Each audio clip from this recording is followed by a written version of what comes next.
Forgotten Heir, Book 1. Chapter 1.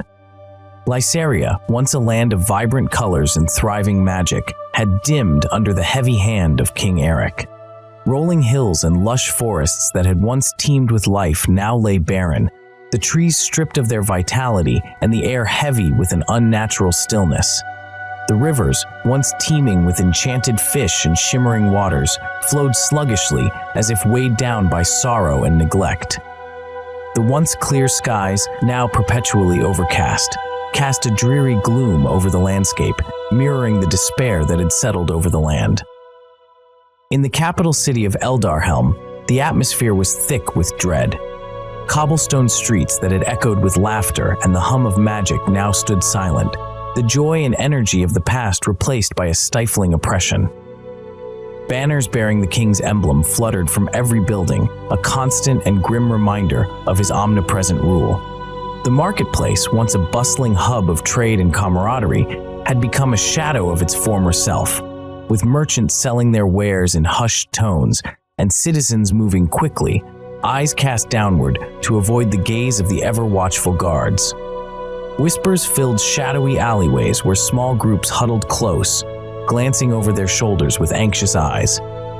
Conversations ceased abruptly whenever a guard approached, fear silencing even the most mundane of exchanges. Magic had once been a part of daily life, used for healing wounds and mending hearts. Now it was forbidden, a relic of a past that felt like a distant, unattainable dream. The king's decree had left the people hollow.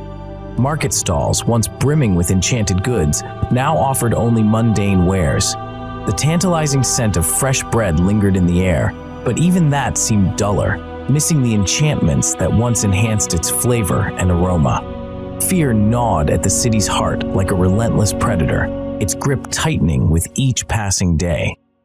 In broad daylight, people avoided eye contact and hurried about their business, their movements quick and furtive, as if the shadows themselves were watching. Children played in silence, their laughter stifled by the weight of oppression and the ever-present threat of punishment. Even the birds seemed to sing more softly, their melodies a faint echo of a freedom that once was.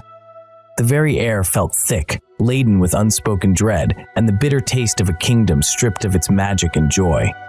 A hush fell over Eldarhelm as a column of armored guards marched through the streets. Their boots struck the cobblestones in unison, a chilling rhythm that echoed through the city like a heartbeat. The citizens shrank back into doorways and alleys, their faces pale and eyes wide with terror. The guards' presence alone was enough to instill fear, but today they moved with a sense of purpose that sent ripples of anxiety through the crowd. Eyes darted nervously towards them as they scanned the throngs of people, tension crackling in the air like a storm about to break. The metallic clink of their armor and the stern expressions on their faces spoke of an unyielding resolve, a mission that brooked no interference. Suddenly, one guard lunged forward and seized a young girl by the arm. The crowd gasped collectively, a wave of shock and dread rippling outward. The girl's face turned ashen, her eyes wide with a mix of fear and defiance. The guard's grip tightened, and without a word, he dragged the captive towards the head of the column. Whispers of King Eric's wrath and another mage taken spread like wildfire among the onlookers, each murmur adding to the oppressive atmosphere that hung over Eldarhelm. "No!" her mother screamed, rushing forward, only to be shoved back roughly by another guard, her desperation turning to helplessness. Tears streamed down the faces of onlookers who dared not intervene. They watched helplessly as the girl was dragged away, her cries piercing through the thick silence that had settled over Eldarhelm like a suffocating shroud.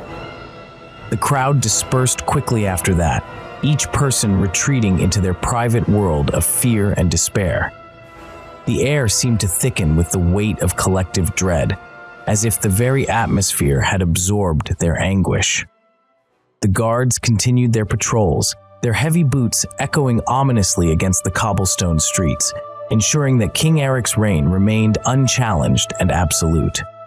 His tyranny cast a dark shadow over the once bright realm of Lysaria, a land now shrouded in gloom and uncertainty, where hope seemed but a distant memory. As the guards marched away, their iron-clad forms disappearing around the corner, the marketplace slowly began to breathe again. The silence that had gripped the streets started to loosen its hold, though a heavy tension still hung in the air. In the shadow of a crumbling archway, a group of women gathered, their movements subtle and deliberate. Clad in plain garments that blended with the crowd, they exchanged furtive glances before speaking in hushed tones. They were mages in hiding, each bearing the silent burden of their forbidden gifts. "Did you see her?" one woman whispered, her eyes darting to ensure no prying ears were near. "Yes," another replied, her voice tight with emotion. "Lena was taken."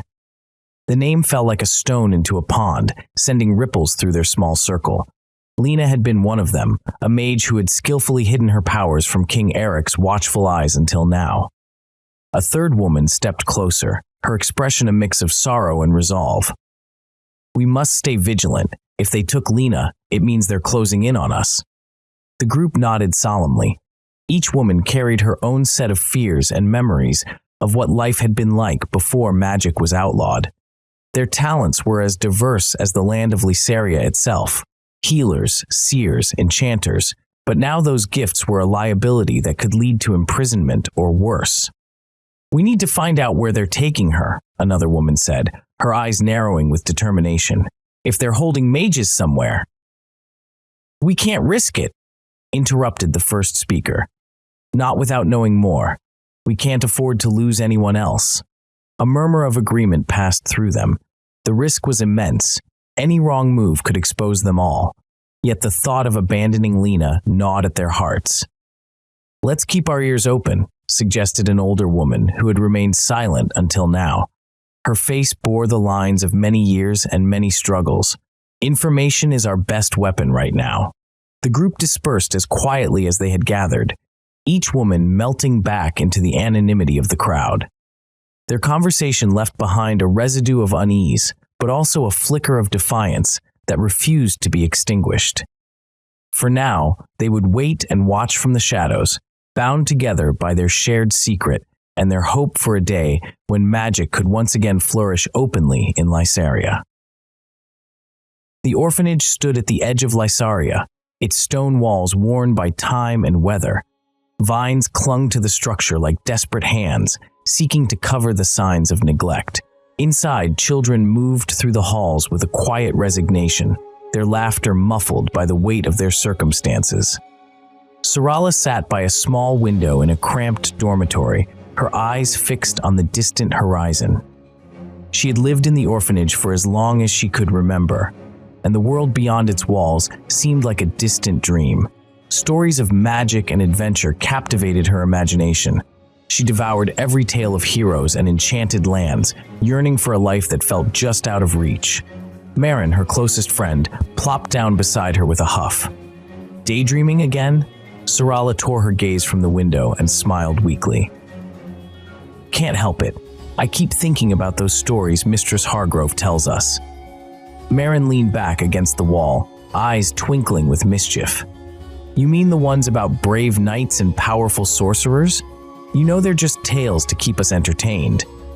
Syrala's fingers traced an invisible pattern on the windowsill.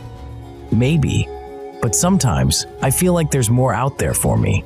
Like I'm meant for something bigger." Marin's expression softened. The sound of footsteps echoed down the hall, growing louder until Mistress Hargrove appeared in the doorway. Her stern face softened as she looked at Syrala and Marin. "Girls, it's time for supper," she said with a hint of warmth.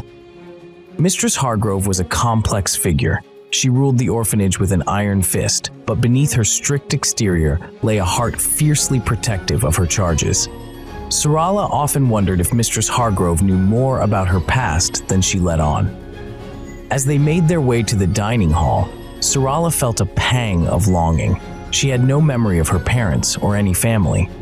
The other children spoke occasionally of distant relatives or faint recollections of their past lives, but for Syrala, there was nothing, just an endless void that left her feeling adrift and alone. At supper, Syrala picked at her food, lost in thought. The sense of isolation gnawed at her daily, an ever-present shadow that dulled her appetite and weighed heavy on her heart.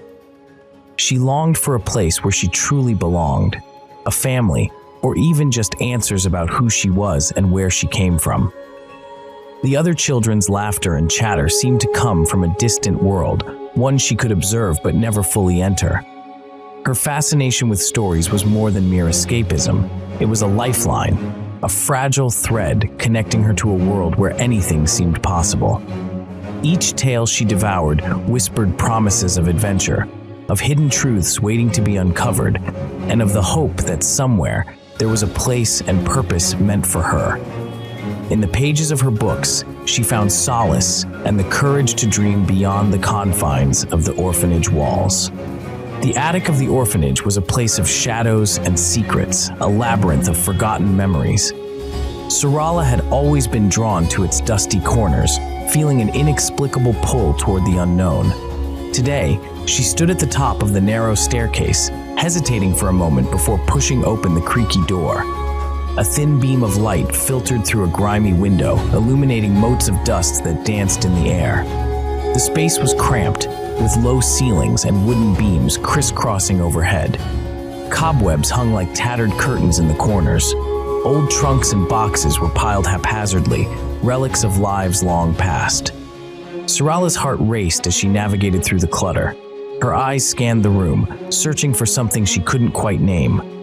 She knelt beside a large trunk, its leather straps cracked and brittle with age. With trembling hands, she lifted the lid, revealing a collection of faded mementos and yellowed papers. And then she saw it, a small chest buried beneath layers of forgotten relics. It was ornate, with intricate carvings that seemed to pulse with a life of their own. Her breath caught in her throat as she reached for it, her fingers brushing against the cool metal.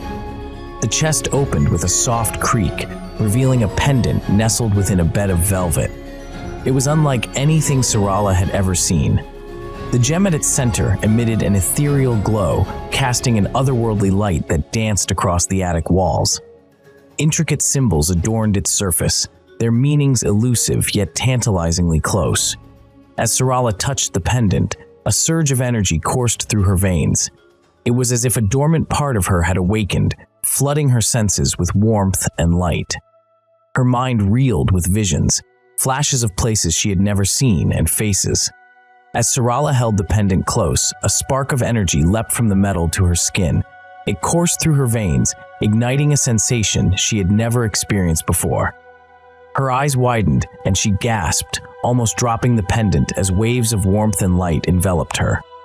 Colors danced before her eyes, vivid blues, greens, and golds swirling in a mesmerizing display. Her surroundings blurred, and she felt herself lifted from the confines of the attic, as if transported to another realm. Every fiber of her being vibrated with a newfound intensity, a connection to something ancient and powerful. She felt memories not her own flash through her mind, a grand library filled with glowing tomes, a serene grove where magic pulsed in every leaf and stone, and a majestic palace bathed in golden light. Emotions surged within her, wonder, fear, joy, each one more intense than the last. It was as if she were living multiple lifetimes in an instant. Her pulse quickened. The pendant's symbols seemed to whisper secrets to her, their meanings just out of reach but tantalizingly close. She could feel the latent magic within her awakening, responding to the pendant's call. The energy was wild and untamed, yet it felt right, as though it had always been a part of her waiting to be unleashed. Tears welled in her eyes. This was more than just an object. It was a beacon of hope and identity. For the first time, Syrala felt truly alive, connected to something greater than herself. The pendant had chosen her for a reason. She was certain of it now. A fierce determination took hold of her heart. She had spent too long in darkness and uncertainty. Now, with this newfound power coursing through her veins, she vowed to uncover the secrets of the pendant and understand its connection to her past. She took a deep breath, grounding herself in the moment. The attic came back into focus, the dust motes dancing in the soft light from the window, the creak of old floorboards beneath her feet. But everything felt different now. She felt different. Clutching the pendant tightly, Syrala rose to her feet. She knew this was only the beginning of a much larger journey. Her path lay beyond the orphanage walls, out in a world where magic still lingered despite King Eric's tyranny. Syrala descended the rickety ladder from the attic, her heart still pounding with the aftershocks of her encounter with the pendant. As she stepped into the dimly lit hallway, the voices of the other children echoed off the worn wooden walls.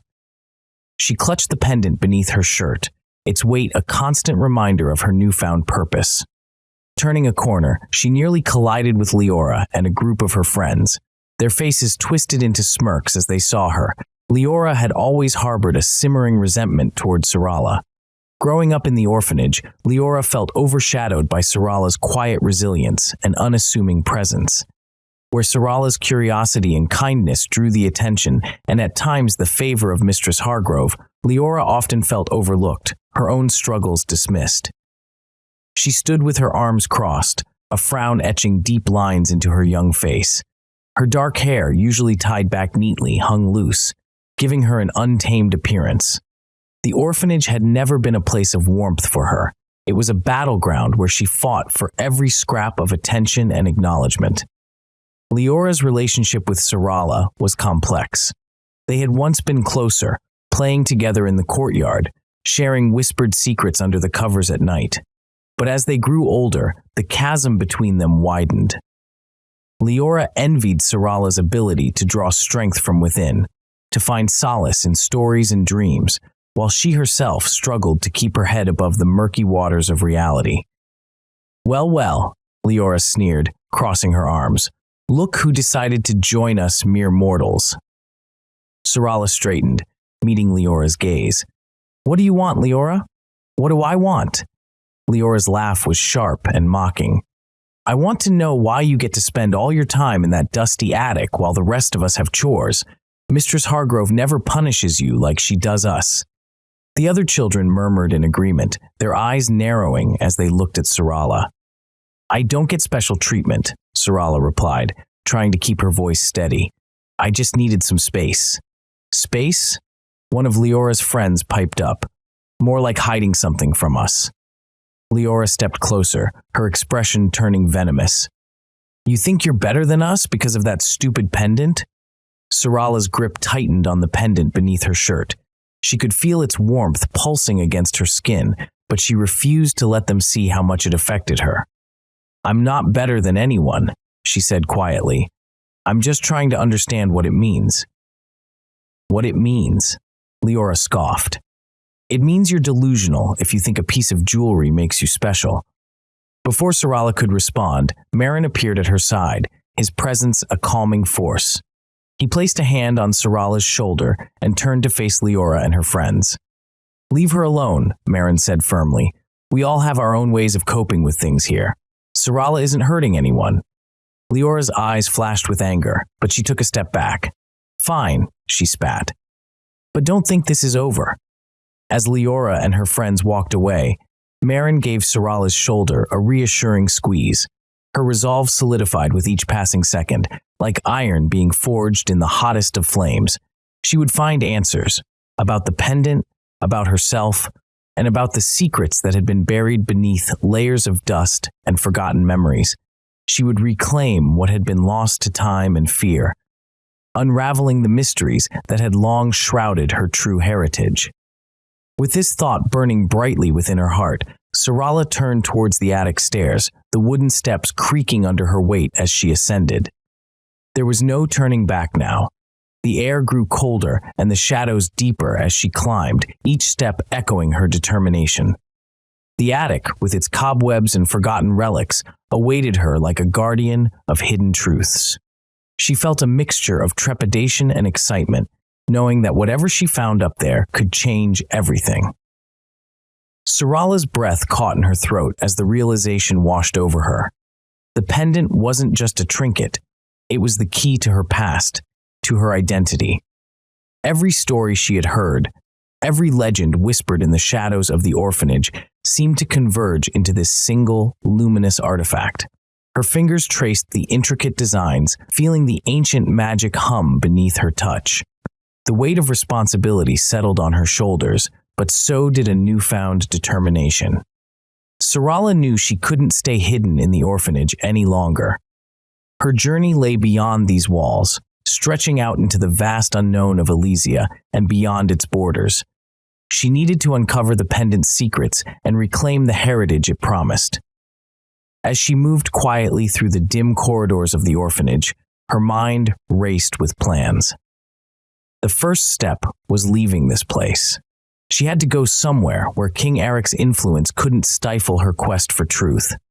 Syrala, a voice cut through her thoughts like a knife. Mistress Hargrove stood at the end of the hallway, her stern eyes locking onto Syrala's determined ones, the dim light casting shadows across her face. "You know you're not allowed up there." Mistress Hargrove's voice was firm but tinged with concern. "What are you planning?" Syrala's heart pounded in her chest, a mixture of fear and resolve surging through her. "I have to leave," she blurted out, gripping the pendant tighter, feeling its ancient magic pulse beneath her fingers. "I need to find out who I am." Mistress Hargrove's expression softened slightly, a flicker of understanding in her eyes. "Do you realize the dangers that lie beyond these walls?" she asked, her tone gentler now, almost pleading. "The world outside is not kind to those who seek the truth." "I know," Syrala replied, her voice steadier than she felt. "But I can't stay here, hidden away. I need to uncover the secrets of this pendant and my heritage. It's the only way I can bring magic back to the realm." Mistress Hargrove's expression softened for a moment, a fleeting glimpse of vulnerability before hardening again into her usual stern demeanor. "Running away is dangerous, child. You don't know what's out there," she cautioned, her voice laced with a mixture of fear and concern. But Syrala was already backing away. "I have to do this," she insisted. With that, she turned on her heel, her heart pounding as she sprinted down the corridor, the ancient pendant clutched tightly in her hand. Each step echoed with the weight of her decision, the shadows of the orphanage seeming to reach out as though to hold her back, but she pressed on, determined to uncover the secrets that lay beyond its walls. She burst into Marin's room, breathless and urgent. "Marin, we need to go now." Marin looked up from his book, confusion flickering across his face before it turned into understanding. He grabbed his coat without hesitation. "All right," he said simply, following Syrala out into the night. They slipped through the orphanage gate, Marin at her side every step of the way. The cold night air hit their faces as they made their way down a narrow alleyway leading out of Lysaria. With each step away from their old life, Syrala felt a mix of fear and exhilaration. She didn't know what lay ahead, but with Marin beside her and the pendant guiding her path, she felt ready for whatever came next. The orphanage faded behind them as they ventured into a world brimming with secrets, waiting to be unveiled. Syrala's resolve hardened with each step away from the orphanage, each footfall echoing the finality of her departure. The world outside those walls felt both familiar and foreign, a tantalizing blend of the known and the mysterious. Every shadow seemed to harbor secrets, every rustle of leaves whispered tales of what lay beyond Lysaria's borders. She had grown up hearing stories of distant lands and ancient magic, but now she would witness them with her own eyes. The pendant around her neck pulsed softly, its magic a steady reminder of the power it held and the path it beckoned her to follow. Its warmth seeped into her skin, filling her with a sense of purpose she had never felt before. She clutched it tighter, as if drawing strength from its ancient magic, feeling the weight of its history and the destiny it promised. Marin matched her pace, his eyes scanning their surroundings with a mix of wariness and curiosity. "Where do we start?" he asked, breaking the silence that had settled between them like a thin layer of frost. "We need to find someone who knows about magic," Syrala replied, her voice steady despite the uncertainty gnawing at her. "Someone who can help us understand this pendant." Marin nodded, his usual skepticism tempered by the urgency in Syrala's voice. "I've heard whispers of an old sage in the eastern forests," he offered. "They say he knows things, ancient things." Syrala's eyes lit up with a spark of hope. "Then that's where we'll go." As they ventured further from their familiar surroundings, anticipation thrummed through Syrala's veins. The orphanage's oppressive atmosphere faded behind them, replaced by the vast expanse of untamed wilderness. The road ahead was uncharted and fraught with unknown dangers, but it also held the promise of discovery and the allure of the mystical. The night deepened around them, stars dotting the sky like beacons guiding their way. The air grew colder, but Syrala felt a warmth within her that had nothing to do with the pendant. It was a fire fueled by determination and the belief that she was meant for something greater than the life she had known. "Do you think we'll really find answers?" Marin's voice was softer now, almost vulnerable. "We have to," Syrala replied firmly. "This pendant chose me for a reason. I can feel it." Marin glanced at her, his expression a mixture of doubt and belief. "Then let's keep moving." Together, they pressed on into the night, leaving behind everything familiar and stepping into a world on the brink of change. The path ahead was uncertain, but Syrala's heart was set on uncovering the truths hidden within her pendant and herself. With each step forward, she felt closer to unlocking not just the secrets of her past, but also shaping the future of Lysaria itself. The whispers of the forest seemed to echo her thoughts, urging her onward, promising revelations and trials that would test her in ways she had never imagined. She and Marin, bound by friendship and fate, walked side by side into the unknown, their journey just beginning. And so, under the canopy of stars, they moved forward, two orphans driven by hope and destiny, ready to face whatever lay ahead. The night was their witness, and the world their stage, as Syrala and Marin embarked on a quest that would change the course of their lives, and Lysaria forever. Chapter 2. The royal palace of Lysaria loomed over the city like a grim sentinel. Constructed from dark stone, its towering spires and battlements pierced the sky, casting long shadows across the surrounding lands. The heavy iron gates, adorned with intricate designs of mythical beasts and symbols of power, stood as a stark reminder of King Eric's iron-fisted rule. Guard towers dotted the perimeter, each manned by vigilant soldiers, their eyes ever watchful for any sign of dissent or rebellion. Inside the palace, the atmosphere was no less imposing. Cold marble floors reflected the flickering torchlight, while tapestries depicting Eric's conquests and victories hung from the high walls. The air was thick with the scent of incense and a palpable tension that seemed to permeate every corner. Grand chandeliers illuminated the vast halls, casting eerie shadows that danced along the stone walls. The court itself was a grand chamber, lined with towering columns and filled with rows of armored knights standing at attention. Their faces were stern, their eyes fixed forward as they awaited the king's command. At the far end of the room, on an elevated dais, sat King Eric himself. He was a tall figure draped in opulent robes, his dark hair streaked with gray, and his cold, calculating eyes scanning the room with an intensity that made even his loyal subjects uneasy. Sir Alden stood to one side of the throne. He wore his armor as if it were a second skin, every dent and scratch telling a story of battles fought and sacrifices made. His gaze remained steady on the king, but his thoughts were far from this oppressive court.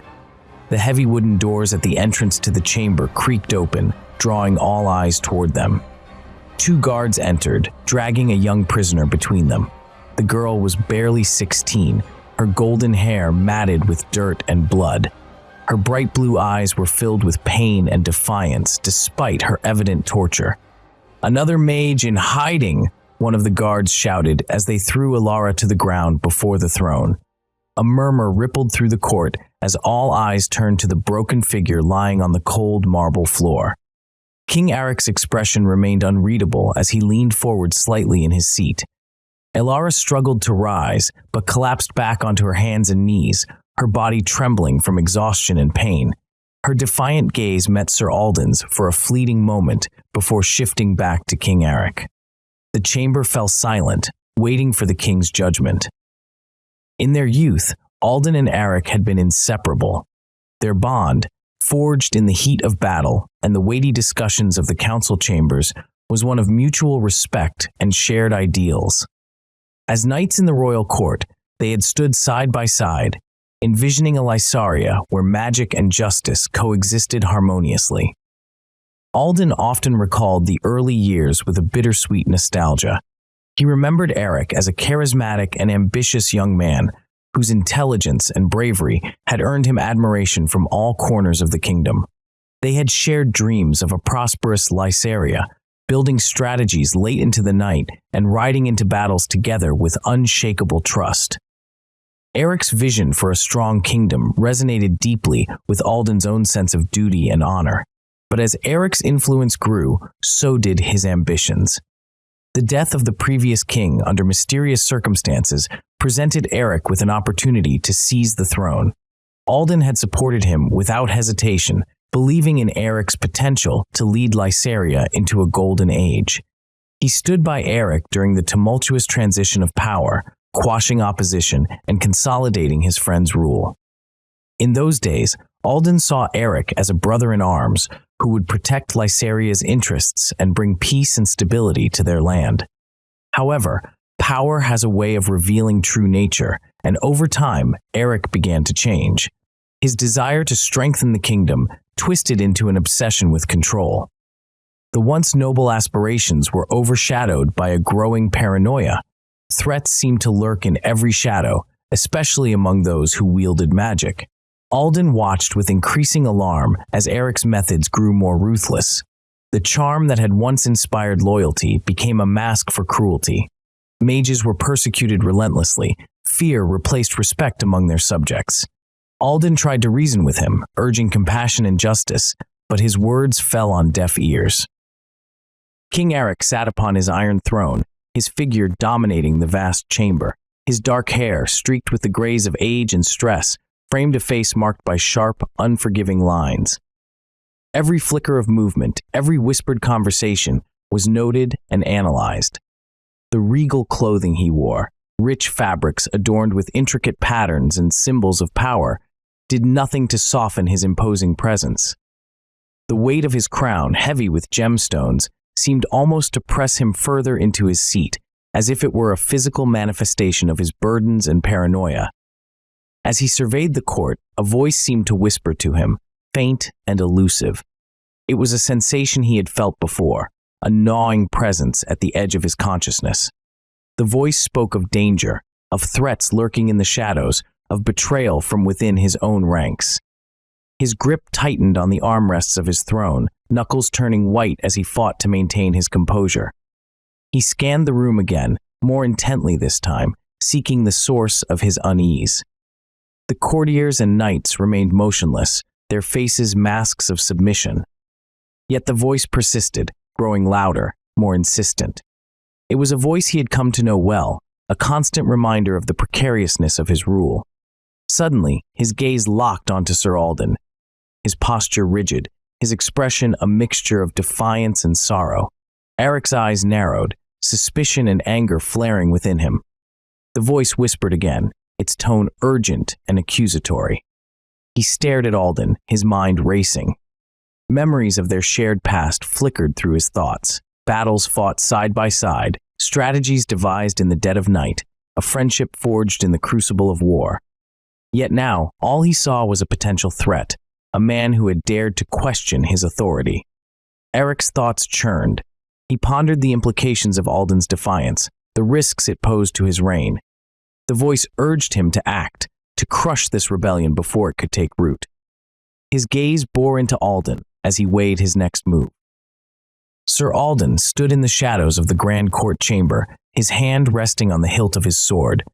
He watched King Eric with a mix of sorrow and disdain. The king sat upon his iron throne, its jagged edges a reflection of his own ruthless nature. Eric's cold gray eyes scanned the room, calculating and cruel.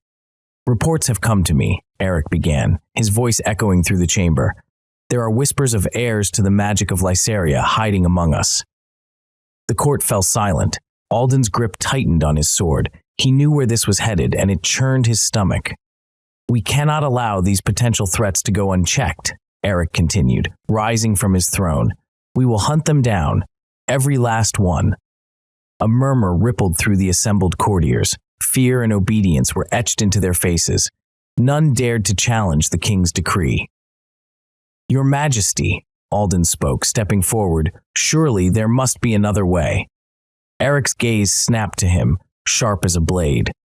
"You question my decision, Alden?" Alden met the king's eyes, his own filled with a mix of defiance and sadness. "I question whether this path will bring peace to our land or further drive us into darkness." Eric descended the steps from his throne, each step deliberate and heavy with menace. He stopped mere inches from Alden, looking up at him with cold fury. "Do not presume to lecture me on what is best for Lysaria," Eric hissed. "These heirs are a danger to everything we have built." Alden straightened, holding the king's gaze. "They are children, innocents who have done nothing wrong." "Innocents?" Eric scoffed. "They possess magic that could overthrow me. That is threat enough." The tension in the room was palpable as the two men stared each other down. Alden knew there was no swaying Eric now. Power had consumed him completely. "Gather your men," Eric commanded, turning away from Alden dismissively. "We begin our hunt at dawn." Alden bowed his head slightly, but did not move immediately. The weight of his oath and the sight of the once noble king, now turned tyrant, bore heavily on him. "As you wish, your Majesty," he finally said before stepping back into the shadows. The court buzzed with hushed conversations as Eric resumed his place on the throne, issuing further orders for the impending hunt. Alden retreated towards the rear of the chamber, feeling the oppressive atmosphere closing in around him. He knew that whatever came next would test not only his loyalty, but also his very soul. Sir Alden's jaw clenched as he listened to King Eric's words. The monarch's eyes gleamed with a dangerous light. "We cannot allow these potential threats to fester," Eric declared. "We will hunt them down, every last one." Alden could take no more. He stepped forward, his voice ringing out clear and strong, cutting through the oppressive silence. "You mean to abduct innocent children, your Majesty?" The court gasped, all eyes turning to Alden. Eric's gaze narrowed, a flicker of rage igniting within his cold eyes. "Mind your tongue, Alden."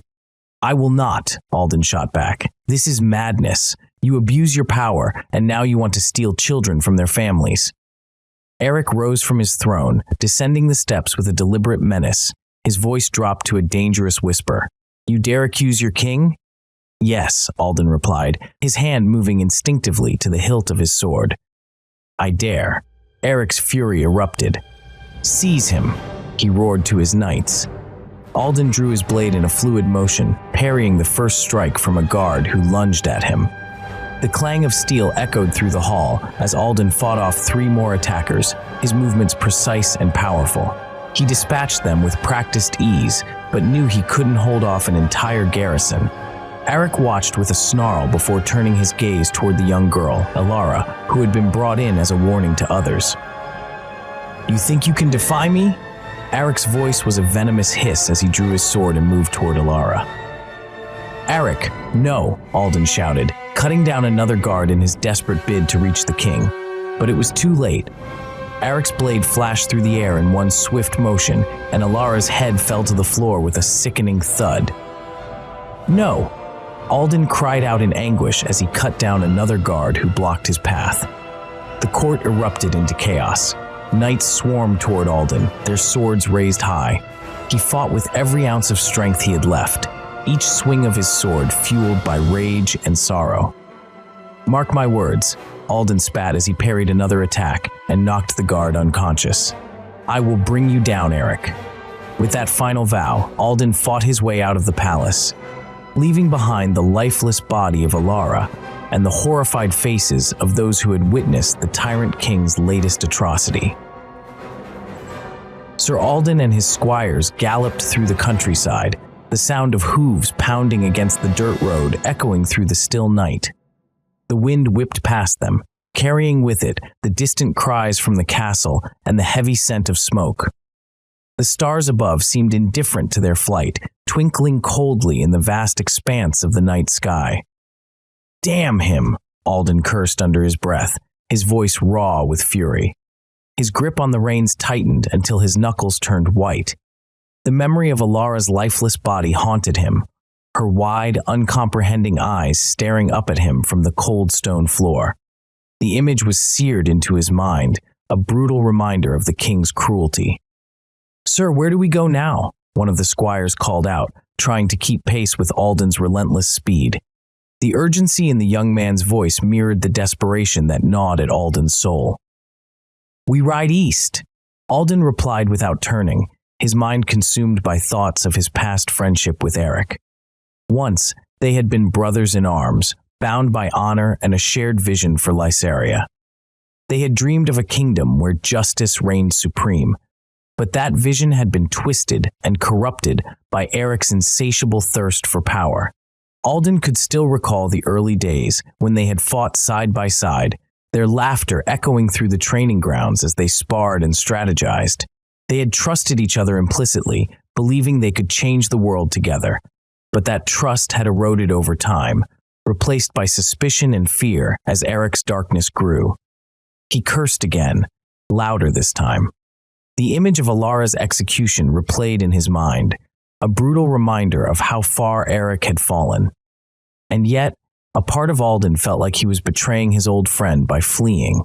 He had sworn an oath to protect the king and serve Lysaria faithfully. But this was not what he had pledged his sword to defend. The kingdom needed salvation, not subjugation.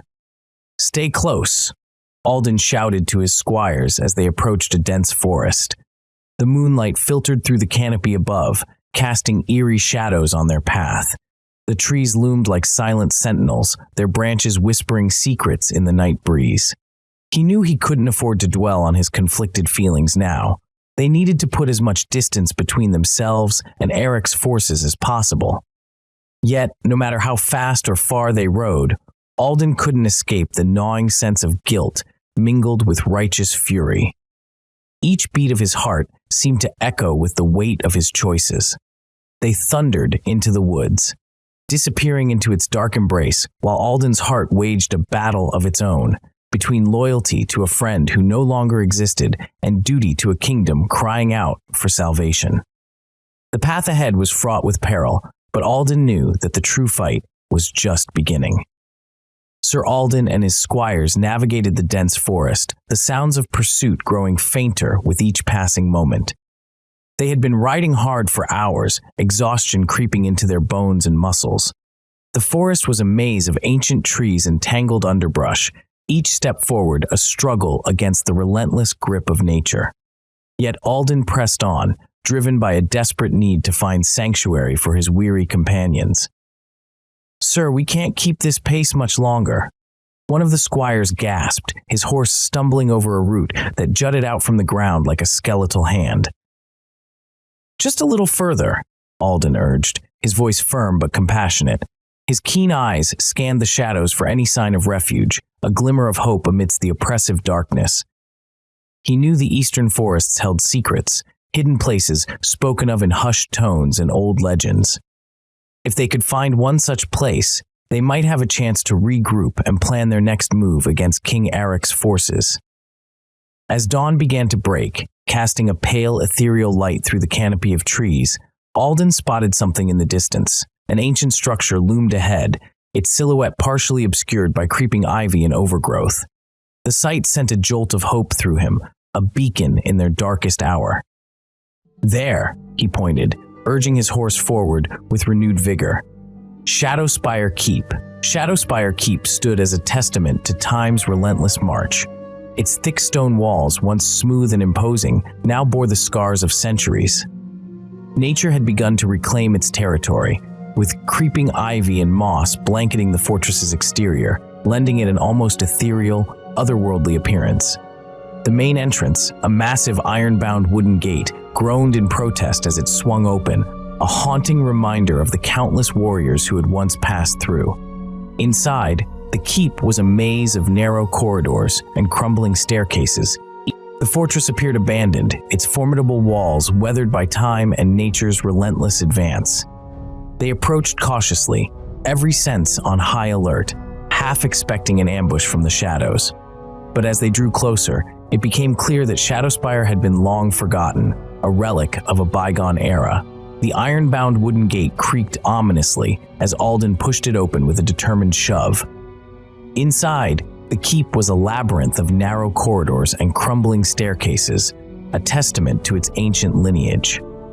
Dust hung thick in the air, swirling in the beams of light that pierced the gloom, disturbed only by their presence. "Secure the perimeter," Alden ordered his squires, his voice echoing off the stone walls. "We need to make sure it's safe." The stone floors were worn from the passage of countless feet, and here and there, patches of intricate tilework peeked through the layers of dust and grime. The walls, though solid, showed signs of decay, with cracks spiderwebbing their surfaces and chunks of stone missing in places. The Great Hall, the heart of the keep, was a cavernous space that seemed to echo with the ghosts of its former inhabitants.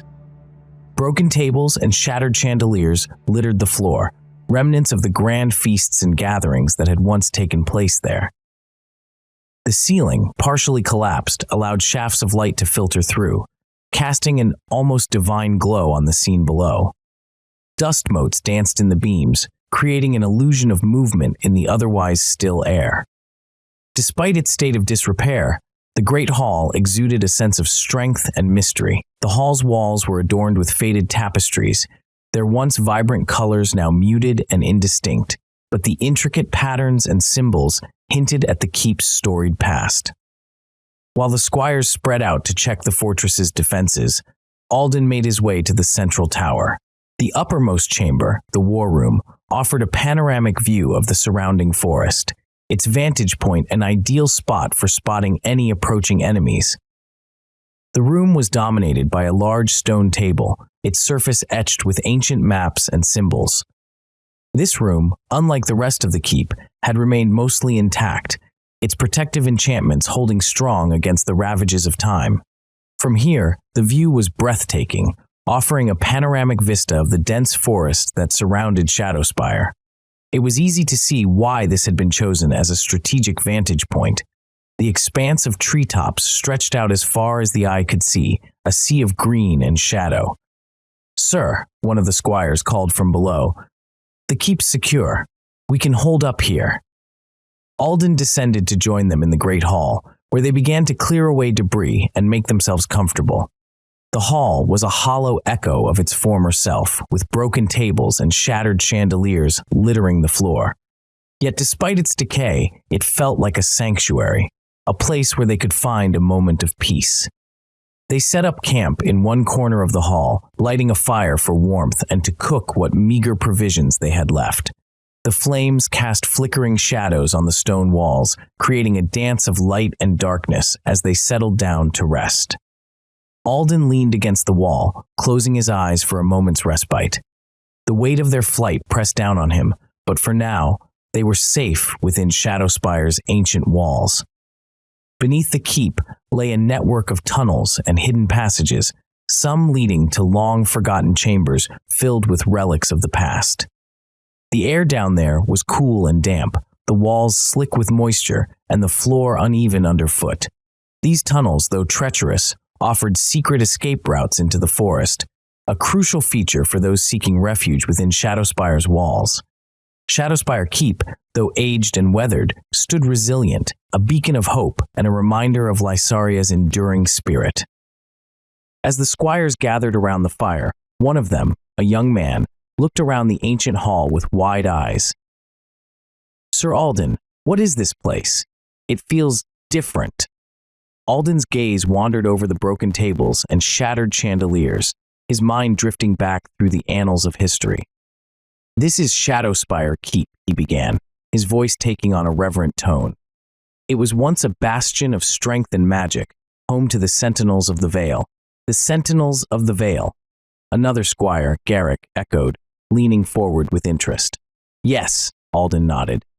"Centuries ago, during the War of the Fractured Crown, this fortress was a stronghold for a powerful order of warrior mages. The Sentinels were dedicated to protecting the ancient magic of Lysaria and maintaining the balance between the magical and non-magical realms." Alden's words held the attention of his squires as the firelight danced across their faces. "The War of the Fractured Crown," he continued, was a time of great strife and upheaval in Lysaria. It began when the ruling dynasty, the very protectors of our realm's magic, faced a succession crisis. The king died without a clear heir, and the crown, both a literal and symbolic artifact of power, was shattered. He paused, letting the gravity of his words sink in. Various factions emerged, each claiming the right to the throne. Among them were the royal houses, noble families who believed they had the strongest claims. They used every means at their disposal: diplomacy, marriage alliances, and when those failed, warfare. One of the squires, a boy named Theron, leaned closer, eyes wide. And the Sentinels of the Vale? What was their role? The Sentinels, Alden explained, were a powerful order of warrior mages. They sought to protect Lysaria's ancient magic and maintain the balance between the magical and non-magical realms. Shadowspire Keep, where we now find refuge, was their stronghold. They defended the realm against dark forces that sought to exploit the chaos for their own gain. Garrick's brow furrowed. Dark forces? Alden nodded solemnly. Yes, shadowy entities and sorcerers saw the fractured crown as an opportunity to seize control over Lysaria's magic. Their influence further destabilized the realm, making the war even more devastating. The squires exchanged uneasy glances. What happened in the end? Theron asked quietly. The war dragged on for years, draining Lysaria's resources and weakening its defenses, Alden said. The Sentinels fought valiantly, but they were overwhelmed. Shadowspire Keep eventually fell, and the Sentinels disbanded. The kingdom was left fragmented, its unity shattered along with the crown. He looked around the great hall, now a hollow echo of its former glory. The war marked the decline of the Sentinels and the beginning of a dark period for Lysaria. The crown's pieces were scattered, and the kingdom's wounds have yet to heal. The fire crackled, filling the silence that followed Alden's words. The squires absorbed the history, understanding now the significance of the place where they sought refuge. He paused, his eyes tracing the lines of the ancient stone walls. Shadowspire was not just a fortress, it was a sanctuary. The Sentinels trained here, honing their skills and safeguarding powerful artifacts. They repelled countless assaults, their walls imbued with protective enchantments that made them nearly impervious to siege weapons and dark magic. The squires listened in rapt attention, the firelight reflecting in their eyes as they imagined the keep in its prime. In the great hall where we now sit, Alden continued, knights and mages once gathered, their voices echoing off these very walls. The ceiling was whole then, chandeliers casting light on grand feasts and solemn councils. It was a place of camaraderie and strategy, a hub of resistance during the darkest days of the war. He gestured towards the central tower. The war room, up there, was where the leaders of the Sentinels plotted their defenses and watched over the forest. The table is still there, etched with ancient maps and symbols. It was a room of wisdom and foresight, a place where the fate of Lysaria was often decided. Alden's expression grew somber. But as the war dragged on, the Sentinels were worn down by relentless attacks. Despite their valor, Shadowspire eventually fell into enemy hands. The order was disbanded, and the keep was abandoned, left to the elements and the slow encroachment of the forest. He sighed. Over the centuries, its location was forgotten, known only to a few scholars and wanderers who whispered of its existence. Yet here it stands, a testament to the resilience and strength of those who came before us. The squires sat in silence, absorbing the legacy of Shadowspire Keep. The ancient fortress, though crumbling and overgrown, still held the echoes of its once glorious past. The wind howled through the broken windows, carrying with it the whispers of lost battles and the faint, lingering promise of a new dawn. The woods of Verdania stretched before them, dense and shadowy under the moon's pale light. Syrala and Marin moved cautiously, their footsteps muffled by the thick carpet of leaves. The air was alive with the eerie sounds of the night, distant howls, rustling branches, and the occasional flutter of unseen wings. Marin kept his voice low as they walked, his eyes darting around for any sign of danger. "I've heard stories about Raelin the Sage," he began, glancing at Syrala to ensure she was listening. They say he lives deep in these woods, in a sanctuary hidden from King Eric's spies. Syrala tightened her grip on the pendant, feeling its reassuring warmth. What else have you heard? They say he's ancient, older than anyone can remember, Merrin continued. He was once an advisor to the ruling council before Eric came to power, warned them about the king's obsession with forbidden magic. A sudden rustle nearby made them both freeze in their tracks. Syrala's heart pounded in her chest. They instinctively ducked behind a large ancient tree, its gnarled roots providing scant cover. Holding their breath, they strained to listen, every muscle tensed. A pair of glowing eyes peered at them from the darkness, the light flickering like twin embers.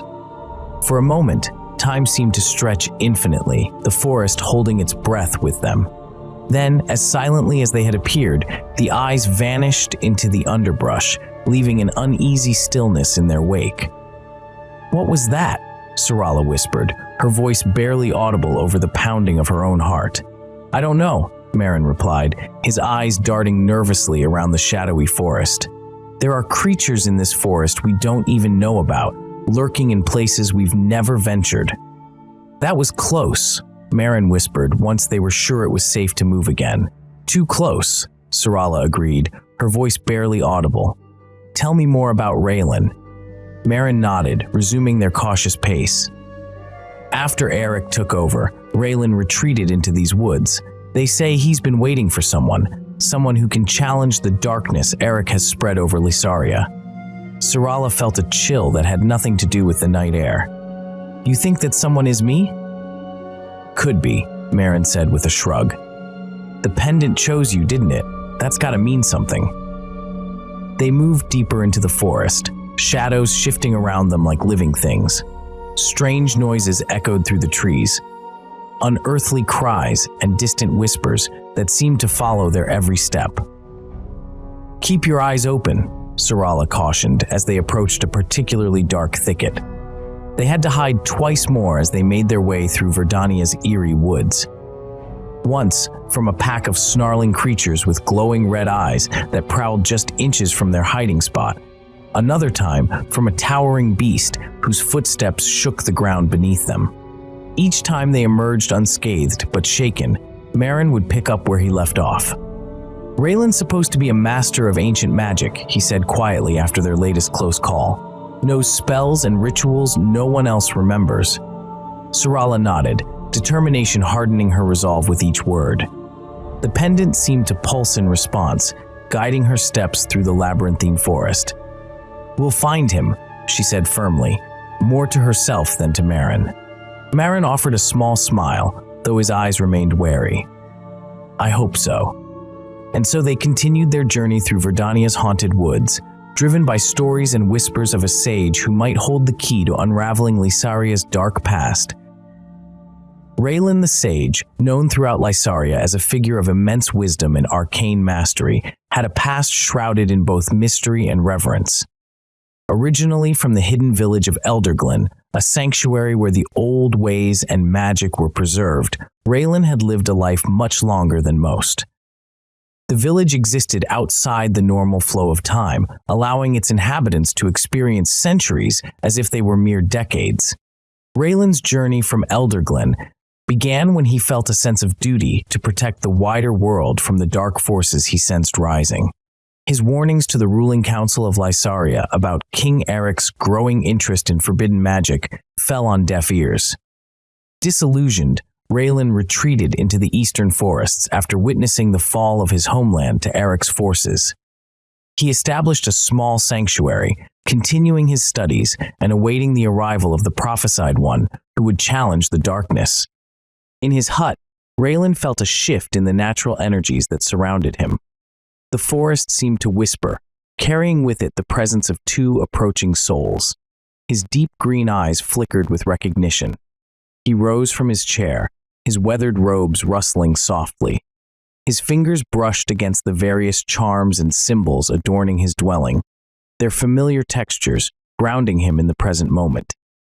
Raelin moved with deliberate grace, his lean frame casting long shadows against the flickering firelight. The hut was a chaotic harmony of ancient tomes, vials of mysterious liquids, and herbs hung to dry, filling the air with a blend of earthy and arcane scents. Each item had its place. He paused at the door, placing a hand on the rough-hewn wood. The sensation of Syrala's presence grew stronger, the pendant's magic resonating with his own. It was a sensation he had long awaited. With a soft creak, Raelin opened the door and stepped outside. The forest greeted him with its familiar embrace, the dappled sunlight casting a warm glow on his pale bluish skin. He stood still, eyes closed, feeling the approach of Syrala and Merrin. Their footsteps, though cautious, carried a sense of purpose and urgency. Raelin's eyes opened, sharp and discerning. He knew the journey that lay ahead for the young girl and her companion, and he was ready to guide them. As they emerged from the forest's edge, he allowed a small, knowing smile to grace his lips. The time had come for the prophesied one to begin her true path. Syrala and Merrin pushed through the underbrush, their footsteps muffled by the thick carpet of leaves and moss. The eastern forest loomed around them, an ancient sentinel keeping watch over their journey. They had been traveling for days, guided only by the faint whispers of old legends and Merrin's stories about Raelin the sage. "Are you sure this is the right way?" Merrin asked, his voice laced with fatigue and uncertainty. "It has to be," Syrala replied, her grip tightening around the pendant hanging from her neck. The pendant pulsed with a faint, comforting warmth, as if urging her onward. "Raelin is our only hope." As they ventured deeper into the forest, the air grew cooler, tinged with the scent of damp earth and pine. The canopy above them thickened, casting the path into shadow. Yet, despite the growing darkness, Syrala felt a sense of familiarity, as if she had walked this path before in another life. Suddenly, they stumbled upon a clearing bathed in dappled sunlight. In its center stood a small, weathered hut constructed from rough-hewn logs and stones covered in moss. A thin trail of smoke curled from the chimney, suggesting someone was home. "This must be it," Merrin whispered. Syrala nodded and stepped forward, her heart pounding in her chest. Standing in the doorway was Raelin the sage. Raelin's eyes were a deep green, reflecting the forest around him. His gaze lingered on Syrala's pendant before meeting her eyes with a knowing look. "You have come at last," Raelin said, his voice as ancient as the trees that surrounded them. "I have been expecting you." Syrala swallowed hard. "You know who I am?" Raelin nodded slowly. "Indeed, you carry the pendant of Syrala, a symbol of your heritage and your destiny." Merrin shifted uneasily beside Syrala. "What does it mean?" "It means," Raelin began, stepping aside to allow them entry into his hut, "that Syrala is more than she appears. She's the key to restoring magic to Lysaria and reclaiming what was lost." The inside of Raelin's hut was a veritable labyrinth of ancient knowledge and arcane artifacts. Towering bookshelves lined the walls, their wooden frames bowing under the weight of countless leather-bound tomes, their spines cracked and faded with age.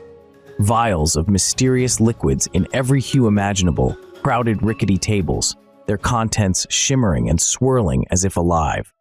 Charms and talismans dangled from every conceivable surface, rafters, doorways, and even the backs of chairs, creating a tinkling symphony with each gust of wind that found its way inside.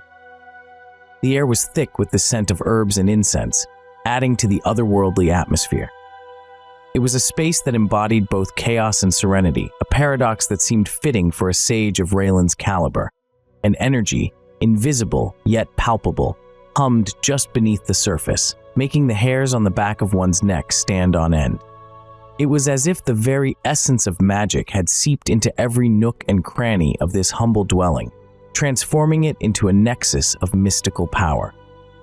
Raelin gestured for them to sit by a small hearth where a pot simmered over a low flame.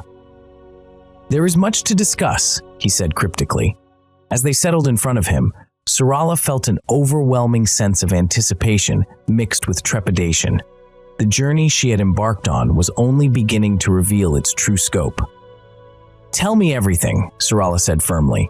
Raelin's eyes twinkled with a mixture of wisdom and sadness as he began to speak. Raelin moved with a quiet grace, gathering a bundle of herbs from a shelf as Syrala and Merrin watched. He handed Syrala a sprig of sage and motioned for her to sit on a woven mat. Magic begins with understanding the essence of things, he said, his voice soft but firm. Focus on the sage in your hand. Feel its energy. Syrala closed her eyes, inhaling the earthy scent of the herb. She let her mind wander, trying to connect with the plant's life force. The pendant around her neck grew warm, as if responding to her concentration. Good, Raelin murmured. Now, channel that energy into a simple spell. Light the tip of the sage with your mind. Her brow furrowed in concentration. Slowly, a tiny flame flickered to life at the end of the sprig. Syrala's eyes snapped open in surprise, and she nearly dropped the burning herb. Raelin smiled faintly. You have much potential, Syrala, but control is key. He took the sage from her and extinguished the flame with a wave of his hand. Merrin watched in awe, clearly fascinated by the display of magic. You mentioned my pendant, Syrala said, touching it lightly. What can you tell me about it? Raelin's expression grew serious. He sat down across from her and began to speak.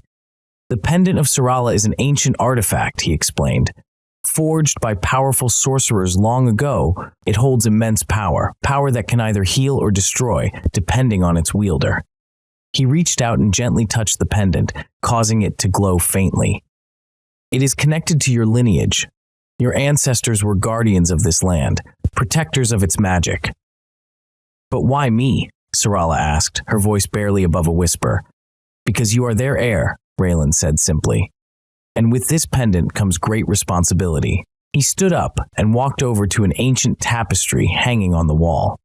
The fabric depicted scenes of battle and triumph, with figures holding aloft glowing pendants, much like Syrala's. This tapestry tells the prophecy, Raelin said, pointing to an image of a young woman standing against a backdrop of darkness and fire. It speaks of one who will rise to challenge the darkness, one who will restore balance and bring peace to Lysaria. Syrala stared at the tapestry, feeling a mix of awe and fear. The figure in the prophecy looked strikingly similar to her. Raelin turned back to face them, his eyes filled with determination. Your journey will be fraught with danger and hardship, he said solemnly. But you are not alone. The pendant will guide you, as will those who believe in your cause. Syrala nodded slowly, feeling the weight of her destiny settling upon her shoulders. Merrin placed a reassuring hand on her arm. We'll face it together, he said firmly. Raelin gave them both a nod of approval before continuing their lesson in magic, knowing that every bit of knowledge would be crucial in the days to come. Raelin led Syrala and Merrin deeper into his sanctuary, a haven of knowledge and ancient magic. Shelves lined the walls, crammed with books and scrolls, each overflowing with wisdom from bygone eras. Ancient texts lay scattered across tables, their pages etched with arcane symbols and inscribed in forgotten languages. The scent of old parchment mingled with the aroma of herbs, imbuing the room with an aura of timeless wisdom and mystery. Magic is not just about power. Raelin began, guiding Syrala to a large worn tome on a nearby table. It is about understanding the world and your place within it. He opened the book, revealing intricate diagrams of magical circles and elemental forces. Syrala leaned in, her eyes widening in fascination at the complexity of the drawings. Let's start with elemental control, Raelin said, pointing to a section on water manipulation. Water is fluid, adaptable. It can be gentle or forceful. Close your eyes and imagine the water in this bowl. Syrala did as instructed, feeling the cool presence of the water beside her. Slowly, she raised her hand, palm facing the bowl. The water responded, rippling gently at first, then forming small waves that lapped against the edges. Good, Raelin said, nodding in approval. Now shape it. Create something from the water. With a deep breath, Syrala focused harder. The waves began to swirl, rising and twisting until they formed a delicate, spiraling column. She opened her eyes, astonished by what she had created.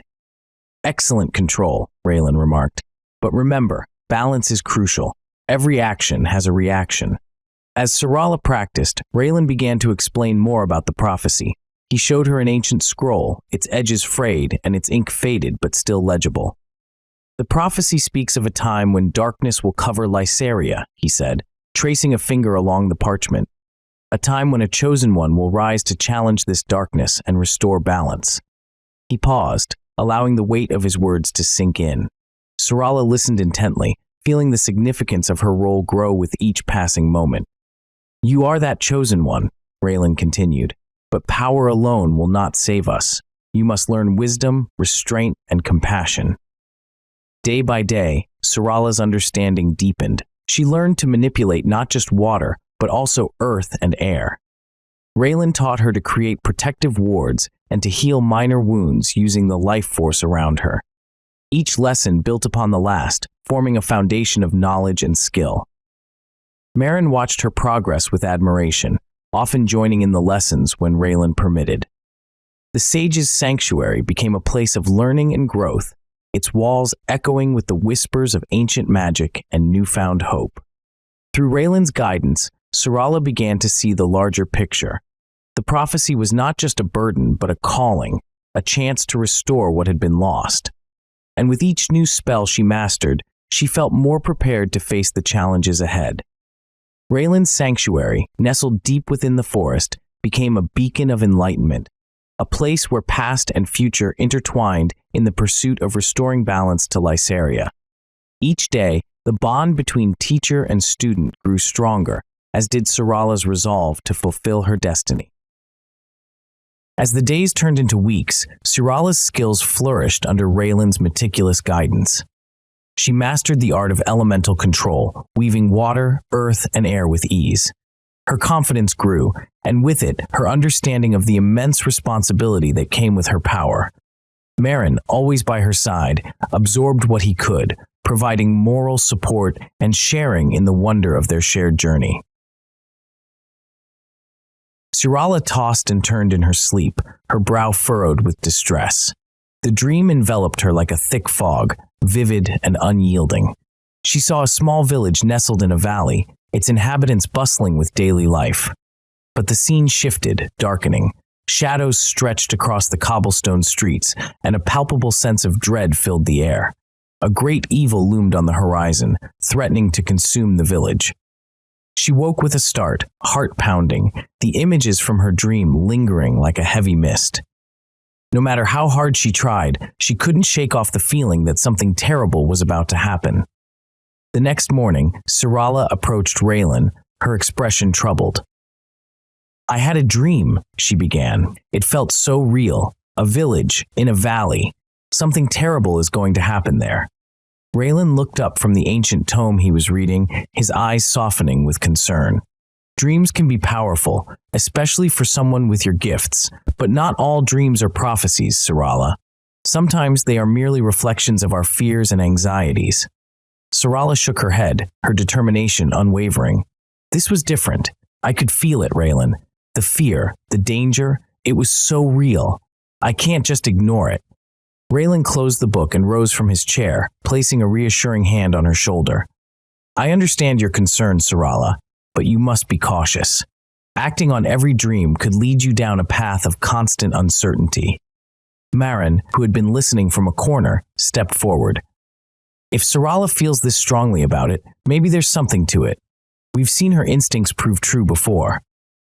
Raelin sighed, his gaze shifting between the two young faces filled with resolve. Very well. If you are certain, we shall not dismiss it. But remember, we must tread carefully.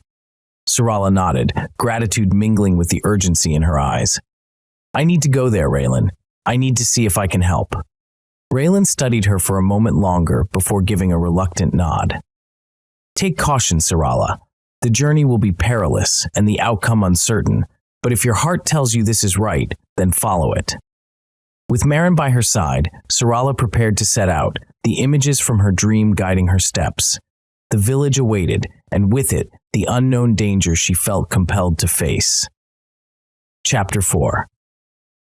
The throne room of King Eric's palace in Eldarhelm was a cavern of shadows and whispers. The walls, lined with ancient, malevolent tapestries, seemed to pulse with a life of their own. Flickering torches mounted in iron sconces cast an eerie light, dancing shadows across the room like specters. Eric sat upon his dark throne, a monolith of obsidian and onyx.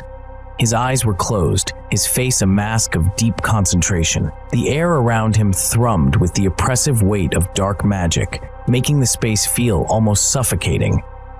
Within the depths of his mind, Eric communed with the sinister force that had been his companion since he usurped the throne.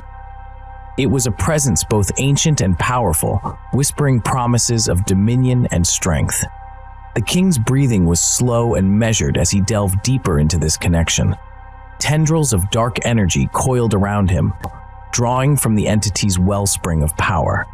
"You must be vigilant," the voice echoed in his mind, each word laced with an undercurrent of menace. "There are forces moving against you." Eric's brow furrowed slightly, but he remained silent, absorbing the warnings. His paranoia had served him well over the years, allowing him to quash any threat to his reign swiftly and mercilessly. "The girl with the pendant," the voice continued, sending a chill down Eric's spine. "She is a beacon of hope for those who would see you dethroned." His fingers tightened on the arms of his throne. He had heard rumors, whispers among his spies, of a girl who possessed a powerful artifact. This could not be ignored. "She must be found and destroyed," the voice hissed, its urgency clear. "Her power grows with each passing day." Eric nodded slightly in agreement, though his eyes remained closed. He would redouble his efforts to hunt down this girl and any who aided her. As he continued to draw upon the dark entity's power, the tension in the room seemed to intensify. The shadows grew darker, more pronounced, as if reacting to his growing resolve. Finally, Eric opened his eyes. He rose from his throne, the air around him crackling with latent energy. He knew what needed to be done. The creature's voice echoed in Eric's mind, a chorus of rage and frustration that reverberated through the darkened throne room. "The girl grows stronger by the day. She gathers allies, those who would see your reign toppled." Eric's hands gripped the arms of his throne tighter, the veins on his temples throbbing. The shadows around him seemed to pulse with each beat of his heart. "You must act swiftly." The creature continued, its voice an ominous growl. "If she is not stopped, everything you have built will crumble. All will be lost." Eric's eyes snapped open, burning with cold fury. The sheer audacity of this girl, a mere child, thinking she could defy him, sent waves of anger coursing through his veins. He could feel the dark magic within him responding to his rage, growing stronger and more volatile. "No one defies me," Eric spat, rising from his throne with a sudden, violent motion. His eyes blazed like twin infernos of icy determination. "Especially not some insignificant girl." He paced across the room, the torch's light casting harsh shadows on his sharp features. His mind raced with thoughts of retribution and domination. "I will find her," he declared, his voice a low growl that filled the chamber. "She will not escape me." Eric paused, turning to face the empty space before him as if challenging the very air around him. "I will take her power for myself," he vowed, a sinister smile curling at the corners of his mouth. "And I will crush all who dare to defy me." The creature's presence seemed to swell with satisfaction at Eric's resolve. The king felt its dark power surge through him, bolstering his already ironclad determination. "Do not fail me," the voice whispered one last time before fading into the recesses of his mind. Eric stood alone in the dim light of his throne room, his resolve hardened like never before. He would ensure that Lysaria remained under his rule, no matter the cost. The creature's dark laughter echoed chillingly in Eric's mind. It was a laughter devoid of joy, filled instead with a malevolent amusement that seemed to seep into the very marrow of his bones. "You think you can wield this power without consequence?" the creature's voice hissed, each word dripping with scorn. "The power you seek is not easily tamed, Eric. It will devour you if you are not careful." For a moment, a sense of dark foreboding settled over the throne room. The flickering torchlight seemed to dim, casting long shadows that danced ominously along the walls. "I am the rightful ruler of Lysaria," he declared, his voice cold and commanding. "No mere girl will stand in my way." He took a step forward, his regal robes billowing behind him like a stormy cloud. The firelight caught on the symbols of power adorning his attire, casting an eerie glow. "Do you hear me?" he continued, addressing both the creature and the unseen forces around him. I am King Eric. I control my destiny. I control this realm. His confidence bordered on hubris as he allowed himself a cruel smile. He believed wholeheartedly that he could master even the most dangerous forces at his disposal. The thought of Syrala, this girl with her mysterious pendant, being any kind of threat to him was almost laughable. I will crush her, Eric said with finality, his eyes blazing with conviction, and I will harness every ounce of power she possesses.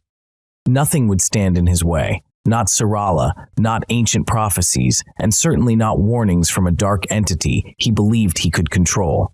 Lysaria would remain under his rule, no matter the cost. Eric rose from his throne, his movements deliberate and commanding. The dark throne room seemed to close in around him, the flickering torchlight casting grotesque shadows on the walls. He envisioned Syrala in chains before him, her pendant gleaming with untapped power that he would soon claim as his own. The thought of wielding such power sent a thrill through him, intensifying his determination. As he descended, the camera of fate followed his every move. His dark robes flowed behind him like the wings of a great predatory bird, and his eyes glinted with cold ambition. Eric's thoughts spiraled deeper into his obsession. Syrala was no longer just a threat, she was an opportunity. The pendant she carried was not merely a trinket, it was a key to greater power, perhaps even immortality. His mind raced with visions of absolute control over Lysaria and beyond. She will not escape me, he muttered under his breath, his voice a low growl that reverberated through the empty hall. But as he reached the bottom of the steps, an unsettling sensation crept into his thoughts. The creature's earlier warning echoed faintly in his mind. The power you seek is not easily tamed. It will devour you if you are not careful. For a fleeting moment, doubt flickered in Eric's eyes. Could this power truly be mastered, or would it consume him as it had so many others before? He shook off the thought with a sneer, dismissing it as weakness. No one controls me, he whispered fiercely to himself, clenching his fists. As Eric exited the throne room, his steps echoed ominously through the corridors of the castle. The oppressive atmosphere seemed to press down upon him, foreshadowing the dark events that lay ahead. His ambition burned brightly, but so did the implicit warning. Seeking such power might lead to his undoing. Chapter 5. The king's men descended upon the village like a plague, their arrival heralded by the thunderous sound of hooves and the sinister gleam of cold steel. Shouts echoed through the narrow streets as villagers frantically scrambled to hide their children and valuables. A soldier, his face twisted with grim determination, kicked down the door of a modest cottage with brutal force. Inside, a mother clutched her 2 children tightly, her eyes wide with uncontainable terror. The soldier yanked the children from her desperate grasp, paying no heed to her anguished pleas. "Please, they're just children," she cried, her voice breaking with despair. "They're mages," the soldier spat back with disdain, dragging the frightened youngsters into the street without a second thought. Outside, chaos reigned supreme. Villagers tried to resist, wielding whatever makeshift weapons they could find in a futile attempt to defend their homes. An old man swung a rusty scythe at a soldier, only to be cut down mercilessly. His lifeless body crumpled to the ground, blood seeping into the dirt, a stark reminder of the brutality of the invaders. "Stand down," bellowed Captain Draven, his voice carrying over the cacophony. "Anyone who resists will meet the same fate." A group of villagers formed a barricade near the town square, hoping to protect their homes and loved ones. One brave soul hurled a stone at the advancing soldiers, striking one on the helmet.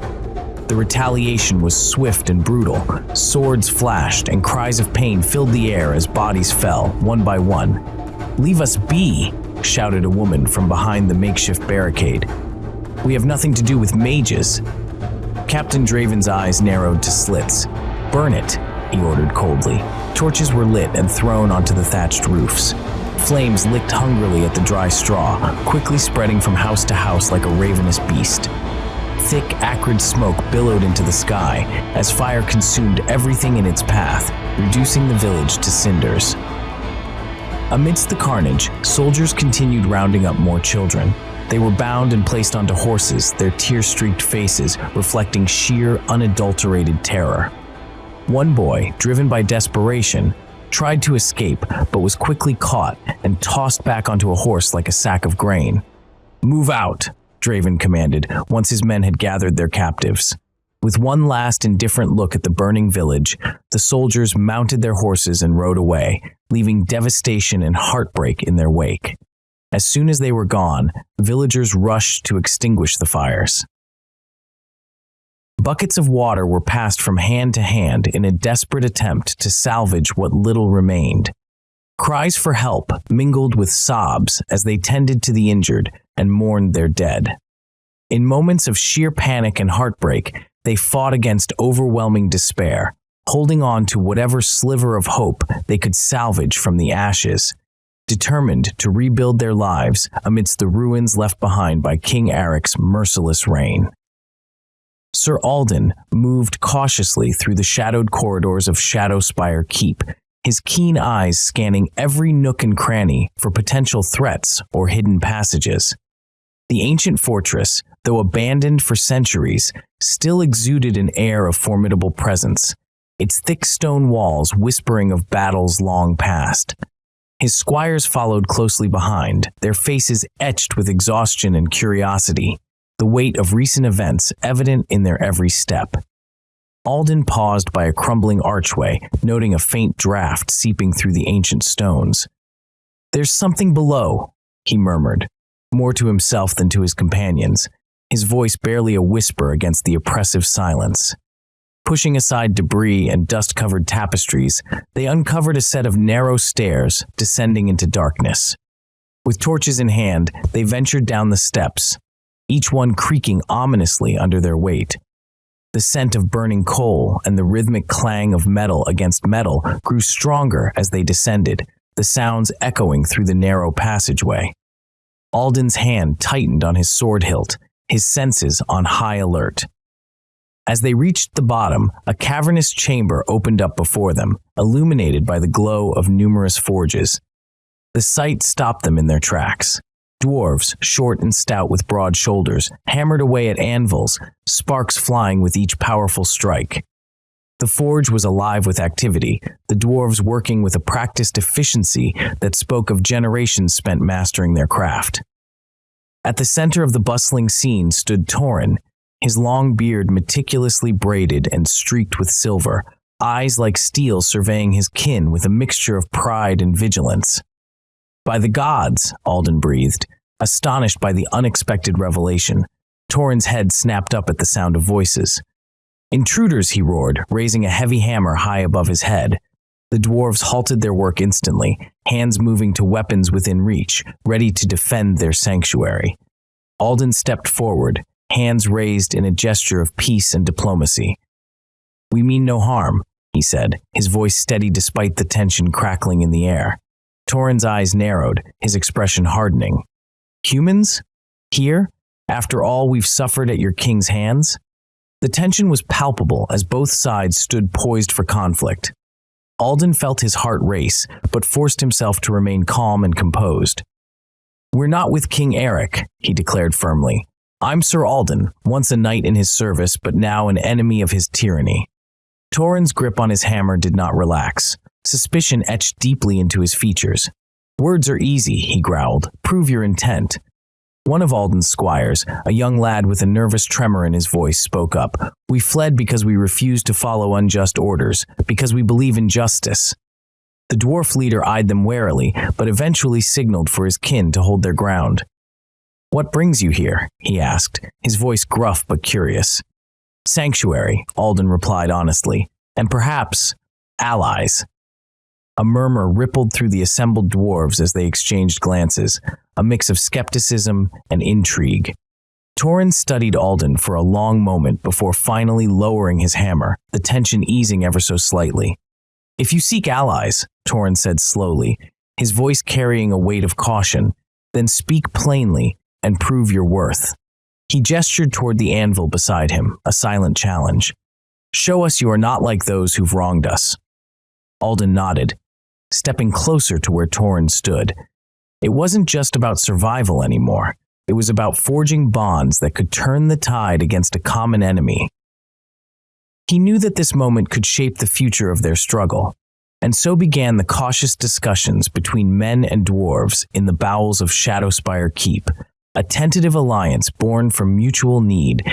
As they spoke, the ancient walls seemed to come alive, bearing witness to the forging of new bonds in the heart of the ancient fortress. Around the long stone table in the center of the chamber, Sir Alden and his men sat with the dwarves, the air heavy with the mingling scents of sweat, metal, and ale. Torin leaned back in his chair, eyes sharp as he studied the human knights across from him. Alden mirrored his posture, though his hand rested on his knee rather than a weapon. "So," Torin began, "you left the king's service because you have a sense of honor. I respect that." He took a swig from his mug, foam clinging to his beard. Alden nodded. "We couldn't stand by while innocent lives were destroyed. We seek to restore justice to Lysaria." One of Torin's kin, a burly dwarf named Graldrin, chuckled. "Big words for tall folk." He slapped an intricately forged axe onto the table. "But let's see if you can appreciate true craftsmanship." The knights leaned forward, eyes widening at the sight of the weapon. The axe was a masterpiece. Its blade gleamed with an otherworldly sheen, and intricate runes adorned its handle. "Beautiful work," one of Alden's squires remarked, reaching out but stopping short of touching it. "Aye," Graldrin grinned proudly. "It's forged with iron from our deepest mines and tempered with dragon fire." Another dwarf joined in, holding up a gleaming sword with an ornate hilt. "And this here, it's been passed down through 5 generations." The men murmured in admiration, and soon they were exchanging stories about battles fought and foes vanquished. The tension that had once crackled between them began to dissolve into shared laughter and nods of respect. Mugs of ale clinked together as tales of heroism gave way to games of strength and skill. Arm wrestling contests erupted around the table. Graldrin squared off against one of Alden's squires, their faces red with exertion as their arms trembled above the tabletop. "Come on, lad. Don't let a dwarf beat you," another knight called out encouragingly. With a final burst of strength, the squire managed to push Graldrin's arm down.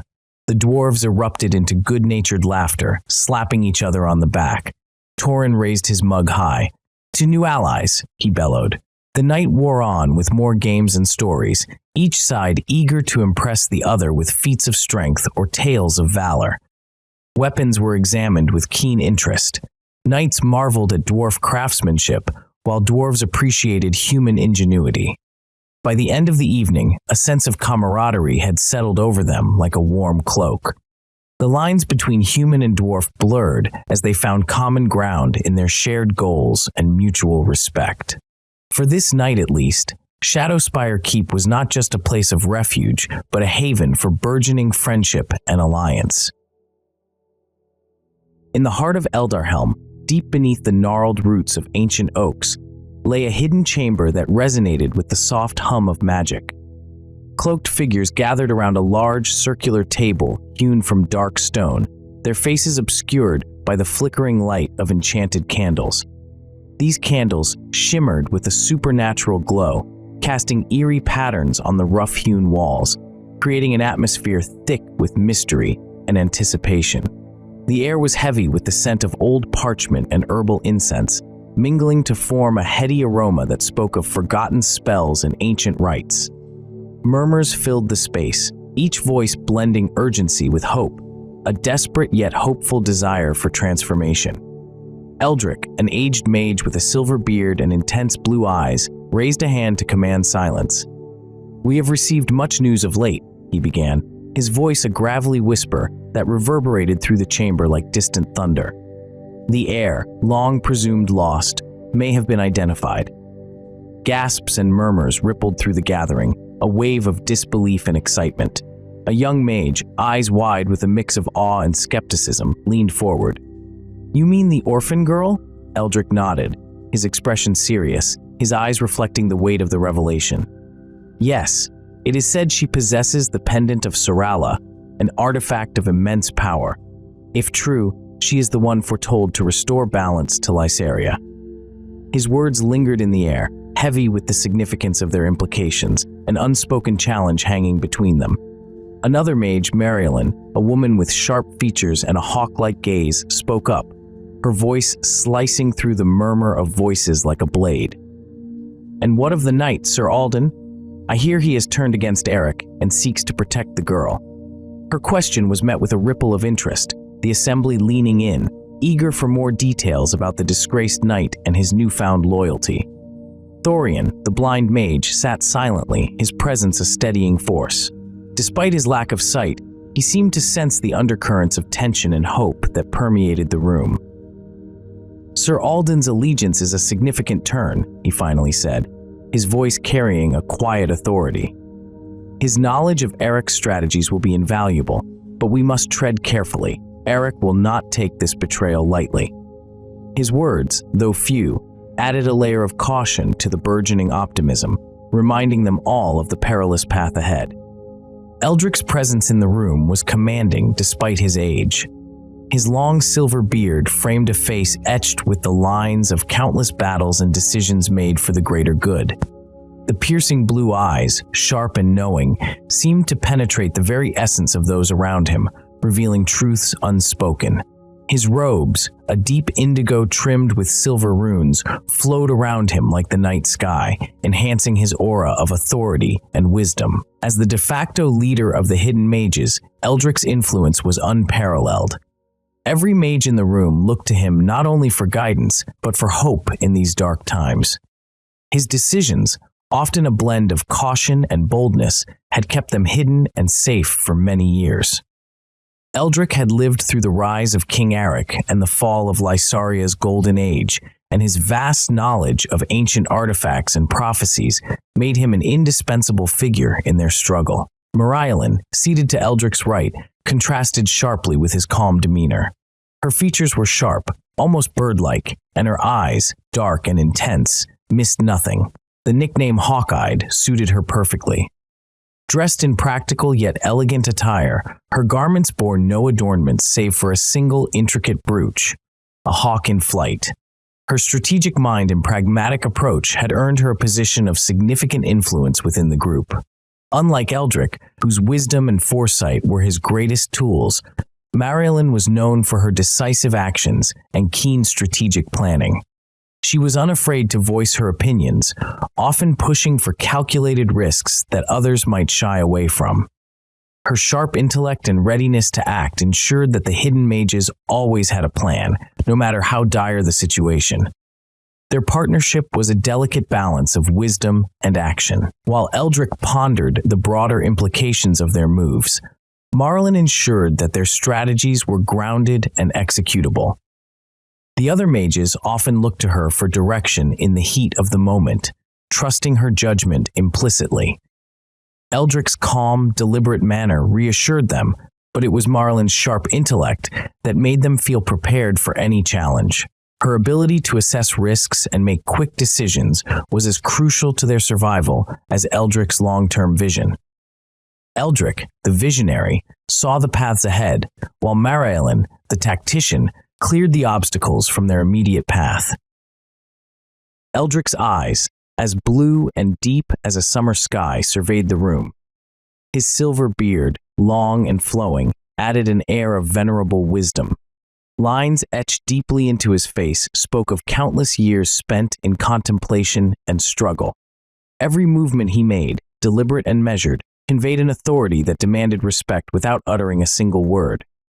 "We cannot ignore this," Eldric said, his voice steady and firm. "If Syrala is indeed the heir, we must find her and offer our guidance and protection. The time for hiding is over." The hawk-eyed mage nodded, her sharp eyes narrowing. "Agreed, but we must act with caution.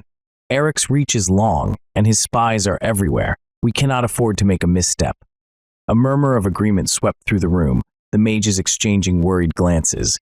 Eldric placed a reassuring hand on the table, the rough stone cool beneath his palm. "We have allies still. Sir Alden's defection is a sign that even within Eric's ranks there is dissent. We must seek him out as well." A young mage, barely out of his apprenticeship, raised a hesitant hand. But how will we find them, Master Eldric? The kingdom is vast and the dangers are many. The hawk-eyed mage stepped forward, her voice cutting through the doubt like a knife. We start with the last known locations. Syrala was seen in Ashthorn, aiding the villagers. Sir Alden was headed towards the eastern forests. We send scouts, trusted ones, to gather information and report back. Eldric nodded, his gaze meeting hers. And we prepare ourselves for what lies ahead. Our time in the shadows has taught us much, but now we must step into the light. The assembly broke into smaller groups, discussing plans and strategies in hushed tones. Eldric and the hawk-eyed mage stood together, a silent understanding passing between them. Eldric stroked his beard thoughtfully, considering the ramifications. Alden's rebellion could be the catalyst we need. He is a man of honor, respected even among our enemies. His support lends credibility to Syrala's claim. A younger mage, cloaked in green, leaned forward, eyes alight with determination. We must act. The time for hiding is over. We should reach out to Alden and Syrala, offer our aid. Eldric raised a hand to temper the enthusiasm, his voice steadying the eager crowd. We must be cautious. Revealing ourselves too soon could lead to disaster. We need a strategy. The hawk-eyed mage nodded. Agreed.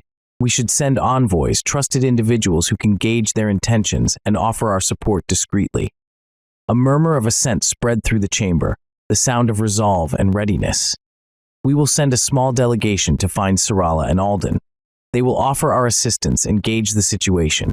Meanwhile, we continue to prepare. Our time in the shadows may soon come to an end. The mages exchanged resolute glances, their purpose clear and unified. The meeting adjourned with a renewed sense of hope and urgency.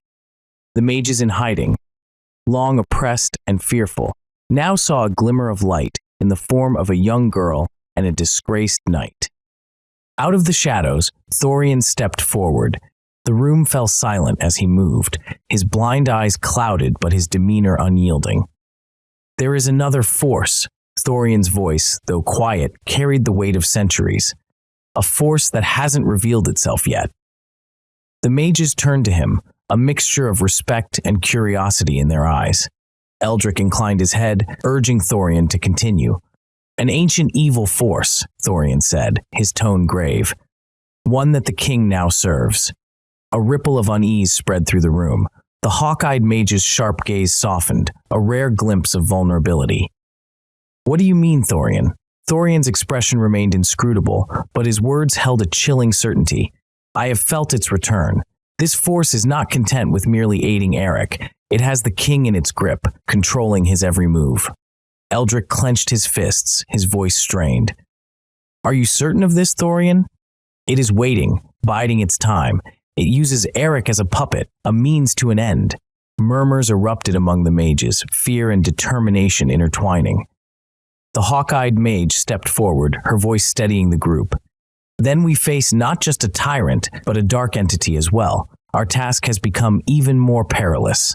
Eldric nodded, his mind racing with the implications. We must adjust our strategy. This changes everything. Thorian's presence seemed to calm the rising panic. Indeed, we must be vigilant and we must act swiftly. The force will not remain hidden forever. Thorian remained where he stood, his blind eyes unseeing, yet all-knowing. The room buzzed with renewed purpose, each mage understanding the gravity of the task before them. They had to find Syrala and Sir Alden, not just to restore the kingdom, but to confront an ancient evil that threatened to consume them all. The blind mage stood as a figure of enduring strength and mystery among the hidden mages of Lysaria. His weathered face, lined with the marks of countless years and wisdom, bore testament to a life lived through both triumph and tragedy. His eyes, clouded over with blindness, saw nothing of the physical world, yet Thorian's insight into the realms of magic and the future was unparalleled. Despite his lack of sight, he moved with a calm assurance, each step deliberate and purposeful, as though guided by unseen forces. Born into an age long past, Thorian had once been a powerful seer, his visions helping to guide Lysaria through times of need. His blindness was a result of a magical accident, a sacrifice made in the pursuit of ancient and forbidden knowledge. As Thorian stood in the dimly lit chamber, the mages around him hung on his every word.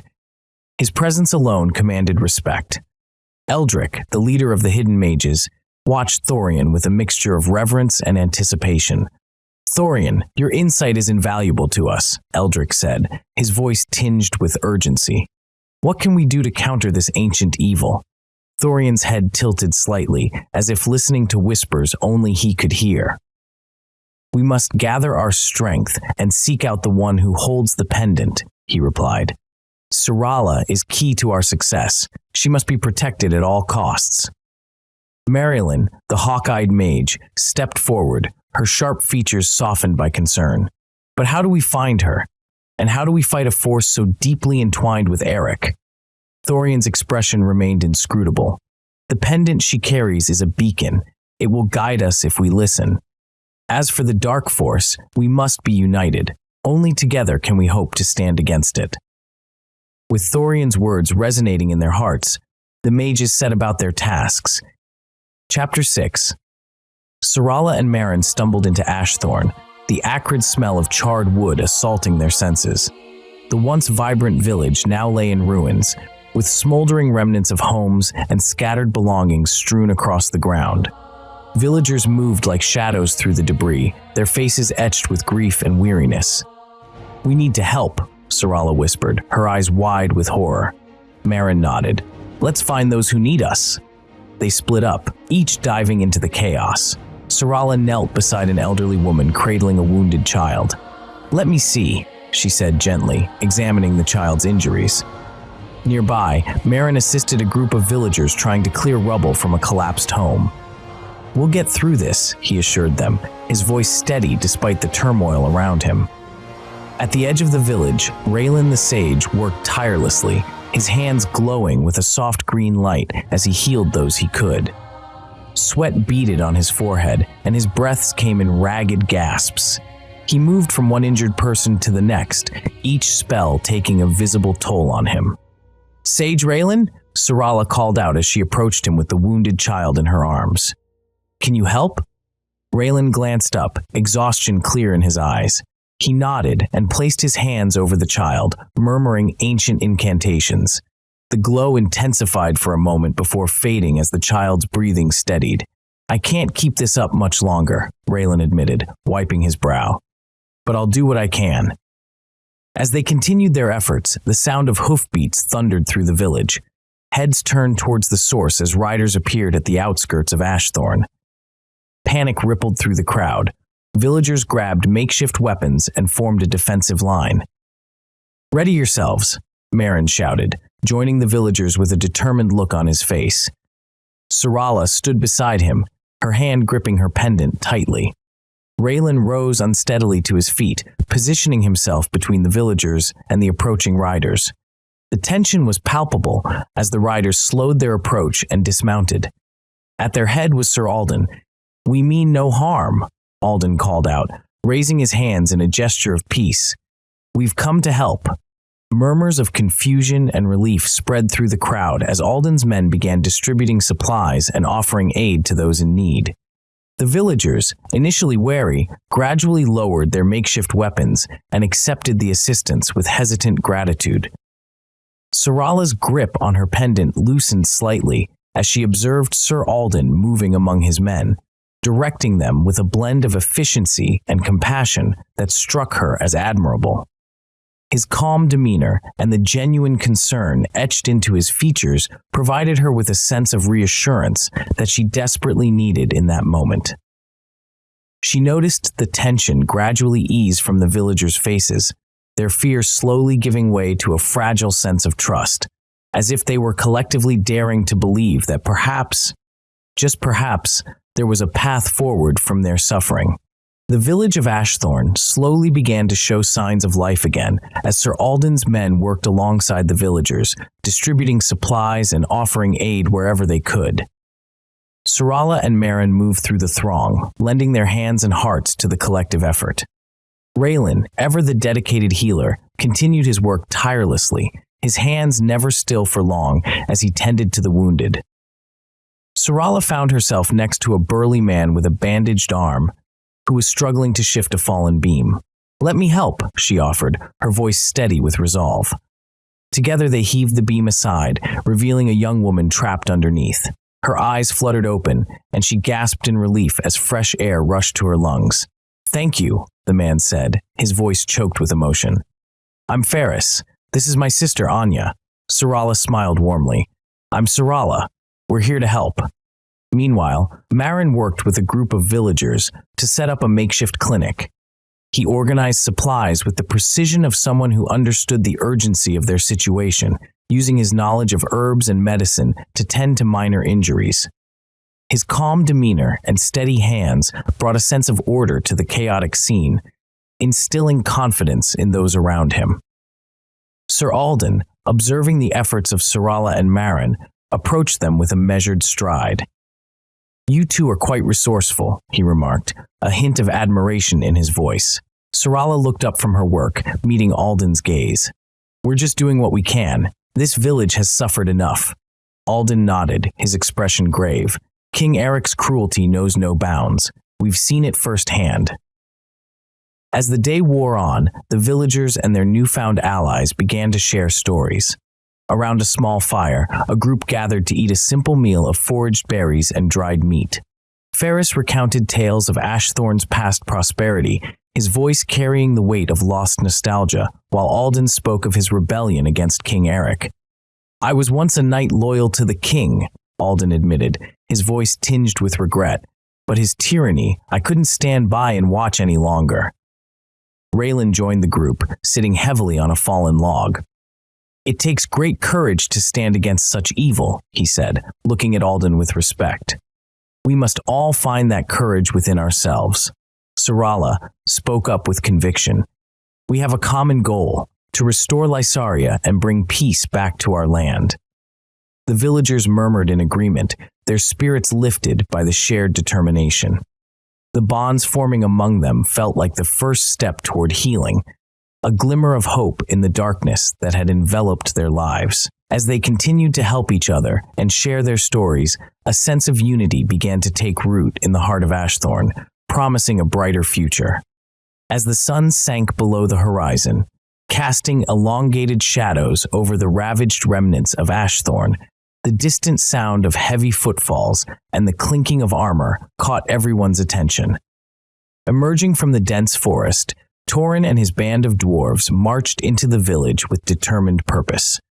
Their stout figures, clad in intricately crafted armor and wielding formidable weapons, presented a striking contrast to the weary and beleaguered villagers.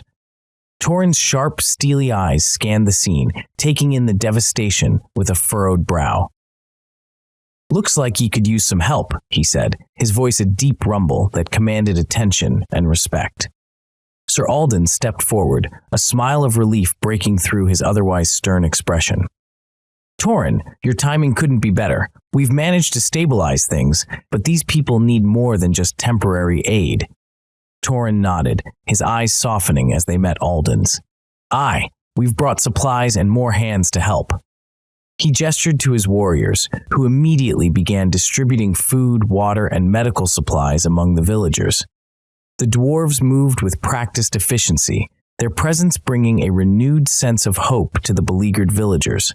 One dwarf, with a beard as white as freshly fallen snow, knelt beside Marin at the makeshift clinic, offering him a satchel filled with healing herbs and salves. "Thank you," Marin said, his voice filled with gratitude.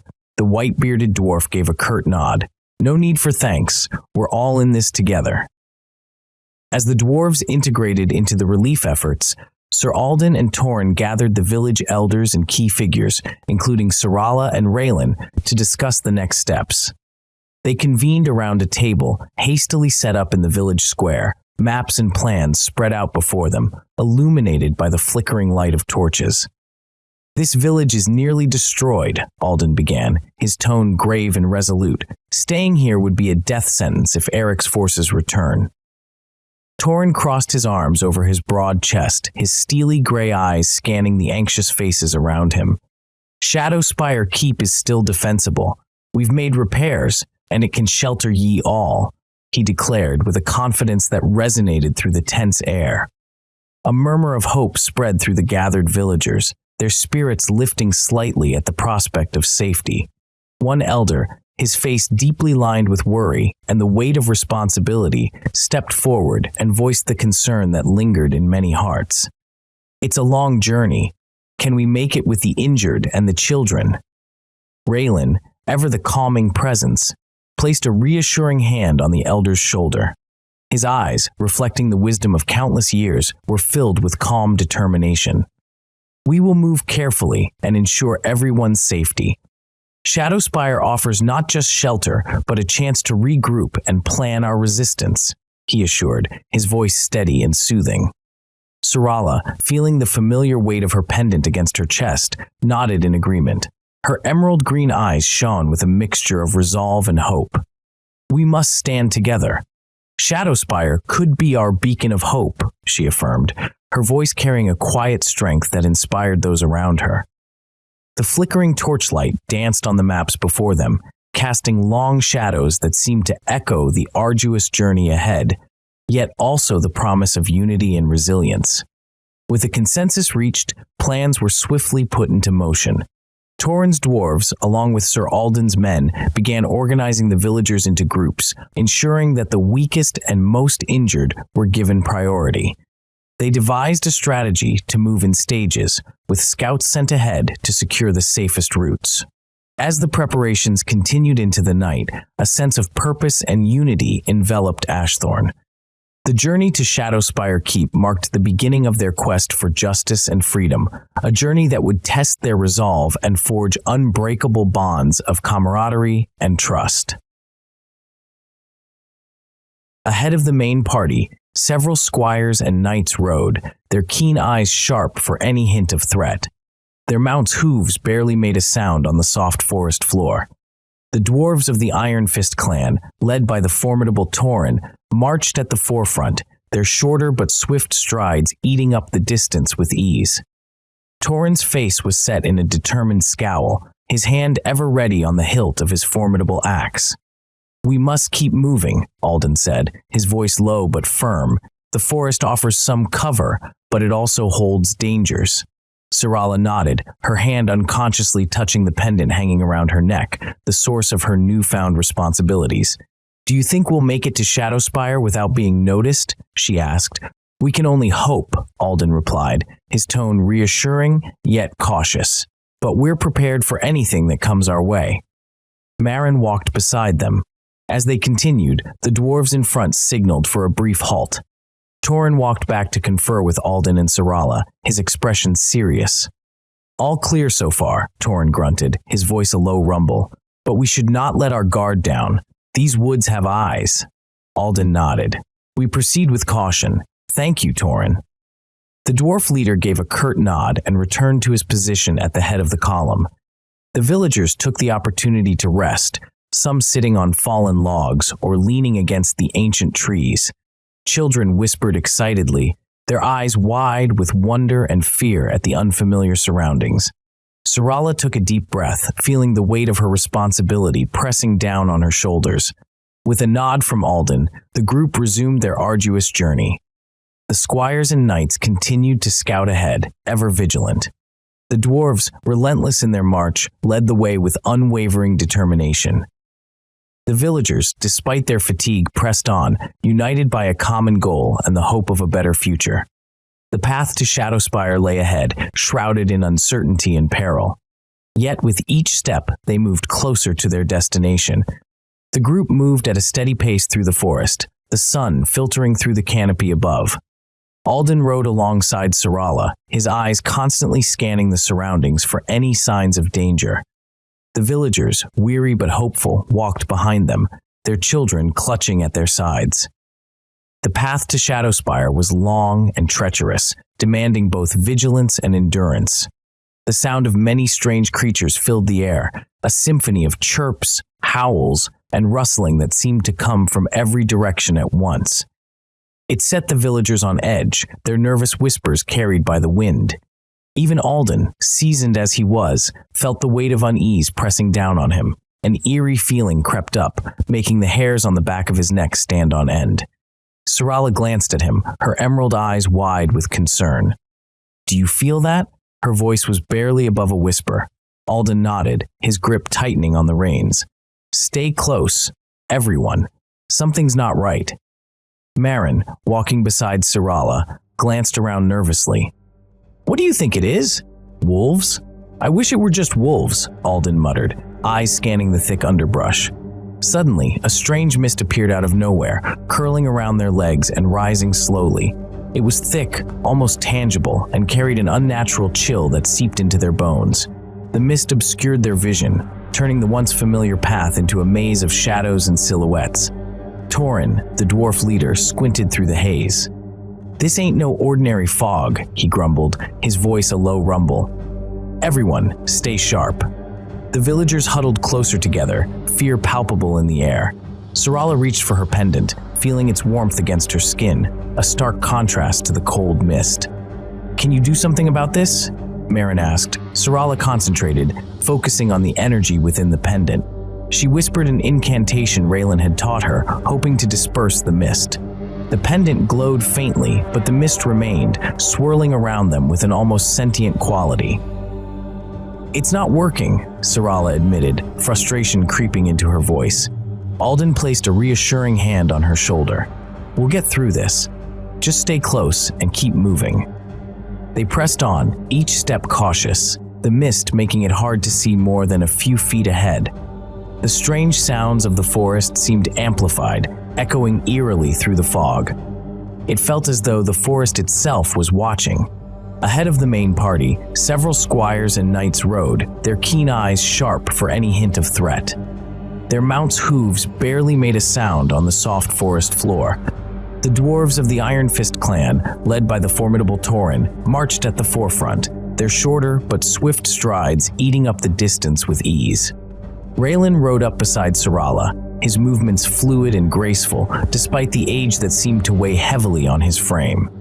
His silver-gray hair fluttered slightly in the wind, and his deep green eyes, sharp and observant, locked onto Syrala's face.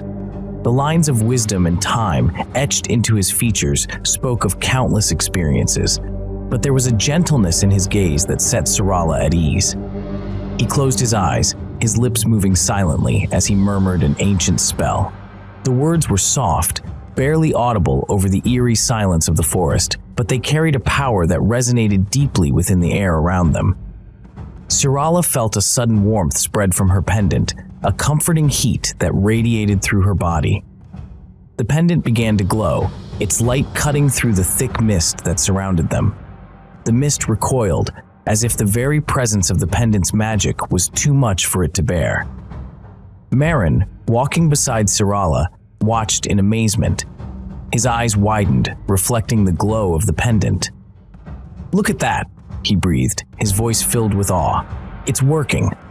The fog, once so thick and impenetrable, began to thin. It swirled away, revealing the path ahead and the trees lining their route. The oppressive weight that had settled over them lifted, allowing them to see and breathe more easily. Only a little bit of the mist remained, lingering around their feet like a reluctant shadow. The way ahead was clearer now, the threat of the unknown diminished.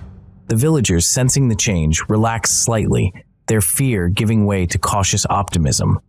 Raelin opened his eyes, a faint smile touching his lips as he looked at Syrala. "Well done," he said simply, his voice carrying the warmth of genuine praise. Raelin rode up beside Alden, his horse matching the knight's pace effortlessly. The sage's presence, calm and composed, provided a steadying influence amid the lingering mist that swirled around their horses' hooves. Alden, ever vigilant, glanced over at Raelin, acknowledging his approach with a curt nod. "Alden," Raelin began, his voice steady and low, resonating with a depth of wisdom, "this forest is more dangerous than we anticipated. The dark magic that has seeped into these woods is but a shadow of what we face ahead." Alden's eyes narrowed, his thoughts clearly weighed down by the burdens of their mission. "The villagers are exhausted, and we have a long journey to Shadowspire. We need to stay vigilant." Raelin nodded in agreement, his expression thoughtful, the lines on his face deepening. Indeed, but we must also prepare for the greater battle ahead. Syrala's journey is only beginning, and she needs our guidance now more than ever. The knight glanced back at Syrala, who rode behind them, her pendant glowing softly against her chest, casting a gentle light in the dim forest. "She shows promise," he said, a note of admiration in his voice. "But she is young, and the weight of her destiny is heavy." "Syrala is resilient," Raelin replied, his tone filled with quiet conviction. "She has already faced more than many her age. With proper guidance, she will become the leader Lysaria needs." Alden's gaze hardened, his features set in determination. "And what of Eric? He grows more desperate by the day. His men are ruthless, and his power seems boundless." Raelin's eyes darkened, the weight of ancient knowledge reflected in their depths. "There is more to Eric's power than mere ambition. A dark entity has claimed him, corrupting his very soul. This entity feeds on his fears and desires, twisting them into something far more dangerous." Alden's grip tightened on his reins, his knuckles whitening. "What kind of entity are we dealing with?" Raelin sighed, the lines of age and worry deepening on his face, his wisdom etched in every wrinkle. "An ancient force, older than Lysaria itself. It seeks to plunge the world into darkness, using Eric as its vessel. The pendant Syrala carries is one of the few things that can counteract this darkness, but it will not be easy." Alden's jaw set in determination, his resolve solidifying. "Then we must protect Syrala at all costs. She is our only hope." Raelin placed a reassuring hand on Alden's shoulder, a gesture of solidarity. "We will face this together, Alden. We must move quickly and prepare for what lies ahead. Shadowspire will be our refuge, but also our fortress. We cannot afford to falter." With a shared understanding, they pressed on, the shadows of the forest parting before them as they rode towards their uncertain future, their hearts steeled for the battles that lay ahead. Two scouts, their faces drawn with urgency, burst through the underbrush. They sought Alden immediately, their voices cutting through the camp's relative calm. "Alden! Sir Alden!" one of them called, breathless. Alden turned sharply, eyes narrowing at the distress evident in their voices. He moved toward them, the camp's quiet falling into a tense silence as villagers and dwarves watched the exchange. "Speak," Alden commanded, his tone steady but urgent. The scout, sweat beading on his forehead, swallowed hard. "Soldiers, sir, not far from here. We think they have prisoners with them." The second scout, equally tense, nodded in agreement. "We spotted them just beyond the ridge. They're moving this way, sir." Alden's face hardened. He glanced around, taking in the faces of the villagers and dwarves who now looked to him for guidance. He raised his voice, commanding the attention of all present. "Everyone, listen. Scouts have spotted King Eric's soldiers nearby.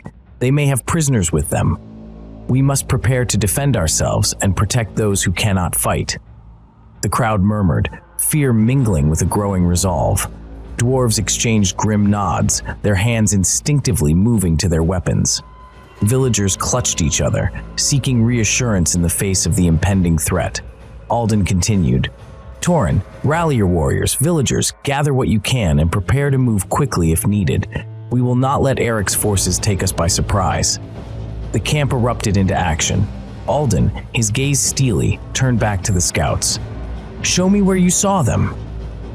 The scouts nodded, leading Alden away as the camp buzzed with the preparations for what lay ahead. As they moved through the dense forest, Alden's thoughts raced. He knew that this confrontation was inevitable, but he had hoped for more time to prepare. The lives of innocents and the future of their rebellion hung in the balance. The scouts led him to a vantage point just above the ridge, where they crouched low behind the cover of some shrubs. Below them, a small detachment of King Eric's soldiers marched through the underbrush, Heir, their armor glinting dully in the filtered sunlight. Alden's jaw clenched at the sight. He knew the cruelty of Eric's regime all too well. "We need to act swiftly and decisively," Alden whispered to the scouts. "Go back to the camp and inform Torin." As they slipped away, Alden remained, his eyes fixed on the soldiers below, a silent vow forming in his heart. He would protect these people, no matter the cost. Alden descended the ridge swiftly, his mind already formulating a plan with each step. As he re-entered the camp, the urgency in his stride caught the attention of everyone around, their conversations fading into a tense silence. "Listen up!" Alden's voice cut through the noise, commanding immediate attention. "We need to split into two groups. The first group will continue on to Shadowspire Keep. The second will form a strike force to intercept the soldiers and free the prisoners."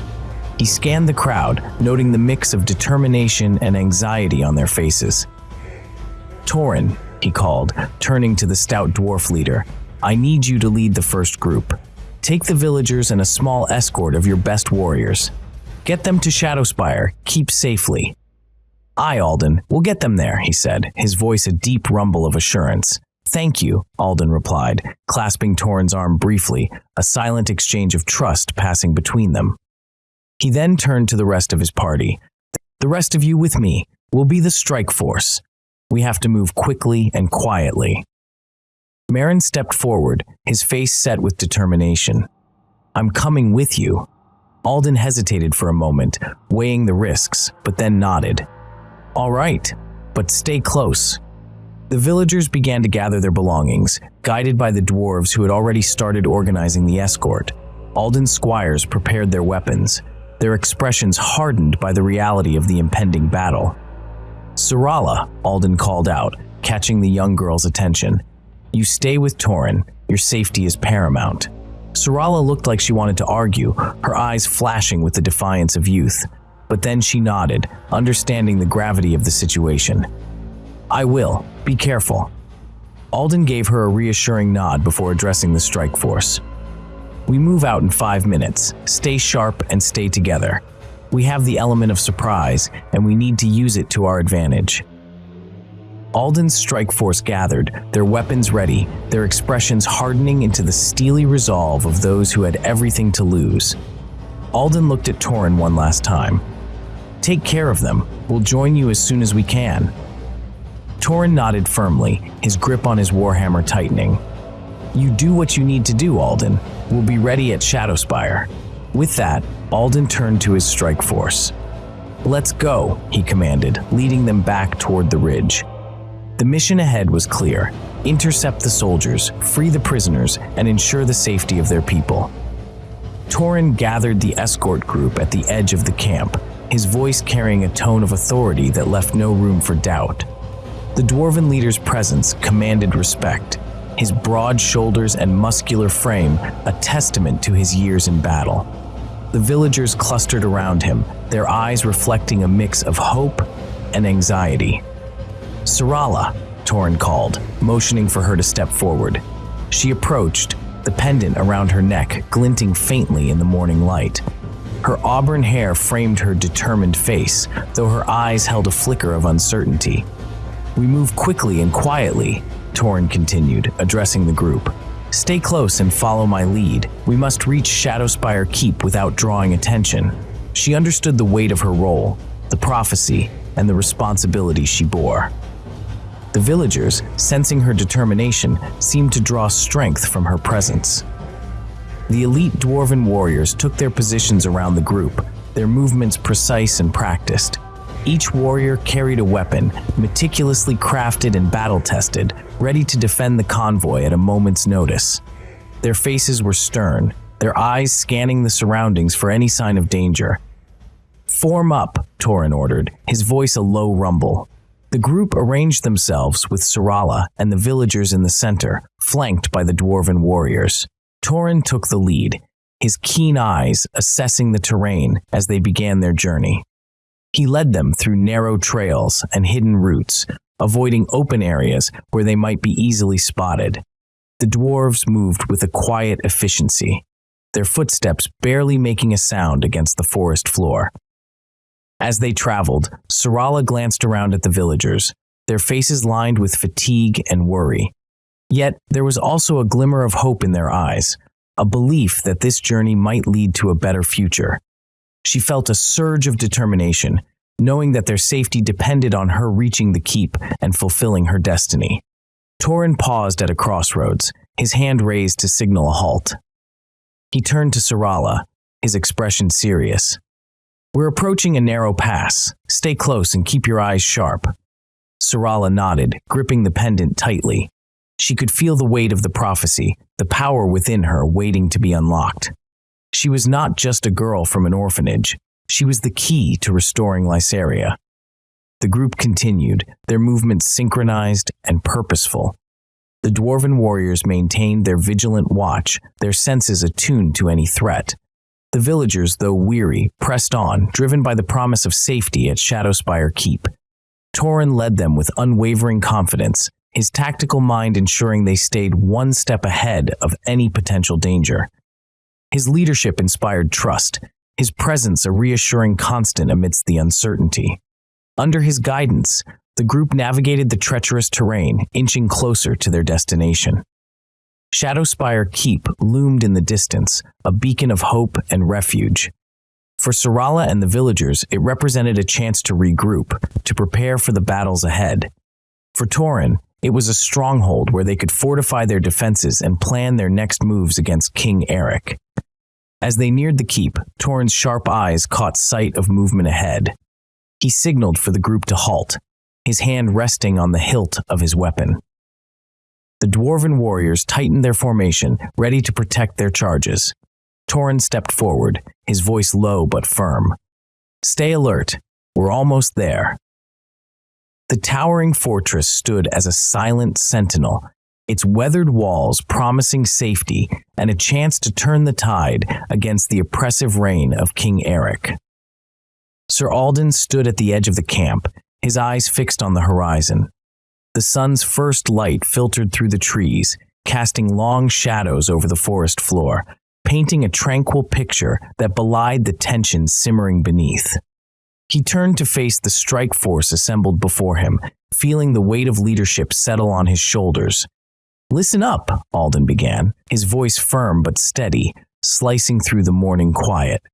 "We have a chance to intercept Eric's soldiers and free the prisoners. Our actions today could change the course of this struggle." Marin stepped forward, his expression resolute and eyes burning with conviction. "We won't let them down, Sir Alden. Those people need us." Alden nodded. He scanned the faces of his squires, young, eager, and ready to prove themselves in the crucible of battle. Despite their youth, he saw in them the same fire that had driven him when he was their age, a fire that could forge true warriors. "Stay close and follow my lead," Alden instructed, his gaze sweeping over the group. "We move swiftly and strike hard, no hesitation." The squires, with their hands resting on their swords, nodded in unison. They had trained for this moment, and though they were still learning, Alden trusted their loyalty and bravery implicitly. Among the seasoned warriors stood a handful of dwarves from the Iron Fist clan, their eyes sharp and focused. They had fought many battles against Eric's forces, and their presence bolstered the strike force's strength immeasurably. One dwarf, his beard braided with iron rings, gave Alden a curt nod. "We're with you, Alden," the dwarf rumbled, his voice like the grinding of stones. "Let's show these soldiers what true warriors can do." Alden clasped the dwarf's forearm in a gesture of solidarity. "Your strength is invaluable, my friend. Together, we will make them regret their tyranny." With the plan set, Alden led the strike force into the forest. The underbrush rustled under their boots, but they moved with practiced stealth, each step a silent promise of retribution. Alden's mind raced with tactics, every move calculated to ensure their success. They reached a vantage point overlooking a narrow pass where the enemy was expected. Alden signaled for the group to halt and took a moment to survey the terrain, every detail committed to memory. He turned to Marin, who was watching him intently, ready for his command. "Marin, take 2 squires and flank them from the east," Alden ordered, his voice low but commanding. "We'll create a diversion from the west. Timing is crucial." Marin nodded, his jaw set in determination. "We'll be ready." As Marin and the squires moved into position, Alden gathered the remaining warriors around him. "We strike fast and free the prisoners," Alden reminded them, his voice a steady anchor. "No one gets left behind." The seasoned warriors, including the dwarves, nodded in agreement. They understood the stakes and were prepared to face whatever came their way, their resolve unshakable. Alden took a deep breath, feeling the familiar rush of adrenaline surge through his veins. "On my signal," he whispered, his voice barely audible over the pounding of his heart. With everything in place, the strike force waited in tense silence, poised on the edge of action, ready to unleash their fury upon King Eric's soldiers and turn the tide of their struggle. The strike force under Sir Alden rode through the dense forest, their eyes scanning for any sign of King Eric's soldiers. The underbrush rustled with their passage, the air thick with anticipation, and the scent of pine mingling with the earthy aroma of damp soil. As they emerged from the woods, the sight that greeted them was unexpected. A line of soldiers, already in a defensive position, weapons gleaming in the early light. The sun's first rays caught on their armor, creating an almost blinding reflection. Alden quickly assessed the situation, his mind racing through tactics and formations. "Form a line," he commanded, his voice cutting through the tension like a blade. His men sprang into action, each knowing their role in the formation, their movements a testament to countless hours of drilling and preparation. The seasoned warriors, clad in heavy armor, took their place at the center of the line. They moved with practiced precision, their shields interlocking to form a formidable wall. Their eyes, hardened by countless battles, locked onto the enemy with steely determination. These were the men who would absorb the brunt of the attack, holding the line and creating opportunities for counterattacks. Their breaths came in steady puffs, visible in the cool morning air. On either flank, the squires positioned themselves, their crossbows at the ready. Lighter in armor but quick and agile, they aimed their weapons at the enemy's flanking units. Their role was clear: protect the main force from being outmaneuvered and provide ranged support. The younger soldiers exchanged brief, nervous glances, but their hands remained steady, fingers poised on triggers. Behind the infantry line, the cavalry waited, both heavy and light, their horses restless with anticipation, snorting and pawing at the ground. The heavy cavalry, with their lances and heavy armor, would deliver powerful charges at critical moments, aiming to break the enemy's formation. The light cavalry, swift and nimble, were ready to harass the enemy from the sides, disrupting their cohesion. The riders murmured soothing words to their steeds. Sir Alden positioned himself just behind the center of the infantry line, where he could oversee the battle and issue commands. Merrin, ever vigilant, stood close by, ready to relay orders or engage in critical actions. The two exchanged a brief nod, a silent acknowledgement of the task ahead. "Steady, men," Alden called out, his voice a calm anchor amidst the rising tension. "Wait for my signal." The enemy soldiers, sensing the impending clash, tightened their grips on their weapons. A moment of stillness hung in the air, the calm before the storm. Each side knew that the coming moments would be decisive, a clash of wills and steel that would echo through the land.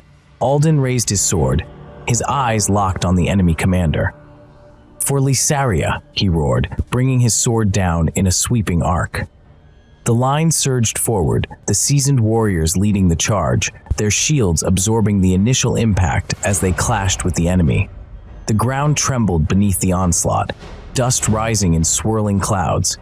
Crossbow bolts whistled through the air from the flanks, striking down enemy skirmishers and archers. The heavy infantry pushed forward, their weapons swinging in powerful arcs, breaking through the enemy lines. The cavalry, waiting for the opportune moment, prepared to unleash their devastating charge. The battlefield erupted in a cacophony of shouts, clashing steel, and the cries of the wounded. Alden's eyes darted across the scene, every move calculated, every command precise. The fate of the prisoners, and perhaps Lysaria itself, hung in the balance. His heart pounded in his chest. On the flanks, the squires took aim with their crossbows. Bolts whistled through the air, striking enemy soldiers and sowing chaos among their ranks. The squires then transitioned smoothly into melee combat, their lighter armor allowing for swift, precise movements. They guarded the sides of the heavy infantry, ensuring the enemy couldn't encircle them. From his vantage point behind the line, Sir Alden surveyed the battlefield, his keen eyes noting every shift and movement. "Steady," he called, watching the enemy become fully engaged with his infantry. With a nod from Merrin, Alden saw his moment. He raised his arm, the signal for the cavalry to charge. The ground trembled as the heavy cavalry surged forward, their lances aimed at the enemy's flanks. They crashed into the exposed sides, their momentum causing a ripple of destruction through the enemy's formation. The light cavalry followed, weaving through the chaos to harass retreating units or assist the heavy cavalry in their charge. They were swift and relentless, ensuring no enemy soldier found respite. Alden monitored the engagement, ready to adapt. His focus sharpened as he noticed a part of the line beginning to falter. Without hesitation, he ordered the reserve units forward to reinforce the weakening section. The fresh troops bolstered the line, preventing any breakthrough. The heavy cavalry's charge had done its job, creating a significant gap in the enemy line. Alden saw the opportunity for a final push. "Forward," he commanded, and the infantry surged ahead, exploiting the breach. They drove the enemy back. The heavy cavalry continued pressing the advantage, while the light cavalry circled around to cut off any retreat. The enemy's formation crumbled under the coordinated assault. As the main engagement drew to a close, the light cavalry pursued the retreating foes, ensuring they couldn't regroup or launch a counterattack. The infantry consolidated their position, securing the battlefield and preparing for any further threats. Alden watched as his forces executed the plan with precision. The enemy had been driven back, their forces scattered. For now, the battlefield belonged to them. As the dust settled and the echoes of clashing steel began to fade, Sir Alden's keen eyes swept over the battlefield. Amidst the chaos and fallen soldiers, a troubling realization struck him. There were no prisoners. His heart sank, a heavy weight pressing against his chest. He had expected to find captives among the enemy ranks, but there was nothing, only the grim aftermath of the skirmish. Alden's jaw tightened. This was no rescue mission, he muttered to himself. The realization hit him like a cold wave. The enemy had lured them into a trap, an ambush carefully laid out to draw his forces into a pitched battle. The fighting had been fierce, both sides trading blows with a ferocity born of desperation and resolve. Bodies lay strewn across the forest floor, a somber testament to the cost of their clash. Alden's forces, though battered and weary, seemed to have the upper hand. His seasoned warriors, bolstered by the steadfast squires and the timely cavalry charges, had managed to break the enemy's formation. The enemy commander, recognizing the futility of further resistance, had called for a retreat, leaving behind their dead and wounded. Alden's gaze moved over his men, many of whom bore fresh wounds. They had fought valiantly, and it showed. The line had held, the flanks had performed admirably, and the cavalry had struck decisive blows. But the cost was steep. Among the fallen, Alden spotted familiar faces, men who had stood by him through countless battles now lying still. As Alden issued orders, directing his men to gather the wounded and prepare for a possible counterattack, he couldn't shake the feeling of unease. The enemy had intended to weaken them, and in many ways, they had succeeded. Yet his forces had endured, their resilience shining through the grim reality of their situation. The forest around them, once serene, now stood as a silent witness to the brutality of their encounter.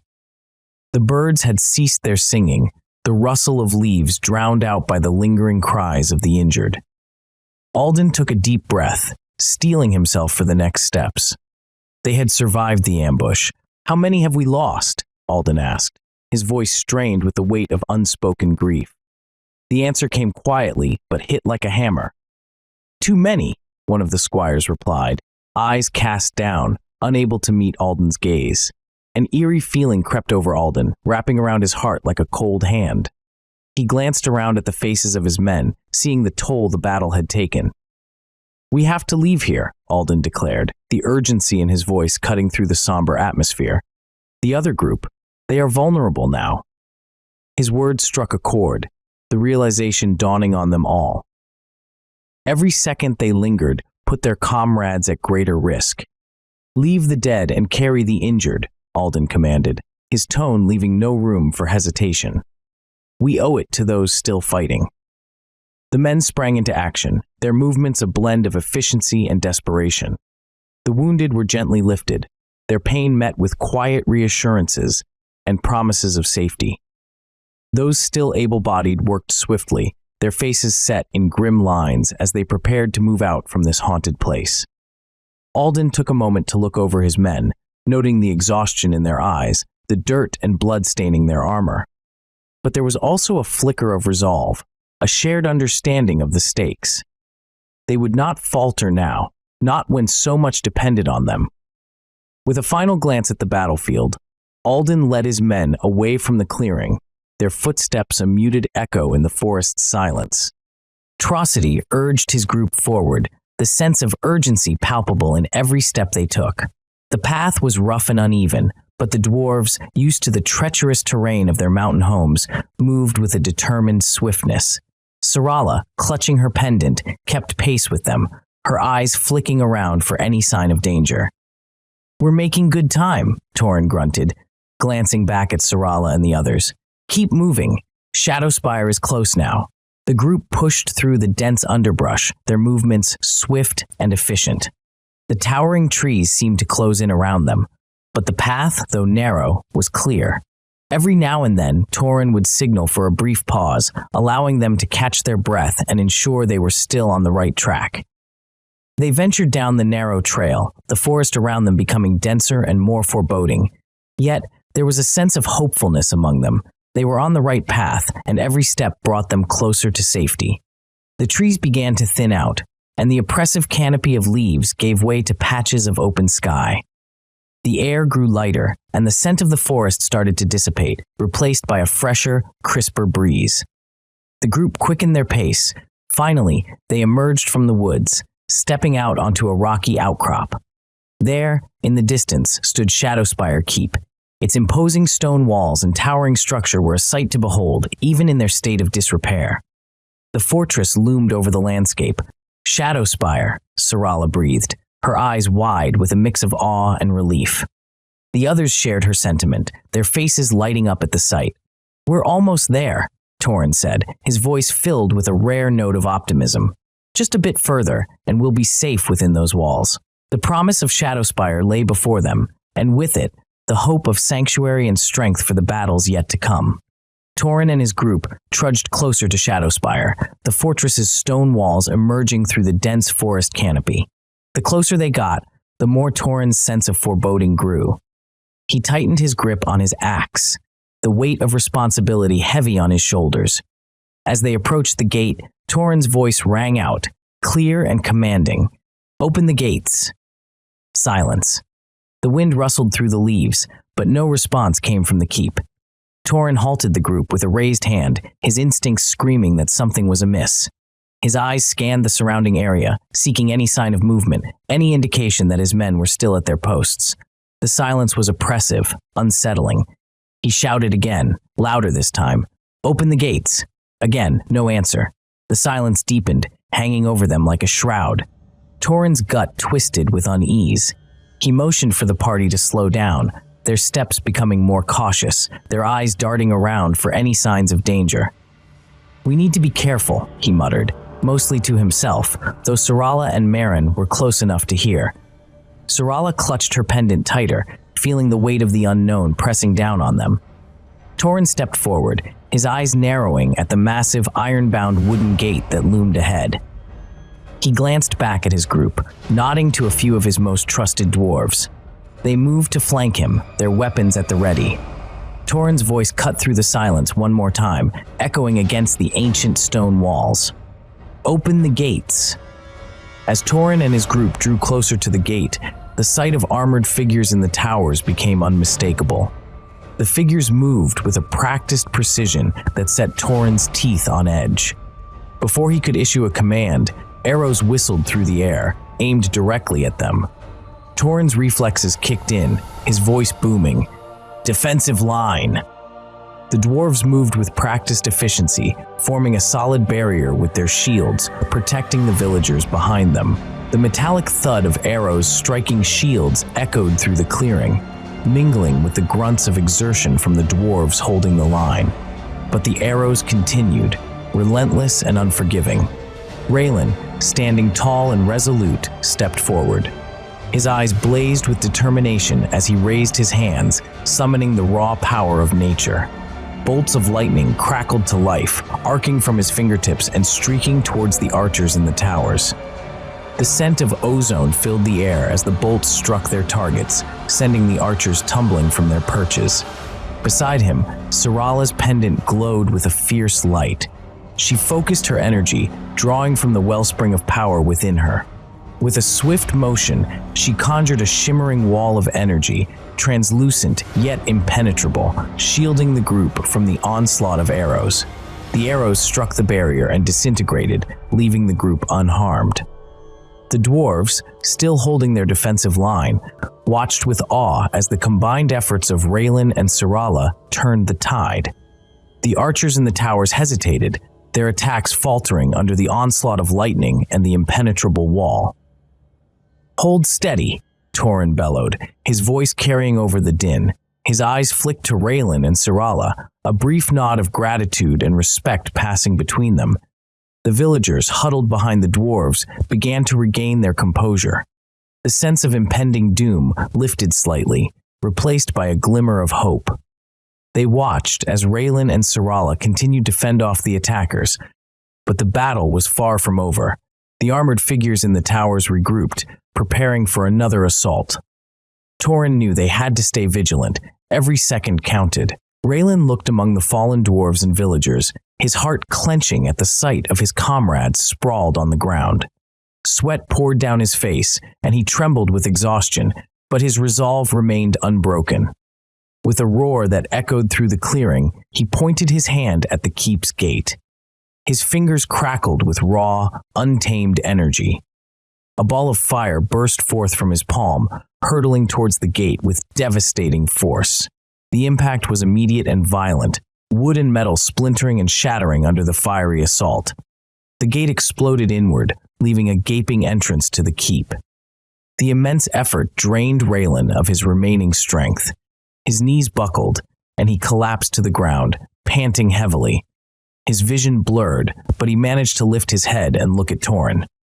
"Go," he rasped, his voice barely above a whisper, yet filled with an undeniable urgency. Syrala, standing nearby, felt her own strength waning. The energy barrier she had conjured flickered and faded, leaving them vulnerable once more. Her legs trembled, and she struggled to remain upright, her breathing labored. Torin, his eyes fixed on the fallen gate and the path now open before them, nodded grimly. He raised his warhammer high, the determination in his stance unmistakable. "Charge!" he roared, his voice carrying the weight of his conviction. The dwarves, despite their exhaustion and the toll the battle had taken, rallied at Torin's command.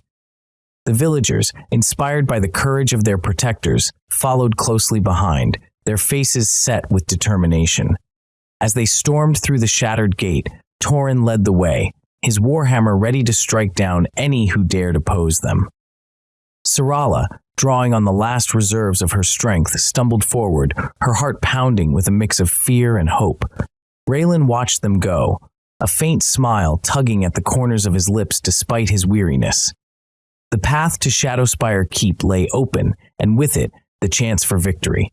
Torin led the charge into the castle's courtyard, his warhammer swinging with brutal efficiency. The clang of steel against steel echoed off the stone walls as the dwarves of the Iron Fist clan engaged King Eric's soldiers in a ferocious melee.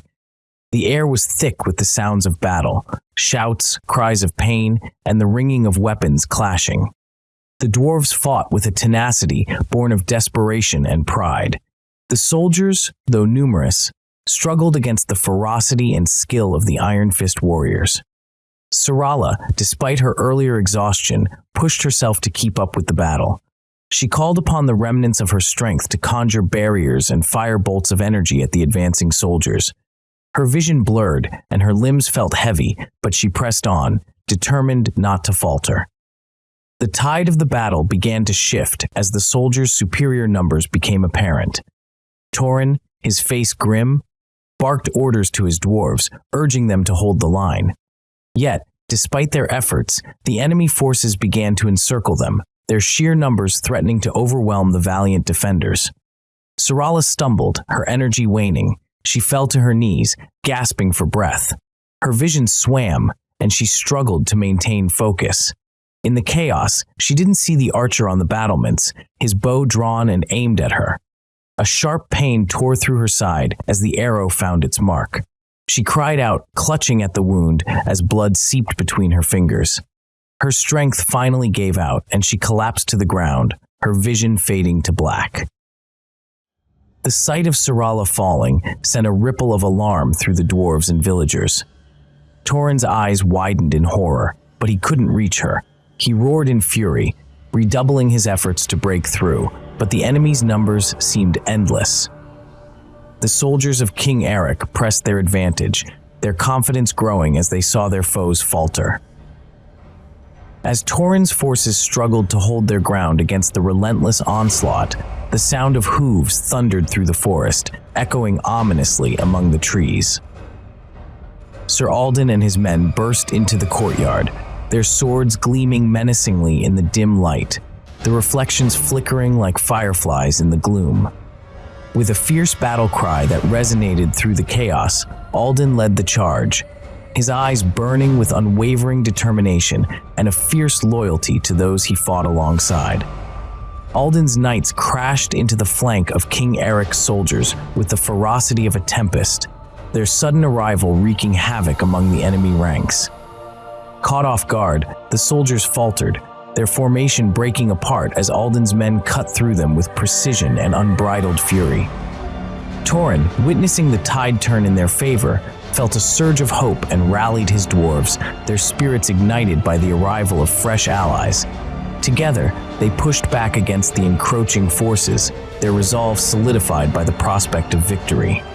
The battle raged on, brutal and unrelenting, each moment filled with the clamor of war. Steel met steel in a cacophony of clashes that reverberated through the air, the scent of blood and sweat thickening around them. Alden fought with the strength of a man possessed, his sword carving a bloody path through the enemy ranks as if he were an avenging spirit. His squires followed closely, their faces set in grim determination, reflecting the seriousness of their mission. Casualties mounted on both sides, each fallen warrior a grim reminder of the stakes. Torin's dwarves, though fierce and resilient, fell under the relentless assault, their bravery evident even in the face of overwhelming odds. Alden's knights, despite their valor and skill, also paid a heavy price, their numbers dwindling as they fought valiantly for their cause. The courtyard transformed into a grim tableau of sacrifice and struggle, with both sides giving no quarter, their commitment unwavering. Finally, the last of King Eric's soldiers fell, and the battlefield grew eerily quiet, as if the world itself held its breath. The surviving defenders stood amidst the fallen, their breaths coming in ragged gasps, the weight of the battle settling heavily upon their shoulders. Alden wiped his bloodied sword on a fallen soldier's tunic, his eyes scanning the aftermath with a mix of relief and sorrow, the reality of their victory bittersweet.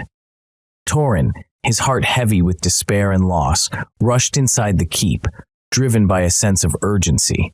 He had left a contingent of his best dwarves to hold the inner defenses, and now he feared what he might find. As he entered the hall, the sight that greeted him made his stomach churn with grief and rage. The bodies of his kin lay scattered across the stone floor, their blood staining the cold surface. He knelt beside one of them, his eyes filling with grief. Meanwhile, Merrin dashed to where Syrala lay, his heart racing with dread. He fell to his knees beside her, his hands shaking as he gently cradled her head, desperate to provide some comfort. Tears streamed down his face as he saw the arrow embedded in her side, a cruel reminder of the violence that surrounded them. "Syrala, stay with me." Merrin's voice broke with panic, his eyes wide with fear and desperation. "Somebody help, please." His pleas echoed through the courtyard. He looked around frantically, his cries piercing the air like the arrows that had claimed so many lives. Syrala's breath was shallow, her face pale and drawn. Marin's tears fell onto her cheeks as he held her, his heart pounding with desperation. "Hold on, Syrala," he whispered, his voice choked with emotion as he fought to maintain his composure. "We'll get you through this, I promise." His pleas for aid grew louder, filled with the anguish and helplessness of a young man who could not bear the thought of losing his closest friend. The courtyard's chaos seemed to crystallize around Marin and Syrala, their small world narrowing to the desperate struggle for her survival. Marin's cries for help pierced the smoky air, drawing the attention of the exhausted fighters. Alden, bloodied but unbowed, strode over, his face hardening as he saw Syrala's condition. "We need a healer. Now!" His command cut through the din, snapping everyone into action. One of the villagers, an older woman with graying hair and steady hands, rushed forward. "Let me through," she insisted, her voice calm despite the urgency. Kneeling beside Syrala, she examined the wound with practiced eyes. "The arrow needs to come out, but it's deep. We'll need to stabilize her first." Marin nodded, his jaw clenched as he supported Syrala's head. "Do whatever it takes. Just save her. We need hot water, clean cloths, and someone to hold her steady." Two squires quickly fetched the supplies, while Alden took up position at Syrala's feet, ready to hold her down. Marin continued to whisper soothing words to her. As the healer worked, Raelin, having regained some of his strength, approached. His eyes were heavy with concern, yet a glimmer of hope shone within them. Raelin placed a hand on Marin's shoulder. "She has to. She's our hope." Torin re-entered the courtyard, his face a mask of sorrow and resolve. He surveyed the scene, his eyes lingering on Syrala before turning to Alden. "We've secured the keep, but at a great cost. We need to fortify our defenses and prepare for any retaliation." Alden nodded, his mind already turning to the next steps. "We'll tend to the wounded and gather our strength, but first, we need to make sure Syrala survives." The healer worked quickly and efficiently, her hands moving with the confidence of years of experience. She finally looked up, her face etched with concern. "The arrow's out, but she's lost a lot of blood. We need to get her to a safer place where she can rest and recover." Alden nodded. "We'll make a space for her in the keep. She'll have the best care we can provide." Together, they lifted Syrala gently, carrying her into the heart of Shadowspire Keep. Alden slumped against the rough stone wall, his eyes scanning the makeshift ledger in his hands. The flickering torchlight cast long shadows, making the grim tally of their losses feel even heavier. His body ached from the day's battle, and exhaustion gnawed at him, but he forced himself to focus on the task at hand. Torin settled beside him, his presence solid and reassuring. The dwarf leader's face was etched with lines of fatigue, yet his eyes held a steady determination. "How bad is it?" Alden sighed, rubbing a hand over his stubbled chin. "We've lost nearly 30% of our men," he said, the words tasting bitter. "And Syrala, she's wounded. She's resting now, but it was a close call." Torin nodded, his gaze distant and thoughtful. "A heavy toll, indeed, and we haven't seen the full extent of Eric's power yet. His dark forces, they're unlike anything we've ever faced before." Alden closed his eyes for a moment, the weight of responsibility pressing down on him like a physical burden. "I know. The ambush was a trap. We should have seen it coming, been better prepared. But hindsight doesn't change what's happened." Torin's hand gripped Alden's shoulder, a gesture of solidarity and shared burden. "We fought well, Alden. We held our ground and saved as many as we could. We need to focus on what's next. Strengthen our defenses, tend to the wounded, and prepare for the inevitable." Alden nodded, opening his eyes and meeting Torin's steady gaze. "You're right. We'll regroup, fortify Shadowspire, and ensure Syrala recovers. She's vital to our cause, more than any of us. If she falls—" "She won't," Torin interrupted. "We won't let her. We've come this far together, and we'll see it through." Alden allowed himself a brief, tired smile. "Thank you, Torin. Your strength, it's a beacon for all of us." Torin grunted, a hint of a smile tugging at his lips. "We're all in this together, Alden. Dwarves, men, and mages alike. We fight for Lysaria, for a future free from Eric's tyranny, and we will prevail." Alden's resolve hardened, the exhaustion momentarily pushed aside. For Lysaria, he echoed, determination flaring anew in his heart. The throne room was a cavernous space, its opulence tainted by the oppressive air that hung thick like a shroud. King Eric sat on his gilded throne, his eyes cold and calculating, as a knight in battered armor knelt before him, the weight of his failure evident in his bowed posture. The knight's voice trembled as he recounted the recent battle. Your Majesty, we engaged Sir Alden's forces near Shadowspire Keep. The fighting was fierce, and our losses were significant. King Eric's fingers tightened on the armrests of his throne, the knuckles whitening with the force of his grip. How significant? His voice was a low growl, each word laced with barely restrained fury. The knight swallowed hard, his gaze fixed on the cold marble floor. We lost the entire battle group, Your Majesty. Sir Alden's forces, they were better prepared than we anticipated. King Eric rose from his throne, his face a mask of seething anger. We lost the entire battle group? His voice echoed through the vast hall, sending a shiver down the spines of those present. The room seemed to shrink under the weight of his fury. The knight nodded, unable to meet the king's gaze. Yes, sire, but we did manage to hit the orphan girl with an arrow. She was wounded in the fight. An arrow? Eric's eyes blazed with rage. Losing half of our army to Alden and all you have to show for it is an injured girl? His voice rose to a roar, reverberating off the marble walls and causing the ornate chandeliers to tremble slightly. He pointed a trembling finger at the knight. Leave me, all of you. The command was a thunderclap, sending courtiers and guards scurrying from the room, their footsteps echoing like a retreating tide. As the heavy doors closed behind the last of them, King Eric sank back onto his throne. His head fell into his hands, fingers gripping his hair with a frantic desperation. The silence of the empty throne room was suffocating, broken only by the king's anguished shout. Why? His voice cracked with desperation. I need more power. The words hung in the air, a haunting echo of the king's unending quest for dominance, reverberating through the empty hall like a mournful dirge. Syrala's unconscious form lay still, her breath shallow and labored. In the depths of her sleep, her mind wandered into a nightmarish vision. A shadowy figure loomed before her, its presence malevolent and overwhelming. It spoke with a voice that echoed in her mind, dark and mocking. You think you can stop me, girl, the entity sneered. You are but a wounded child. This world will be mine, and you will be nothing but a pawn in my hands. The vision shifted, and Syrala found herself standing amidst a desolate landscape. The sky was an unending expanse of gray, the sun hidden behind oppressive clouds.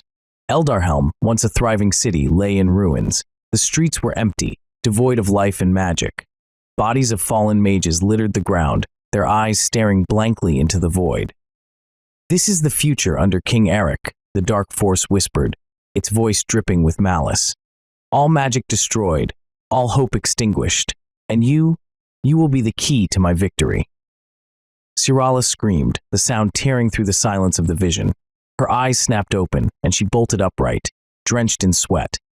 Her heart pounded in her chest, and her breath came in ragged gasps. Marin and Sir Alden rushed to her side, their faces etched with concern. Syrala, what happened? Marin's voice was urgent, his hand reaching out to comfort her. Her eyes darted between them, wild with fear and confusion. But before she could speak, exhaustion claimed her once more, and she slumped back onto the bed, her eyes fluttering shut. The pendant around her neck began to glow softly, casting a protective aura of energy around her. The light shimmered, creating a barrier that pulsed with gentle strength. Marin, determined to offer comfort, reached out to touch her shoulder. As his fingers brushed the energy field, a sharp shock jolted through him, causing him to yelp and pull back. She's protected, Alden murmured, his eyes narrowing as he observed the pendant's glow. Whatever it is, it's keeping her safe. Marin nodded, his eyes never leaving Syrala's face. We'll watch over her. She'll need us when she wakes again. The room fell into a tense silence, the pendant's light the only thing keeping the darkness at bay. King Eric's throne room trembled with his rage. He roared, the sound reverberating through the grand hall, causing the guards to flinch and step back, their armor clinking in a discordant symphony of fear. "Failure!" he bellowed, his voice echoing off the cold stone walls and shaking the very foundation of the palace. How could this happen? A dark laughter, cold and mocking, filled the air like a sinister mist, enveloping the throne room in an unsettling chill. It slithered from the shadows that clung to the corners of the room, tendrils of darkness seeming to reach out and caress the stone walls with eerie intent. This malevolent presence had been more than just a whisper in the ear of King Eric. It was his advisor and tormentor, a spectral companion that had steered his reign with a gleeful cruelty for years. The resonance of the laughter seemed to deepen the gloom, amplifying the sense of dread that settled over the grand hall like an oppressive weight. "I told you not to underestimate her," the voice taunted, its tone dripping with malevolence and dark amusement.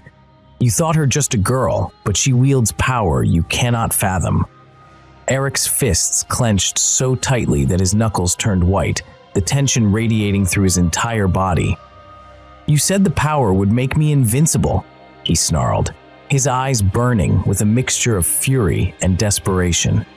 The veins in his neck throbbed as he glared into the shadows, where the ghostly advisor lurked, its presence an insidious whisper in the dark corners of his mind. His voice echoed through the grand hall, reverberating off the cold stone walls and mingling with the lingering malevolent laughter that had haunted him for so long. The laughter grew louder, more sinister, echoing through the throne room like a cursed melody. "I also warned you that such power comes with a price. Every force has its downside. You ignored the balance, and now you must face the consequences." Eric's eyes burned with fury, his mind racing like a storm-tossed sea. He could feel the dark energy swirling around him, a constant, suffocating reminder of the pact he had made. Turning on his heel, he began pacing the room, his thoughts a whirlwind of anger, frustration, and fear. In the quiet sanctuary of Shadowspire Keep, Marin and Sir Alden sat vigil by Syrala's side. The soft glow of the energy field around her cast gentle shadows on their faces, the light flickering like a protective flame, a beacon of hope in the dim room. Raelin entered the room, his expression grave but calm, a steadying presence amidst the tension that hung thick in the air. His every step was deliberate, exuding an aura of quiet authority as he approached Syrala's bedside. His eyes, wise and penetrating, studied the shimmering barrier that surrounded her with the practiced gaze of a sage who had seen much and learned more. The soft, flickering light from the energy field danced across his weathered features, highlighting the deep lines of worry etched into his face as he assessed the protective enchantment. "It's the pendant," Raelin explained, his voice steady and reassuring. "It's protecting her from the outside world until she has beaten the illness." Marin looked up, hope and worry mingling in his eyes. "Will she recover?" he asked, his voice tinged with a desperate plea.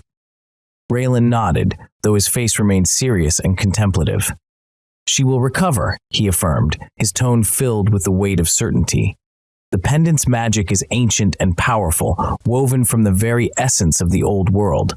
It will see her through this trial, just as it has shielded her from harm thus far." Far away, in a hidden chamber deep within Eldarhelm, Thorian the blind mage awoke with a start. His body trembled violently, and a scream tore from his throat, echoing through the dimly lit room like a harbinger of doom. The stone walls seemed to absorb his anguish, magnifying the terror of his cry. "The heir is in danger," he cried out, his voice filled with terror and urgency, cutting through the silence like a blade. "The dark force is near."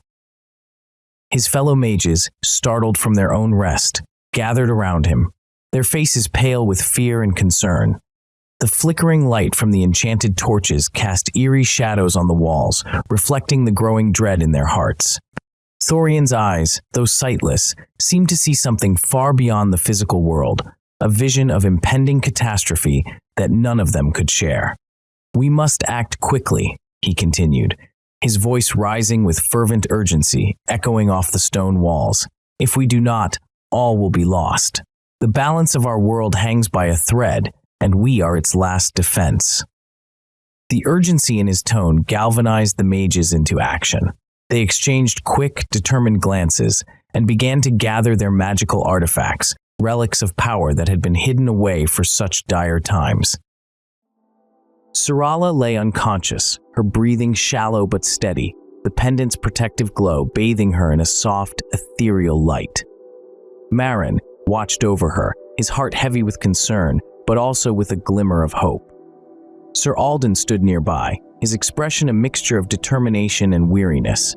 The room, once a place of quiet desperation, now hummed with a sense of purpose and resolve. Raelin, having shared all he could about the pendant's power, retreated to a corner, his thoughts turned inward as he pondered the days ahead. Syrala was their beacon, their hope for a brighter future, even in her unconscious state.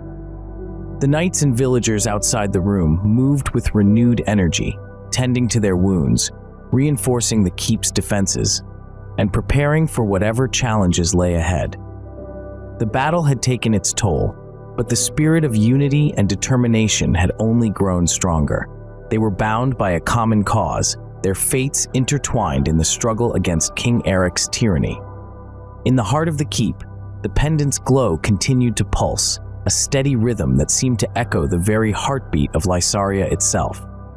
Marin leaned closer to Syrala, his voice barely above a whisper. "We're here, Syrala. We're with you. Rest now and gather your strength. We'll protect you." Alden placed a reassuring hand on Marin's shoulder, his voice firm yet gentle. "She will awaken when the time is right. We must be ready for that moment." The two men exchanged a look of mutual understanding and resolve. Syrala's unconscious form was a reminder of the battles still to be fought, the sacrifices still to be made. In the quiet moments that followed, the room seemed to breathe with a collective sigh of anticipation. The future was uncertain, but in that space, filled with the soft glow of ancient magic, there was a sense of peace. Syrala lay still, the pendant's light cradling her in its gentle embrace. Her dreams, for now, were her own, untouched by the turmoil outside. And as the first light of dawn began to filter through the narrow windows of Shadowspire Keep, a new day began, carrying with it the promise of hope and the unyielding spirit of those who dared to dream of a better world. The keep stood as a silent sentinel, guarding its secrets and its heroes. Syrala, the forgotten heir, lay at its heart, her destiny intertwined with the fate of Lysaria. For now, she rested, gathering strength for the battles yet to come, surrounded by those who believed in her and the future she would bring. And in that moment, the world held its breath, waiting for the heir to awaken. Outside, the melodies of the forest began to stir, harmonizing with the hopes and dreams that filled the ancient walls. The birds, sensing the dawn of a new era, sang with renewed vigor, their songs a tribute to the courage and resilience of those within the keep. The sun slowly rose, casting golden rays through the trees, illuminating the path ahead. The light touched the faces of the knights and villagers. They were no longer just individuals. They were a force, bound together by a common cause, inspired by the promise that Syrala represented.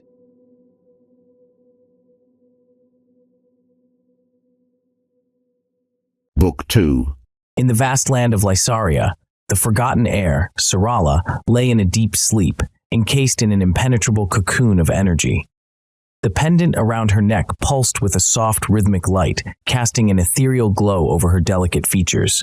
Her friends, Marin, Sir Alden, Raelin, and Torin stood by her, taking turns to watch over her, their expressions a mix of concern and hope. Marin, his brow furrowed with worry, gently touched the edge of the glowing barrier. "Do you think she'll wake soon?" His voice was barely a whisper, laden with the weight of his fears. Raelin, standing nearby, nodded slowly. "She will. The magic of the pendant is ancient and powerful. It's healing her, preparing her for what's to come." Sir Alden, his eyes sharp and vigilant, glanced at Torin. "We need to remain vigilant. King Eric won't rest until he finds a way to crush this rebellion." Torin, his broad shoulders tense, tightened his grip on his axe. "Let him come. We'll be ready." In his castle, King Eric's fury was palpable. He paced the grand hall, his footsteps echoing ominously against the stone walls. His court stood at a distance, their faces pale with fear, eyes avoiding the wrathful gaze of their king. How could a mere girl and her ragtag band of rebels cause such trouble? Eric's voice was a low growl, filled with venom. I will not tolerate this insolence. His advisors exchanged nervous glances, unsure how to placate their volatile ruler. One brave soul stepped forward, bowing deeply. My liege, we will redouble our efforts. The girl will be found, and this rebellion will be quashed. Eric's cold, calculating eyes narrowed. See that it is done, and remember, failure is not an option. In a hidden chamber far from the castle, 3 mages prepared for a long journey to Shadowspire. The blind mage, Eldrick, and the hawk-eyed mage moved with purpose, gathering supplies and magical items essential for their quest. Eldrick's piercing blue eyes scanned the room, his hands deftly selecting ancient tomes and vials of potent elixirs. We must be prepared for any eventuality. The blind mage, Thorian, nodded, his sightless eyes seeming to perceive more than the physical realm. The fate of Lysaria rests on our shoulders. We must reach Syrala and guide her. We leave at first light. The journey will be long, but we must succeed. With their preparations complete, the mages exchanged solemn nods, their resolve steeling against the challenges that lay ahead. The journey to Shadowspire awaited, and with it, the hope of a brighter future for Lysaria. The 3 mages began their long voyage toward Shadowspire, their cloaks billowing in the chill morning breeze. Eldrick led the way, while the hawk-eyed mage walked with her usual alertness, eyes scanning their surroundings for any sign of danger. Thorian, the blind mage, followed with an eerie calm, his steps sure despite his lack of sight. As they traveled through dense forests and across rocky terrain, their conversation turned to the dire situation in Lysaria. We must assume Eric's forces are everywhere, Eldrick said, his voice a low rumble. We can't afford any mistakes. The hawk-eyed mage nodded, her sharp eyes narrowing. Agreed. Every step we take could lead us into a trap. We need to stay one step ahead. Thorian remained silent for a moment, his head tilted slightly as if listening to something beyond their conversation. The dark entity is still here, he finally said, his voice soft but filled with an undeniable certainty. It knows Syrala is alive. Eldrick's expression grew grim. How can you be sure? The pendant, Thorian replied, touching the amulet hanging from his own neck, a replica used for sensing magic. It's emitting far more energy than usual, and it's constant.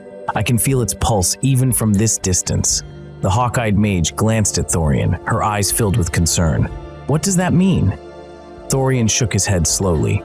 I can't say for certain, but I believe the pendant is trying to heal or protect her. The problem is, this energy, it's like a beacon. The dark entity will sense it too. They will all know where she is. Eldrick clenched his fists, his jaw tightening. Then we have no time to lose. We must reach Shadowspire before Eric's forces do. We need to ensure Syrala is safe and ready for what's to come. The mages quickened their pace. Each step brought them closer to Shadowspire, and each moment was a race against the unseen forces that threatened their cause. As they moved through the forest, their minds whirled with strategies and contingencies, determined to protect the young heir and restore magic to their beleaguered land. Thorian's brow furrowed as he felt the pendant's energy pulsate more intensely with each step. The sensation gnawed at him, a relentless thrum that he couldn't shake. He had tried multiple times to shield the pendant's energy, to cloak it from the dark entity's awareness, but every attempt had ended in failure. The pendant's power was too overwhelming, too persistent. His fingers brushed the amulet at his chest, a poor imitation of the true pendant of Syrala. Despite its limitations, it served as a conduit, allowing him to sense the immense magic radiating from Syrala's pendant. It was like trying to bottle a storm. The energy surged and twisted, refusing to be contained. A cold knot of dread settled in his stomach. The pendant was meant to protect Syrala, to aid her in restoring balance to Lysaria. But now, its constant activity posed a grave risk. Thorian's unease did not go unnoticed. Eldrick and the hawk-eyed mage exchanged worried glances, their expressions mirroring the anxiety that Thorian felt deep within his bones. "We must hurry," Thorian murmured, his voice barely more than a whisper. The urgency in his tone was unmistakable. Eldrick nodded, his face set in a grim mask of determination. "We cannot afford any delays. Shadowspire is still a distance away, and we need to get there before the enemy does." The hawk-eyed mage scanned the forest around them, her gaze sharp and unyielding. "Let's pick up the pace. We can't let them find her first." With a renewed sense of urgency, the three mages quickened their steps, their cloaks snapping in the wind. The forest seemed to close in around them, the trees casting long shadows that danced in the fading light. Every rustle, every whisper of wind through the leaves set their nerves on edge. Thorian's mind raced, searching for a solution, a way to shield Syrala and the pendant from the dark entity's prying senses. But the pendant's power was relentless, a constant hum that refused to be silenced. The feeling of impending danger grew stronger, but he pushed it aside, focusing on the task at hand. They had to reach Shadowspire. Syrala's life, and the fate of Lysaria, depended on it. King Eric rode out from the castle gates, his dark hair whipping in the wind as he led a small group of his most trusted guards. The hooves of their horses pounded against the cobblestone streets of Eldarhelm, echoing like a war drum through the narrow alleys and silent squares. Eric's cold, calculating eyes scanned the horizon as they moved toward the ancient secret ground, a place known only to him and his dark master. The journey took them through dense forests and over rugged terrain, the king pushing his horse harder with each passing mile. His guards followed in silence, their expressions masked by the steel of their helmets. The sun dipped lower, casting long shadows that seemed to reach out and grasp at their steeds' legs, creating an almost otherworldly scene that mirrored the dark purpose of their mission. As they approached the ancient ground, Eric signaled his men to halt. "Wait here," he commanded, his voice as cold as the steel of his sword. The guards nodded, reining in their horses and watching as their king dismounted and walked alone toward the circle of ancient stones, the weight of his presence seeming to make the very air tremble. The stones stood like silent sentinels, their surfaces covered in ancient runes that glowed faintly in the twilight. Eric moved with purpose, his every step echoing with the weight of dark rituals performed countless times before. He reached the center of the circle and began to gather dry branches and leaves, his movements precise and practiced, a routine etched into his muscle memory through years of sinister practice. Once the kindling was arranged, he struck flint to steel, sparking a fire that quickly grew into a small, crackling blaze. The flames danced, casting eerie shadows across the stone circle. Eric lowered himself to the ground, sitting cross-legged before the fire. He closed his eyes, allowing the rhythmic crackling to center his mind, shutting out the world and focusing solely on the dark task ahead. His breathing slowed, each inhale drawing him deeper into a state of meditation. The air around him grew colder, the shadows lengthening as if drawn to the dark energy he summoned. The runes on the stones began to pulse with an ominous light, syncing with the rhythm of his breath, their glow intensifying as the night deepened. Before long, a chill settled over the clearing, the fire flickering wildly as if struggling against an unseen force.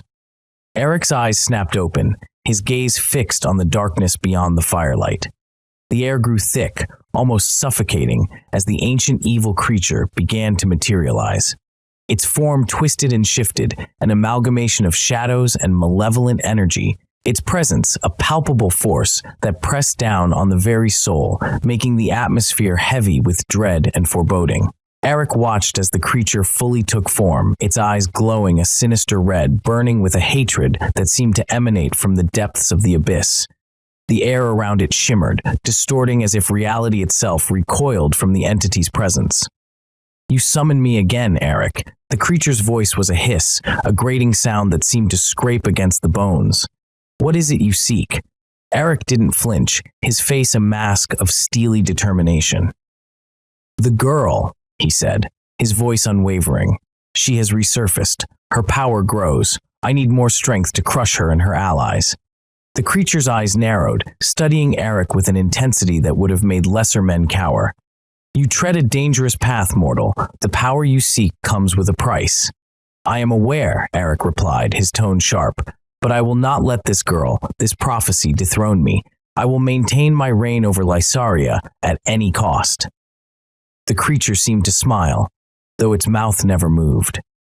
"Very well," it said, its voice dripping with malevolent glee.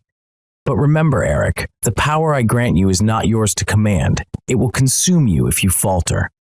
Eric nodded, his resolve unshaken. "I understand." The creature extended a shadowy hand, and a tendril of darkness snaked towards Eric, wrapping around his arm like a vice. The pain was immediate, searing through his veins, but Eric did not cry out. He gritted his teeth, his eyes locked onto the creature's, refusing to show weakness. The dark energy flowed into him, filling him with a strength that was both exhilarating and terrifying. His muscles tensed, his senses sharpened, and he felt a surge of power unlike anything he had ever known. The connection between him and the creature deepened, a bond forged in the fires of their mutual malevolence. "Use this power wisely," the creature warned, its voice echoing in Eric's mind. "For if you fall, all you have built will crumble, and I will be there to collect what remains." Eric nodded, his eyes blazing with newfound determination. "She will not escape me. I will crush her and anyone who stands in my way." The creature's form began to dissolve, the shadows retreating back into the night. "Do not forget, Eric," it whispered as it vanished. "The darkness is always watching." As the last tendrils of shadow disappeared, Eric stood, feeling the dark energy coursing through his veins. He turned back to his guards, who had watched the ritual with a mix of awe and fear. "Prepare to move out," Eric commanded, his voice ringing with authority. "We ride to find the girl. The fate of Lysaria depends on it." The guards nodded, mounting their horses with renewed urgency. Eric climbed onto his own steed, feeling the weight of his dark purpose settle over him like a cloak. With a final glance at the ancient stones, he spurred his horse forward, leading his men into the night. While Eric rode away, the ground where the spirit had spawned began to tremble ominously. The ancient stones, etched with runes, pulsed with a malevolent glow, the intensity building until the air crackled with dark energy. The flames from the fire Eric had lit twisted and contorted, feeding off the sinister power seeping from the earth. A low rumble echoed through the clearing, growing louder with each passing second. Suddenly, with a deafening roar, the ground erupted in a violent explosion. Fire and debris shot skyward, and the very air seemed to ignite with dark flames. From within this inferno, 5 shadowy figures emerged, their forms taking shape as they rode out of the conflagration. These horsemen were clad in black armor that seemed to absorb the light around them. Their steeds, massive and nightmarish, snorted streams of smoke and flame. Each rider bore a different weapon: sword, axe, mace, lance, and bow, all gleaming with a dark, unholy aura. The first horseman, wielding a greatsword, raised his blade high, the edge shimmering with dark fire. His eyes, hidden beneath his helm, seemed to pierce the very soul of anyone who dared to meet his gaze. The second rider, with a massive axe, let out a guttural roar, the sound reverberating through the clearing and sending shivers down the spines of any who heard it. The third horseman held a spiked mace, its head glowing with a sinister light. He swung it with ease, the weapon's weight no burden to his supernatural strength. The fourth, with a lance as long as he was tall, pointed his weapon forward, as if already targeting some unseen enemy. The final rider, an archer, knocked an arrow on a bow of blackened wood, the arrowhead dripping with a dark, viscous substance. The horsemen rode in a tight formation, their movements synchronized and deliberate.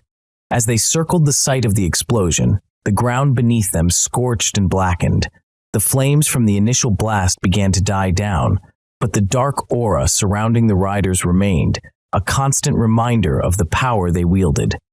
Without a word, the horsemen turned in unison and began to ride, following the path that King Eric had taken. The air around them seemed to chill, the very life draining from the land in their wake. Their purpose was clear, their destination set, and nothing would stand in their way. As they advanced, the forest seemed to recoil from their presence. Leaves withered and fell, the once vibrant greenery turning to ash. Animals fled, sensing the unnatural threat approaching. A silence, heavy and foreboding, settled over the landscape, broken only by the rhythmic pounding of the horsemen's hooves. The path they carved through the forest was one of devastation, an eerie testament to their dark mission. "We are nearing the source," Thorian said, his voice laden with gravity. The weight of his words settled over the group like a shroud. Eldrick, ever the strategist, walked beside him, his mind a whirl of calculations and contingencies. He understood the peril that lay ahead, but he also knew that there was no turning back. Their mission was too critical, the stakes too high. His piercing blue eyes scanned the path ahead, always thinking several steps forward. Suddenly, her eyes caught movement in the distance, shadows flitting through the darkness, barely visible but unmistakably there. Her heart quickened, and she narrowed her eyes, trying to discern more details. "We're being followed," Raelin warned, her voice steely with determination. The others halted, their senses immediately heightened. Eldrick turned to her, his expression grim. "How many?" "Hard to say," she replied, her eyes never leaving the horizon. "But they're closing in." Thorian's face tightened. He could feel the dark presence growing nearer, like a storm on the horizon. "We must keep moving. We cannot let them catch us." With a renewed sense of urgency, the mages pressed on, aware that their mission had just become even more dangerous. The shadows continued to follow, a constant reminder of the peril that lurked behind them. The tension rose with every step, the fate of Lysaria hanging precariously in the balance. The mages knew they were being hunted, and their mission had just become even more dangerous. As they continued their journey, the air grew colder, and an unnatural silence fell over the landscape. Without warning, the ground trembled, and the sky darkened further as 5 horsemen emerged from the shadows, their eyes burning with unholy fire. Eldrick, realizing the imminent danger, quickly raised a protective barrier around the group, the magical energy crackling as it formed a shimmering dome of light. "We must be prepared to fight for our lives," he said, his voice calm but laced with tension. Thorian began to chant a protective incantation, enhancing the barrier with ancient runes that glowed with a soft blue light. Raelin, always quick to act, notched an arrow infused with her magic and fired at the horsemen. Each arrow struck true, but the horsemen merely absorbed the impact, their dark magic repairing any damage almost instantly. The battle was intense and relentless, the horsemen attacking with overwhelming force. Their combined dark magic pressed against Eldrick's defenses, testing the limits of the barrier. As the horsemen's attacks grew more ferocious, Eldrick's barrier began to falter. Cracks appeared in the magical dome, and the mages found themselves slowly being pushed back. The pressure was immense, and Eldrick gritted his teeth as he struggled to maintain the barrier. Thorian's incantation grew louder, his voice filled with urgency as he attempted to bolster the weakening defenses. Raelin, her arrows nearly spent, drew her sword, ready to engage in close combat if the barrier failed. The situation grew increasingly desperate, and the mages realized they were on the brink of being overwhelmed. As the barrier continued to crack under the relentless assault of the horsemen, Eldrick knew their only hope lay in reaching Syrala. The resolve in his heart crystallized into a singular decision. "Thorian, Raelin," he called out, his voice steady with resolve, "you must go on without me. I will hold them here." Thorian, sensing the gravity of Eldrick's words, immediately protested. "Eldrick, no. We need you at Shadowspire." Eldrick shook his head, his expression firm. "This is the only way. Syrala is the key to Lysaria's future, and you must ensure she awakens. Go now." Raelin's sharp eyes, usually cold and calculating, softened as she understood the weight of Eldrick's decision. "You will not be forgotten, Eldrick," she said, her voice betraying a rare hint of sorrow. Eldrick gave a brief, reassuring smile. "Protect her. Protect Lysaria," he whispered, before turning his full attention to the barrier. Reluctantly, Thorian and Raelin turned away, continuing their journey with heavy hearts. Eldrick stood firm, focusing all his power on the barrier. With a deep breath, he began chanting an ancient spell, one that would consume his life force. The ground beneath him glowed with runes, and a vortex of light and shadow began to form around him, pulling in the horsemen. Sensing the immense power of Eldrick's spell, the horsemen charged at him in a final, desperate attempt to break through. But Eldrick, with a last surge of energy, released the spell. The vortex expanded, engulfing the horsemen in a blinding light. Their screams echoed through the air as they were torn from the mortal realm. As the light faded, Eldrick collapsed to the ground, his life force spent. With his final breath, he whispered, "Protect her, protect Lysaria," before his body disintegrated, leaving only the faint glow of the runes as a testament to his sacrifice. Thorian and Raelin pressed forward, determined to complete their mission. Shadows stretched unnaturally long, and the very air seemed thick with malice. Despite the peril, Raelin, though weary, stayed alert, her senses finely tuned to any threats that might lurk in the darkness. As they approached Shadowspire Keep, the mages felt the potent magic radiating from Syrala's cocoon. The air hummed with energy. Thorian, with his deep connection to ancient magic, realized that the only way to awaken Syrala was to combine their powers with the ancient magic of the keep. "The keep itself is a source of great power," Thorian said, his voice tinged with awe. "If we can harness it, we may have a chance to awaken her. We must act quickly," Raelin urged, her voice tense. "The dark creature is near. We cannot afford any delays." "Eldrick's sacrifice must not be in vain," he agreed, and the two mages quickened their pace, their goal clear in their minds.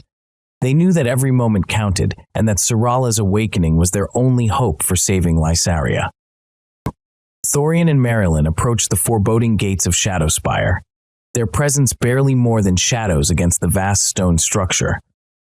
The air was thick with the remnants of old magic and the tension of an impending storm.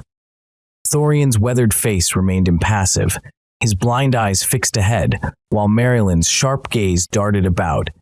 From the other side of the courtyard, Sir Alden and Raelin rode out to meet them. Alden's steed moved with practiced ease, the knight's posture straight and resolute. Beside him, Raelin's presence exuded an air of calm authority, his silver-gray hair catching the faint light that filtered through the dense canopy above. As they drew near, Raelin dismounted with a fluid grace that belied his age. His deep green eyes, sharp as ever, locked onto Thorian's form. "Thorian," he greeted, his voice carrying the weight of many years and shared struggles. "Raelin," Thorian replied, a faint smile touching his lips. Though his eyes saw nothing, his senses perceived much more. "It has been far too long, old friend." The two men clasped hands, a gesture of mutual respect and acknowledgement of their shared history. "Indeed," Raelin agreed, his voice warm with genuine affection. "We have much to discuss." Sir Alden, observing the exchange, felt a sense of reverence for the two elder mages.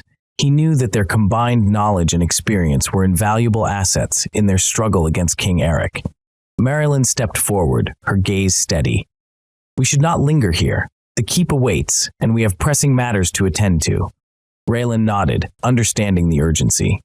"Follow me," he instructed, turning back towards the entrance of Shadowspire. The group moved together, their footsteps echoing softly against the ancient stones.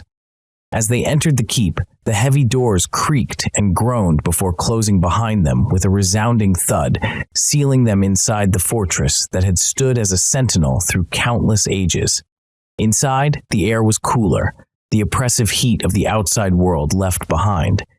The walls seemed to whisper with the echoes of the past, the faint glow of magical runes casting a dim light on their path. Together, they ventured deeper into the heart of Shadowspire, ready to face whatever lay ahead. As Thorian and Raelin walked deeper into the heart of Shadowspire Keep, the memories of their shared past flowed silently between them, unspoken but deeply felt. Thorian's mind wandered back to the days when Raelin was a young, eager student. He remembered the first time he saw the spark of magic in Raelin's eyes, a spark that spoke of immense potential and a hunger for knowledge. Thorian had taken him under his wing, not out of obligation, but because he saw in Raelin the future of Lysaria's magical lineage. "Do you recall," Thorian began, his voice steady despite his blindness, "the time you tried to summon a storm without proper preparation?" Raelin chuckled, a sound that held both amusement and a hint of nostalgia. "I remember the aftermath more clearly. You made me clean the entire library as a lesson in humility." "You needed to learn that power without control is chaos," Thorian replied, a small smile playing on his lips. "And you did learn, eventually." Raelin's expression grew serious. "I did, thanks to you. Your teachings shaped everything I am today." Thorian paused, sensing the weight of Raelin's words. "And you have surpassed my expectations, Raelin. Your dedication to the principles of magic, to balance and restraint, has made you a beacon of hope in these dark times." Their journey continued in silence for a moment. Thorian placed a hand on Raelin's shoulder, a gesture of both comfort and affirmation. "We all make mistakes, Raelin. What matters is that we learn from them and grow stronger. You have done that, and I am proud of the mage you have become." Raelin met Thorian's blind gaze, feeling the depth of their connection. "And I am grateful for your guidance, Thorian. Without you, I would have been lost to my own arrogance." As they reached the central chamber, the runes on the floor glowed with a soft, welcoming light. Thorian's hand tightened slightly on Raelin's shoulder. "Remember, Raelin, the true power of magic lies not in its ability to destroy, but in its capacity to heal and restore." Raelin nodded, the lessons of his mentor echoing in his mind. "I will not forget, Thorian. Your wisdom will guide me, as it always has." Together, they stood at the threshold of the chamber, ready to combine their strengths and face whatever darkness lay ahead. Thorian and Raelin entered the chamber where Syrala lay cocooned in the pulsating energy of her pendant. The room hummed with ancient magic, the air thick with the weight of unspoken words and unfulfilled destinies. The glow from the runes cast eerie shadows on the stone walls, illuminating the somber faces of those gathered. Torin and Marin stood by Syrala's side, their expressions a mix of hope and exhaustion. Marin's eyes widened as he saw the mages approach, curiosity and anticipation sparking within him. He had heard stories of powerful mages, but had never been this close to their enigmatic presence. Raelin nodded to Torin, acknowledging the dwarf's steadfast presence. "Torin, it's good to see you. Your bravery in the face of such overwhelming odds is commendable." Torin grunted, his eyes never leaving Syrala. "We do what we must for Lysaria. She fought valiantly. Now, it's up to you mages to see her through this." Marin stepped forward, his gaze fixed on Thorian. "What will you do? How can we help her?"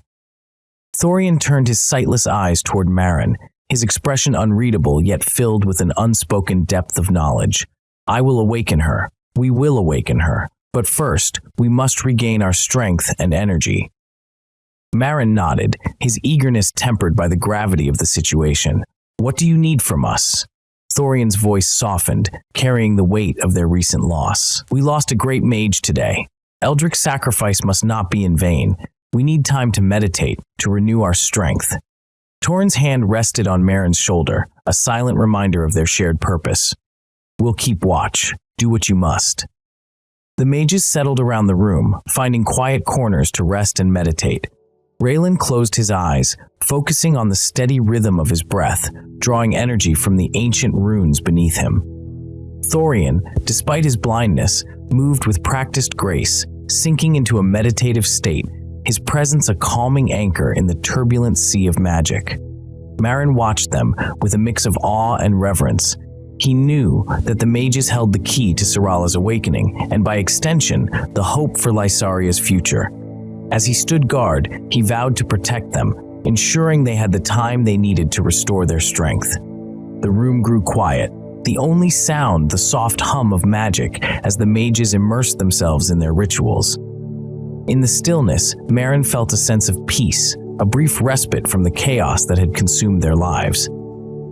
Raelin and Sir Alden stood apart from the others, their faces lit by the flickering light of the runes. The gravity of recent events weighed heavily on them both, casting long shadows over their expressions. Alden broke the silence first, his voice low and filled with concern. "Raelin, what happened out there? What of the mages?" Raelin took a deep breath, his eyes closing momentarily as he gathered his thoughts. "We faced 5 horsemen, conjured by King Eric's dark powers. Eldrick. Eldrick sacrificed himself to banish them. His spell was powerful, but it came at a great cost." Alden's jaw tightened, his eyes reflecting a mix of sorrow and anger. "It's a relief to know those 5 horsemen were banished from this plane. At least we won't have to face them again." Raelin's eyes opened, a somber look settling on his face. "No, Alden. Eldrick's magic was not strong enough to banish them from this plane entirely. They were driven from the battlefield, yes, but they will spawn again. His sacrifice gave us time, but it did not end the threat." Alden's shoulders slumped, the weight of the news pressing down on him. "So, that means we will see those riders very soon. We're not rid of them after all." Raelin nodded, the lines on his face deepening with worry. "Yes, we must remain vigilant. Eldrick's sacrifice was not in vain, but our fight is far from over." Alden's eyes hardened with resolve. "Then we'll be ready. We'll face them again if we must, for Lysaria and for those we've lost." At the crack of dawn, the remnants of the group gathered in the dimly lit dining hall. The air was filled with the smell of freshly baked bread and herbal tea. Alden and his friend Marin shared a small meal, quietly replenishing their strength after the long and taxing night. Marin broke off a piece of bread. "Where's Thorian?" a hint of concern in his voice. Raelin, sipping his tea, glanced up. "He wasn't here when I woke," he replied. "Perhaps he needed some time alone." The group fell silent, each member lost in their thoughts. Thorian's wisdom and presence had been a steadying force, and his sudden disappearance was unsettling. Meanwhile, Thorian, despite his blindness, moved through the ancient halls of Shadowspire Keep with a quiet purpose. His fingers traced the rough, cold stones of the walls, feeling the intricate patterns of the secret runes etched into them. The ancient magic thrummed under his touch, whispering tales of the past, the rise and fall of the keep, and the battles fought within its walls. He paused at a particularly worn section of the wall, his fingers brushing over a series of runes that glowed faintly under his touch. The runes told a story of an old alliance, of magic wielders who had once stood united against a great darkness. Thorian's brow furrowed as he absorbed the ancient knowledge, the weight of history pressing upon him. The energy of the keep resonated with him, and he could feel the echoes of long-forgotten spells and incantations. It was as if the keep itself was speaking to him, sharing its secrets and offering its strength. Thorian closed his eyes, letting the magic flow through him, connecting him to the very essence of Shadowspire. Satisfied that he had gleaned what he could, Thorian turned and made his way back through the winding corridors. His steps were sure, his mind filled with the knowledge he had uncovered. As he neared the dining hall, the sound of quiet conversation reached his ears. He stepped into the room, his presence immediately drawing the attention of the group. Raelin set down his cup of tea, relief evident on his face. "Thorian, where have you been?" Thorian offered a faint smile, his sightless eyes seemingly looking through them. "Exploring," he said simply. "The keep has much to tell if one knows how to listen." Thorian's voice cut through the heavy silence of the room. "We should start," he beckoned to Raelin, his tone firm but calm. Raelin nodded, understanding the gravity of what was about to transpire. "I will need your power too," Thorian added, his blind eyes seeming to pierce through the very air. "The pendant is so powerful that it will take everything we have." With a resolute nod, Raelin rose from his seat. Together, the two mages made their way to the chamber where Syrala lay encased in her cocoon of protective energy. The pendant around her neck crackled with a fierce, almost sentient energy as if it sensed the mage's intent.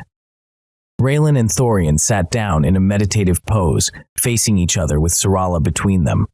They took out their books, artifacts, and amulets, laying them carefully on the ground.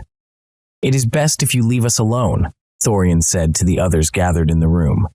His voice held a note of finality that brooked no argument. Marin opened his mouth to protest, but the weight of the situation pressed down on him. He glanced at Syrala, then back at Thorian and Raelin. Reluctantly, he gave in, nodding his head and stepping back. The room emptied, leaving the two mages in a bubble of quiet anticipation. Thorian and Raelin closed their eyes, their breathing synchronizing as they began to chant in low, melodic tones. The air grew thick with the scent of ancient magic, and the runes around the room began to glow, pulsing in time with the rhythm of their incantations. The pendant around Syrala's neck reacted, its glow intensifying, casting eerie shadows across the walls. From the very walls of the keep, energy flowed to both mages, filling the room with an otherworldly hum. Thorian's blind eyes lit up with a rare smile, sensing the ancient magic awakening around them. "The keep has heeded my call," Thorian said, his voice filled with awe and reverence. Raelin felt the surge too, a palpable force that seemed to seep into his very bones. "The ancient powers of the great knights of the Vale," Raelin murmured, his eyes widening in realization. "They are still lingering here, joining our efforts to help the heir." The room became a nexus of raw, untamed power. The runes on the floor glowed brighter. Syrala's cocoon of energy pulsed in response, resonating with the same rhythm as the chanting mages. As the ancient energy mingled with their own, Thorian and Raelin felt their abilities amplified, their connection to the arcane deepening. The sheer magnitude of the power in the room was immense, a torrent of force that could reshape reality itself. It felt as though the very essence of the keep, the memories and valor of the knights who once defended it, had come alive to aid them in their critical task. Thorian and Raelin continued their incantations, their voices blending into a harmonious chorus that filled every corner of the chamber. The artifacts and amulets they had placed on the ground began to levitate, caught in the swirling vortex of energy. Sparks of light danced around Syrala's cocoon, creating a dazzling display of magic. The pendant around Syrala's neck responded, its glow intensifying to a blinding brilliance. It was as if the pendant recognized the power being channeled, accepting it, amplifying it. The cocoon around Syrala shimmered and expanded, its protective barrier becoming even more impenetrable. For a moment, Thorian and Raelin felt a deep connection to the very fabric of Lysaria, a sense of unity with the ancient forces that had long protected the realm. They knew that this was a pivotal moment, one that could turn the tide in their favor. The combined power of the mages and the lingering spirits of the great knights of the Vale created a beacon of hope that pierced through the darkness surrounding them. The air crackled with energy, and the very stones of Shadowspire Keep seemed to hum in resonance with the mages' efforts. The immense power in the room surged, creating a protective sanctuary around Syrala, ensuring her safety as she gathered the strength needed for the battles to come. Slowly, the energy in the room built up, swirling around them like a tangible force. Thorian's face remained serene, though beads of sweat formed on his brow. Raelin's hands trembled slightly as he focused, channeling his energy into the pendant. The cocoon around Syrala crackled louder, as if resisting the intrusion, but the mages held firm, their combined power pressing forward. The pendant pulsed violently, then settled into a steady, radiant glow, its power finally beginning to align with their efforts. For a moment, the world seemed to hold its breath, waiting to see if their combined strength would be enough to awaken Syrala. Rain began to fall, a torrential downpour that engulfed Shadowspire Keep, soaking its weathered stones and filling the air with the scent of damp earth. Heavy thunder rumbled overhead, and lightning slashed through the darkened skies, casting eerie shadows that danced across the ancient stone walls. It was as if nature itself felt the magic surging within the keep, as if the gods were disturbed by the immense power being wielded within its confines. Sir Alden, sensing the brewing storm, began to order everyone to come inside and secure all doors and gates. The villagers and knights hurried to comply, their faces pale with fear and uncertainty. The wind howled through the narrow corridors, and the castle's walls seemed to groan under the weight of the tempest, as if they too were straining against the storm's fury. Alden, Torin, and Marin made their way to the war room, their footsteps echoing through the stone halls. Outside, the storm raged with a ferocity that mirrored the tension within the keep, each clap of thunder a reminder of the stakes they faced. "What a storm," Alden muttered, his voice barely audible over the din of the thunder and the lashing rain. "How long will they be busy?" Merrin asked, his eyes filled with worry and his voice trembling. "There is no way to know," Torin replied, his expression grim and resolute. "We can only wait and hope." The castle shook violently as lightning struck nearby, sending a tremor through the very foundations. Panic began to ripple through the inhabitants of Shadowspire, their fear palpable in the charged air. Alden and Torin did their best to calm them, their authoritative voices cutting through the chaos like a beacon. "Stay calm," Alden shouted, his voice firm and reassuring. "We are safe within these walls. Trust in the mages and in each other." Meanwhile, in Syrala's room, both Thorian and Raelin continued their intense magical work, their spells lighting up the air with a brilliance that seemed to rival the storm outside. Thorian's deep voice resonated as he began to speak in an ancient tongue, his words carrying a weight and authority that commanded attention and respect. Raelin, sweating from the exertion, glanced at Thorian with a mix of awe and disbelief. "Is he actually communicating with the pendant?" he wondered aloud, his voice filled with reverence. Thorian's voice grew even deeper as he invoked the ancient language of magic, ensuring the pendant recognized his identity and their intentions. His words were both a plea and a command, a call to the very essence of the pendant to acknowledge their purpose. "We seek to save Syrala," Thorian intoned, his voice echoing through the room with a powerful resonance. "We seek to protect her and to restore balance to Lysaria. Let her go, and let her awaken, so that we may care for her and for this land." The pendant's glow intensified, as if responding to Thorian's words. The air crackled with energy, and the cocoon around Syrala seemed to shimmer in response. The ancient magic was at work, and the fate of Syrala, and perhaps all of Lysaria, hung in the balance, awaiting the outcome of this pivotal moment. While Alden was looking into the distance from the war room, he noticed something strange. In the woods, almost out of sight, he seemed to spot a horseman waiting in the dark and the storm. The air felt colder, and an unsettling chill ran down his spine. He could suddenly feel its gaze piercing through the night. In shock, he looked to the other side and saw another one, equally menacing and still. He clenched his fists, a mix of dread and determination flooding him. "Thorin, Raelin," Alden's voice cut through the tension. "Get me that young squire, Elian. He's part elf." Within moments, Elian arrived, his half-elven eyes keen and alert. The squire's emerald gaze swept across the landscape, easily picking out the 5 horsemen standing in the storm, their presence unbothered by the raging elements. "They're surrounding us," Elian confirmed, his voice steady despite the gravity of the situation. Raelin, with a quick incantation, confirmed the sighting. "Indeed, they are here. Their dark magic is palpable." Alden didn't waste a second.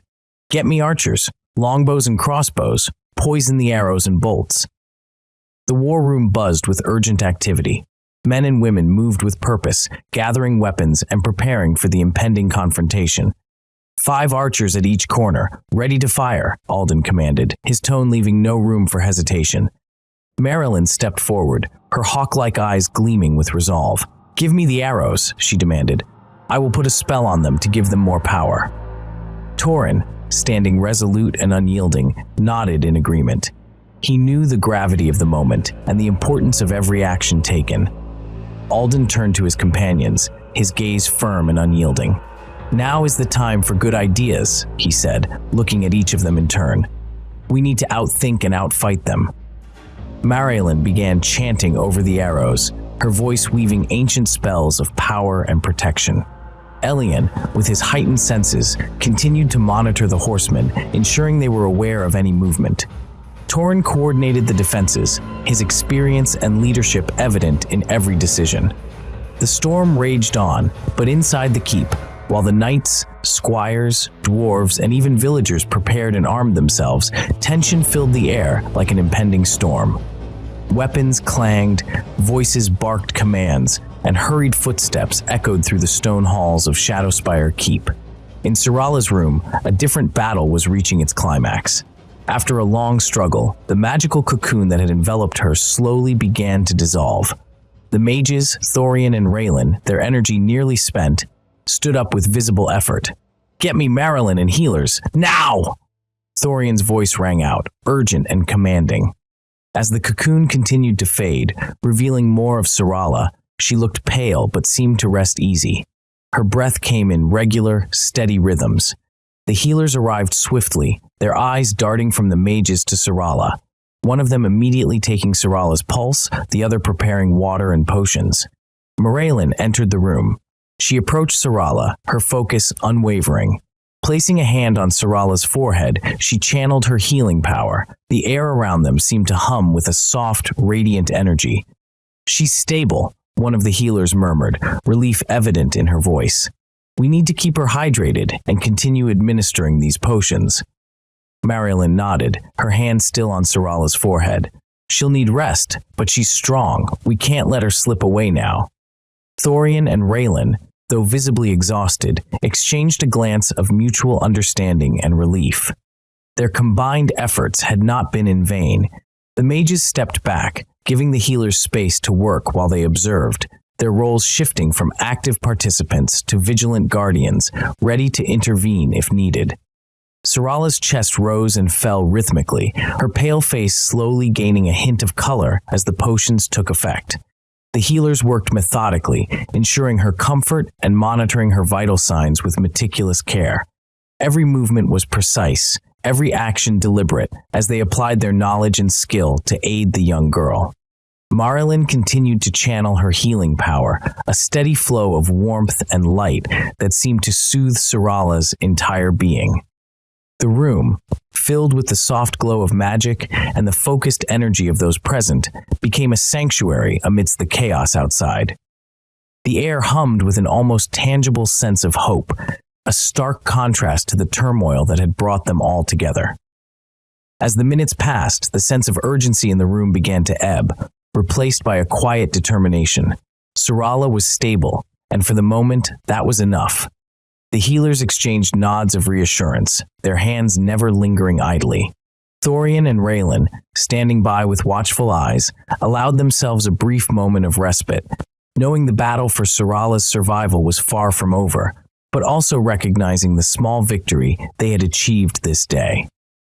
The weather, which had been a tempest of rain and wind, suddenly calmed. It was as if an unseen hand had drawn a curtain over the storm, leaving a heavy, expectant silence in its wake. Sir Alden and Torin gathered in the war room, joined by Thorian and Raelin. The gravity of the situation hung in the air, unspoken yet palpable. Alden spoke first, his voice steady but strained. "We have no idea how many there are." "5," Torin interjected. "They will have no escorts." Alden frowned. "Escorts will run away in fear." "We need more magic for this," Thorian added, his voice carrying the weight of certainty. Meanwhile, in Syrala's chamber, Marin burst through the door. He rushed to her side, his face breaking into a relieved smile as he saw the faint color returning to her cheeks. Syrala lay still, her breath even and steady, surrounded by the gentle hum of magical energy. Back in the courtyard, Alden and Torin organized the defenses with precision. 2 lines of archers were set up, their bows strung and arrows at the ready. Spears were positioned in front, their tips gleaming menacingly. Behind them, the cavalry and elite dwarven warriors stood, their faces set in grim determination. "How do we get more magic?" Alden asked. "I can summon my mages," Thorian replied. "They would come and be here in 2 days, but without an escort, they are vulnerable." "We can ride out with extra horses and go get them," Torin suggested. "We can protect them." Alden's brow furrowed.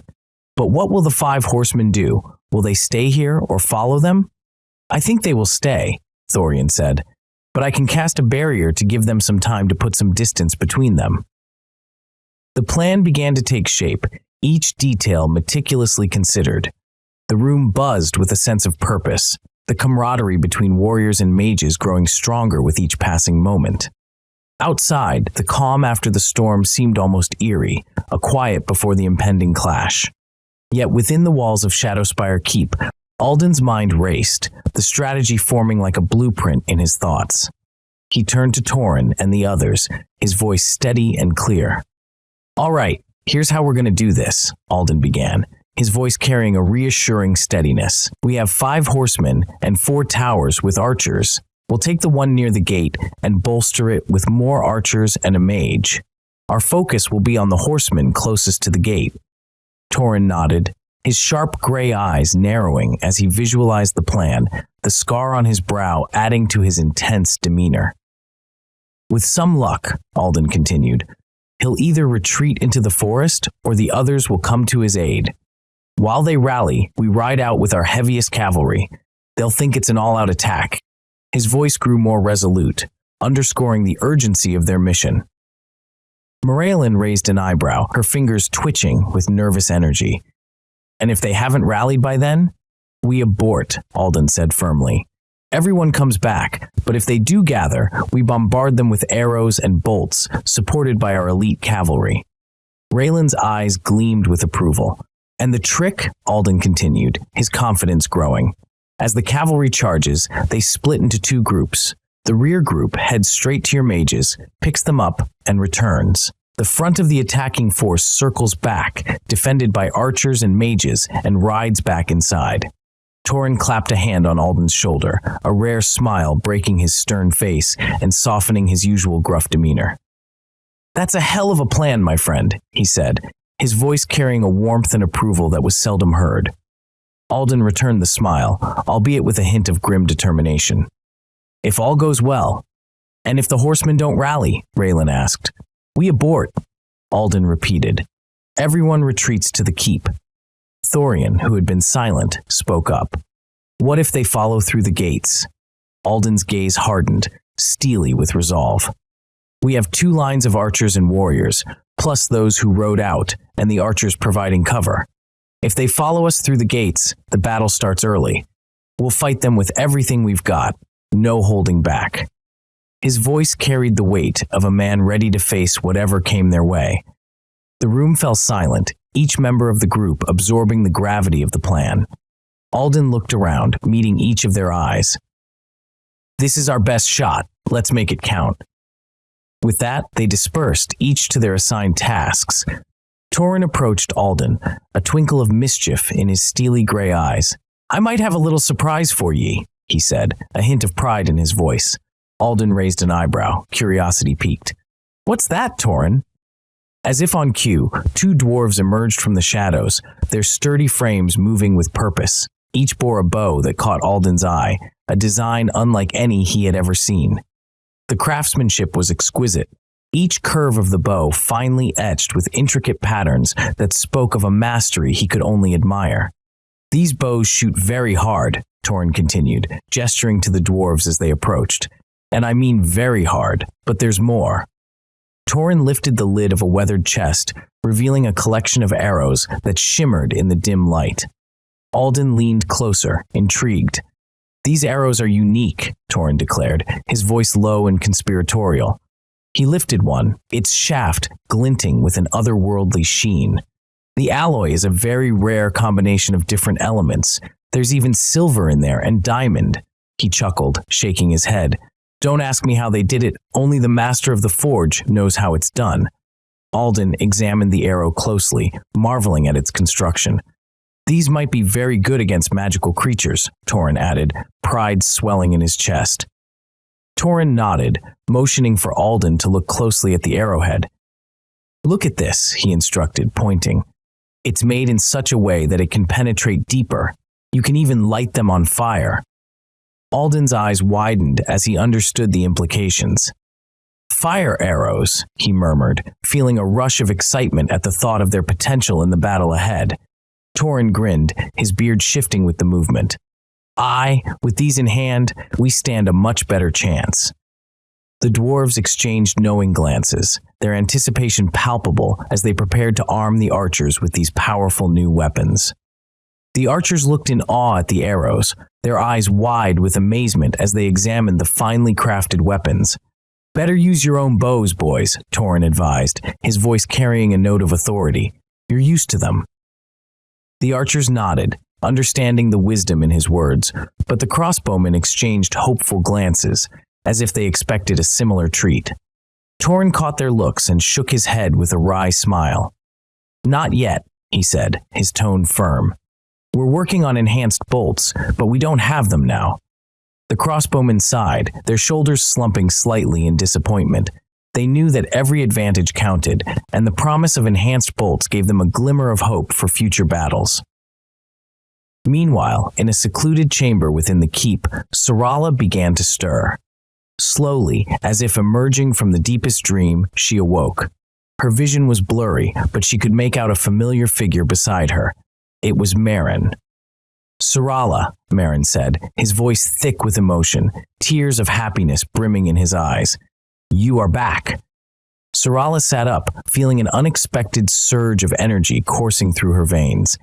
She looked at Merrin, her expression one of confusion mixed with determination. What happened, Merrin? She asked, her voice steady despite the whirlwind of thoughts in her mind. She reached out and took his hand, seeking both comfort and answers. Alden looked at his men in the courtyard, the flickering torches casting determined shadows across their faces. Defensive line. You must stay and hold the line in case someone breaks through the wall. You will have all our archers in the towers to help you. The men and dwarves nodded, their faces set with grim resolve. As long as the gate is not breached, or I give another order, you will stay here at the ready, Alden continued, his voice steady and commanding. The men and dwarves nodded once more, their collective determination palpable. Attack group, on my mark, you will ride out and attack the target or targets without mercy. Give them all you've got. A murmur of agreement rippled through the ranks, the tension thickening the air. For Lysaria, Alden declared, raising his sword high. For our home, for our way of life. For Lysaria, the men and dwarves echoed, their voices a thunderous roar that reverberated off the stone walls. Alden's gaze swept over the attack group, locking eyes with each warrior. Those in the rear of the attack group will either ride at full speed on my order to the place Thorian explained to get our allies, the hidden mages, or you will return with your group inside the keep if I order it. He paused, letting his words sink in. Be vigilant, be concentrated, be focused, be deadly. The knights nodded and roared, the sound like a rolling wave of defiance. They began clanging their swords against their shields, the metallic rhythm a war drum in the night. Sir Alden, they shouted in unison. Torin Ironfist, others joined, the dwarves' voices deep and resonant. For Syrala, for Lysaria, the cry rose, filling the courtyard with a fierce, unyielding spirit.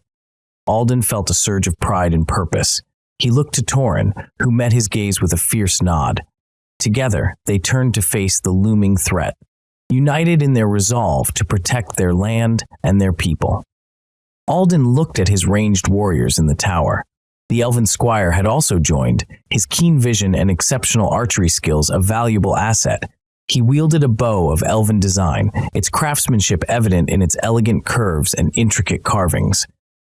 Light his arrow, Alden ordered, his voice firm. Elian, the squire, knocked a flaming arrow and drew his bow, aiming with practiced precision. He released the arrow, and it soared through the air, a trail of fire behind it. The arrow struck the rider, causing him to recoil slightly. The fiery projectile fell to the ground, and the horseman quickly regained his position. Alden's voice boomed through the tower. All archers with flaming arrows, shoot at him. Crossbowmen, aim for the horse. Reload as fast as you can and do it again. You too, Elian. The archers and crossbowmen sprang into action. Flaming arrows and bolts flew through the sky, striking the horseman and his mount. The horse neighed in distress, and the rider seemed momentarily puzzled by the barrage. Raelin, standing nearby, raised his staff and summoned a great fire atronach near the rider. The fiery creature roared into existence, its flames casting an eerie glow. At the same moment, Thorian fired a lightning bolt at the horseman, the crackling energy illuminating the night. The horseman was hit hard, the combined force of the fire atronach and the lightning bolt sending him backward. His horse roared in pain and confusion. "Another volley," Alden commanded. The archers and crossbowmen unleashed another round of flaming arrows and bolts. The sky filled with streaks of fire and steel, all aimed at the struggling horsemen. "Keep an eye on the other riders," Alden added, his gaze sweeping the battlefield. The defenders in the tower remained vigilant, their eyes scanning the darkness for any signs of movement. The relentless assault began to take its toll. The horseman and his mount were visibly weakened, their movements sluggish and uncoordinated. The flame Atronach lunged at the rider, its blazing form crackling with intense heat. The horseman parried the fiery strikes with his dark blade, each clash sending showers of sparks into the night air. Flaming arrows rained down relentlessly, embedding themselves in the horseman's armor and piercing the flesh of his steed. Some arrows bounced off the enchanted plates of his armor, but others found weak spots, making the rider wince in pain and his horse stagger under the assault. With a final, furious shriek, the horseman slashed through the flame Atronach, causing it to burst into a cloud of embers and acrid smoke. His victory was short-lived. Before he could catch his breath, a new and more formidable threat emerged. An ice Atronach, larger and more menacing, materialized from the ether. Its crystalline body radiated a chilling aura that seemed to freeze the very air around it, and it let out a deep, resonant growl that echoed across the battlefield. The ice Atronach advanced on the beleaguered horsemen, its fists like boulders of frozen power, ready to crush anything in their path. The archers continued their relentless volley, flaming arrows streaking through the darkness. The horse, already struggling under the weight of its injuries, buckled further under the onslaught. The ice Atronach swung its massive fists, connecting with the horseman's chest with a bone-crushing force. The impact sent the rider reeling, ice spreading rapidly across his armor. He fought back with desperate fury, dark magic swirling around his weapon.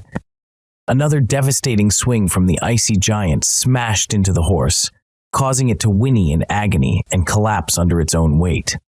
Arrows continued to rain down from the defenders, each one finding its mark more easily as the horseman's defenses crumbled.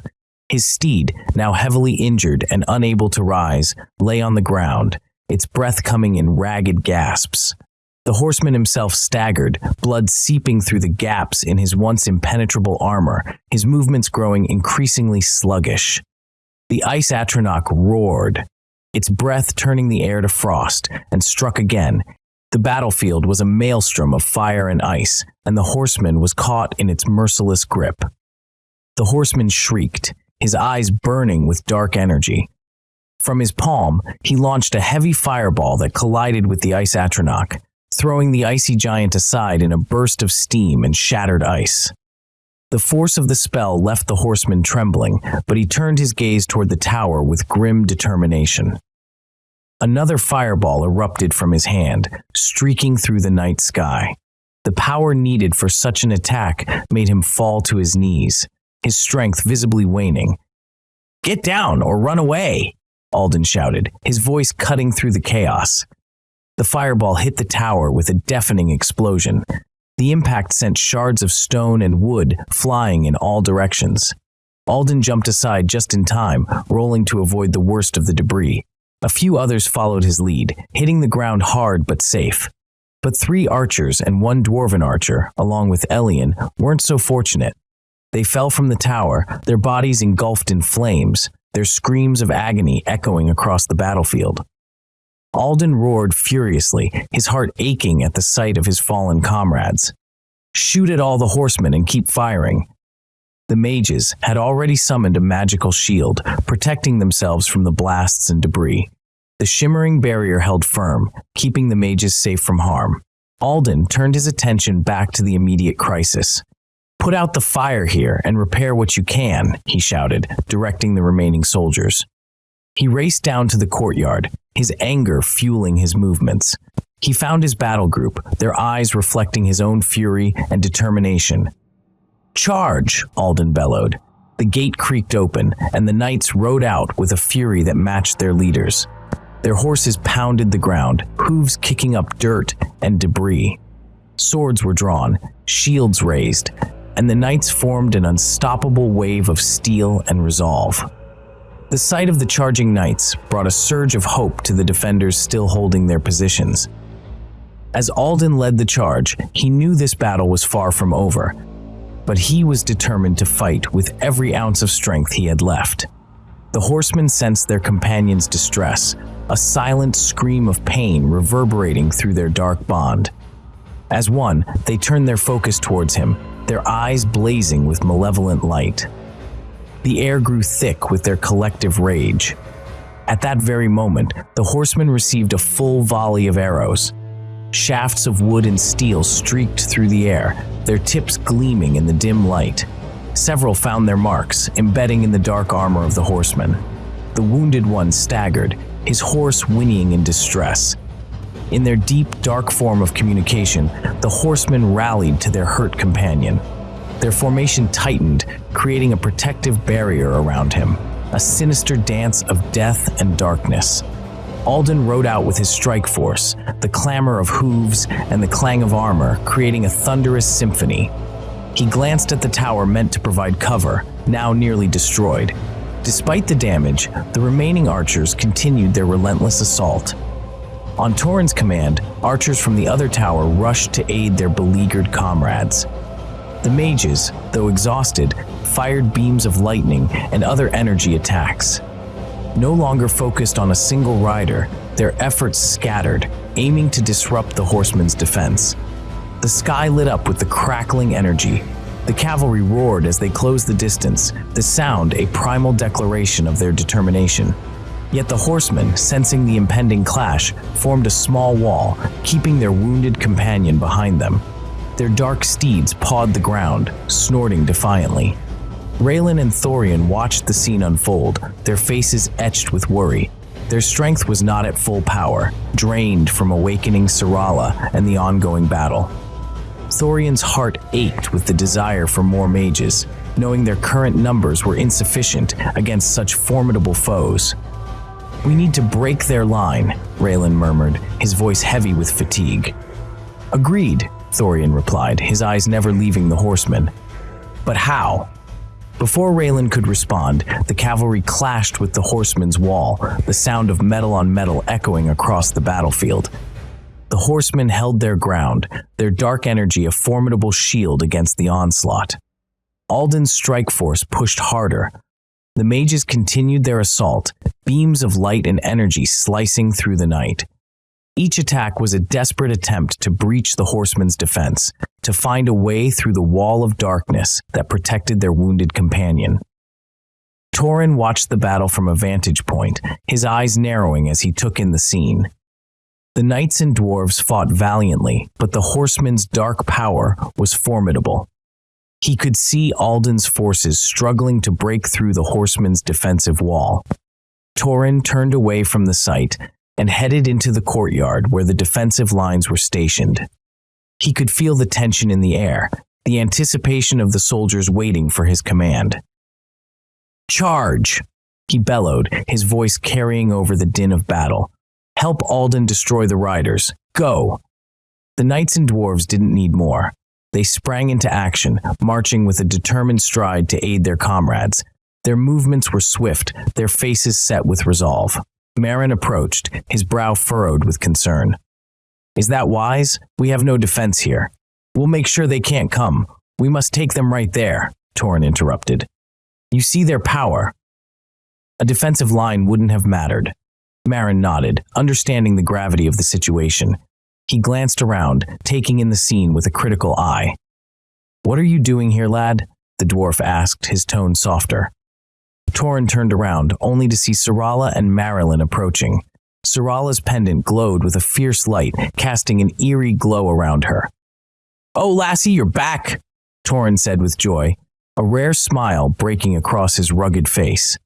Marin stepped forward, his voice steady. "I told him everything, Sir Torin." Syrala nodded, her eyes shining with determination. "We must continue with the plan to get the mages. My sleep and magical healing have brought me back with full energy, and Raelin is ready too. We'll go to the tower where the archers are. Marin is a pretty good archer himself. We will support the battle." Torin looked at them, his expression a mix of pride and determination. Make sure the rear part of the strike force rides to get the mages. We'll support. As Syrala's pendant glowed, it seemed to pulse with an angry smile, its light a beacon of hope and power. Alden's fury mounted as he clashed with the dark horseman.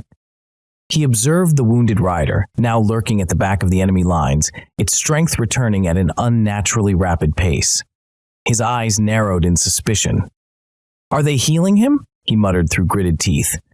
Rage flared hotter within him, propelling him forward with a conviction he'd never known before. His forces pressed onward, the defensive line swiftly approaching. A voice echoed in his head, clear and commanding. "Break," Alden faltered, confusion flickering in his eyes. "Break the group now," the voice insisted. It was Syrala, her presence unmistakable even in the midst of chaos. "Break!" Alden roared, his voice slicing through the tumult of battle. The rear part of the force immediately veered off, galloping in the direction Thorian had indicated. "Fall back!" Alden commanded his own men, his voice carrying authority and urgency. They retreated, the defensive line providing cover as they moved. Yet 2 of the horsemen broke off, pursuing the rear riders with dark intent, their eyes gleaming with malevolence. Syrala's eyes flashed with determination. "Now," she said, her voice steady and unwavering. Her pendant glowed with an uncanny energy, its light pulsating with raw power. With fierce concentration, she directed its force at the pursuing horsemen. The energy struck them with a blinding intensity. Simultaneously, Raelin and Thorian unleashed the remnants of their strength, magical bolts firing with desperate precision. Marilyn, still fresh and full of resolve, summoned her magic. Flaming missiles erupted from her hands, hurtling toward the horsemen. The air crackled with power as the combined assault bore down on their foes with relentless fury. Syrala, Raelin, Thorian, and Marilyn pressed their attack, each strike driven by the determination to protect their comrades and the hope of restoring Lysaria to its former glory. The horsemen's pursuit faltered, their advance halted by the relentless barrage, their combined efforts momentarily turning the tide in the chaotic battle, giving hope to those fighting for freedom. While the mages unleashed all their magic on the 2 horsemen pursuing the rear group, the remaining 3 horsemen endured a relentless rain of arrows and bolts. They held their ground, but slowly began to recoil under the unyielding assault. Marin, his eyes wide with both fear and insight, spoke urgently. "They'll flee. We've seen them regenerate." Syrala's voice cut through the chaos. "We can't beat 5 at once. We can probably not even beat 3 at once." She paused, the intensity in her gaze sharpening. "But we've shown we can weaken one and probably destroy him. Now we have to kill those 2 following our riders. The other 3 won't interfere. They're weakened for now." As she spoke, Syrala closed her eyes and summoned every ounce of her strength. A massive bolt of energy shot from her hands, hurtling toward the 2 pursuing horsemen. The sheer power behind it was staggering, lighting up the battlefield. Raelin, standing firm beside her, added her own destructive magic to the mix. "I can summon 1 more Atronach," she said, her voice tinged with exhaustion. "Then I'll be powerless." She raised her hands, calling forth a storm Atronach. The creature materialized in a swirl of dark clouds and lightning, immediately launching a ferocious attack on the horsemen.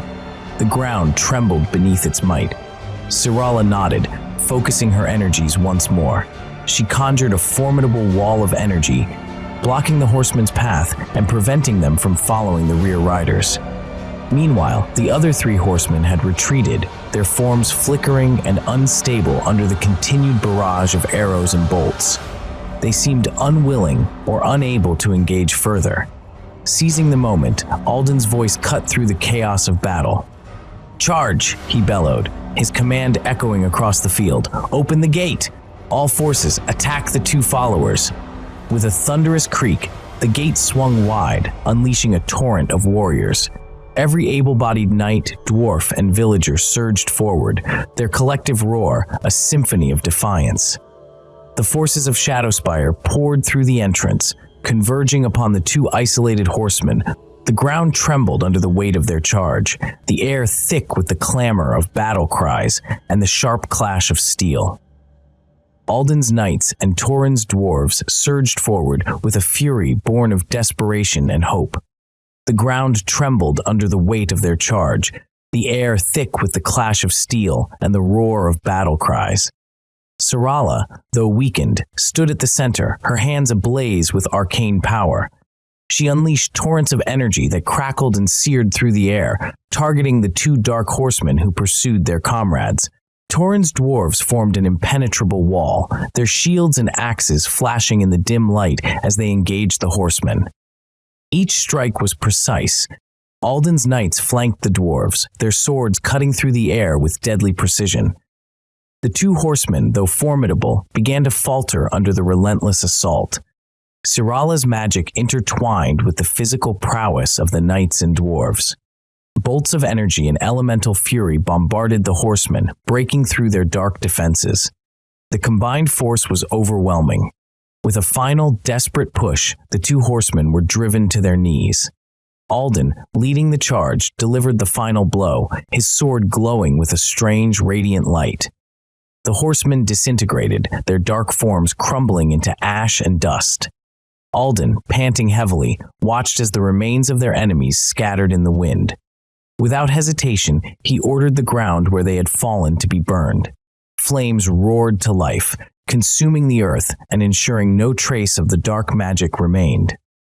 "Make sure they don't come back," Alden muttered. The journey back to Shadowspire Keep was arduous. Alden, weakened by a wound he had sustained in the battle, nearly fell from his horse as they approached the gates. Torrhen ordered his men to take Alden inside immediately. "Get him to bed," Torrhen commanded, his voice brooking no argument. "Have his wound looked after, and make sure the towers are watched at all times. Guards in the war room, keep an eye out." As Alden was carried to his chambers, Torrhen turned his attention to the mages. "You all need to rest," he said, his tone softer but no less firm. "Gather your energy, we'll need you again soon." Marin, standing nearby, nodded in agreement. "I'll stay awake with you," he offered, his eyes reflecting the same determination as Torrhen's. The mages reluctantly agreed, retreating to their quarters to regain their strength. King Eric's rage echoed through the grand hall of Eldarhelm, a storm of fury barely contained within his imposing frame. He had tried to summon his Dark Lord, yet there was no reply. The silence was maddening, an affront to his authority and his desperation. He paced the room, the rich, regal clothing that adorned him rustling with every agitated step. The news from his spies had been a bitter pill to swallow. The demonic riders he had sent to crush the rebellion had failed, 2 of them destroyed. He could hardly fathom it. "How could Alden do that?" he snarled, his voice reverberating off the stone walls. "What power does he possess?" His advisors dared not speak, fearing the king's wrath. Eric's mind raced, trying to piece together the puzzle. Alden, a disgraced knight, now stood against him with a strength that defied reason. There was something more at play, something Eric needed to understand. His Dark Lord had the answers, and he would have them, no matter the cost. Eric stopped his pacing abruptly, his decision made. He would not return to the ritual site, not again. The place reeked of desperation and dark promises that seemed ever more distant, his expression a mask of cold determination. "I demand to speak with my Dark Lord here," he commanded, his voice a dangerous whisper that brooked no dissent. "Prepare the chamber, now."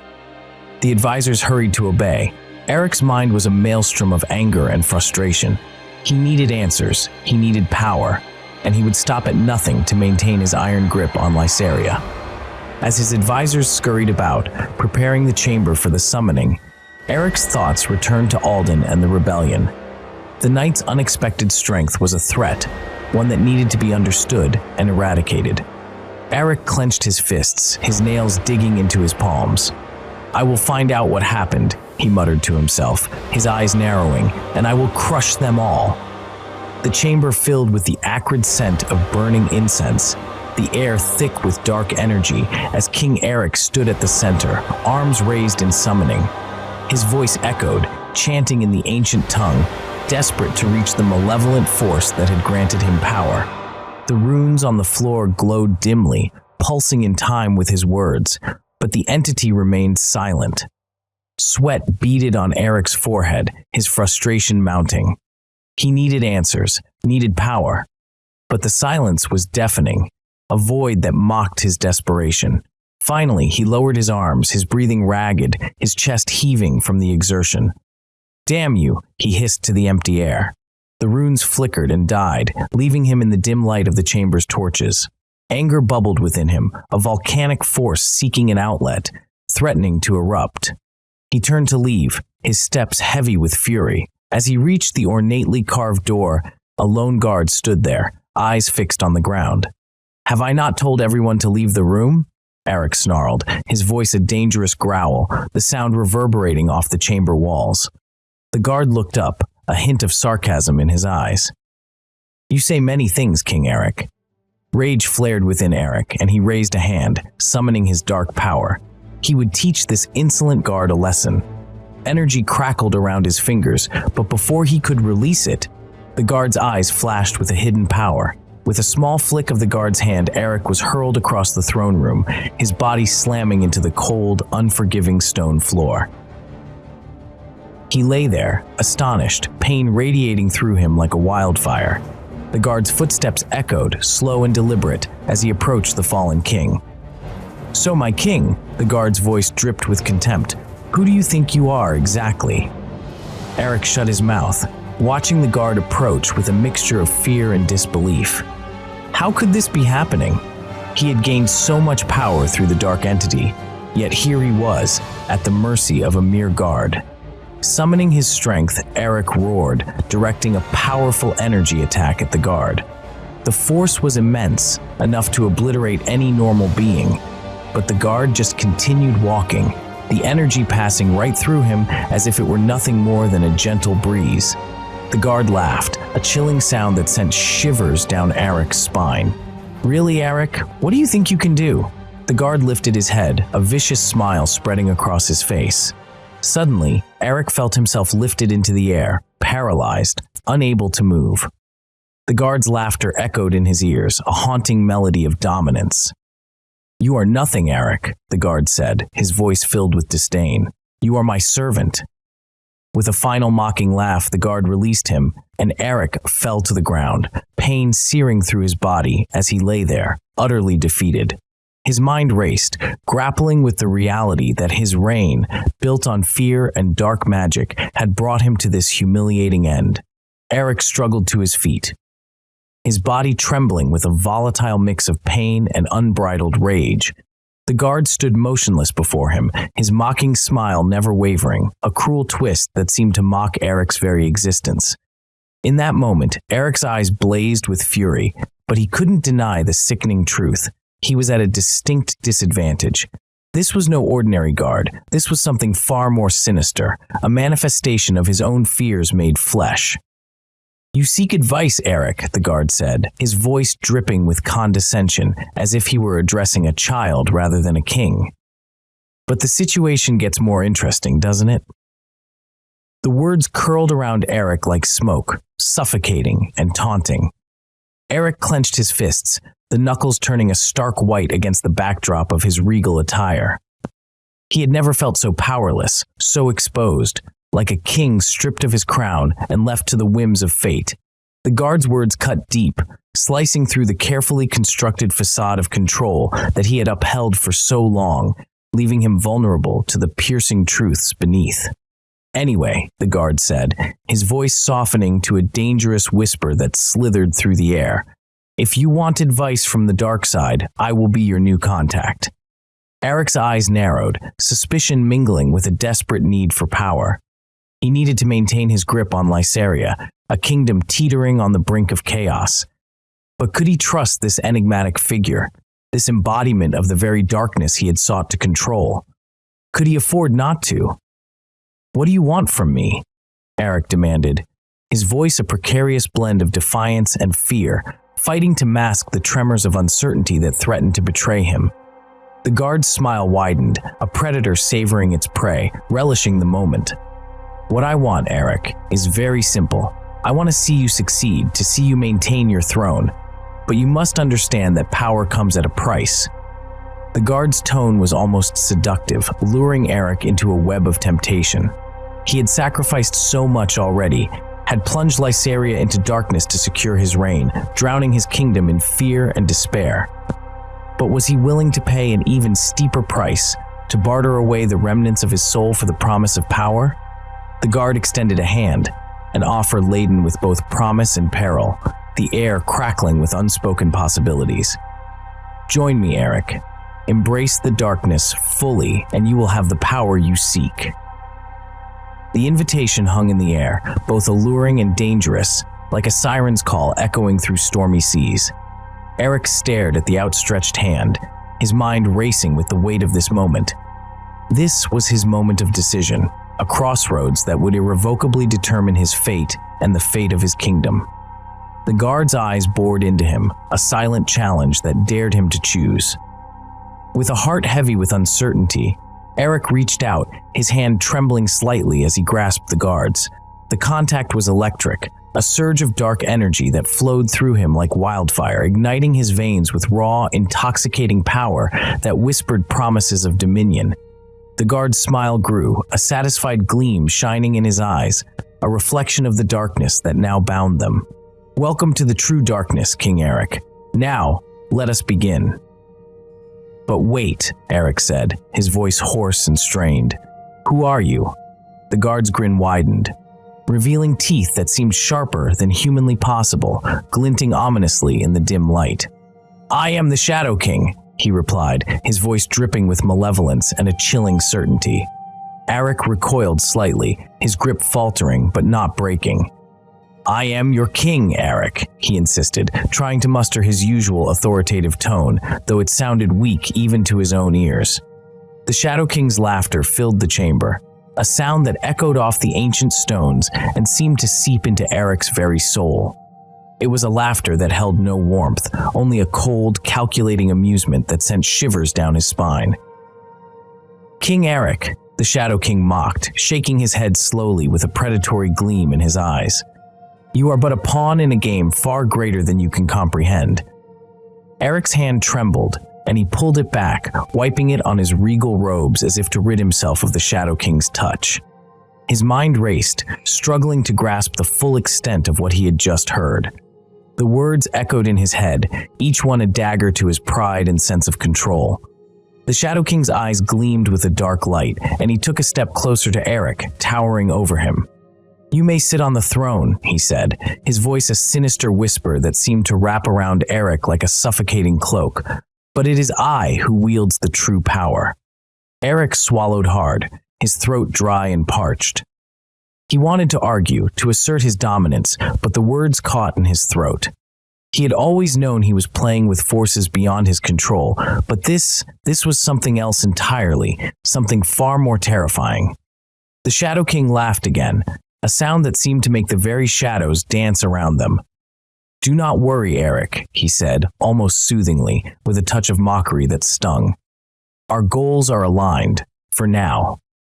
Eric's mind raced with questions, doubts, and a growing sense of dread, but he forced himself to nod.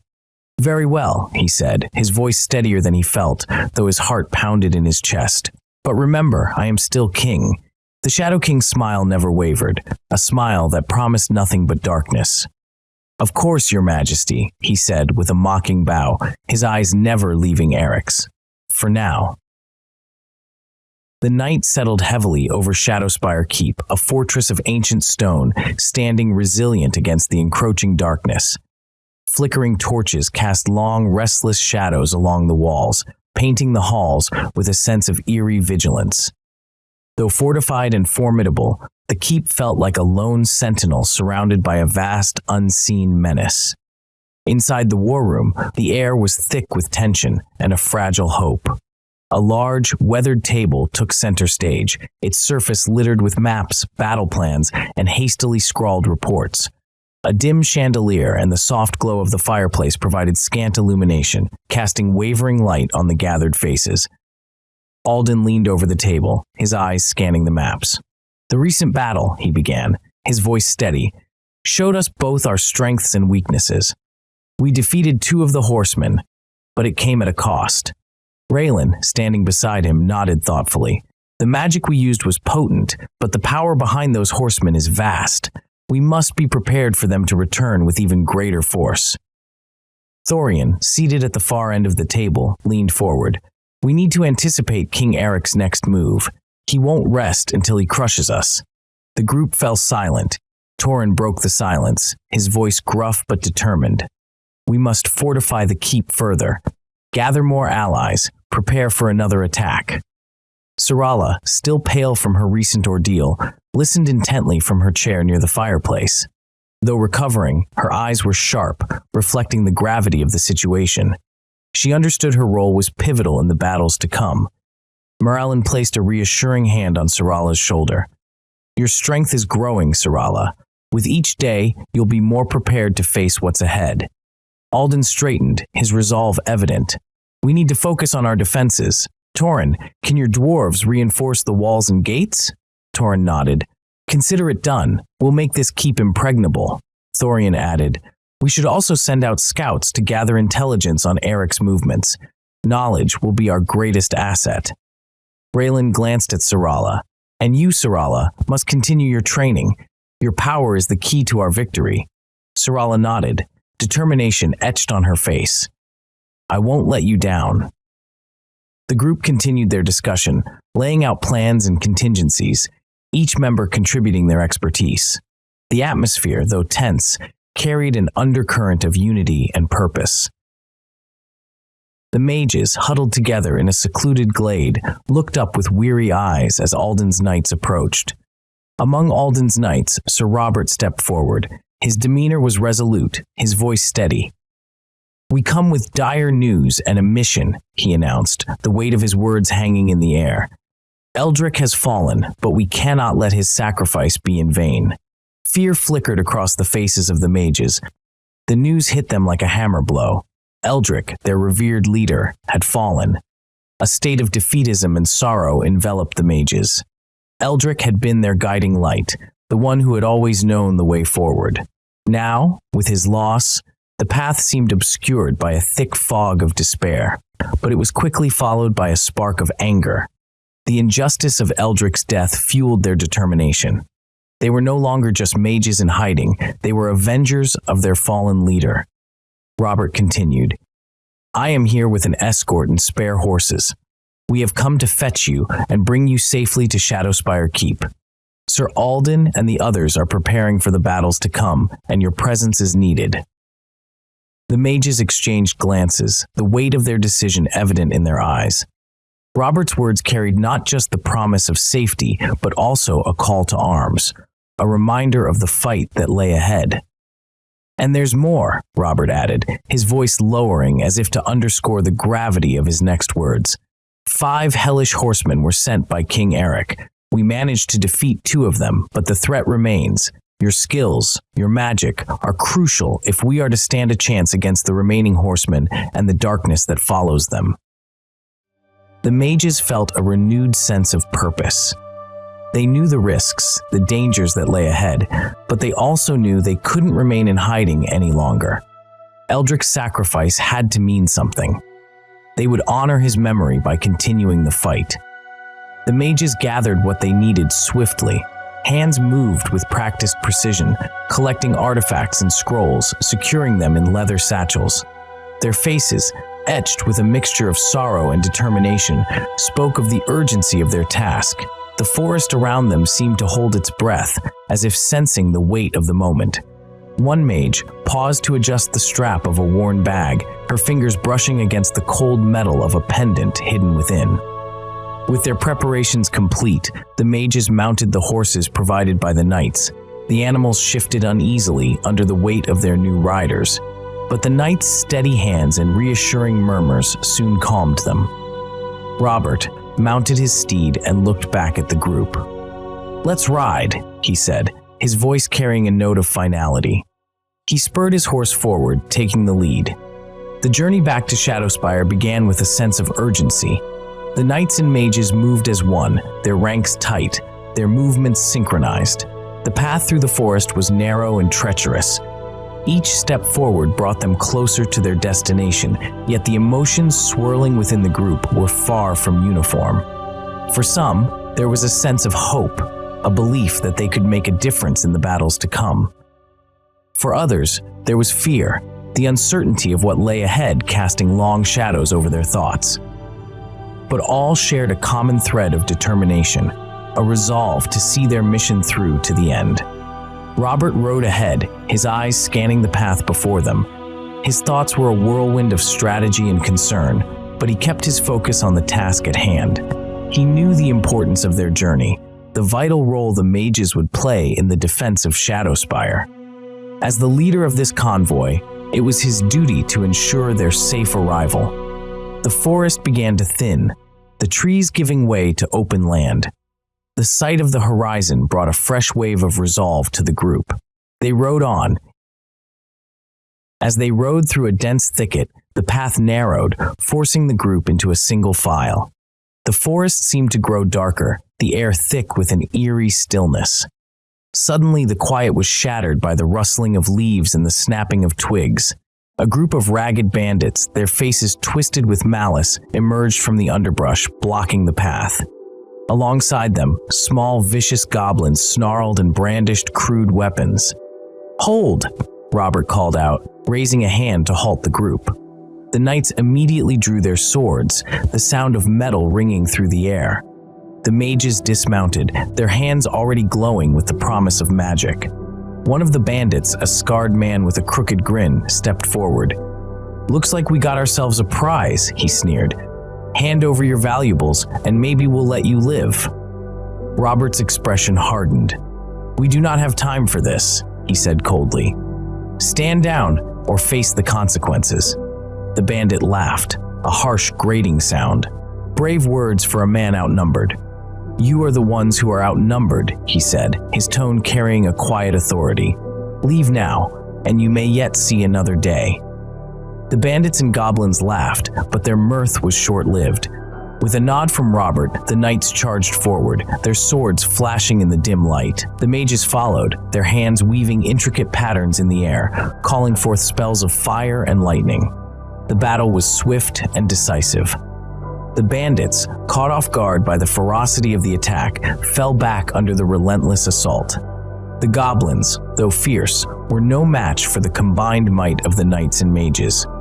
Robert cut down the scarred bandit with a single powerful stroke, his expression one of grim determination.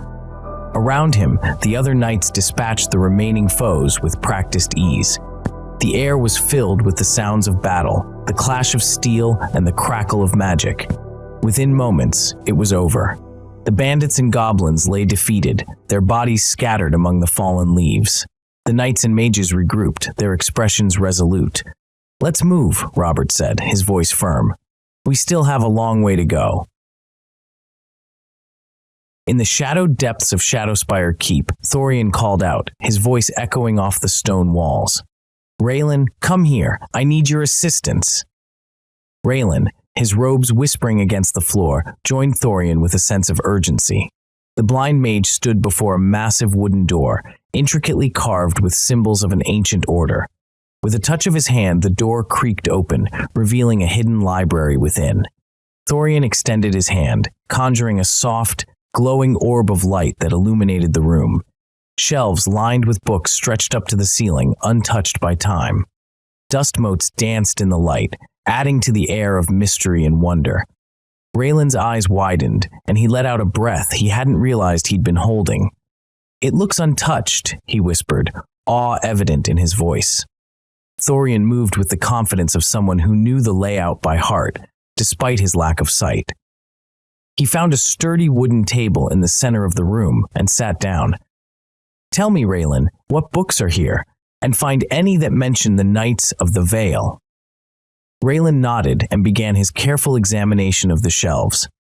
His fingers traced the spines of the ancient tomes, his eyes scanning the faded titles. He pulled out volumes and placed them gently on the table before Thorian, creating small stacks of potential treasures. Meanwhile, in the underground forge, the rhythmic clang of hammer on metal echoed through the cavernous space. The master of the forge, his face streaked with soot, focused intently on crafting a sword. Sparks flew with each strike, the blade taking shape under his skilled hands. Torin watched, his broad shoulders framed by the flickering light of the forge. His eyes moved to a set of armor displayed nearby, the master's recent creation. The craftsmanship was exquisite, each piece fitting together with precision. Torin's admiration for the master's work was palpable, a deep respect for the art of forging weapons that could turn the tide of battle. In the courtyard, Sir Alden leaned against a wooden post, his side bandaged but his spirit unbroken. He observed his men as they trained and sparred, their movements a blur of steel and determination. He called Merrin over, the young man's curiosity evident in his eyes. "Watch closely," Alden instructed, demonstrating a series of precise sword maneuvers. "It's all about balance and timing. A slight shift in your stance can make all the difference." Merrin mimicked the movements, his form improving with each attempt. Alden nodded in approval, his gaze shifting back to the courtyard, where the clang of swords and the shouts of men filled the air. Syrala and Raelin sat cross-legged on the cold stone floor, their eyes closed, breaths synchronized in a rhythmic harmony. A faint, shimmering glow surrounded them, the product of their shared meditation, casting ethereal patterns on the walls. The room was steeped in a profound sense of calm and focus, interrupted only by the occasional flicker of magical energy that danced around them. Raelin opened her eyes first, her hawk-like gaze settling on Syrala with an intensity that spoke of unspoken wisdom. "I think you're ready for something more advanced," she said, her voice low and steady, a whisper of promise. Syrala's eyes fluttered open, curiosity and eagerness lighting up her emerald green eyes like twin beacons. "Show me," she replied, her voice tinged with anticipation and a hint of reverence. With a fluid motion, Raelin extended her hand, conjuring a series of small, intricate illusions that hovered in the air between them. Each illusion shimmered and danced, shifting through a kaleidoscope of shapes and colors, mesmerizing in their complexity.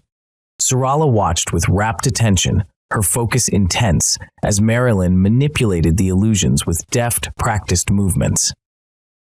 "These rings," Raelin said, producing a set of ornate bands from a pouch at her waist, "will help you channel your magic more efficiently."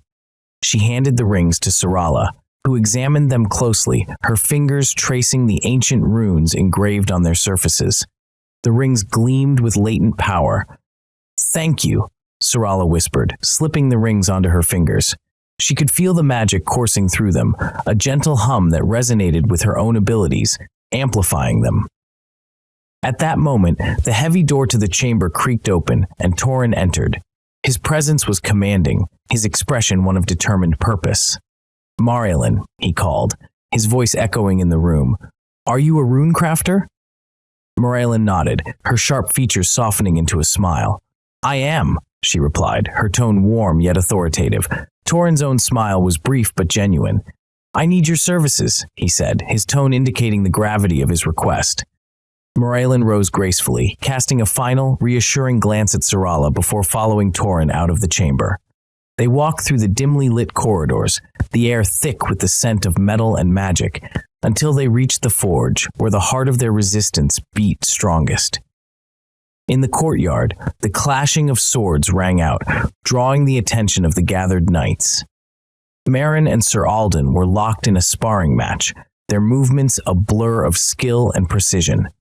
The knights cheered them on, their voices rising in a chorus of encouragement and admiration. Merrin moved with surprising agility, adapting quickly to Alden's strikes and countering with impressive speed.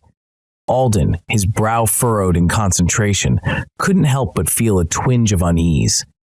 Merrin's rapid progress was extraordinary, almost unnatural. As they continued their bout, Alden's mind raced with questions.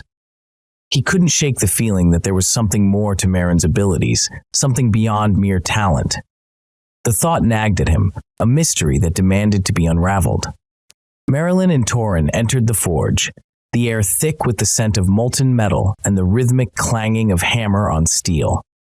The master of the forge, a burly dwarf with arms like tree trunks, remained engrossed in his work, meticulously shaping a glowing sword on the anvil. Sparks flew with each strike, illuminating his focused expression. Torin led Raelin past the master until they reached a pedestal where a set of armor stood in all its glory. The armor gleamed under the flickering torchlight, each piece meticulously crafted and polished to perfection. Intricate designs adorned the metal, reflecting the craftsmanship and dedication that had gone into its creation. Raelin's eyes widened, her sharp gaze taking in every detail. "It's beautiful," she breathed, her voice filled with genuine awe. The armor was not just a piece of protection. It was a work of art. Torin's stern face softened into a proud smile. "Aye, it is," he agreed, his voice carrying a hint of satisfaction. He turned to her, his expression becoming more serious. "Would you edge runes into the armor to strengthen its defensive capabilities? Or even enchant it so it becomes an armor worthy of a defender of worlds?" Raelin looked at Torin for a long moment, her piercing gaze searching his face. She could see the hope and determination in his eyes, the weight of his people's expectations. Slowly she smiled, a determined glint in her eyes. "I can," she said, her voice steady and confident. "I will," she added, her tone resolute. She reached out, her fingers tracing the lines of the armor, already envisioning the runes and enchantments that would transform it into a legendary piece of defensive magic. "Good," Torin nodded, his smile widening. Torin watched the mage at work, his steely eyes never leaving Raelin's deft hands. Each movement she made was precise, each gesture purposeful. She held a fine chisel, its tip glowing faintly with her magical energy. As she pressed it against the armor, intricate runes began to take shape, the metal yielding to her will with an almost organic fluidity. Raelin's lips moved in silent incantations, her breath steady and controlled. The runes glowed faintly as she etched them, the magic within them coming to life with each whispered word. Her concentration was absolute. Torin stood there, absorbing every detail. He did not move, nor did he flinch, even as the runes flared brightly for a moment before settling into a steady, otherworldly glow. His respect for the mage grew with each passing second. Here was someone who understood the weight of their task, someone who poured their very soul into their work. In the background, the sound of hammer and anvil rang out in a steady rhythm. The master of the forge continued his work, shaping another piece of armor with the same dedication and skill. The two artisans, one of metal and one of magic, worked in harmony, their efforts combining to create something truly extraordinary. Torin felt a swell of pride and determination within him. This was what they fought for, this unity of skill and magic, this relentless pursuit of excellence. The runes she etched were more than mere symbols. They were a promise of protection, a testament to the resilience and strength of those who would wear the armor. Torin watched, his heart filled with a quiet resolve. They were readying themselves for the battles ahead, preparing to stand against the darkness that threatened their world. And in this forge, amidst the glow of runes and the ring of hammer on anvil, they were creating the tools they would need to fight for Lysaria's future. Raelin sat in the dim light of the ancient library, the scent of old parchment and ink filling the air. He held a tome in his weathered hands, its pages brittle but still legible. His eyes scanned the text, his mind absorbing the rich history contained within. Across from him, Thorian sat with his eyes closed, his senses attuned to every word Raelin spoke. The Sentinels of the Veil were not just warriors, Raelin read aloud, his voice steady and measured. They were guardians of ancient magic, protectors of the delicate balance between our world and the realms beyond. Shadowspire Keep was their stronghold, a place imbued with powerful enchantments and hidden knowledge. Thorian nodded slightly, indicating his rapt attention. Raelin continued, "There are mentions of an ancient memorial temple and burial ground not far from here. This site was revered by the Sentinels, a sacred place where their greatest champions were laid to rest." Thorian's eyes snapped open, the clouded orbs focusing intently on Raelin. "Tell me that part again," he instructed, his voice calm but commanding, "and see if you can find more about it." Raelin turned the page, his fingers gently brushing the fragile paper. "These are the burial grounds of the Sentinels of the Vale," he repeated, "a place where their spirits are said to linger, watching over the lands they once protected. The memorial temple, built to honor their sacrifices, stands as a testament to their enduring legacy." Thorian stood up, his posture rigid with newfound determination. "We need to learn everything we can about this place," he said, his voice carrying the weight of urgency. "It may hold the key to unlocking more of the Sentinel's power, or perhaps even provide us with allies in our struggle against King Eric." Raelin nodded, his eyes scanning the shelves around them. "There must be more references in these texts," he mused. "I'll continue searching. The Sentinels left behind many secrets, and if this temple is as important as it seems, we must uncover its full history." Thorian moved closer to the shelves, his fingers brushing against the spines of the books. "Time is of the essence," he murmured. "We must be prepared for whatever lies ahead." Raelin's eyes narrowed in concentration as he pulled another book from the shelf, its cover adorned with symbols of the old order. "Let's see what more we can find," he said, his voice filled with resolve. Nearby, Sir Alden observed Merrin's training with a mixture of pride and concern. Merrin moved with a speed and precision that belied his young age, his sword flashing in the afternoon sun as he parried and struck against an invisible opponent. His movements were fluid, almost instinctual, and Alden couldn't help but admire the boy's progress. "You're pushing yourself too hard, Merrin," Alden finally said, stepping forward. "Take a break." Merrin paused, wiping sweat from his brow. "I need to be ready," he insisted, his voice resolute. "I need to protect Syrala. I can't afford to rest." Alden placed a hand on Merrin's shoulder, his grip firm yet gentle. "Your dedication is commendable, but remember, strength comes from balance. Overworking yourself will only lead to mistakes." Merrin looked up at Alden, a flicker of uncertainty in his eyes. I want to prove myself. I want to be strong enough to help." "You already have," Alden reassured him. "Your progress is remarkable. Just remember, it's not just about the fight, it's about the endurance to see it through." Merrin nodded, taking Alden's words to heart.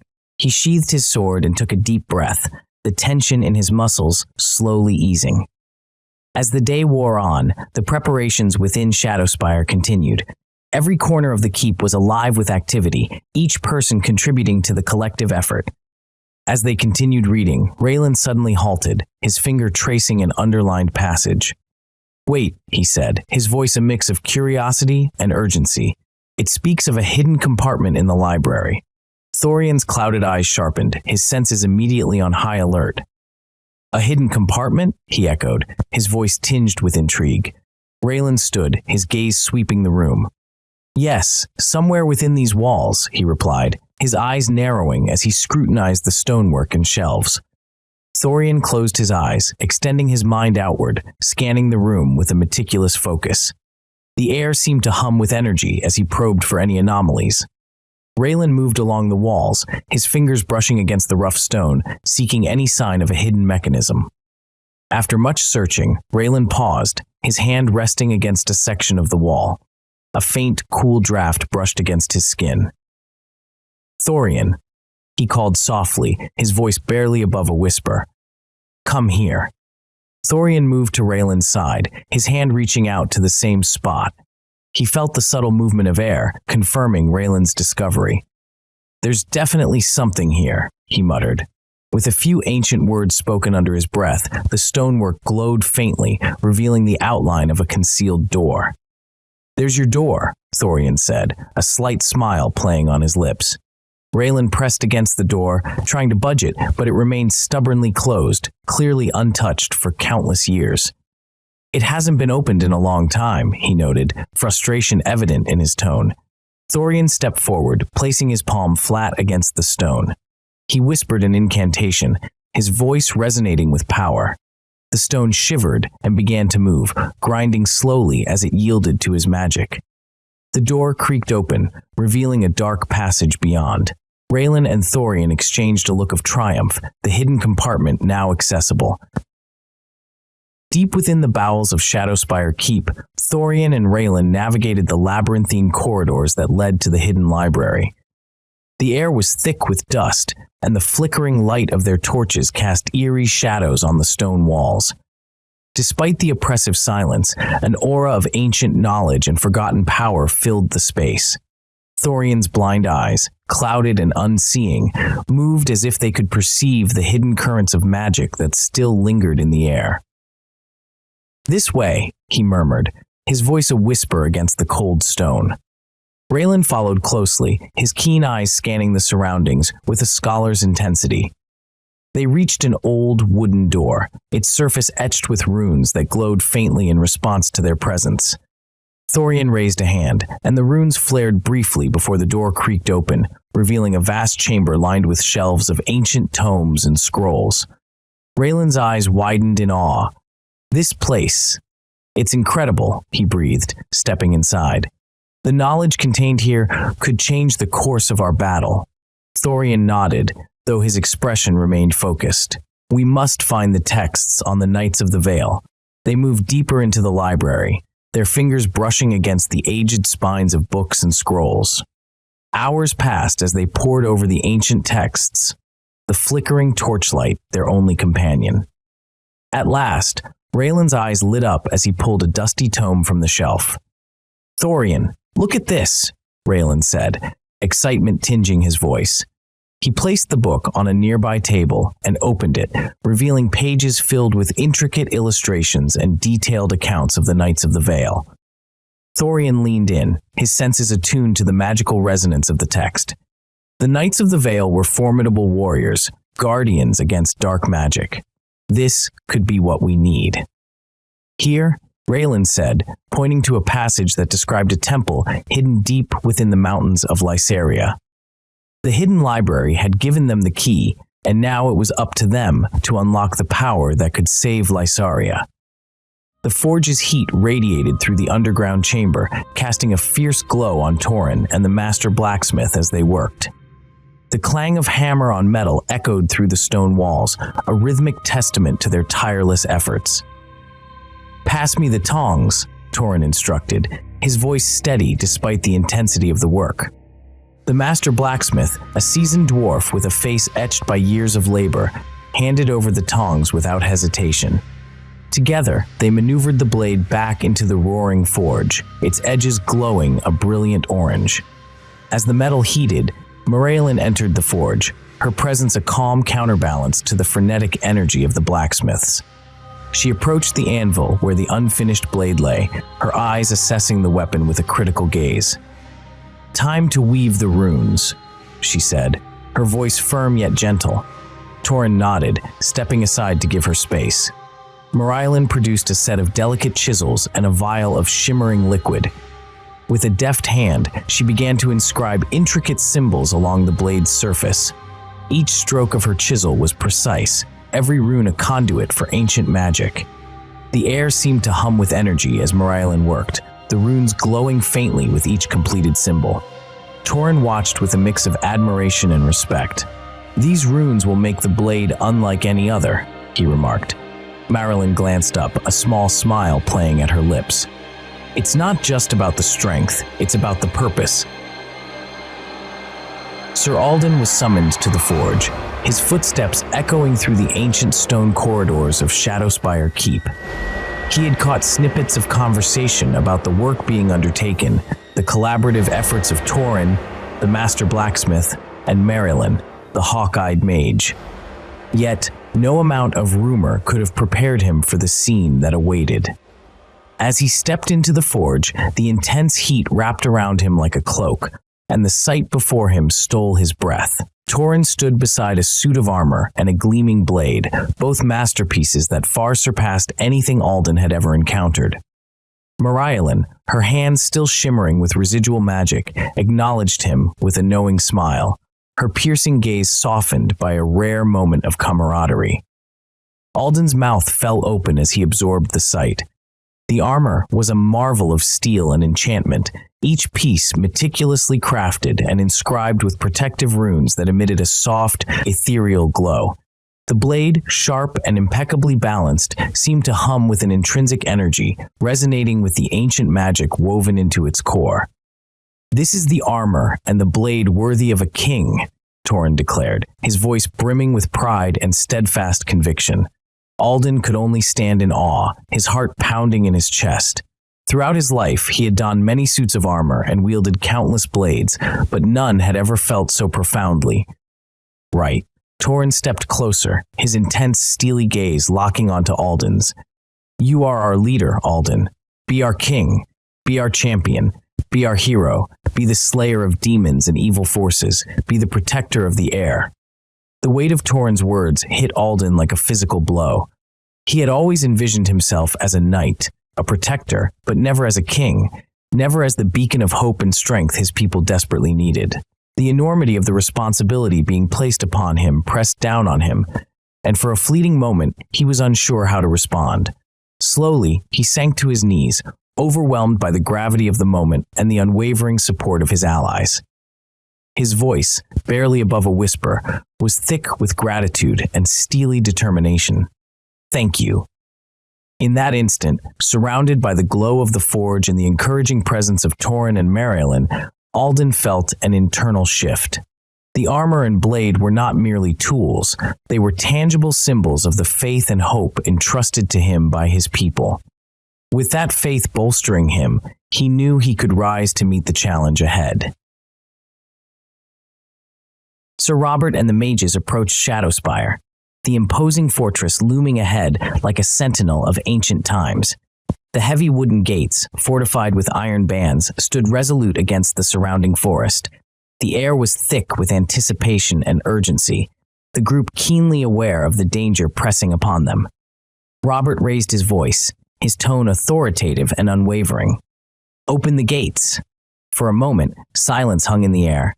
Then the sound of gears turning and chains clinking echoed through the dense foliage. The massive gates creaked open, revealing the courtyard beyond. Without hesitation, the knights and mages sprinted through the gap, their footsteps a thunderous chorus on the cobblestones. Once inside, the gates clanged shut, sealing them in a temporary sanctuary. A mage, his face lined with concern, scanned the gathering. "Where is Thorian?" he demanded, his voice edged with anxiety. Marin approached the mage, his nod firm and reassuring. "I will prepare a meeting." The group moved with purpose through the winding corridors of Shadowspire, eventually arriving at a spacious room dominated by an oval table. The table, carved from dark wood and polished by time, was surrounded by seats quickly occupied by the key figures of the resistance.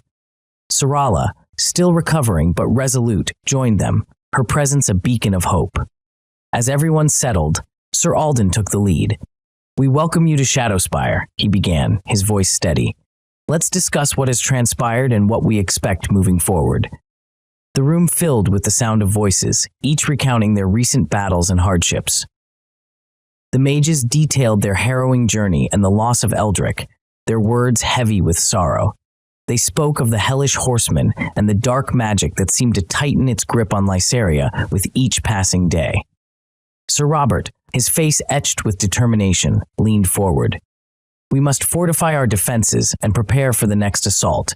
King Eric will not rest until he has crushed us." Raelin nodded, her eyes sharp and calculating. "Our magic can bolster the keep's defenses, but we need time to weave the enchantments." Syrala, her voice soft yet filled with resolve, added, "And we must continue to train and grow stronger. The pendant's power is still largely untapped." The conversation flowed, strategies forming and alliances strengthening. Each word spoken around that table was a step toward reclaiming Lysaria, a collective vow to stand against the darkness. The mages and knights, including Sir Alden, gathered around the oval table. Syrala, still pale but determined, sat among them, her presence lending an air of gravity to the room. The weight of recent events hung over them like a storm cloud, each face marked by concern and resolve. "Welcome," Sir Alden began, his voice steady but tinged with weariness. "We have much to discuss." Thorian, his blind eyes seemingly gazing into the depths of the room, nodded in acknowledgement. "We face a formidable foe. King Eric's forces grow bolder and darker with each passing day." The discussion began in earnest, voices rising and falling like the tides. Sir Robert recounted their perilous journey, the loss of Eldrick still fresh in their minds. The mages listened intently, their expressions grave. "We must fortify our defenses," Raelin interjected, her tone sharp. "Shadowspire can be made impregnable, but it will require time and cooperation." "Time we may not have," countered Torin, his voice gruff. "Eric's forces could be upon us at any moment." The room buzzed with overlapping voices, some raised in urgency, others in cautious deliberation. Sir Alden leaned forward, his face resolute. "We cannot afford to act separately. Unity is our greatest weapon." Syrala, her voice soft yet filled with conviction, added, "The pendant's power is still largely unknown to me, but with training, I can harness it to our advantage." Merrin, seated beside her, nodded in agreement. "We need every edge we can get. Syrala's magic could turn the tide." Thorian's voice cut through the murmurs, calm yet commanding. "We must combine our strengths, magic, steel, and strategy. It is the only way to stand against the darkness that Eric commands." The discussion continued, sometimes erupting into heated exchanges, other times descending into hushed whispers. Each word spoken was weighed with the fate of Lysaria. Dwarves and humans toiled side by side, their combined efforts turning Shadowspire Keep into a fortress bristling with defenses. Stone by stone, they reinforced the walls, adding layers of protection against the inevitable siege. Blacksmiths hammered away, crafting intricate traps designed to maim and delay any who dared to breach their gates. Torin oversaw the work with a keen eye, barking orders and offering encouragement. His people, accustomed to the depths of the earth, worked tirelessly, their hands as steady as their resolve. The humans, inspired by the dwarves' dedication, matched their pace, creating a harmonious rhythm of labor. Meanwhile, riders rode out in pairs, scouting the surrounding forests and hills for any sign of approaching forces. Their horses' hooves drummed against the ground, carrying them swiftly through the underbrush. Eyes sharp, they scanned for the glint of armor or the flicker of torchlight that would signal an enemy's advance. In the courtyard, Sir Alden tested his newly forged armor and blade. Clad in the masterful suit crafted by Torin and enhanced by Raelin's enchantments, he faced off against his best knights. The clang of steel echoed as he moved with practiced precision, his blade a blur of deadly grace. "Come at me, Robert," Alden called, his voice a challenge and a command. Robert lunged, but Alden sidestepped, deflecting the blow with ease. Another knight joined the fray, but Alden's movements were fluid, his strikes both swift and decisive. He was formidable, a living testament to the skill and craftsmanship of the dwarves and the power of human determination. Elsewhere in the keep, Raelin and Thorian delved deeper into the library's hidden recesses. Shelves lined with ancient tomes and scrolls stretched out before them, a treasure trove of forgotten knowledge. They worked in tandem, their hands brushing over the worn leather bindings and brittle parchment. Raelin pulled a particularly thick volume from a shelf, its cover embossed with the sigil of the Sentinels of the Veil. "This one looks promising," he remarked, setting it down on a nearby table. Thorian nodded, his fingers tracing the raised emblem. "Let's see what secrets it holds." They pored over the text, discovering detailed accounts of the temple and cemetery associated with the Sentinels. The temple, a place of worship and power, was described as a sanctuary where ancient rituals were performed. The cemetery, hallowed ground, held the remains of countless guardians, their spirits still believed to watch over the land. Thorian listened intently, absorbing every word. Their exploration yielded not just knowledge, but hope, a glimmer of light in the shadow of their impending battle. Thorian had called for a meeting. The atmosphere in the war room was tense as everyone took their seats around the oval table. Mages, knights, dwarves, villagers, Merrin, and Syrala, all were present, their faces etched with worry and determination. Thorian, standing at the head of the table, waited until the murmurs of conversation ceased. He cleared his throat, drawing everyone's attention. "The dark force we've been sensing," he began, his voice grave, has at last revealed itself. A collective shiver seemed to pass through the room. Merrin leaned forward, eyes wide with concern. Syrala, her pendant still glowing faintly, listened intently. "This is very dangerous," Thorian continued, his brow furrowed. "None other than the Shadow King has King Eric in his grasp. He is behind all this chaos." Gasps of shock and disbelief echoed around the table. Sir Alden clenched his fists, his knuckles white. Raelin exchanged a worried glance with Raelin, who looked pale but resolute. "But who is the Shadow King?" one of the villagers dared to ask, voicing the question on everyone's mind. Thorian sighed deeply, the weight of history pressing down on him. "The Shadow King," he began, "is an ancient and malevolent entity. During the War of the Fractured Crown, his influence spread like a plague, corrupting and dividing the realm. It was his dark machinations that led to the crown's fracturing, pitting noble houses against each other and plunging Lysaria into chaos." He paused, letting the gravity of his words sink in. "Back then, we had the Sentinels of the Veil to protect us. They were powerful warrior mages dedicated to maintaining balance and safeguarding our realm's magic. But now, we have no such guardians." A heavy silence filled the room as the enormity of their situation settled over them. Thorian's eyes swept over the assembled group, seeing the fear and determination mirrored in their faces. "But," Thorian added, his voice taking on a note of hope, "there is a glimmer of hope. If the Shadow King reveals himself now, it means he fears what we can do. Our united strength poses a threat to him." Syrala, emboldened by Thorian's words, straightened in her chair. Merrin gave her a reassuring nod. "We must prepare," Thorian concluded. "Our unity and resolve are our greatest weapons. Together, we can stand against the Shadow King and restore balance to Lysaria." "There is a place not far from here that might give us more answers," Thorian continued, his eyes scanning the room. "We should form a strong, well-protected party and seek it out. The secrets it holds may be what we need." Raelin nodded in agreement, his expression resolute. "Raelin and I should be able to find it." Alden shook his head, a frown creasing his brow. "We shouldn't divide our strength now. We should stay united." "Maybe," Raelin said thoughtfully. "But we need to find this place. It is not far from here." The room fell silent as everyone considered the weight of Raelin's words. The tension was palpable, each person wrestling with the risks and rewards of the proposed expedition. "Very well," Alden conceded, his voice steady. "We'll form a party, but it must be strong and well protected." A murmur of agreement rippled through the group. Plans were quickly laid out. Torin, with his unyielding resolve, volunteered to lead the dwarves in fortifying Shadowspire Keep while the others were away. "I'll ensure the defenses hold," Torin declared, his eyes burning with determination. Syrala, still recovering but eager to contribute, insisted on joining the party. "I can't just sit here and wait," she argued, her pendant glowing with renewed vigor. "My magic can help." Raelin placed a hand on her shoulder, his gaze soft yet firm. "You are indeed strong, Syrala, but you must conserve your energy. We'll need your strength for the battles ahead." Merrin, standing beside Syrala, voiced his support.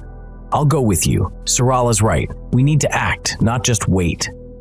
Alden considered the proposal, his eyes narrowing as he weighed their options. Finally, he nodded.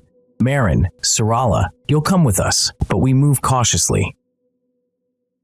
Thorian, Raelin, Alden, Merrin, and Syrala formed the core of the party, each member equipped and ready for the journey. The rest of the group, including Torin and the remaining knights, prepared to defend the keep. As the party gathered their supplies and made final preparations, Thorian and Raelin shared a brief, knowing glance. They both understood the significance of the place they sought and the potential answers it could provide. With a sense of urgency and determination, the party set out from Shadowspire Keep, leaving behind the fortified walls and the comforting presence of their allies. They ventured into the unknown, driven by the hope that the secrets they sought would help them defeat the Shadow King and restore balance to Lysaria. The party that set out from Shadowspire Keep comprised 5 key members, each bringing unique strengths to the mission.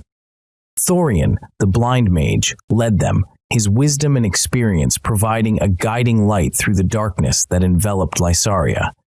Despite his lack of sight, Thorian's magical abilities and deep understanding of ancient lore made him an invaluable leader. Raelin, the sage, walked beside him. His elemental mastery and tactical acumen complemented Thorian's knowledge. Raelin had mentored Syrala, guiding her through the basics of magic and preparing her for the immense responsibility that lay ahead. His calm demeanor and strategic mind were assets the group relied on. Alden, the knight with a troubled past, provided the party's martial strength. His experience on the battlefield, coupled with his leadership skills, made him the party's stalwart protector. Clad in the enchanted armor forged by Torin and the master blacksmith, Alden carried a sword imbued with protective runes, ready to face any threat that came their way. Syrala, the young girl with the powerful pendant, was the heart of the party. Her innate magical abilities, though still developing, had already shown great potential. The pendant she wore not only connected her to the ancient magic of Lysaria, but also marked her as a key figure in the prophecy to restore balance to the land. Her determination to uncover the secrets of her past and her role in the prophecy fueled her resolve. Marin, Syrala's steadfast companion, rounded out the group. His unwavering loyalty to Syrala and his burgeoning skills in both combat and strategy made him an indispensable ally. Though not a mage, Marin had proven his worth time and again, standing by Syrala through every trial they had faced. Together, this diverse group set out with a shared purpose, to seek the answers that might turn the tide against the Shadow King and bring hope back to Lysaria. Their journey was fraught with danger, but their combined strengths gave them a fighting chance against the encroaching darkness. The forest closed in around them, dense with shadows and the rustling whispers of unseen creatures. Thorian led the way, his steps confident despite his blindness. His fingers traced invisible patterns in the air, sensing the magical currents that guided their path. Raelin walked beside him, eyes sharp and vigilant.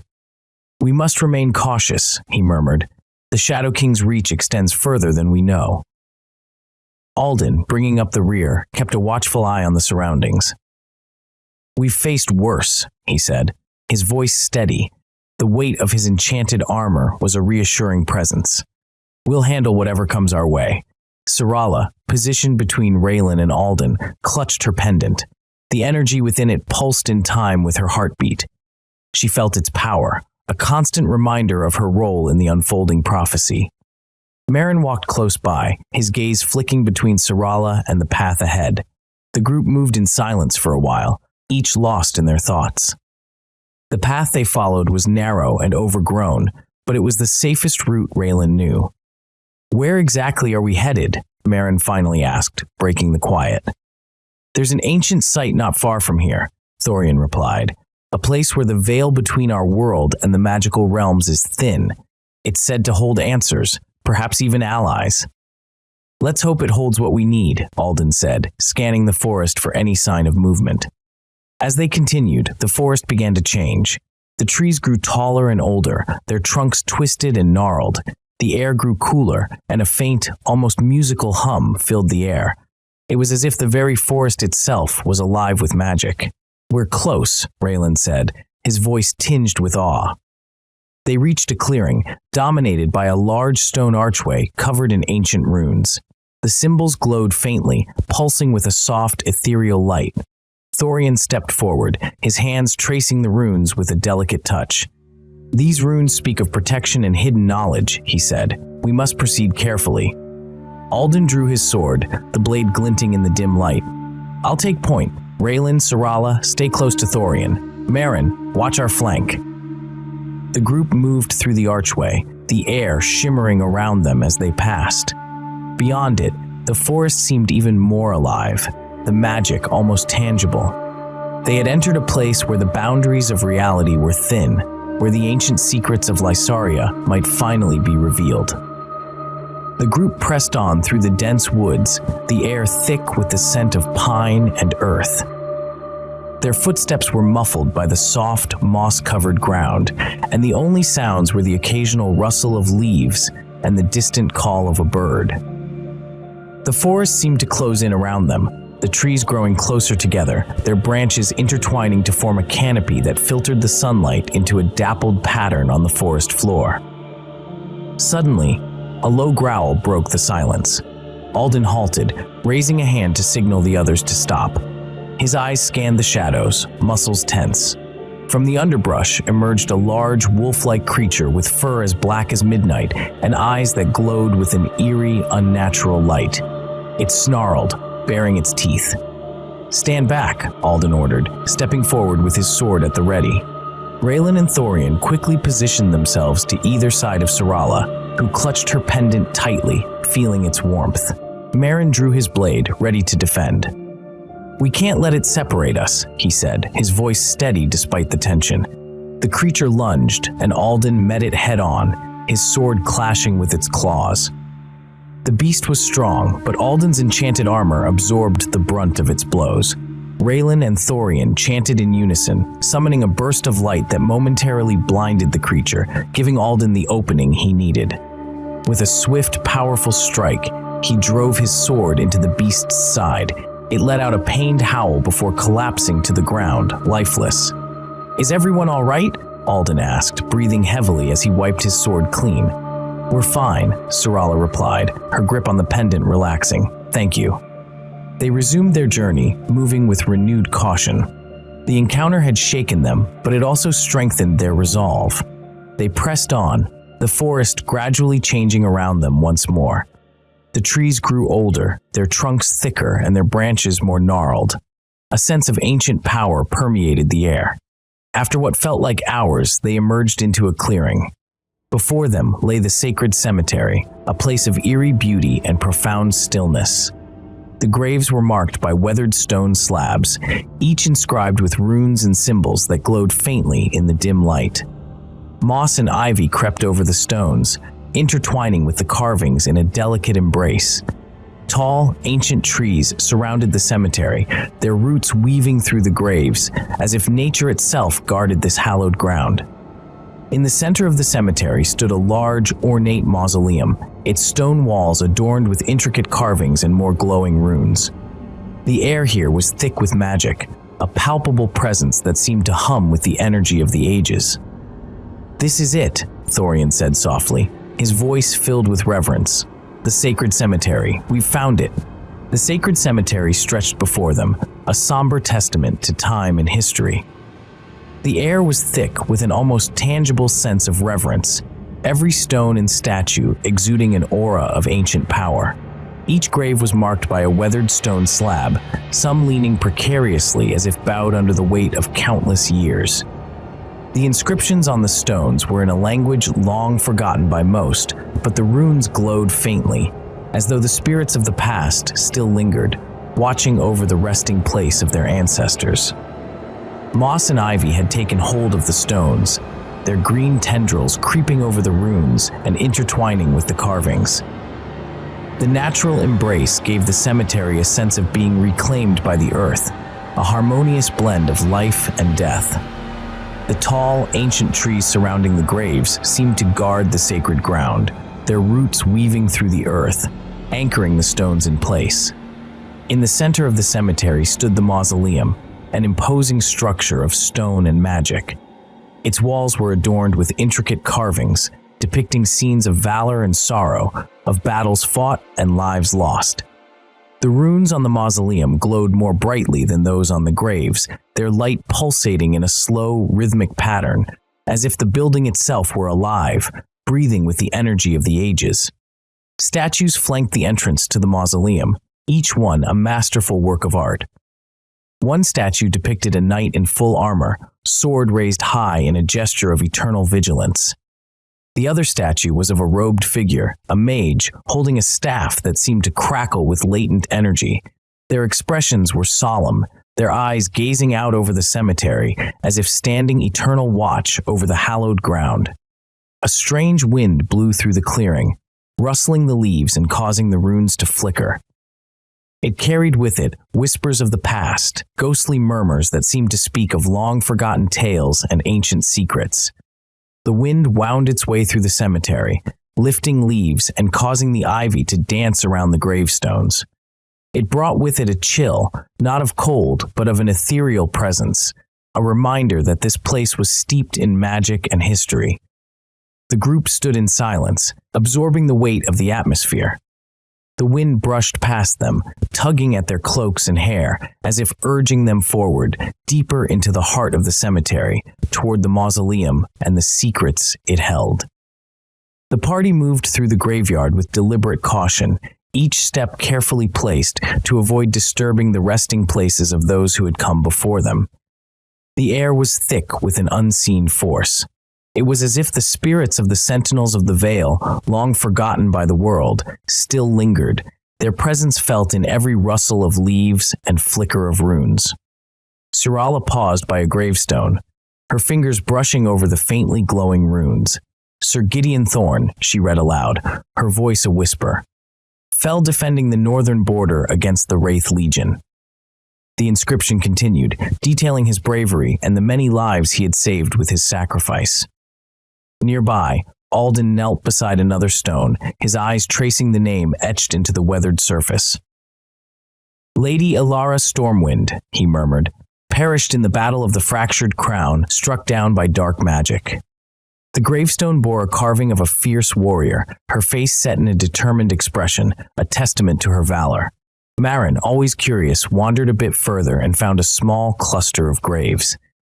"These are the graves of the Sentinel's apprentices," she said softly, pointing to the names. "Young and full of promise, lost in the Great Purge when magic was outlawed." They knew the stories well, had studied them in the ancient texts. Here, those tales were given form, each gravestone a chapter in the long and storied history of the Sentinels of the Vale. As they moved deeper into the graveyard, the presence of magic grew stronger, almost overwhelming. The runes on the gravestones glowed brighter, and the air seemed to hum with an unseen energy.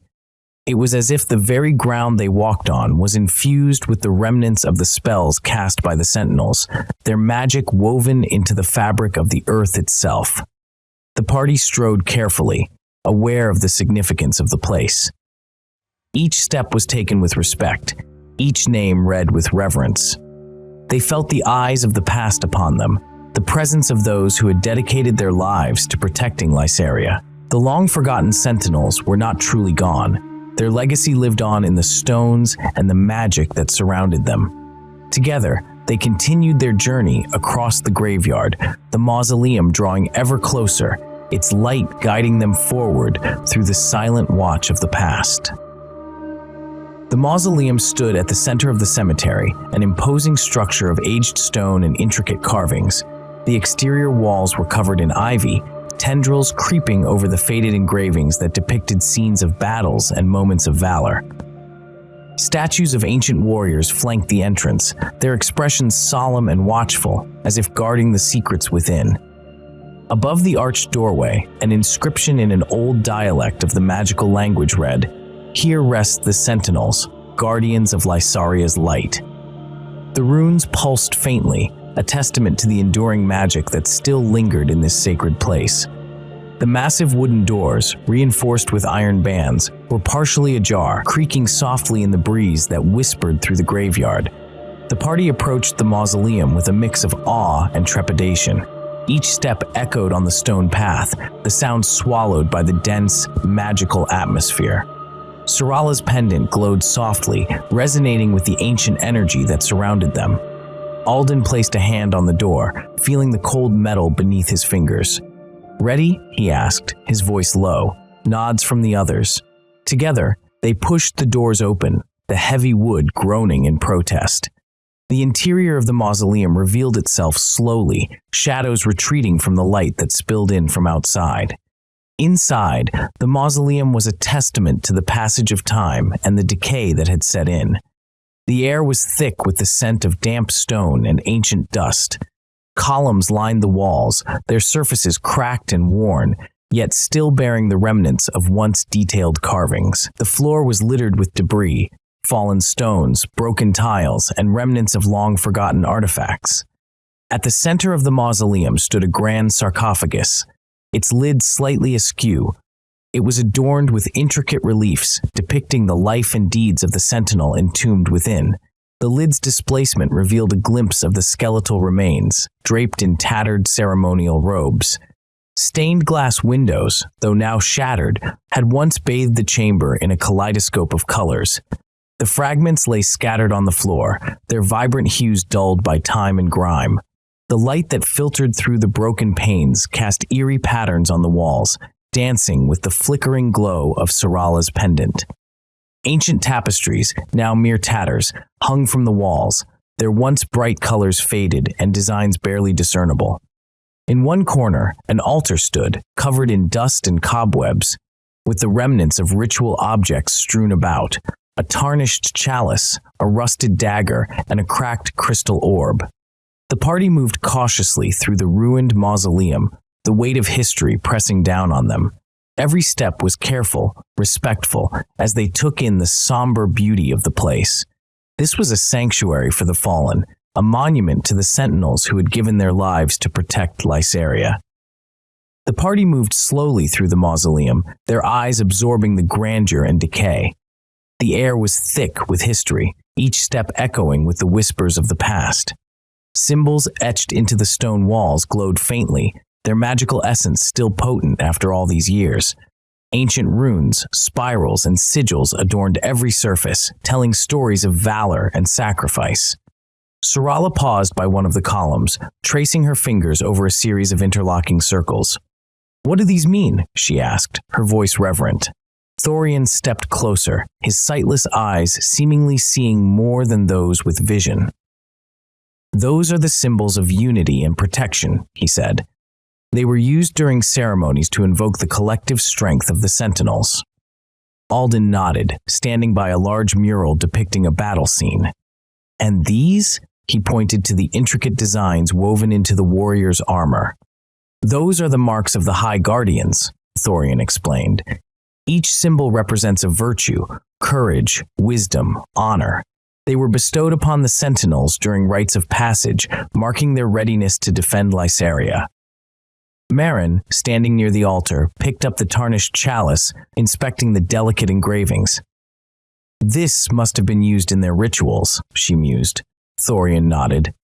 Indeed, the chalice was central to the ceremonies of light. It held the elixir of unity, a potion brewed from the essence of sacred herbs and imbued with powerful enchantments. Drinking from it symbolized the merging of their spirits with the magic of Lysaria. Raelin, near the grand sarcophagus, brushed away the dust to reveal a series of glyphs. "And these glyphs?" he asked. "Those," Thorian began, "are the oaths of the Veil. Each sentinel would carve their personal vow into the sarcophagus upon their induction. It was a pledge to uphold their duties, even in death. Their magic and essence remain bound to this place, ensuring its protection." The group fell silent, contemplating the weight of the history around them. The mausoleum was not just a resting place, but a testament to the enduring legacy of the sentinels. Every symbol, every artifact was a piece of a larger story, a story of sacrifice, honor, and unyielding duty. Syrala's pendant glowed brighter, resonating with the ancient energy. She felt a deep connection to this place, a sense of belonging. The mausoleum's silent guardians seemed to watch over them, their presence a reminder of the past and a guide for the future. Thorian's voice broke the silence. Ceremonies were held here to honor the fallen and to induct new sentinels. The rituals were elaborate, filled with chants, incantations, and the sharing of the elixir. It was a time of great reverence, a reaffirmation of their commitment to protect Lysaria. The party listened, their respect for the sentinels deepening with every word. The symbols and artifacts around them were not just relics, they were the echoes of a noble legacy that had shaped their world. As they moved deeper into the mausoleum, a strange light began to envelop the chamber. It grew eerie, casting elongated shadows that danced unsettlingly along the walls. The ground beneath them started to tremble, causing dust to fall from the ancient ceiling. Syrala gripped her pendant tighter, her heartbeat matching the tremors. An unease settled over the group, an instinctual sense that something was not right. Before their eyes, a faint apparition began to take shape. It started as a mist, swirling and condensing until it formed the vague outline of a figure. A howling sound erupted from the apparition, so piercing that they all clutched their ears in agony. The creature continued to materialize, its form solidifying into that of a spectral guardian, clad in ethereal armor. The hollow eyes of the apparition bore into them, its presence both awe-inspiring and terrifying. "Who goes there?" The voice echoed through the chamber, resonating with a power that seemed to come from the very stones. "None are allowed in this sacred place." Alden stepped forward, instinctively moving to shield his companions. His hand went to his sword, ready to draw and defend. "No," Thorian's voice was firm, cutting through the tension. "Don't draw the blade. No hostile actions." Alden hesitated, his hand falling away from the hilt. The apparition's gaze turned to Thorian, its form shimmering with ancient magic. "None can disturb the sentinels," the creature intoned, its voice filled with authority. Thorian stepped forward, opening his palm. The pendant around Syrala's neck responded, glowing with a shining, blinding light that filled the mausoleum. "Except for the heir," Thorian declared, his voice echoing with conviction. The light from the pendant intensified, casting away the shadows and illuminating the entire chamber. The apparition recoiled slightly, its form wavering as it acknowledged the pendant's power. A sense of anticipation hung in the air, the very stones of the mausoleum seeming to hold their breath. The spectral guardian's gaze locked onto Thorian, its ethereal eyes narrowing with an intensity that seemed to pierce through the mage's very soul. "The pendant," the creature said, its voice a chilling echo in the ancient chamber. "Who are you that you can command it?" Thorian stood tall, his presence commanding despite his frail appearance. "Not I," he replied, his voice steady and calm, "but the true heir." The guardian's form flickered, uncertainty crossing its spectral features. "It is through her that I command the pendant," Thorian continued, his tone unwavering. "But this girl, Syrala, is the heir that will restore the magic to Lysaria."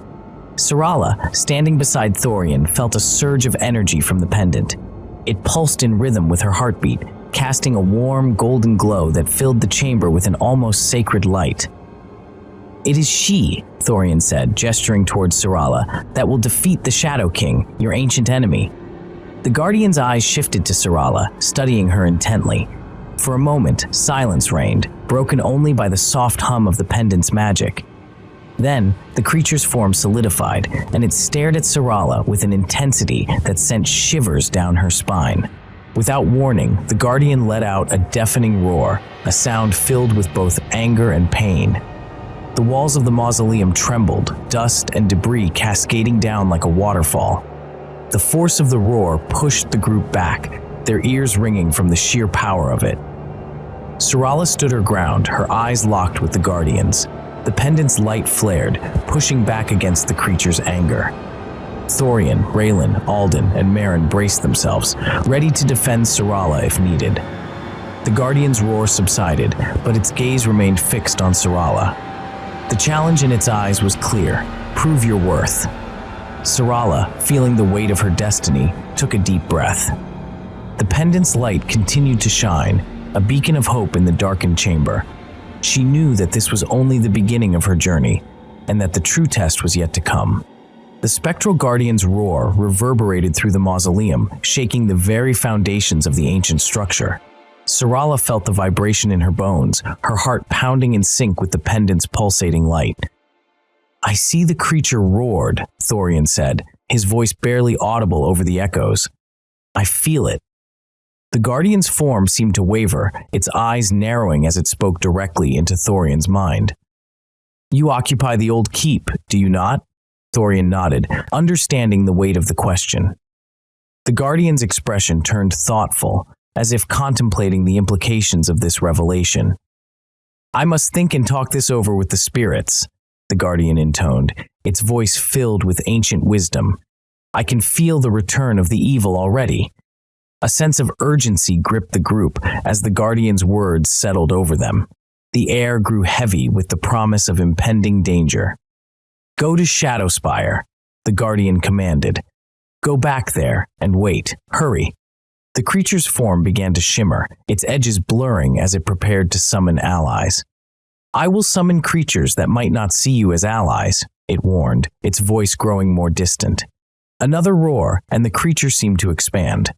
"Go," Thorian shouted, his voice cutting through the tension like a blade. "Go now!"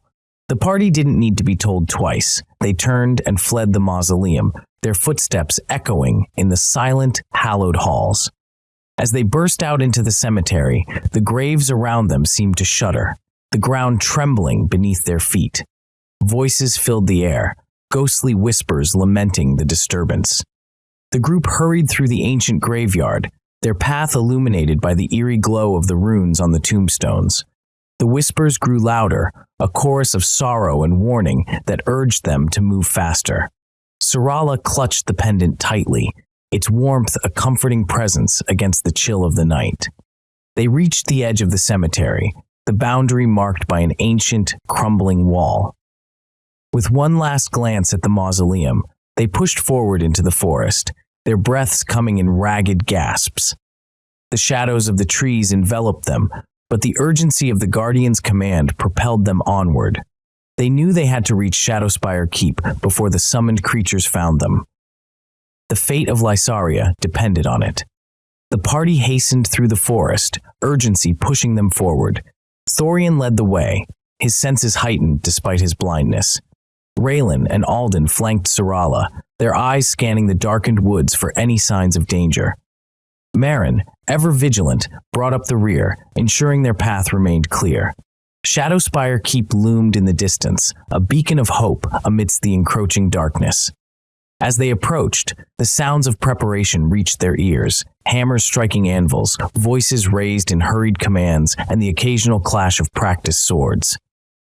The keep was a hive of activity, every corner buzzing with the anticipation of battle. Inside the war room, mages and knights alike gathered, their faces set in grim determination. Torin stood at the center, his booming voice directing the fortifications. Dwarves and humans worked side by side, reinforcing walls, setting traps, and sharpening weapons. The mages, however, were less unified. Heated arguments erupted over past decisions and strategies. "How could you have allowed such darkness to take hold?" one mage accused, pointing a trembling finger at Thorian. "We should have acted sooner." Thorian's expression remained calm, though his voice carried a note of finality. "We did what we could with the knowledge we had. Blame will not help us now." Raelin stepped forward, his voice steady. "We must focus on the present. The past is a lesson, not a burden. We are stronger together." The room fell silent, the weight of his words settling over them. Slowly, the mages nodded, the tension easing as they turned their attention back to the task at hand. Meanwhile, in the darkened halls of Eldarhelm, King Eric stirred from his despondence. His eyes, once cold and calculating, now burned with renewed determination. The whispers of his dark advisors had not fallen on deaf ears. He rose from his throne, a sinister smile playing on his lips. "Summon the courtiers," he commanded, his voice echoing through the chamber. "It is time to reclaim my power." The courtiers, a mix of nobles and dark entities, gathered quickly, their expressions a mix of fear and reverence. Eric stood before them, his presence commanding and malevolent. "Lysaria will bow before me," he declared, his voice dripping with malice. "We will crush this rebellion and ensure that magic remains under my control." The courtiers murmured their assent, the air thick with dark energy. Eric's eyes gleamed with the promise of victory, his mind already plotting the downfall of his enemies. The battle for Lysaria was far from over, and King Eric intended to emerge victorious. In the quiet moments before dawn, Shadowspire Keep was a place of subdued yet purposeful activity. The night's preparations had finally wound down, and those within the ancient fortress took what rest they could manage. Syrala lay on a cot in a secluded chamber, her mysterious pendant dimly glowing against her chest. Marin sat beside her, his hand gently resting on hers, watching her breathe steadily, his eyes filled with concern and resolve. In the adjacent room, Sir Alden, Torin, Thorian, and Raelin gathered around a map spread across a large wooden table. The remnants of their hurried meal lay pushed to the side, and the air was thick with the mingling scents of burning candles and parchment, creating an atmosphere of tense anticipation. Alden traced a finger along the map, pointing out strategic locations with a sense of urgency. "Here and here. We need to ensure these points are fortified. If Eric's forces breach these areas, they could easily overwhelm us." Torin nodded, his brow deeply furrowed in thought. We've got the trap set and the dwarves are ready, but we need more hands if we're to hold them off. Our numbers are too few. Raelin leaned back in his chair, rubbing his temples wearily. We'll make do with what we have. Our magic will need to support the physical defenses. Every spell must count, and we cannot afford any mistakes. Thorian, who had been silent until now, spoke softly, yet with a tone of gravity. Our greatest strength lies in our unity. Syrala's awakening has given us hope, but it also places a target on her back. We must protect her at all costs. Alden's gaze hardened, his eyes reflecting both determination and concern. She is our key, but she's also just a young girl, and we cannot forget that amidst our plans and strategies. The group fell silent, the weight of their responsibility settling over them like a heavy shroud. The fire in the hearth crackled, offering a momentary distraction from the gravity of their situation and casting flickering shadows on the walls. In the forge below, blacksmiths and enchanters worked tirelessly, their hammers ringing out in a rhythmic cadence that echoed through the stone corridors. Armor and weapons, newly forged and enchanted, were lined up against the walls, gleaming and ready for the battles ahead. Torin's voice could occasionally be heard, offering guidance, encouragement, and the wisdom of his years. Back in the keep's infirmary, healers moved among the injured with practiced grace, tending to wounds and offering words of comfort. The room was filled with the soothing scent of herbs and the low murmur of whispered reassurances. Despite the weariness in their eyes, there was a quiet determination that underpinned their every action. As the first light of dawn began to filter through the windows, casting a gentle glow over the ancient stone, a sense of calm settled over Shadowspire Keep. It was a brief respite, a moment of collective breath before the storm. Those within the keep knew that the battle was far from over, but for now, they found solace in their unity and the strength they drew from one another. In this precious moment of rest, they prepared for what was to come. Their resolve steeled and their hearts unwavering. The fight for Lysaria was just beginning, and they would face it together, bound by a common purpose and an unbreakable bond. Far away at the cemetery, a dark mist curled and twisted among the ancient gravestones, shrouding the area in an ominous gloom. The creature, a ghastly figure draped in shadows, stood at the center of the mausoleum, summoning his spirits with an incantation that seemed to draw the very light from the air. The atmosphere crackled with an eerie energy as the spirits materialized, their whispers carrying secrets of the pendant, the true heir, and the ever-looming presence of the Shadow King. The spirits' whispers grew louder, evolving into a cacophony of hisses and murmurs. Their translucent forms flickered like dying embers, casting an unearthly glow that filled the mausoleum with a haunting light. Amidst this spectral gathering, a group of undead knights entered, their armor clanking with each step, echoing like a death knell. Leading them was Ardor, the great battle mage, his eyes glowing with an unnatural light that hinted at powers beyond mortal understanding. As the talk of the air intensified, Ardor's voice cut through the din like a blade. What about the other? Every ghostly head turned in astonishment. What do you mean? What other? One of the spirits asked, its voice a whisper of the wind, carrying an edge of fear and curiosity. Ardor sighed, the sound imbued with the weight of ancient knowledge and untold burdens. Not even the Shadow King knows this, he said, his voice resonating with an authority that demanded attention. There are two heirs, and they must work together for the pendant to reach its full power. Panic erupted among the spirits, their whispers turning into frantic shouts that reverberated off the stone walls. The mausoleum echoed with the sounds of chaos, the undead knights shifting uneasily as the air grew thick with tension. The very stones of the mausoleum seemed to vibrate with the weight of this revelation, as if the structure itself could sense the gravity of Ardor's words. Ardor raised his hand, his expression stern and commanding. The room fell silent once more, the spirits and knights alike falling into an uneasy stillness. His eyes, filled with a strange mix of determination and sorrow, scanned the room, ensuring that his message had been understood. The implications of his revelation hung heavy in the air, adding a new layer of complexity to the already perilous quest. A quest now fraught with the realization that the fate of the pendant, and perhaps the kingdom itself, depended on a unity that had long been forgotten.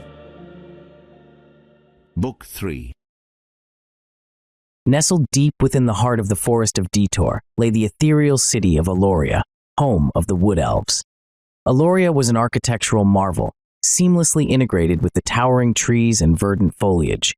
Intricate walkways and bridges, crafted from living vines and sturdy branches, connected tree houses and platforms high above the forest floor.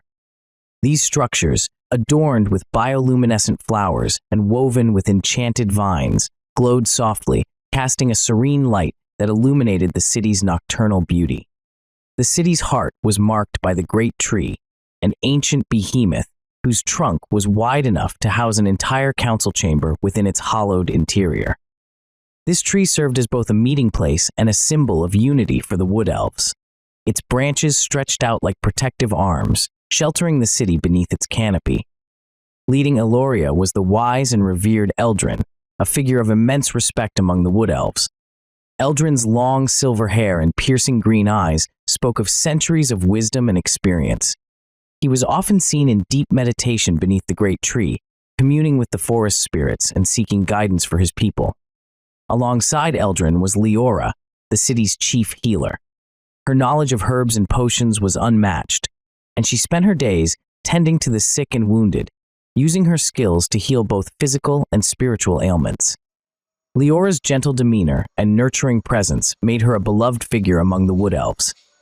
The daily life in Eloria was a harmonious blend of work and reverence for nature. At dawn, the city came alive with activity. Woodelves, agile and swift, moved gracefully through the trees, gathering fruits, nuts, and medicinal herbs. Their diet was primarily plant-based, supplemented by the occasional fish caught from the crystal-clear streams that meandered through the forest. The artisans of Eloria were known for their craftsmanship, creating exquisite weapons, tools, and garments from the natural materials around them. Their work was not just functional, but also imbued with intricate designs that reflected their deep connection to the forest. While life in Eloria was largely peaceful, it was not without its challenges. The woodelves faced threats from encroaching dark forces and had to remain ever vigilant. Patrols were regularly sent out to ensure the safety of their borders, and warriors trained diligently to protect their home. Despite these dangers, the community thrived on its sense of unity and purpose. Festivals and gatherings were common, celebrating the cycles of nature and the bond they shared with the forest. Songs and dances echoed through the trees, a testament to the enduring spirit of the woodelves. In Eloria, every day was a testament to the balance between work, nature, and the shared values that bound the woodelves together, creating a sanctuary of peace and resilience amidst the vast expanse of the Forest of Detour. The woodelf archers, known for their unparalleled stealth and precision, guarded Eloria with an almost ethereal presence. Positioned high in the trees, they were nearly invisible to any who might wander into their domain. Their lookout towers, seamlessly integrated into the forest canopy, were crafted from living wood and camouflaged with foliage. From these elevated perches, the archers had a perfect vantage point, allowing them to see far and wide without being seen themselves. Clad in garments that blended with the greens and browns of the forest, the archers moved with a grace that seemed almost supernatural. Their bows, crafted from the finest yew, were strung with silk-like threads that made no sound when drawn. The arrows, tipped with razor-sharp obsidian and fletched with feathers from sacred birds, were both deadly and silent. The archers themselves were trained from a young age, their eyes sharp as hawks and their aim unerring. They communicated with subtle hand signals and bird calls, ensuring that any threat was known and neutralized before it could come close to the city. Deep within Eloria lay a place of great reverence and tranquility, the sanctuary of the healers. This sacred space, nestled in a grove of ancient oaks, was where the healers worked their miracles and offered their prayers. The grove was encircled by a crystal-clear stream, its waters believed to have healing properties. Small stone bridges arched gracefully over the stream, leading to the heart of the sanctuary.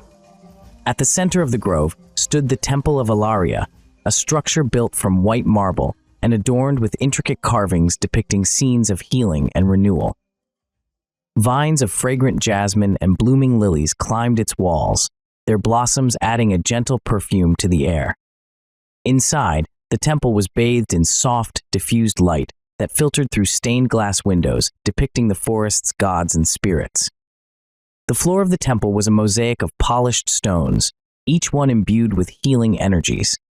Around the edges of the room, low benches and cushions were arranged for those who came seeking solace and aid. In the center, an altar carved from a single piece of ancient oak stood as the focal point. Upon it, bowls of sacred herbs, crystals, and healing salves were meticulously arranged. The healers, led by Leora, moved with quiet purpose, their hands glowing with a soft, warm light as they tended to the sick and injured. Their prayers, spoken in the ancient tongue of the woodelves, filled the air with a soothing melody, invoking the blessings of the forest spirits. Here, in this holy place, the balance between body, mind, and spirit was restored, and the healers' tireless work ensured that Ilaria remained a sanctuary of peace and vitality. High in the trees, a woodelf guard's keen eyes caught the glint of metal moving through the forest below. He narrowed his gaze, watching the approaching figures. Recognizing the group, he descended swiftly and silently to inform his superiors. Within moments, Ilaria transformed from a tranquil sanctuary into a fortress of protection. Archers took their positions, arrows nocked and bows drawn. Hidden traps were activated, ready to spring upon any threat. The sanctuary of the healers was quickly fortified, with additional guards stationed at every entrance. The air grew tense as the woodelf community prepared to defend their home. Sir Alden approached the city with his party, leading them cautiously to the outskirts of the grove. He raised his hand in a gesture of peace, hoping to convey their intentions without words. The tension was palpable as the woodelf guards kept their bows trained on the newcomers. "We bring you back your son who has fallen in battle with the evil," Sir Alden said, his voice heavy with sorrow. 4 dwarves, their faces solemn, carried a coffin draped in the colors of the Iron Fist clan. Inside lay the body of Elian, once a proud member of the woodelf community. An anguished cry pierced the air. Elian, a woodelf, his face contorted with grief, pushed through the crowd. He glared at Sir Alden with a fury that burned hotter than any flame. "I told him not to join your forces, knight. This is your fault." The words hung in the air, a bitter accusation that deepened the already thick unease. The woodelf community watched, their eyes shifting between Sir Alden and the grieving father. Alden stood firm, his expression one of pained acceptance. The dwarves set the coffin down gently, their heads bowed in respect. The air grew heavy with a mix of sorrow and anger, the tension threatening to snap at any moment. Alden took a deep breath, his eyes meeting those of the woodelf father. "I am truly sorry," Alden said quietly, his voice breaking the silence but doing little to ease the tension. A hush fell over the gathering as the woodelf father's grief poured out in raw, unfiltered waves.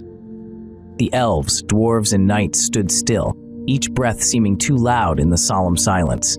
Alden felt the weight of their eyes on him, felt the collective pain of a community mourning a lost son. "I am truly sorry," Alden repeated, his voice steady but filled with genuine remorse. "Elian fought bravely, not for me, but for Lysaria.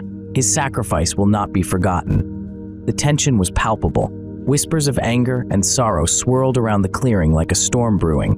Elian's father, eyes wet with tears, clenched his fists at his sides. "This is your fault," he cried, his voice cracking. "You brought this upon us." Murmurs of agreement rippled through the crowd. A young elf stepped forward, his eyes burning with accusation. "Why should we, the woodelves, bleed for human wars? This battle is not ours." Others nodded, echoing his sentiment. "We should protect our own, not die for human quarrels." Alden took a step back, feeling the intensity of their words like blows. He opened his mouth to speak, but Torin beat him to it, his deep voice booming. "Enough." The dwarf's words cut through the air like a hammer striking an anvil. "Alden didn't come here seeking your dead. He came for allies, for those who value freedom over tyranny." Raelin, standing tall beside Thorian, added, "The Shadow King threatens all of Lysaria. His darkness will not stop at the edge of human lands. If he is not defeated, his shadow will consume us all, elf and human alike." An older elf, Lyora, stepped forward, her voice calm but firm. "Our goals are the same. We all wish to see Lysaria free from the Shadow King's grip." Elian understood that. He gave his life for a future where all can live without fear. The fierce discussion raged on, voices rising and falling like the tide. Accusations were thrown, rebuttals made, until finally, the clamor began to die down. The raw emotions slowly gave way to a begrudging understanding. "We are not so different," Marin spoke up, his voice soft but carrying through the silence. "We all want peace. We all want to protect our homes, our families. This is a battle for all of Lysaria, not just for humans or elves." Alden looked around, meeting the eyes of those who had shouted the loudest. "Elian's sacrifice will not be in vain. Together, we can honor his memory by standing united against the darkness." A moment of silence followed, the weight of the truth settling over them. The wood elf father, his anger now mingled with a deep sorrow, nodded slowly. The fierce discussions had run their course, leaving behind a tentative, fragile truce. The mood in the clearing quieted, the realization dawning on them all. Their paths, though different, led to the same goal. As the emotional storm began to subside, the gathered crowd seemed to collectively breathe easier. The shared understanding, though delicate, had planted a seed of unity. Torin stepped forward, his expression softening as he addressed them once more. "Let us honor Elian not just with words, but with our actions. We must forge a new alliance, one based on mutual respect and a shared vision for a free Lysaria." Raelin nodded in agreement, his eyes scanning the faces before him. "The strength of our unity will be our greatest weapon against the Shadow King. Let us not forget that." Slowly, the elves, dwarves, and humans began to mingle, exchanging quiet words and solemn nods. The initial hostility was replaced by a burgeoning camaraderie, each member of the gathering realizing the importance of their collective strength. Marin approached Alden, placing a reassuring hand on his shoulder. "We will make it through this, Alden, together." Alden gave a small, grateful smile, feeling the hope rekindling within him. The path ahead was fraught with danger and uncertainty, but for the first time, it felt possible. As the night wore on, plans were made and strategies discussed. The clearing, once a place of grief and accusation, transformed into a space of resolve and determination. The alliance, though still in its infancy, began to take shape, driven by the shared desire to see Lysaria free from the Shadow King's tyranny. And so, with the dawn of a new day, they stood united, ready to face the darkness together. The father's anger flickered, a brief crack in his resolve. He glanced at the coffin, the vibrant colors stark against the somber mood. His lips trembled, the fight draining out of him as sorrow overtook his rage. The other elves, sensing his inner turmoil, lowered their weapons, their expressions softening in empathy. Lyora, the healer, stepped forward, her presence a calming balm. "Elian's spirit is with us," she said softly, placing a gentle hand on the father's shoulder. "He is part of our legacy now, his bravery and sacrifice a testament to our strength and unity." The father's shoulders slumped, the tension leaving his body. He nodded, tears streaming down his face. "He was always so brave," he whispered, his voice breaking. "Too brave for his own good." Alden stepped closer, extending a hand. "Elian's bravery has given us hope," he said. "We stand united because of him." The father hesitated, then clasped Alden's hand, the gesture bridging the gap between them. The crowd released a collective breath, the unease lifting as the moment of understanding settled over them. The elves lowered their bows, and the atmosphere shifted from one of confrontation to one of solidarity. "We must honor Elian's memory by continuing to fight for what he believed in," Alden continued, addressing the gathered crowd. "Together we can restore Lysaria and bring an end to the darkness that threatens us all." Lyora nodded in agreement. "Let us prepare a proper ceremony for Elian. We will celebrate his life and his contributions to our cause." The father, still holding Alden's hand, looked around at his fellow elves, his grief now tempered by a sense of purpose. "Elian's spirit will guide us," he said, his voice gaining strength. "We will honor him by standing together, stronger than ever." As the elves and dwarves began to organize the ceremony, a sense of unity and resolve settled over Eloria. The unease that had gripped them moments before was replaced with a shared determination to continue the fight for Lysaria's future. The elder elf, tall and stern, glared at Alden. His voice, dripping with disdain, cut through the tense silence. "So what do you want, knight? And you, mage? More elven blood?" Alden looked at the ground, the weight of guilt pressing down on him. "I don't want any blood," he began, his voice steady yet tinged with sorrow. "I just want to defend our world." Raelin stepped forward, his eyes meeting the elders. "The Shadow King has returned," he said, his tone grave. "You all know what that means." A murmur of emotion and fear rippled through the assembled elves. Faces turned pale, eyes widened in alarm. The elders' stern demeanor wavered, replaced by a flicker of dread. "The Shadow King," one of the younger elves whispered, his voice trembling. "But it means darkness will consume us all if we don't stand together," Raelin interrupted, his voice firm and resolute. "We've seen what he can do. Entire villages burned, children taken. We can't let it happen again." The elder's gaze hardened once more, but his voice was softer. "And you think we can stop him? With what? Our arrows? Your swords?" Thorian, the blind mage, stepped forward, his presence commanding respect despite his lack of sight. "With unity," he said, his voice calm but powerful. "With the combined strength of elves, dwarves, humans, and mages, only together can we hope to defeat the Shadow King." The elder's eyes narrowed, studying Thorian's face. "You speak of unity, yet it was your kind who brought this darkness upon us in the first place." Thorian nodded, accepting the accusation. "Yes, mistakes were made, but now we have a chance to make things right, to protect all of Lysaria, including your home, Eloria." The elves exchanged uneasy glances, the fear in their eyes mingling with a glimmer of hope. Finally, the elder spoke again, his voice heavy with the weight of his decision. "We will listen to your plans," he said, his tone reluctant but yielding. "But know this, knight and mage, if you betray us, there will be no forgiveness." Alden lifted his head, meeting the elder's gaze with unwavering determination. "We seek only to save our world. We need your help, and we offer ours in return." The elder nodded, a silent agreement passing between them. The elves' fear remained, but now it was tempered with a resolve to fight. Together, they would face the darkness, united in their common cause.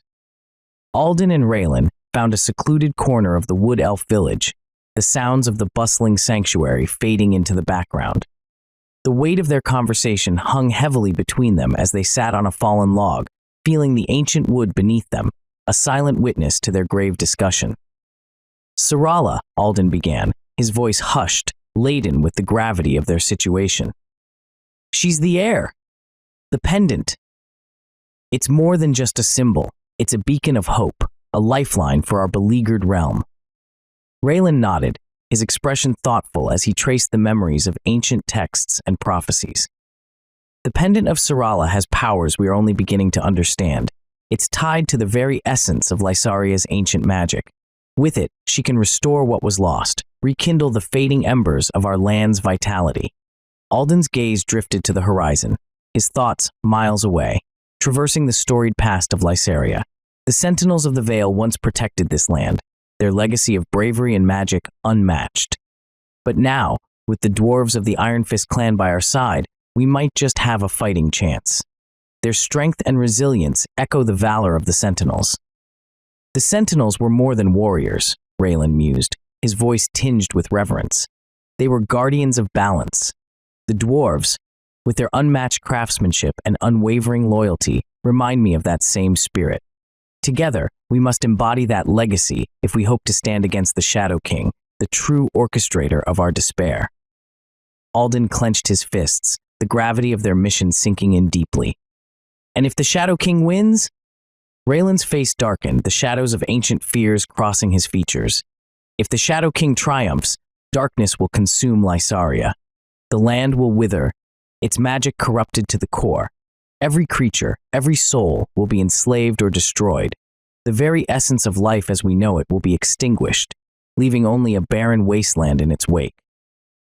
The two men sat in silence for a moment, the weight of Raelin's words settling over them like a shroud. the ambient sounds of the village a distant hum.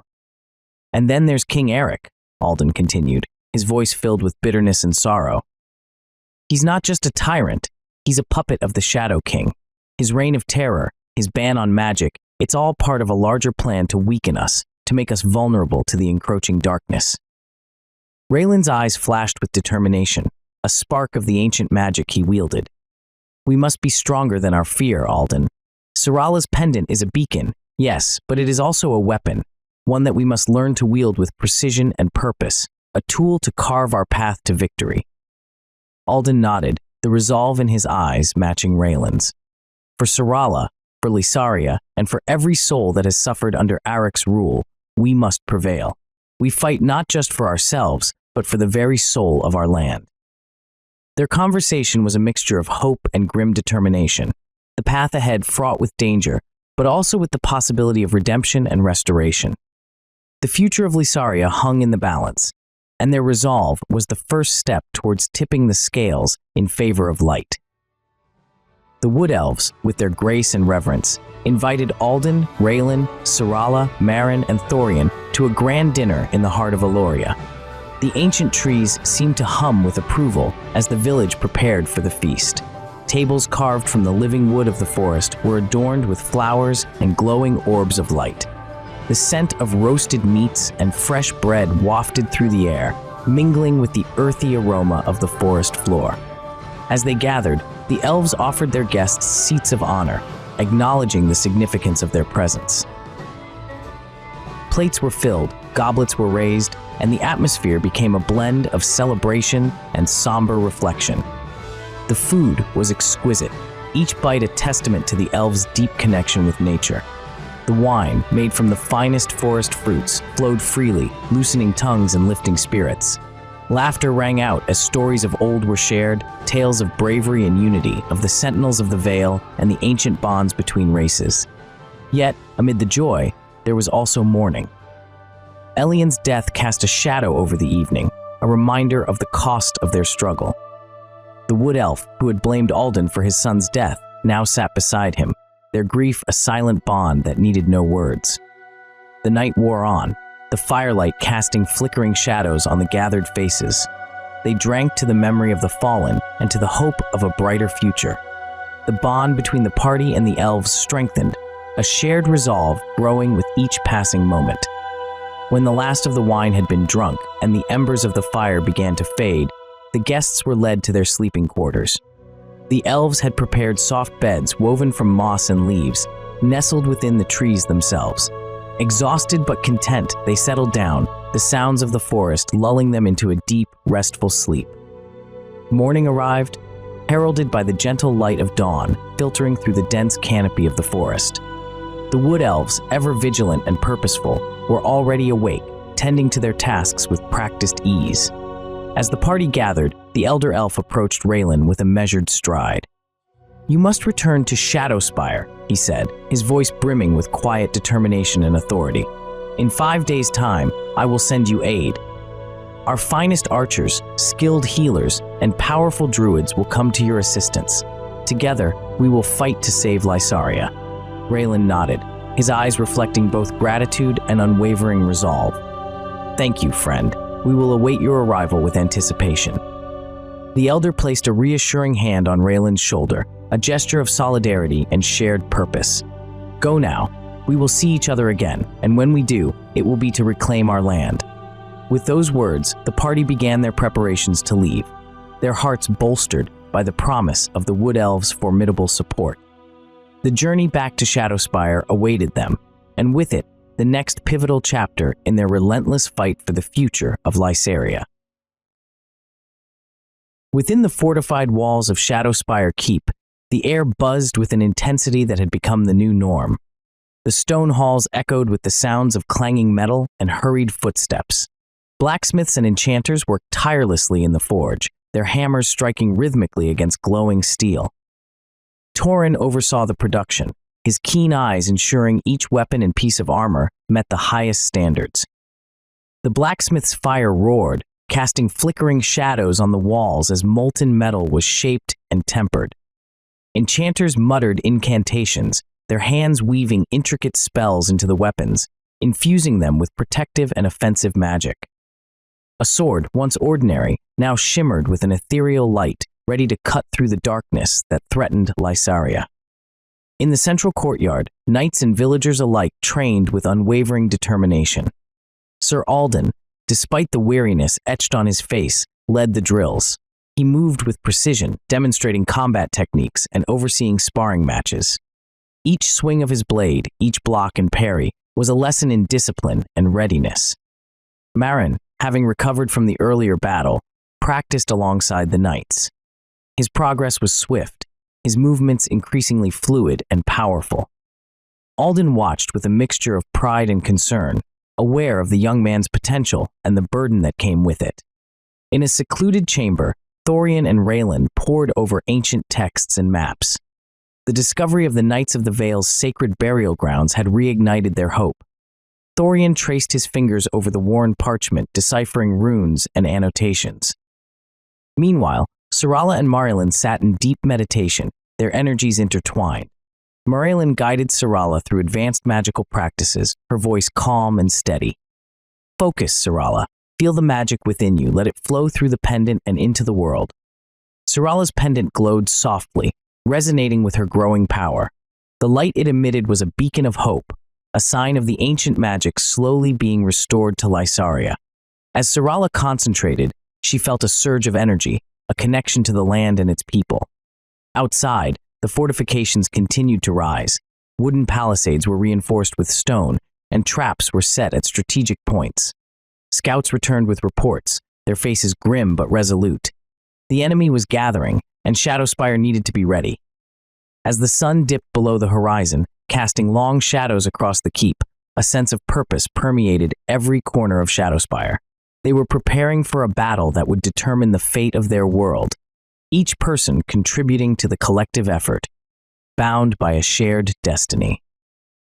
The sun dipped below the horizon, casting long shadows across Shadowspire Keep.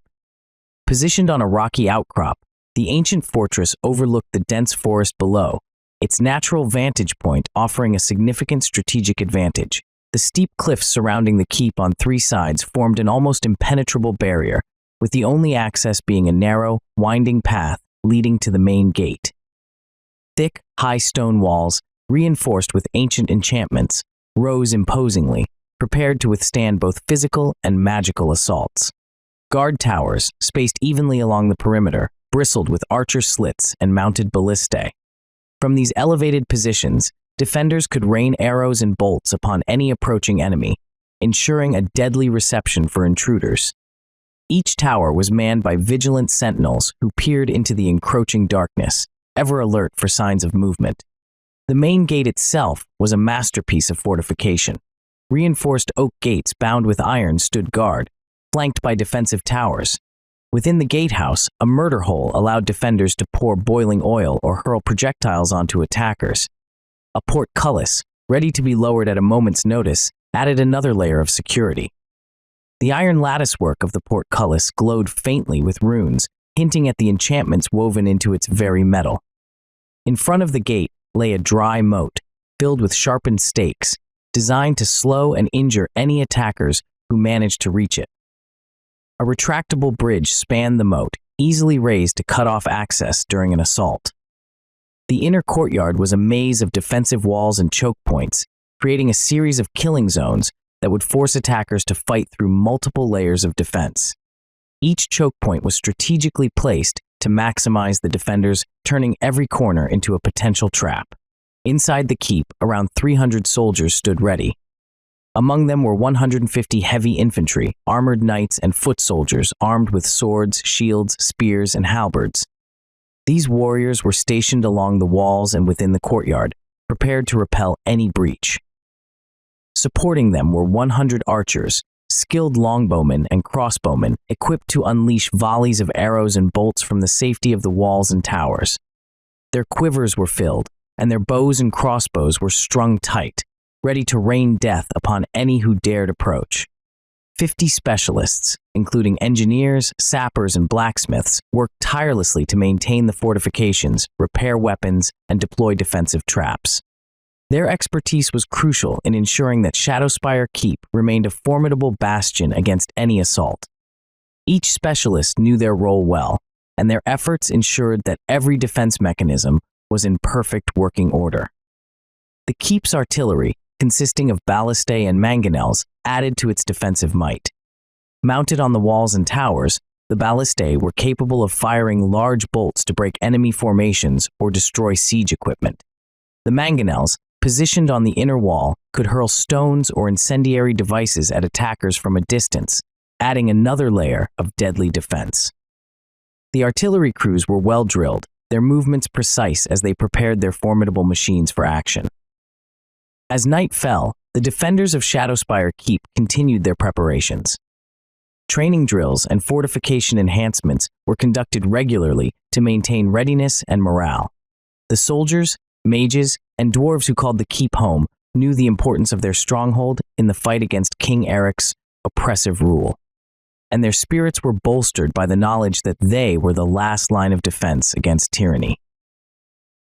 Shadowspire Keep, with its strategic location, formidable defenses, and determined garrison, stood as a beacon of hope in a land shrouded in darkness.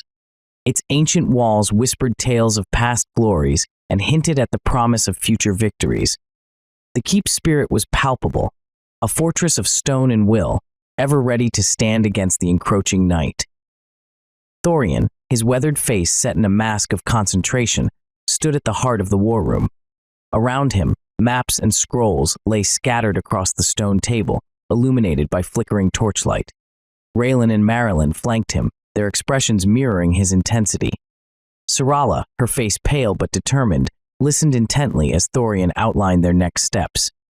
"We must bolster the defenses at the northern wall," Thorian said, his voice steady. "The Shadow King's forces will likely attack there first, trying to breach our weakest point." Raelin nodded. "I'll lead a team of mages to reinforce the enchantments. We can use the ancient runes we discovered in the library." Syrala's pendant glowed softly, casting a warm light that seemed to pulse in rhythm with her heartbeat. She glanced at Marin, who stood beside her, eyes wide with a mixture of fear and determination. "I'll help with the enchantments. The pendant's power can amplify the magic." Thorian's sightless eyes turned towards her, a faint smile touching his lips. "Your courage is admirable, Syrala. We will need every bit of your strength." Sir Alden, his armor glinting in the torchlight, stepped forward. "My knights and I will hold the main gate. If the Shadow King's forces manage to breach the walls, we'll be ready to push them back." Torin, standing beside Alden, stroked his beard thoughtfully. "The dwarves will handle the siege weapons. We've set traps and prepared defenses that should slow them down. We'll give them a fight they won't forget." The room buzzed with the urgency of their preparations. Knights and dwarves moved in and out, delivering reports and receiving orders. Outside, the storm raged on, the howling wind and driving rain adding to the tension. Raelin placed a reassuring hand on Syrala's shoulder. "We'll get through this, together. Your power is our hope." Syrala nodded, her resolve hardening. She knew the burden she carried, the weight of Lysaria's future resting on her shoulders. But with her friends and allies beside her, she felt a flicker of hope. As the meeting concluded, the group dispersed to their respective tasks. Thorian lingered for a moment, his mind already turning to the next challenge. The fate of Shadowspire Keep, and indeed all of Lysaria, depended on their unity and determination. And with the storm outside as fierce as the one within their hearts, they prepared to face whatever came next. The village of Eldergrove lay nestled in a valley, a peaceful haven surrounded by lush greenery and vibrant fields. The sun hung low in the sky, casting a warm glow over the homes, but that serenity shattered as King Eric's battle group thundered down the main road, a storm of iron and malice. The sound of galloping hooves and clanking armor sent a wave of dread through the villagers. They emerged from their homes, faces pale, hearts racing as they beheld the grim sight of soldiers, their dark banners fluttering ominously. "Get the children inside," a villager shouted, her voice tinged with panic. But it was too late. The soldiers surged forward, shouting orders and brandishing weapons. They rode through the village like a scourge, smashing windows and doors, their laughter mingling with the cries of terror. Flames erupted from the thatched roofs, licking the sky as fire consumed Eldergrove.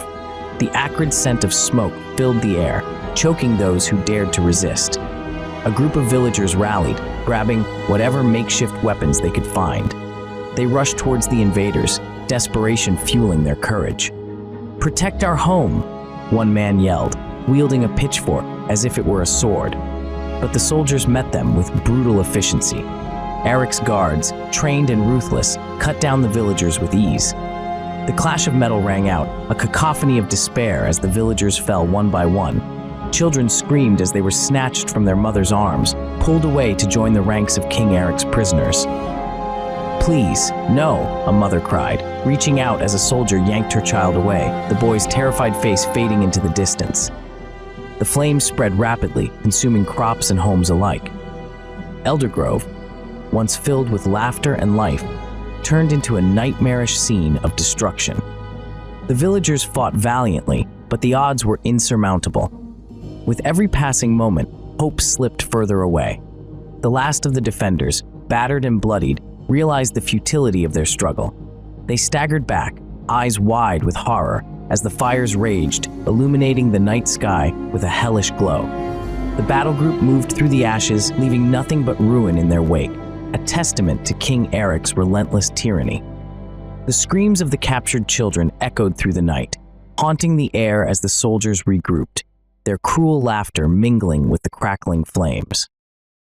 News of Eldergrove's devastation reached Shadowspire Keep by dawn. The message was carried by a breathless scout, his face pale and eyes wide with horror. As the scout recounted the nightmarish events, Sir Alden listened in silence, his expression hardening with every word. When the scout finished, Alden turned away, staring out a narrow window overlooking the keep's courtyard. Below, knights and villagers moved with purpose, oblivious to the tragedy that had just unfolded miles away. "They're trying to draw us out," Alden murmured, his voice a mix of sorrow and anger, "to divide our forces." Thorian, who had been standing silently by the fire, suddenly erupted in rage. His normally composed demeanor shattered. "So what? Are you going to let them destroy the villages?" His voice was a harsh accusation, echoing off the stone walls of the chamber. Alden closed his eyes, his shoulders slumping under the weight of the decision he knew he had to make. The room fell silent, the only sound the crackling of the fire and the distant clamor of preparations outside. Torin, who had been sharpening his axe, looked up. "We can't just sit here, Alden. Those people need our help." Raelin stepped forward, her eyes filled with determination. "We have to protect them. If we let fear paralyze us, Eric wins without a fight." Alden turned to face them, his expression weary but resolute. "And if we spread ourselves too thin, we risk everything we've built here. Shadowspire is our stronghold, our last bastion against Eric's forces. We can't afford to lose it." Thorian stepped closer, his rage giving way to a cold, calculated intensity. "Then we need a plan that allows us to protect the villages without compromising our defenses here." Marin, who had been standing by Syrala's side, spoke up. "We could send a smaller, more mobile force to aid the villages. They wouldn't expect us to strike back so quickly." Alden nodded slowly, considering the suggestion. "A strike team, swift and precise. It might just work." Thorian's eyes gleamed with a renewed sense of purpose. "I'll lead them. We'll hit Eric's forces where they least expect it." Alden met Thorian's gaze, a silent understanding passing between them. "Then we move quickly. Every moment we delay, more lives are lost." With a sense of urgency, the group began to formulate their strategy, knowing that the fate of Lysaria depended on their next move. Far away, nestled between rolling hills and a sparkling river, lay the city of Shiladras, a gleaming jewel of commerce in Lysaria. The city's architecture was a blend of ancient grandeur and modern vitality, with white stone buildings topped with red-tiled roofs, sprawling marketplaces bustling with activity, and elegant bridges arching gracefully over the river. Merchant ships docked along the quay, their sails fluttering in the breeze as they unloaded exotic goods from distant lands, filling the air with the scents of spices and the chatter of diverse languages. The streets of Shiladras were paved with cobblestones, lined with vibrant stalls selling everything from silks and spices to finely crafted jewelry and rare artifacts. Fountains adorned with intricate sculptures gushed crystal-clear water, while lush gardens and tree-lined boulevards provided a serene escape from the bustling trade. The city's heart was dominated by the Grand Bazaar, a sprawling marketplace where merchants haggled and traders from across Lysaria converged, their voices creating a symphony of commerce and camaraderie. The city's fortifications were formidable, with towering stone walls encircling the perimeter, punctuated by watchtowers and heavily fortified gates. The walls were manned by vigilant guards, their eyes scanning the horizon for any signs of trouble. Within the walls, the citizens of Chiladrus lived in relative peace and prosperity, confident in the strength of their defenses and the stability of their thriving city. That confidence shattered with the arrival of King Eric's main battle force. The once bustling gates of Chiladrus slammed shut as the alarm bells rang out, echoing through the streets. Eric's army, a sea of dark armor and crimson banners, surrounded the city, cutting off all routes of escape. The siege had begun, casting a shadow over the once vibrant city. The attackers wasted no time in isolating the city. They established a complete encirclement, blocking all roads and pathways leading to and from Chiladrus. A naval blockade was set up along the river, preventing any merchant ships from entering or leaving the port. Scouts and foraging parties spread out into the countryside, gathering resources and ensuring that no reinforcements could come to the city's aid. The once bustling trade routes fell silent, and the lifeblood of commerce was cut off. Siege engines were rolled into position, their menacing silhouettes casting long shadows over the besieged city. Trebuchets and catapults hurled massive stones and fiery projectiles at the walls, each impact sending tremors through the ground.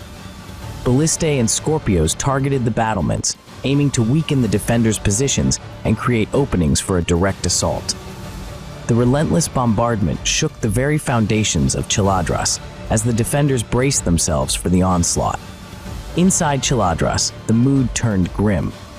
The vibrant markets fell silent, and the once bustling streets were now filled with anxious citizens and soldiers preparing for the worst. The city's leaders convened in the council hall, their faces etched with worry as they discussed strategies to hold off the siege. Food and water were rationed, and every able-bodied man and woman was called to aid in the defense.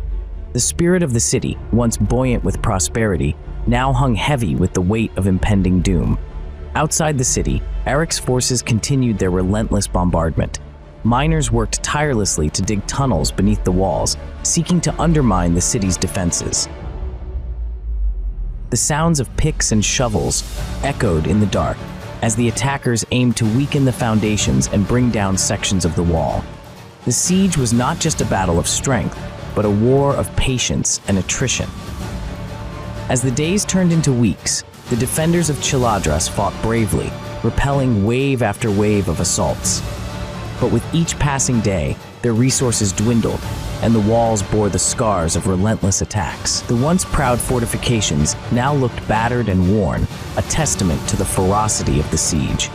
Inside and outside the city, the struggle for Chiladrus became a desperate battle of endurance, with the fate of its people hanging in the balance. The city's spirit, though battered, remained unbroken, a flicker of hope in the face of overwhelming darkness. In the darkest hours of the night, when the bombardment paused, the defenders could hear the distant howls of wolves and the crackling of fires outside their walls. The nights were long and filled with dread as the constant threat of a breach loomed over them. Children clung to their parents, seeking comfort in whispered lullabies, while the elderly prayed for a miracle. The city's once celebrated artisans and musicians now found solace in crafting makeshift weapons and fortifying barricades, and with their hands turning to tasks of survival rather than art. The council hall, which had once been a place of governance and celebration, became a war room where maps and plans were strewn across tables. The question was no longer if they could repel the invaders, but how long they could hold out. Every day, messengers brought news of dwindling supplies and rising casualties, yet the resolve of the defenders did not waver. The siege of Chiladrus was a testament to the resilience of its people. Thorian raged with fury. his voice echoing through the stone halls of Shadowspire Keep. What? Now they attack the city of Chiladros? This madness cannot continue. Alden, who had been seated by the fire, rose to his feet, his face set in grim determination. You're right, mage. We can't stand and do nothing. Thorian's eyes blazed with a fierce resolve. I will handle this, he declared, his tone brooking no argument. Alden stepped forward, his hand resting on the hilt of his sword. You will do nothing for now. This requires careful planning and strategy. Thorian met Alden's gaze, the tension between them palpable. Give me 2 guards, Thorian demanded, his voice cold and precise, and have Raelin stand at my door. No one is to enter until I call for him. Alden nodded, recognizing the urgency in Thorian's voice. He motioned to a nearby squire, who hurried off to summon the guards and Raelin. Thorian turned on his heel, his robes swirling around him as he made his way back to his quarters. The fury that had fueled his outburst was now channeled into a determined focus. The attack on Chiladros was a clear escalation, and it demanded a swift and decisive response. As he entered his quarters, Thorian's mind raced with possibilities. The dark forces aligned with King Eric were growing bolder, their reach extending further than he had anticipated. He needed to delve into his extensive knowledge of ancient magic and strategies to find a way to counter this new threat. The 2 guards arrived, their armor clinking softly as they took their positions outside Thorian's door. Raelin followed shortly after, his expression one of concern and curiosity. He took his place beside the door, ready to respond the moment Thorian called for him. Inside, Thorian began to gather the tools and texts he would need. Ancient tomes filled with arcane knowledge, enchanted artifacts that held untapped power, and scrolls containing forgotten spells were spread out before him. He would need every bit of his considerable skill and wisdom to formulate a plan that could save Chiladros and turn the tide against King Eric's dark forces. As the minutes ticked by, the weight of responsibility pressed heavily on Thorian's shoulders. But he welcomed it, knowing that the fate of Lysaria depended on their next moves. Thorian sat cross-legged in the dimly lit room, his eyes closed and his breathing steady. Outside, the siege of Chiladros continued, the distant sounds of battle and the cries of the wounded, a constant reminder of the stakes. The village, too, suffered under King Eric's wrath. Flames licked at thatched roofs, and the wails of its people filled the night air as their homes and lives were consumed by fire. Inside the room, a profound silence enveloped Thorian. He focused inward, tapping into the vast reservoir of his magical abilities. The air around him shimmered with energy as he reached deeper, seeking a connection beyond the physical realm. He envisioned the Sentinel Shrine, a place of ancient power and forgotten wisdom. The shrine stood as a beacon of hope and strength in Lysaria's darkest times. Thorian's mind extended, bridging the gap between the present and the mystical past. The connection formed, subtle at first, then growing stronger. Thorian felt the presence of the entity that resided within the shrine, a guardian spirit of immense power. They communicated not with words, but through an ancient telepathic bond. Thoughts and emotions flowed between them, a dialogue of pure essence. The entity's consciousness enveloped Thorian, a force both comforting and overwhelming. In this shared mental space, they spoke in the old magical tongues, their meanings clear despite the lack of spoken language. Thorian conveyed the dire situation, the desperation of Chiladros, and the suffering of the village's people. The guardian spirit, sensing Thorian's urgency and the righteousness of his cause, responded with a powerful surge of understanding. It roared, a sound that resonated through the very fabric of reality. You will have what you seek, Thorian, great mage. The words, though unspoken, echoed with a promise of aid and strength. Thorian felt the entity's power flowing into him, bolstering his resolve and filling him with a renewed sense of purpose. With the connection still humming in his mind, Thorian opened his eyes, the room around him glowing with the faint light of his magic. He knew that the entity's support would be crucial in the battles to come, and he felt a deep gratitude for the ancient guardian's trust. He rose from his meditation, ready to rejoin the others and share the hope that now burned brightly within him. Raelin approached Sir Alden, his expression as steady as a mountain, his eyes reflecting the wisdom of countless years. Torin stood beside him, his stout figure radiating determination. Alden's brow furrowed as he absorbed the information. "You trust him with this?" Raelin nodded.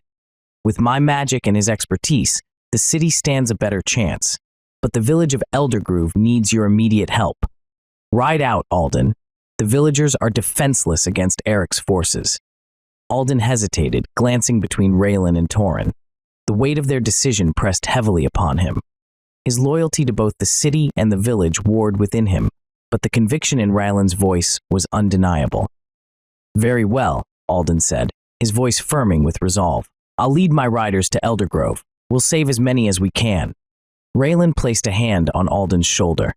"Go swiftly, my friend. Time is of the essence." Alden turned, his cape swirling behind him as he strode to his waiting horse. He mounted with practiced ease and signaled his riders to gather.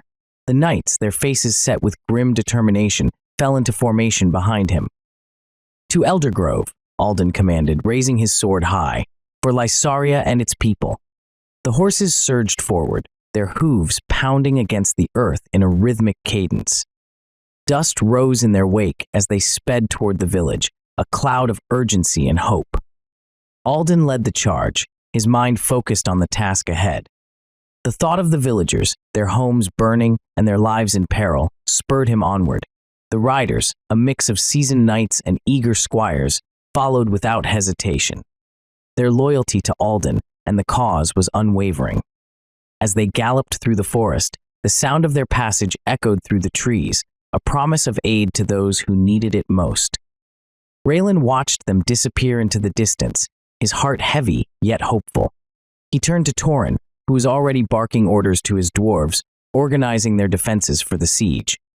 "We'll hold the line here," Raelin said, more to himself than anyone else. "Alden will save the village, and together, we'll turn the tide against Eric."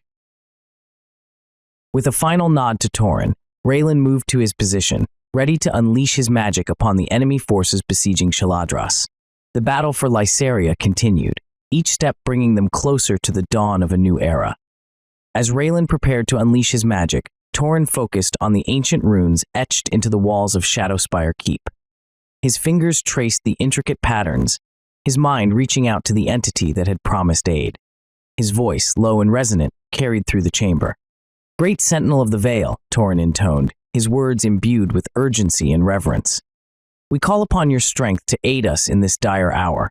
Our enemies press upon us and our people suffer. Send forth your warriors to break the siege and restore hope to Lysaria."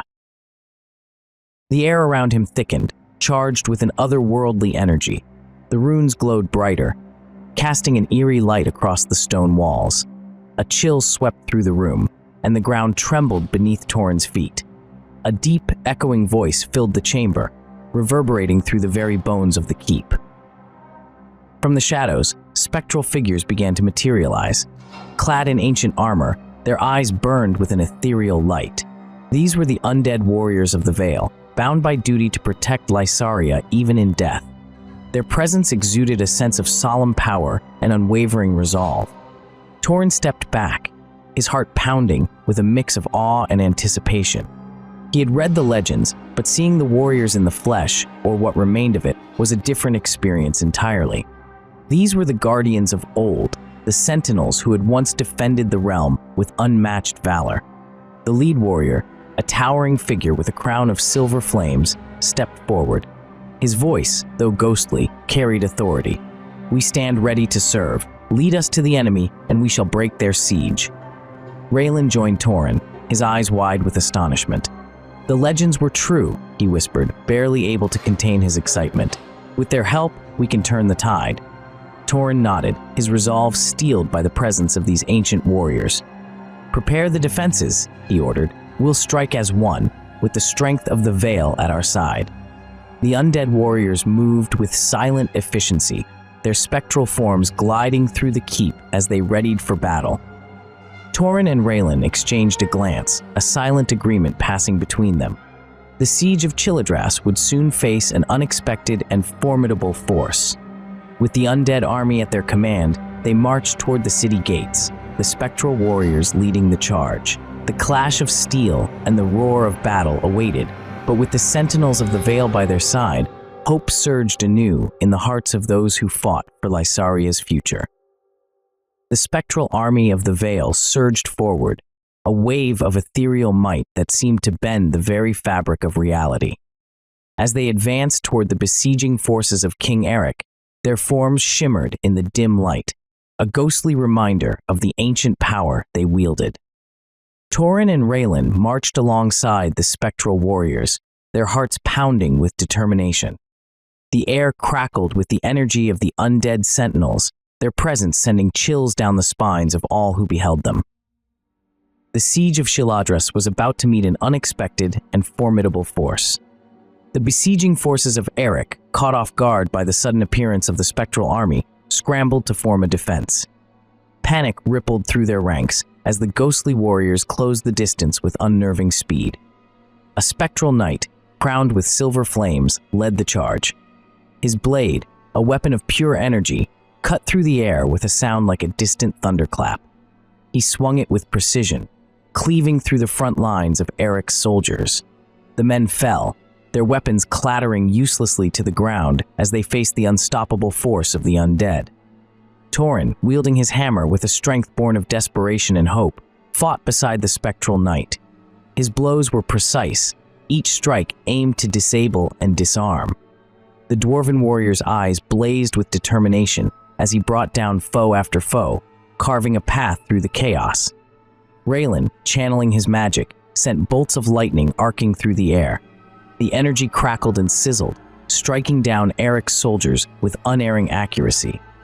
His face was a mask of concentration, every ounce of his power focused on the battle at hand. The ground trembled beneath his feet as he unleashed the full might of his arcane abilities. The spectral army pressed forward, their relentless assault breaking the morale of Eric's forces.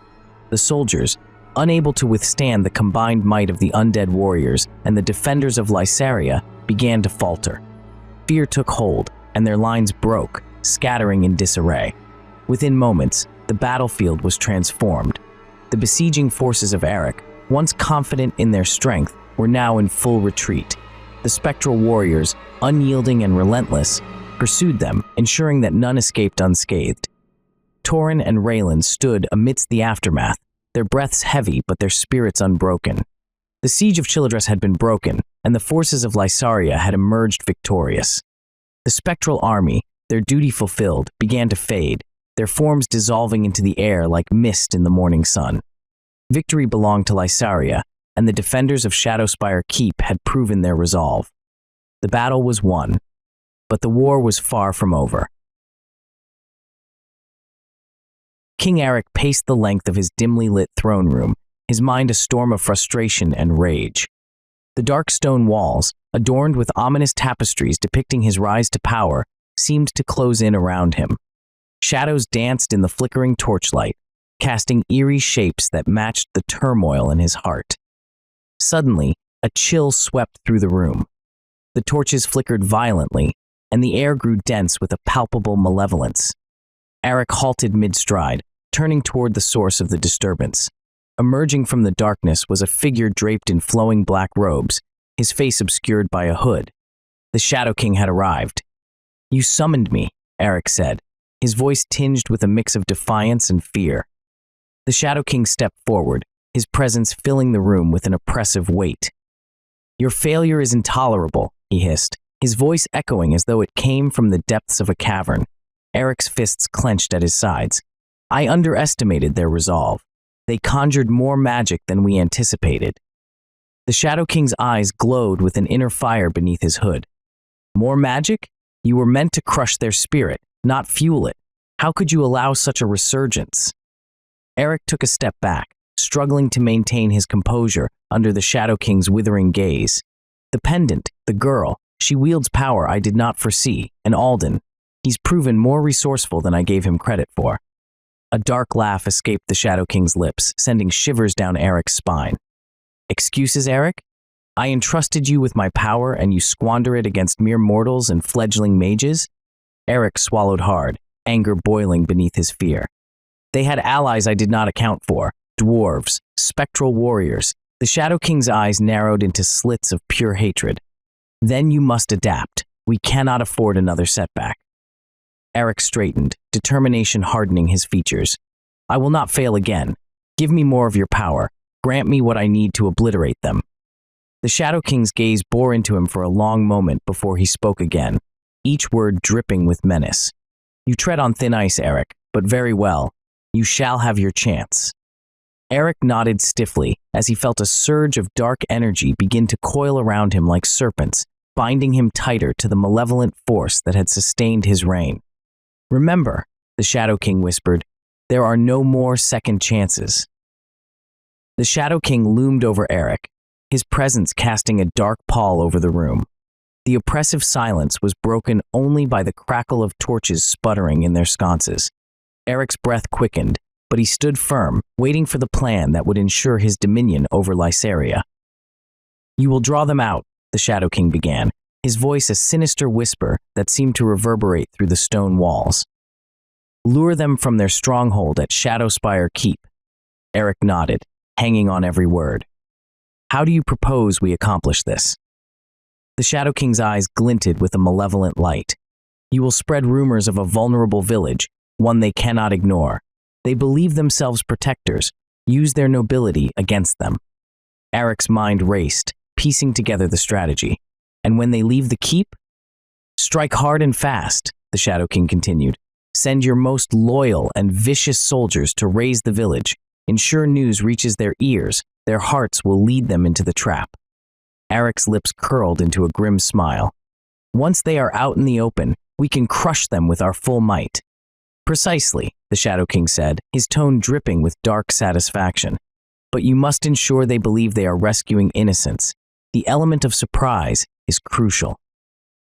Eric bowed his head slightly in acknowledgement. I will ensure they take the bait. The Shadow King stepped closer, his form towering over Eric's now submissive posture. While they are occupied with saving what they think are helpless villagers, you will lead an assault on Shadowspire Keep itself. Capture or kill Syrala, the girl with the pendant, is your primary target. Eric's eyes gleamed with renewed fervor. And once we have her? The Shadow King's voice lowered to a menacing growl. Bring her to me. Her power must be harnessed or extinguished. Eric nodded again, feeling the weight of his mission settle upon him like a mantle of darkness. It shall be done. The Shadow King stepped back into the shadows, his form beginning to dissipate into the air like smoke.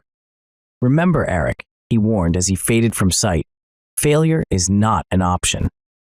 As the last traces of the Shadow King's presence vanished from the room, Eric straightened and took a deep breath, already planning how to execute this sinister scheme that would finally put an end to his enemies and secure his unchallenged rule over Lysaria. He turned on his heel and strode out of the throne room with renewed purpose, ready to set his Dark Lord's plan into motion. King Eric emerged from the throne room, his face a mask of determination. He strode through the dimly lit corridors of his castle, passing guards who straightened at his approach. His mind raced with the Shadow King's instructions. Take the castle and bring me the heir. You can kill the rest. He found Captain Draven in the war room, hunched over a map of Lysaria. The captain looked up as Eric entered, eyes sharp with attention. Captain, Eric barked, we move at dawn. Prepare your men. Draven nodded, his expression hardening. What's the target, Your Majesty? Shadowspire Keep, Eric replied, pointing to its location on the map. We will lure their forces out with a feigned attack on a nearby village. Once they take the bait and leave their stronghold, we strike. Draven's eyes flickered with understanding. And our orders for the keep? Eric's gaze darkened as he repeated the Shadow King's directive. Take the castle and bring me the heir. You can kill the rest. Draven's mouth set into a grim line. Understood, Your Majesty. I'll mobilize our best units for this mission.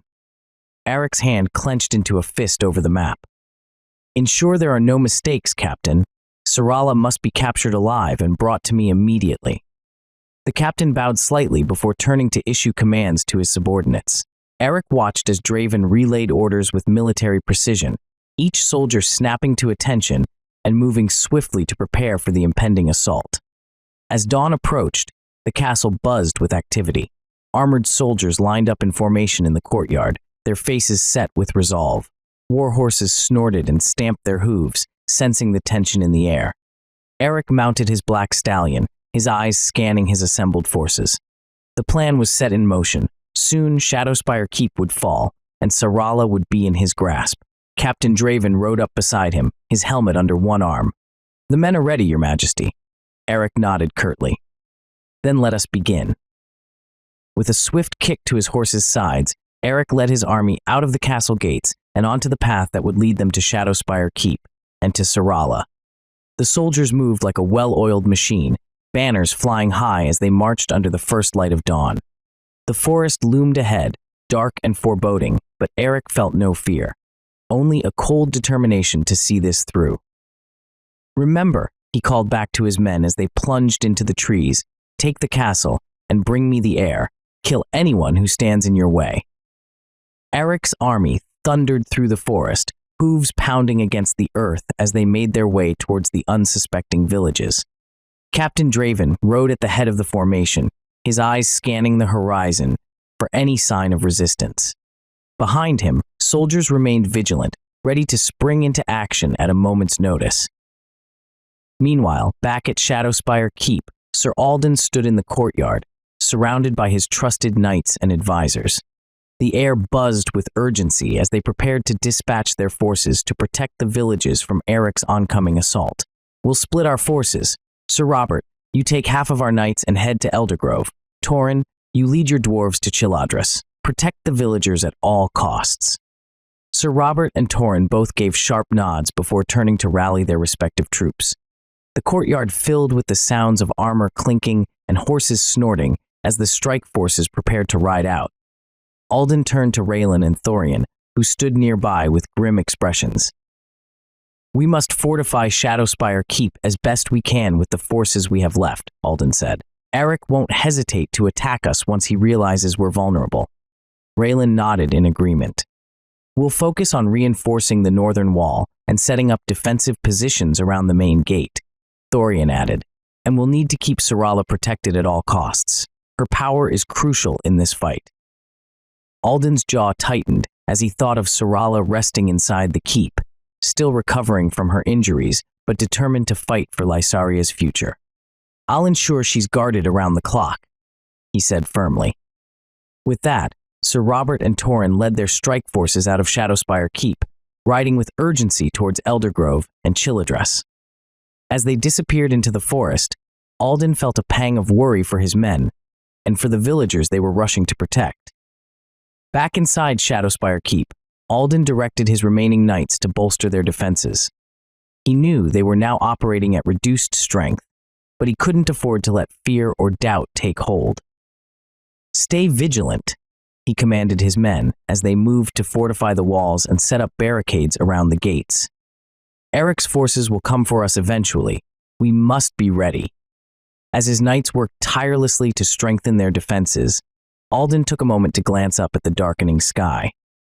He could feel the weight of responsibility pressing down on him, but he knew that every decision he made was crucial in this battle for Lysaria's survival. Inside the keep, Raelin and Thorian coordinated efforts with Merrin and Syrala, ensuring that every possible measure was taken to prepare for what lay ahead. Despite their reduced numbers, there was a sense of unity and determination among those who remained at Shadowspire Keep, a shared resolve to stand firm against King Eric's dark forces and protect their land at all costs. As Shadowspire Keep buzzed with the preparations for defense, the sentries stationed at the lookout towers suddenly spotted movement in the distance. A figure appeared, darting through the trees with an agility that was unmistakable. One of the sentries, a keen-eyed archer, quickly recognized the distinctive green cloaks and flowing movements. "The woodelves," he called down to those below. "The woodelves have arrived."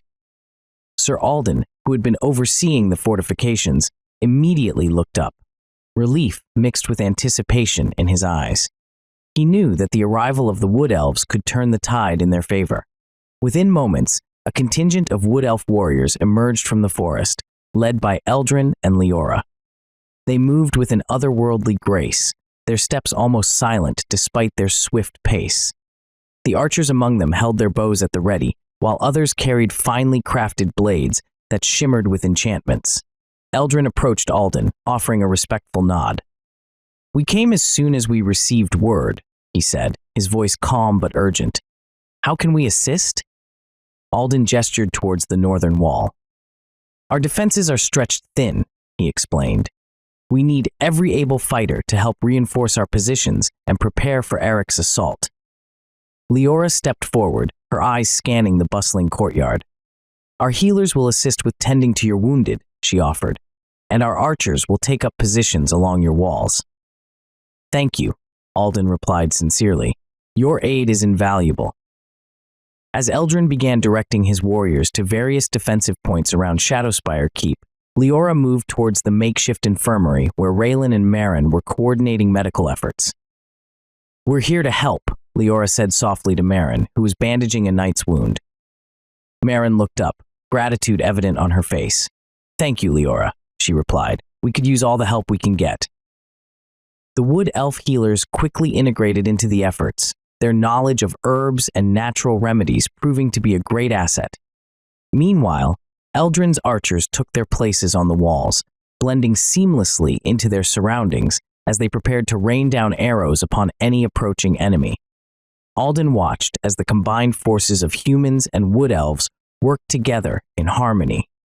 The presence of these allies bolstered his confidence and filled him with renewed hope. Shadowspire Keep was now fortified not just by stone and steel, but by a unity of purpose and strength drawn from diverse corners of Lysaria, a testament to their shared resolve against King Eric's tyranny. In the village of Eldergrove, the clash of steel against steel rang out as Torin led his dwarves in fierce combat against King Eric's soldiers. The dwarves, stout and formidable, moved with surprising speed and precision. Torin's warhammer smashed through enemy lines, each blow leaving a trail of broken armor and shattered bones. "Hold the line," Torin bellowed, rallying his warriors, "for the Iron Fist clan." The dwarves responded with a roar, their axes and hammers swinging in unison. They fought with the ferocity of their ancestors, driven by a deep-seated desire to reclaim their homeland and honor. Around them, villagers armed with pitchforks and makeshift weapons joined the fray, inspired by the dwarves' bravery. Nearby, a young dwarf named Brack took down an enemy soldier with a swift axe strike to the leg before delivering a finishing blow to the helmet. He glanced around to see Torin fighting off 3 soldiers at once, each strike of his hammer resonating like thunder. "Torin," Brack shouted over the din of battle, "more soldiers are coming from the east." Torin grunted in acknowledgement, his eyes narrowing as he scanned the battlefield. "Form up," he ordered, signaling his warriors to regroup and prepare for the next wave. Meanwhile, in the village of Shiladras, Sir Alden led his knights into battle against another contingent of Eric's forces. The knights moved with disciplined precision, their swords cutting through enemy ranks. Alden himself fought at the forefront, his newly enchanted blade gleaming with every swing. "Press forward," Alden commanded, urging his men to advance. The knights pushed ahead, their shields interlocking to form an impenetrable wall. They cut down soldiers left and right, their movements fluid and deadly. Among them was Sir Robert, who fought valiantly beside Alden, his strikes precise and lethal. Alden caught sight of a group of villagers cornered by Eric's men. With a determined shout, he broke formation and charged towards them, his blade slicing through the air. "Protect the villagers," he called out to his knights. Sir Robert and a few others followed suit, engaging the enemy soldiers with renewed vigor. Alden reached the cornered villagers and quickly dispatched their attackers, offering them reassurance as they retreated to safety. The battlefield was chaotic, but Alden's leadership shone through. He coordinated his men with clear commands and swift decisions, ensuring they maintained control despite the overwhelming odds. Back in Eldergrove, Torin's dwarves held their ground against the relentless assault. Brack fought fiercely beside his comrades, each swing of his axe driven by determination. The tide of battle seemed ever-changing, but one thing remained constant: the resolve of those fighting against King Eric's tyranny. Torin's dwarves were beginning to show signs of fatigue, their movements slowing as the relentless assault from Eric's soldiers continued. Sweat dripped down their brows, mingling with the blood and grime of battle. The clash of steel and the cries of the wounded filled the air, a cacophony of chaos and desperation. "Hold strong," Torin shouted, his voice a beacon of determination amidst the turmoil. He swung his hammer with renewed vigor, taking down another enemy soldier who dared to approach. Brack, fighting beside him, gritted his teeth as he parried an incoming blow with his axe. "We can't keep this up forever," he muttered, casting a worried glance at Torin. "We don't have to," Torin replied, his eyes glinting with resolve. "We just need to hold out until Alden arrives."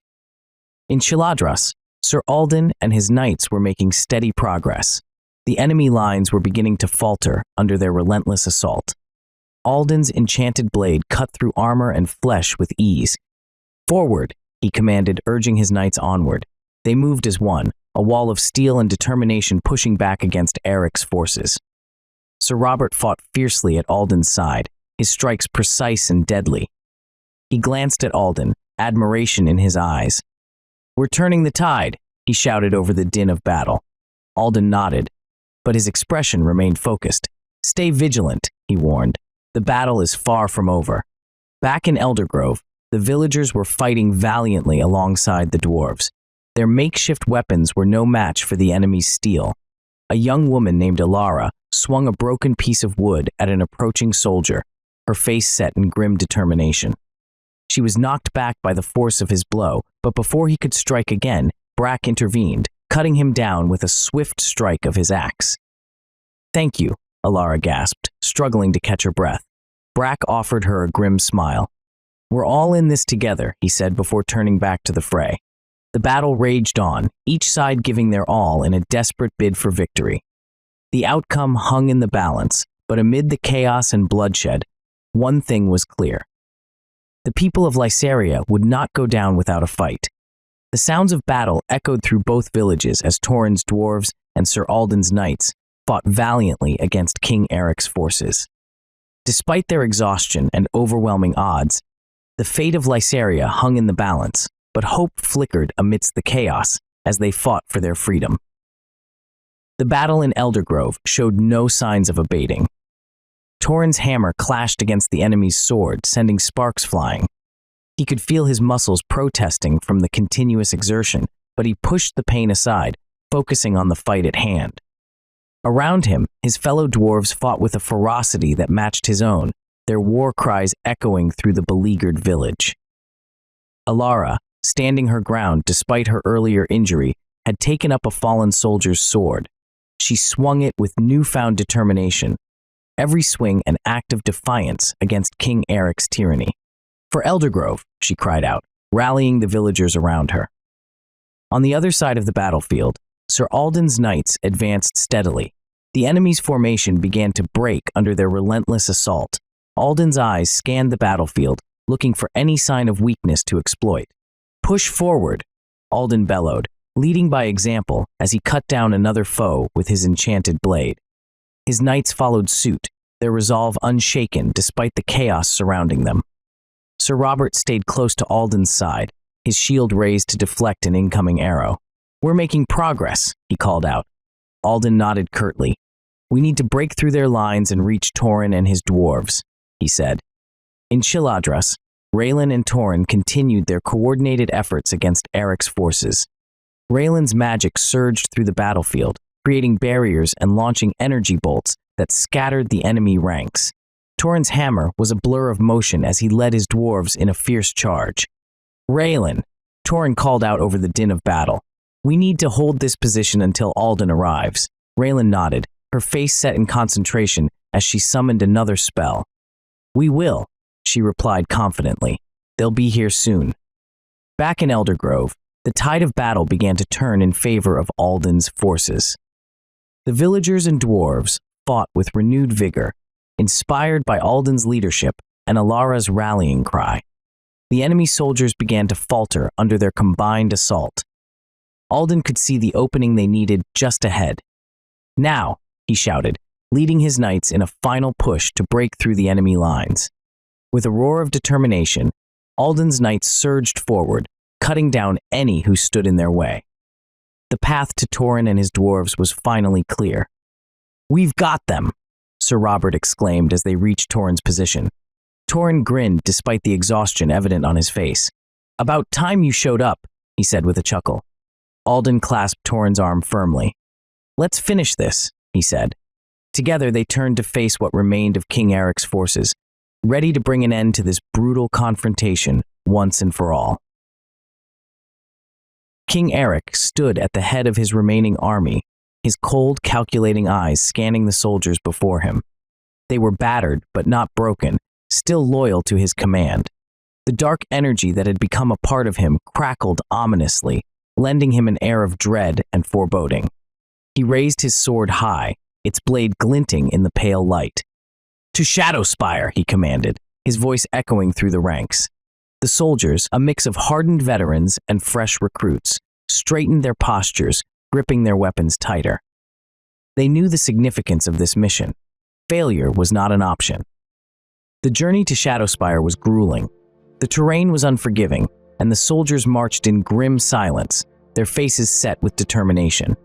As they neared the ancient fortress, Eric could feel the resistance's presence, an energy that opposed his dark magic. Upon reaching the outskirts of Shadowspire Keep, Eric wasted no time. He ordered his forces to spread out and surround the fortress.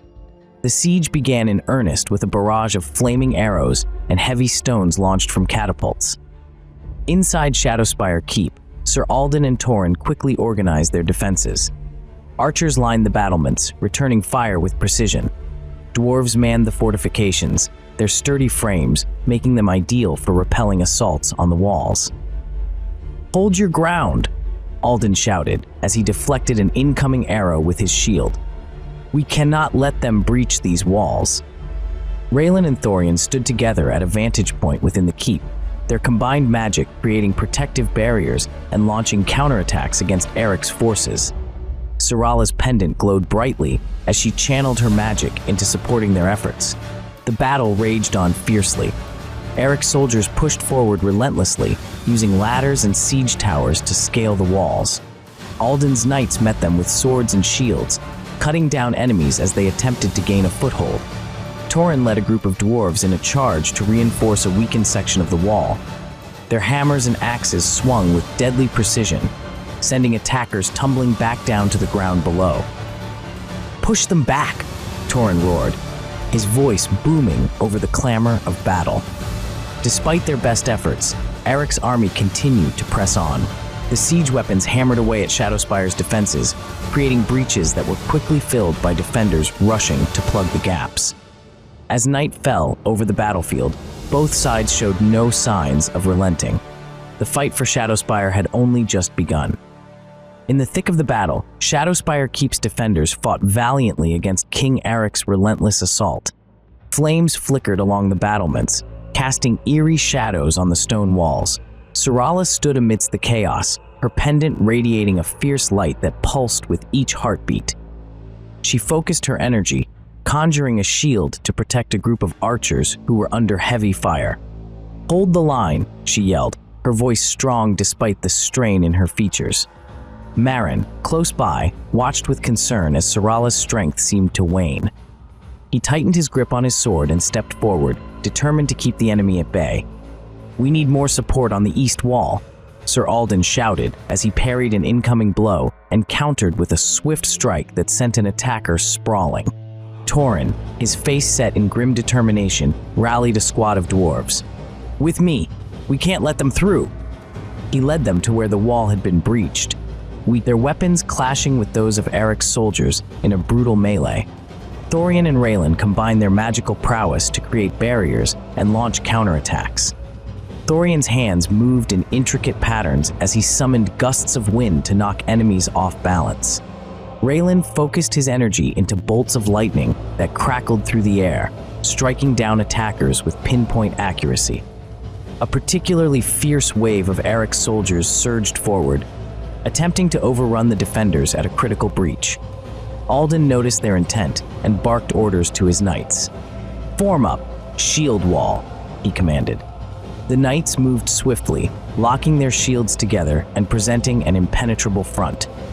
Syrala's pendant glowed even brighter as she drew deeper on its power. She extended her hand toward the enemy soldiers and unleashed a wave of energy that knocked them back, buying precious moments for Alden's forces to regroup. In the midst of this turmoil, King Eric observed from a distance. His eyes narrowed as he saw the resistance put up by Shadowspire's defenders. He raised his hand and dark tendrils of energy began to coalesce around him. Enough games, he muttered to himself before sending forth a powerful blast of dark magic aimed directly at Syrala and her companions.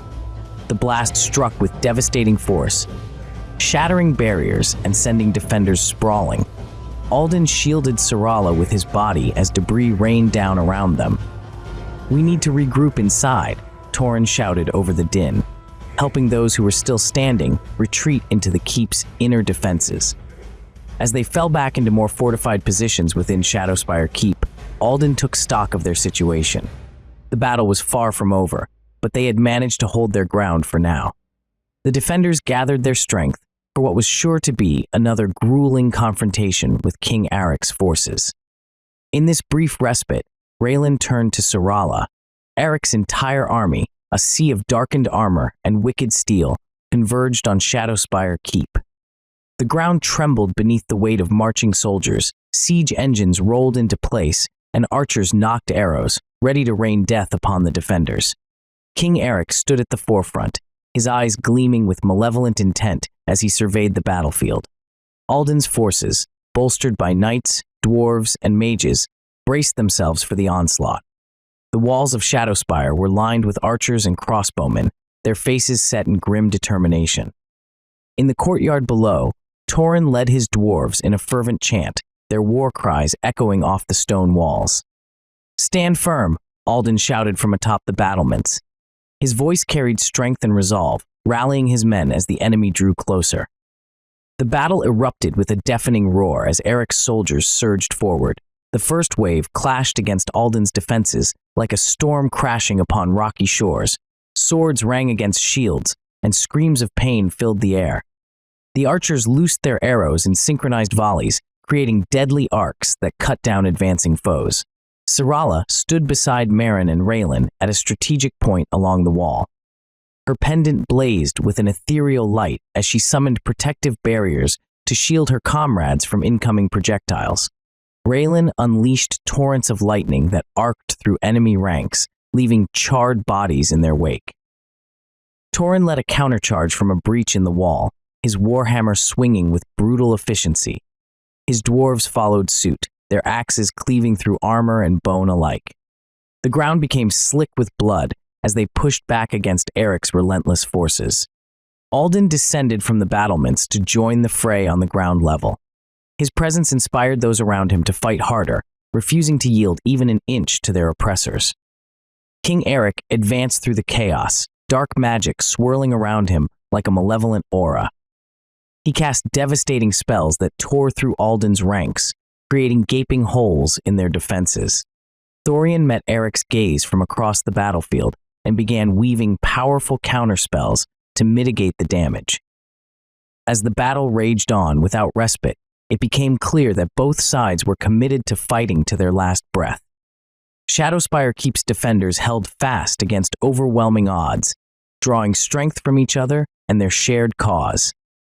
The clash of armies filled every corner of Shadowspire Keep, a brutal symphony of war that showed no sign of abating anytime soon. Amid the cacophony of battle, a powerful roar echoed through the courtyard, causing heads to turn.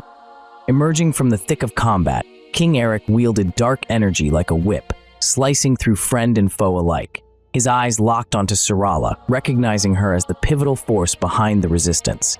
Syrala's pendant flared with intense light as she focused her energy, preparing to counter Eric's attack.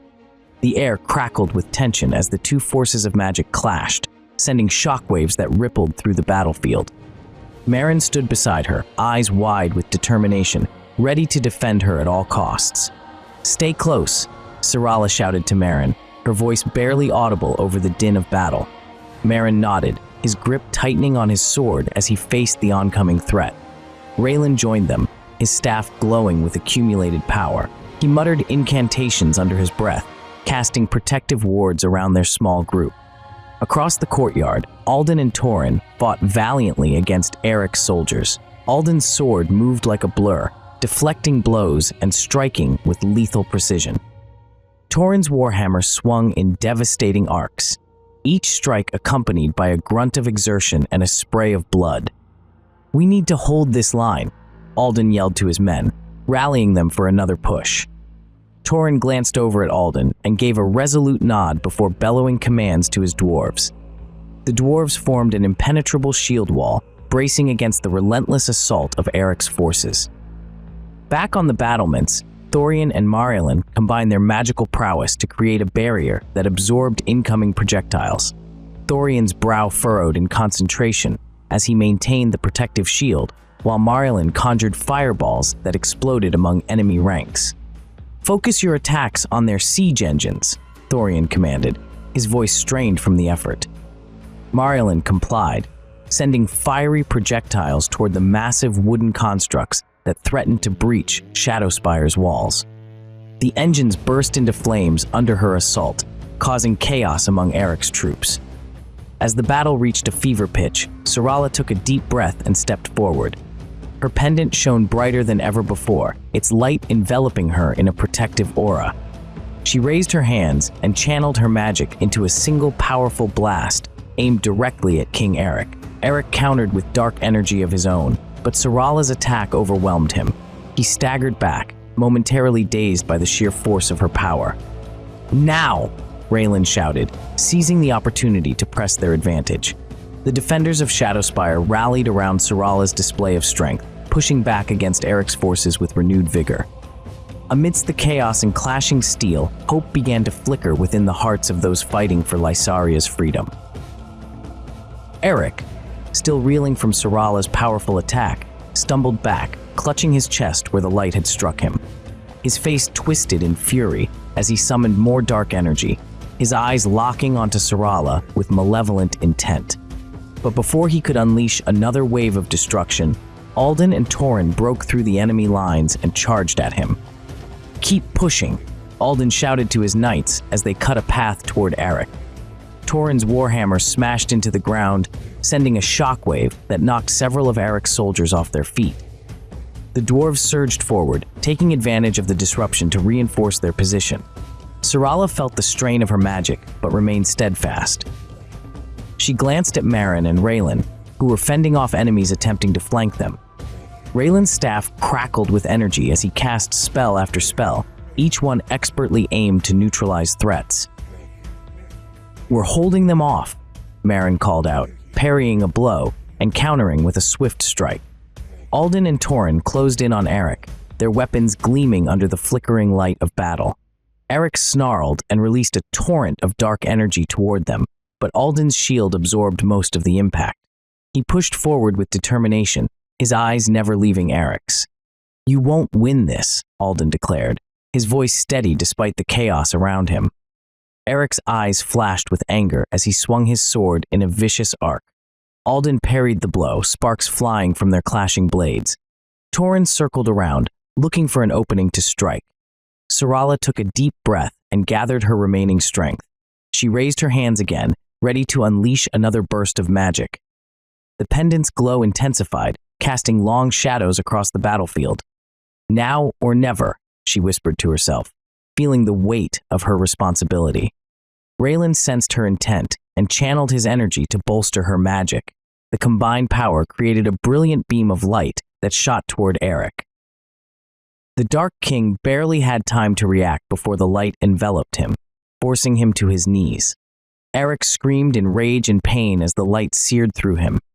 His soldiers faltered at the sight of their leader brought low by such power.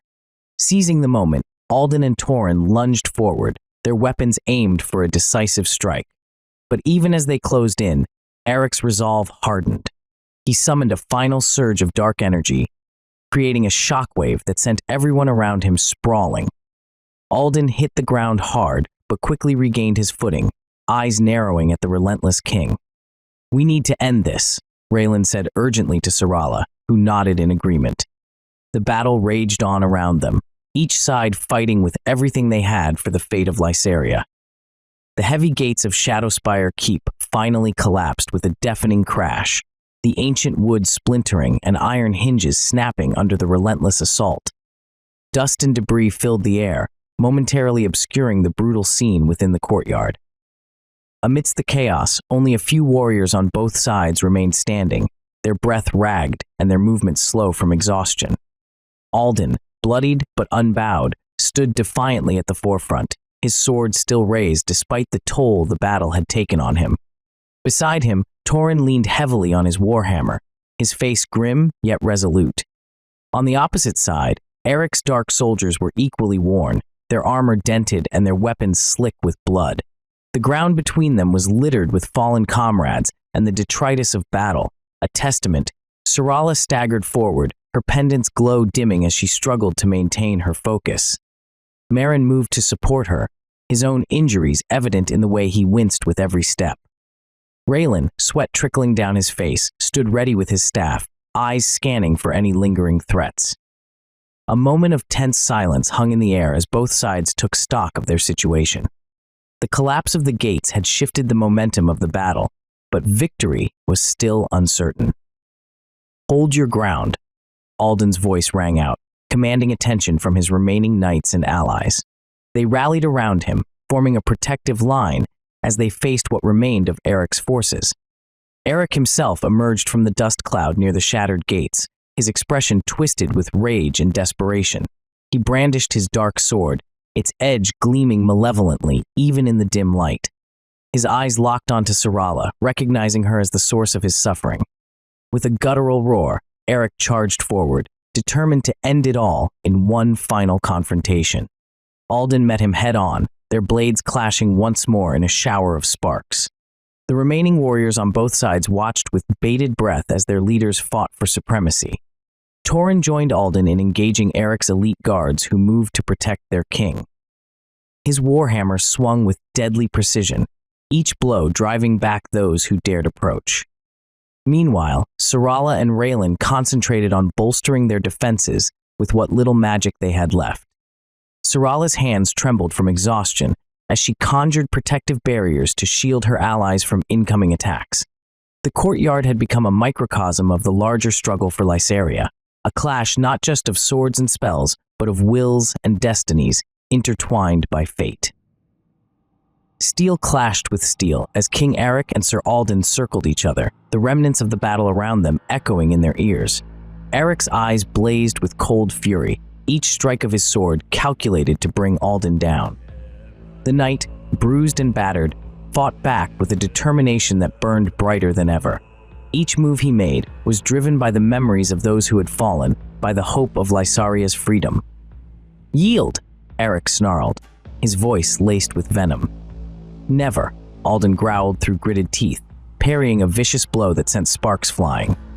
The duel had raged for what felt like hours, the courtyard of Shadowspire Keep now littered with bodies and the signs of their fierce struggle. Alden's armor was dented, his breath coming in ragged gasps, yet he stood tall, refusing to give in.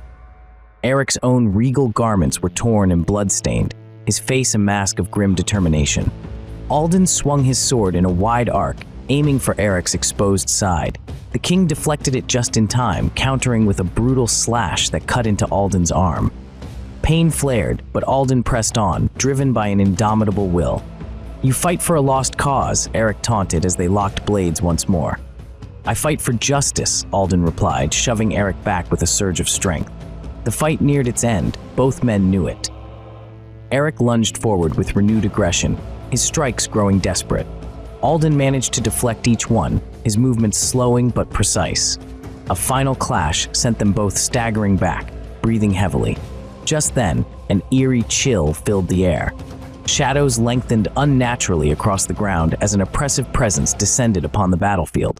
Slowly, from the depths of darkness at the edge of the courtyard, figures began to materialize. The Shadow King emerged first, his form cloaked in swirling shadows that seemed to consume light itself. His eyes glowed with malevolent intelligence as he surveyed the scene.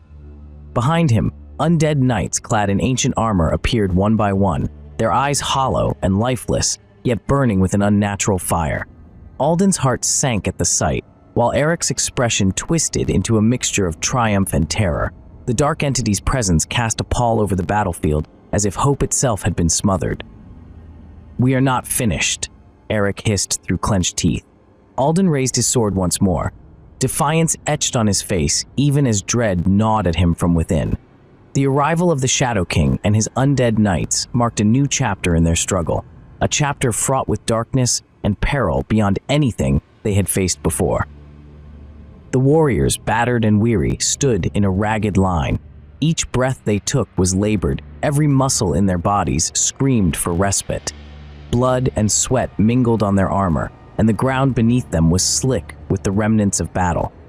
Yet, despite their exhaustion, they held their ground, eyes fixed on the approaching figure of the Shadow King. The dark entity moved with a grace that belied his malevolent nature. Each step he took seemed to draw the very light from the world around him, casting everything in a shadowy gloom. The undead knights flanked him, their hollow eyes locked onto the living warriors with an unholy hunger. Alden's grip tightened around his sword hilt, knuckles white from the effort. He could feel the weight of his injuries pulling at him, but he refused to falter. His gaze flicked to King Eric, who had also paused to watch the Shadow King's approach. There was no alliance here, only mutual desperation. From the periphery of the battlefield came a new presence. Marin, Syrala, and the mages emerged from the shadows of the keep, their faces set with determination. Thorian led them, his blind eyes seemingly unseeing, yet filled with a deep sense of purpose. Raelin followed closely behind, his staff crackling with latent energy. Syrala's pendant glowed fiercely against her chest, casting an ethereal light that pushed back against the encroaching darkness. Marin stayed close to her side, his expression one of fierce protectiveness. The young mage's hands were already crackling with energy as he prepared for whatever might come next. "We must form a barrier," Thorian instructed sharply as they closed in on Alden and the others. Raelin nodded and began chanting under his breath, weaving intricate patterns in the air with his staff. The air shimmered around them as ancient runes formed a protective barrier between the living and the undead.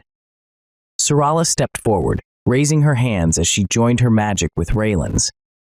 Her pendant pulsed in time with her heartbeats, amplifying her power and lending strength to the barrier. Marin placed himself between Syrala and any potential threat, ready to defend her with everything he had. Alden glanced over his shoulder at their approach and felt a spark of hope ignite within him. The reinforcements brought not just physical strength, but also a surge of morale that was desperately needed. The Shadow King halted just beyond the reach of their combined magic.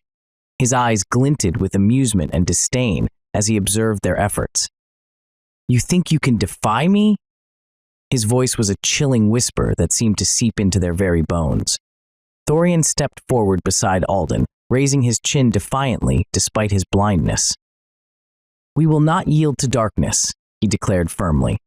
The two sides stood poised on the brink of another clash, each moment heavy with tension as they awaited the inevitable confrontation that would determine Lysaria's fate. With a gesture of his hand, the Shadow King sent his minions rushing forward.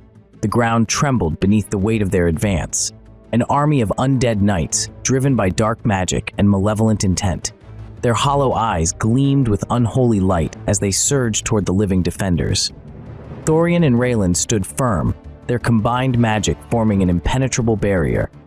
Runes glowed brightly in the air, shimmering with ancient power. The first wave of undead knights slammed into the barrier with a force that reverberated through the air, but the mages held their ground. Syrala's pendant blazed, feeding more energy into the protective shield. "Hold fast," Thorian commanded, his voice steady despite the chaos. The undead knights clawed and hacked at the barrier, their weapons bouncing off harmlessly. The living warriors behind the mages watched with tense anticipation, knowing that their lives depended on the mages' strength and endurance. Then, more undead knights appeared on the horizon. Their numbers seemed endless, a tide of darkness threatening to overwhelm them all. The mages gritted their teeth and redoubled their efforts, but it was clear that they were being pushed to their limits. Just as despair began to creep into their hearts, a new light appeared on the battlefield. From seemingly nowhere, spectral warriors materialized among them. These were the warriors of the Vale, long-dead guardians summoned by Tauren's invocation. Their ghostly forms glowed with an ethereal light that contrasted sharply with the darkness of their enemies. The spectral warriors joined the fight without hesitation. They moved with fluid grace, wielding weapons forged from pure energy. Their strikes were swift and precise, cutting down undead knights with ease. The presence of these ancient guardians reinvigorated the defenders, filling them with renewed hope and determination. Alden rallied his men with a fierce cry. "For Lysaria!" he shouted, charging forward to meet the enemy head-on.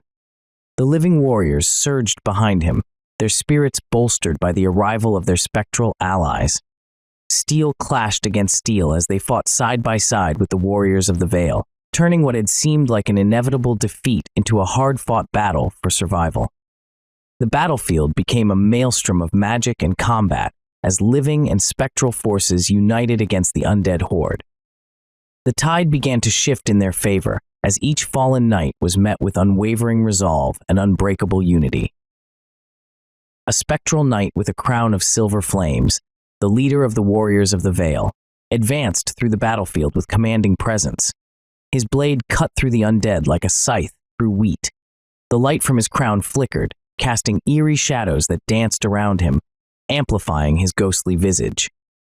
"Focus on the weak points," Alden barked, slashing at an undead knight's exposed joints. His men responded with disciplined precision. The knights and dwarves fought fiercely. Syrala stood behind the front lines, her eyes closed in concentration. The pendant around her neck pulsed with a steady rhythm, syncing with her heartbeat. She whispered incantations under her breath, weaving spells that bolstered the defenders and disrupted the enemy ranks. Raelin moved beside Thorian, their combined magic forming a powerful arcane barrier that repelled attacks. They exchanged a brief glance, a silent understanding passing between them. They knew that maintaining this shield was critical to their survival. Tauren's voice boomed over the clamor of battle as he rallied his fellow dwarves. "For Shadowspire! For Lysaria!" His warhammer swung in wide arcs, smashing through undead armor and bone alike. Alden spotted an opening in the enemy lines and seized the moment. "Charge!" He roared, leading his knights in a decisive push. They crashed into the undead ranks with unstoppable force, breaking their formation and sending them reeling. Syrala's eyes snapped open as she sensed a shift in the battle's momentum. She raised her hands high, drawing on the pendant's power to summon a torrent of magical energy. The ground beneath the undead knights erupted in a cascade of earth and stone, toppling them and creating chaos in their ranks. "Now!" Thorian shouted, capitalizing on Syrala's spell. He and Raelin channeled their magic into a concentrated blast that shattered what remained of the enemy's defenses. The spectral warriors pressed their advantage, cutting down any undead who dared to stand against them. The tide of battle had turned decisively in favor of Lysaria's defenders. Amidst the fighting, Alden caught sight of King Eric's dark advisor standing atop a nearby hill, observing the battle with cold detachment. Alden's eyes narrowed with resolve as he pointed his sword towards the figure. "Push forward," he urged his men. The defenders surged ahead with renewed vigor, their spirits lifted by their growing success on the battlefield. With each step they took, they moved closer to securing victory for Lysaria and restoring hope to their beleaguered land. The battlefield lay strewn with the remnants of spectral warriors and shattered undead knights, each side having taken a heavy toll. The once fierce clashing of weapons and the roar of battle had given way to an eerie silence, punctuated only by the occasional groan of a fallen soldier or the hiss of dissipating magic. Most of the mages, their energy spent, had collapsed where they stood. Their once vibrant spells now flickered weakly, the magical barrier barely holding together. Thorian and Raelin leaned on each other for support, their breaths ragged and labored. In the midst of this devastation, only a few figures remained standing. The Shadow King loomed ominously at the center of the chaos, his presence exuding a palpable aura of malevolence. His dark cloak billowed in an unseen wind, and his eyes glowed with an unnatural light. He seemed almost untouched by the carnage around him, an island of darkness in a sea of fallen warriors. Facing him was the leader of the spectral knights, his crown of silver flames still flickering defiantly. Despite the toll the battle had taken on his ghostly form, he stood tall and resolute, his spectral sword gleaming with ethereal light. The air between them crackled with tension, a silent challenge hanging in the balance. Nearby, Syrala and Merrin stood side by side. Syrala's face was pale but determined, her hand still clutching her pendant as it glowed with residual magic. Merrin's expression mirrored hers, resolute yet tinged with exhaustion. He gripped his sword tightly, ready to defend Syrala at any cost. The ground trembled slightly as the Shadow King took a step forward, his gaze locking onto Syrala. "So, you are the one who dares to defy me," he intoned, his voice a chilling whisper that seemed to echo from the depths of darkness itself. Syrala raised her chin defiantly. "I am Syrala, heir to Lysaria," she declared, her voice steady despite her weariness, "and I will see this land freed from your tyranny." The Shadow King's lips curled into a cruel smile. "Bold words for one so young," he sneered, "but words alone will not save you." The leader of the spectral knights stepped between them, his sword raised in silent challenge. The two figures faced off, ancient magic and dark power clashing in an unseen battle of wills. Merrin tightened his grip on his sword and glanced at Syrala. "Ready?" he asked quietly. Syrala nodded, determination hardening her features. "Ready." And so they stood together on that haunted battlefield, four figures amidst a landscape of ruin, each prepared to give everything for their cause.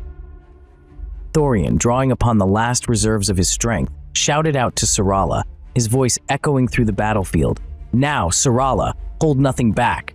The air crackled with energy as both sides unleashed their full power. Syrala's pendant blazed with a brilliant light, her magic intertwining with the ancient forces within the artifact. She raised her hands, and a surge of elemental energy burst forth, cascading toward the Shadow King in waves of fire, water, and lightning. Raelin, summoning every ounce of his remaining strength, channeled a tempest of wind and ice to bolster Syrala's assault. The ground around them erupted in a maelstrom of magical fury. Thorian joined in, his hands weaving intricate patterns as he cast spell after spell, each one adding to the growing onslaught against their dark foe. Neither side held anything back. The spectral knight's sword clashed with the Shadow King's dark blade, sending shockwaves through the air. Every strike from the spectral warrior was met with an equally powerful counter from the Shadow King. The sheer force of their confrontation caused the very ground beneath them to tremble and crack. Syrala's eyes glowed with determination as she poured her heart and soul into her magic. Her spells seemed to dance in perfect harmony with Thorian and Raelin's efforts. Yet, despite their combined might and relentless assault, the Shadow King appeared invulnerable. Dark energy swirled around him like a living armor, absorbing and deflecting their attacks. His laughter rang out over the din of battle, a cold and mocking sound that sent chills down their spines. "Is this all you have?" he taunted, raising his hand to summon a wave of darkness that surged forward to meet Syrala's magic head-on. The clash of energies created an explosion that lit up the battlefield like a second sun. But Syrala did not falter. She pushed harder, drawing even more power from her pendant. Thorian glanced at Raelin. Both mages shared a look of determination. They knew what was at stake and understood that they could not afford to hold anything back. Together, they redoubled their efforts. Spells of light and darkness collided in midair, creating a spectacular display of magical prowess. Each clash seemed to resonate with the very soul of Lysaria itself. Yet through it all, the Shadow King stood tall and unyielding, a dark titan amidst their storm of magic, his sinister smile never wavering. The battlefield roared with the clash of immense powers. Syrala's eyes blazed with fierce determination, the pendant around her neck pulsing in rhythm with her heart. She stepped forward, the ground beneath her feet cracking from the sheer force of her magic. Elemental energies swirled around her like a living tempest, fire and lightning merging into a chaotic symphony of destruction. Thorian and Raelin stood on either side of her, their own spells merging seamlessly with hers. Raelin's hands moved in complex patterns, conjuring gusts of wind and shards of ice that joined Syrala's elemental barrage. Thorian's voice echoed ancient incantations, weaving spells that fortified their combined assault. Despite their relentless efforts, the Shadow King remained a towering figure of malevolent power. His dark energy shielded him from their attacks, absorbing each blow and converting it into a mockery of their strength. With a wave of his hand, he sent tendrils of darkness slithering toward them, each one snapping with deadly intent. "Hold fast," Thorian commanded, his voice steady despite the chaos around them. Syrala gritted her teeth, pushing harder against the overwhelming darkness. Her pendant glowed brighter, its light fighting to pierce through the encroaching shadows. "We cannot let him win," she whispered fiercely to herself. The spectral knight continued to clash with the Shadow King, each strike shaking the very air around them. The knight's sword shimmered with an ethereal light, cutting through the darkness with every swing. Yet for every strike that landed, the Shadow King seemed to grow stronger, feeding off their despair and fear. Merrin, standing just behind Syrala, watched in awe and terror as the battle unfolded. He could see the strain on Syrala's face and knew she was giving everything she had. He reached out to place a reassuring hand on her shoulder. "You can do this," he said softly. With renewed determination, Syrala summoned another wave of energy from her pendant. It surged forward like a tidal wave, crashing against the Shadow King's defenses with unparalleled force. The air crackled with raw power as fire met darkness in a violent explosion. Raelin channeled his magic into a focused beam of icy wind that struck at the core of the Shadow King's shield. Thorian's incantations grew louder and more desperate as he poured his remaining strength into breaking through their enemy's defenses. For a brief moment, it seemed as though they might succeed. The dark energy around the Shadow King flickered and wavered under their combined assault. But then he laughed, a cold, chilling sound that echoed through the battlefield like nails on a chalkboard. "Fools," he sneered, his eyes glowing with unholy light. "Your efforts are futile." Syrala's heart sank as she saw the darkness beginning to regroup and push back against their magic. She felt exhaustion creeping in, but refused to give up. "We need more power," Thorian shouted over the din. Syrala closed her eyes briefly, searching deep within herself for any remaining reserves of strength. She could feel Merrin's supportive presence beside her and knew she wasn't alone in this fight. Drawing upon every ounce of courage and willpower she possessed, Syrala opened her eyes once more, determined not to let Lysaria fall into darkness without giving everything she had to save it. The spectral knight staggered, clutching a wound that pulsed with a ghostly light. He approached Thorian, his voice strained and barely audible. "Thorian," he rasped, "have you not seen it yet?" Thorian's eyes narrowed in confusion. "Seen what?" The knight's ethereal form flickered as he leaned closer. Merrin is the brother of Syrala." Thorian's breath caught in his throat. "What are you saying?" "Only together," the knight continued, his voice growing weaker. "Only together can they unlock the full power of the pendant." Thorian's mind raced as he glanced towards Syrala and Merrin. The pieces began to fall into place, the bond they shared, the way their strengths complemented each other. It had been there all along, hidden in plain sight. He turned back to the spectral knight, whose form was now fading rapidly. "Are you certain?" The knight nodded slowly. "It is their destiny. Lysaria's hope lies with them." With that, the spectral warrior dissolved into a wisp of light, leaving Thorian standing amidst the chaos. Thorian's gaze shifted to Merrin. The revelation hit him like a thunderbolt. They needed to act on this knowledge immediately if they were to stand any chance against the Shadow King. With newfound urgency, Thorian rushed towards Syrala and Merrin. "Merrin!" he called out over the din of battle. Merrin turned, confusion etched on his face. "What is it?" "There's no time to explain everything," Thorian said hurriedly. "But you and Syrala, you're siblings." Syrala looked up in shock, her exhaustion momentarily forgotten. "What?" "The pendant's true power can only be unlocked by both of you together," Thorian explained, his eyes pleading for them to understand. Merrin glanced at Syrala, disbelief and hope mingling in his expression. He took her hand firmly in his own. "We'll do it together." Syrala nodded, determination burning in her eyes once more. Thorian stepped back as Syrala and Maren joined hands, focusing their combined energies on the pendant. The air around them began to vibrate with a new intensity as their powers merged.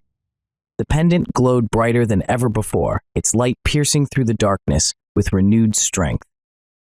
And for the first time since the battle began, hope surged within Thorian's heart. Thorian stepped back, his eyes never leaving Syrala and Maren. As their hands clasped, the pendant's light intensified, spreading warmth and hope through the air. The combined power of the siblings began to ripple outward, a beacon in the encroaching darkness. Maren tightened his grip on Syrala's hand, feeling an electric surge course through him. "We're doing this," he whispered, his voice resolute. Syrala nodded, her face set with determination. Together. The pendant pulsed in rhythm with their hearts, its glow now a brilliant blaze that illuminated the entire battlefield. The knights and dwarves paused in their combat, awestruck by the radiant display of power. Sir Alden, battling a shadowy figure nearby, stole a glance at the siblings. "By the gods," he muttered under his breath, redoubling his efforts against the dark foe. His renewed vigor was mirrored by those around him. The light seemed to instill fresh courage in every warrior present. Raelin stood with Torin at the keep's entrance, both watching the scene unfold with guarded hope. "This might be it," Raelin said quietly. Torin grunted in agreement, his grip tightening on his axe. "If they can harness it fully?"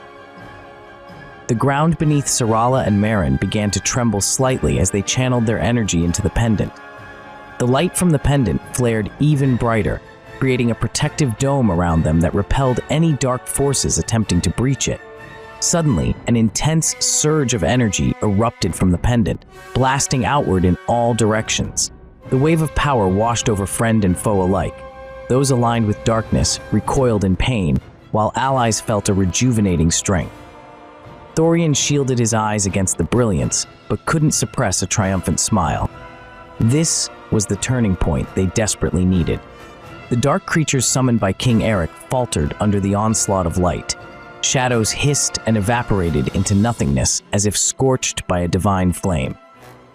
Even the remaining horsemen hesitated, their malevolent presence wavering against this newfound force. Syrala's eyes locked onto Maren's as they continued to focus their combined energies into sustaining and amplifying the pendant's power. There was no fear now, only purpose. "Keep going," Thorian shouted over the cacophony. "Don't let up." Syrala and Maren poured everything they had into the pendant, feeling its energy resonate deeply within them, a bond forged not just by blood, but by destiny. And for that brief moment amid chaos and conflict, hope blazed like a star above Shadowspire Keep. Syrala and Maren clasped the pendant together, their fingers intertwined around the ancient artifact. As they channeled their combined strength into the pendant, a blinding flash of energy erupted from its core. The light was so intense that it seemed to pierce through the very fabric of reality, casting stark shadows across the battlefield. Every eye turned toward them, friend and foe alike, drawn by the overwhelming power emanating from the pendant. The siblings stood at the heart of this radiant storm, their expressions set with fierce determination. With a unified resolve, Syrala and Maren directed their focus toward the Shadow King.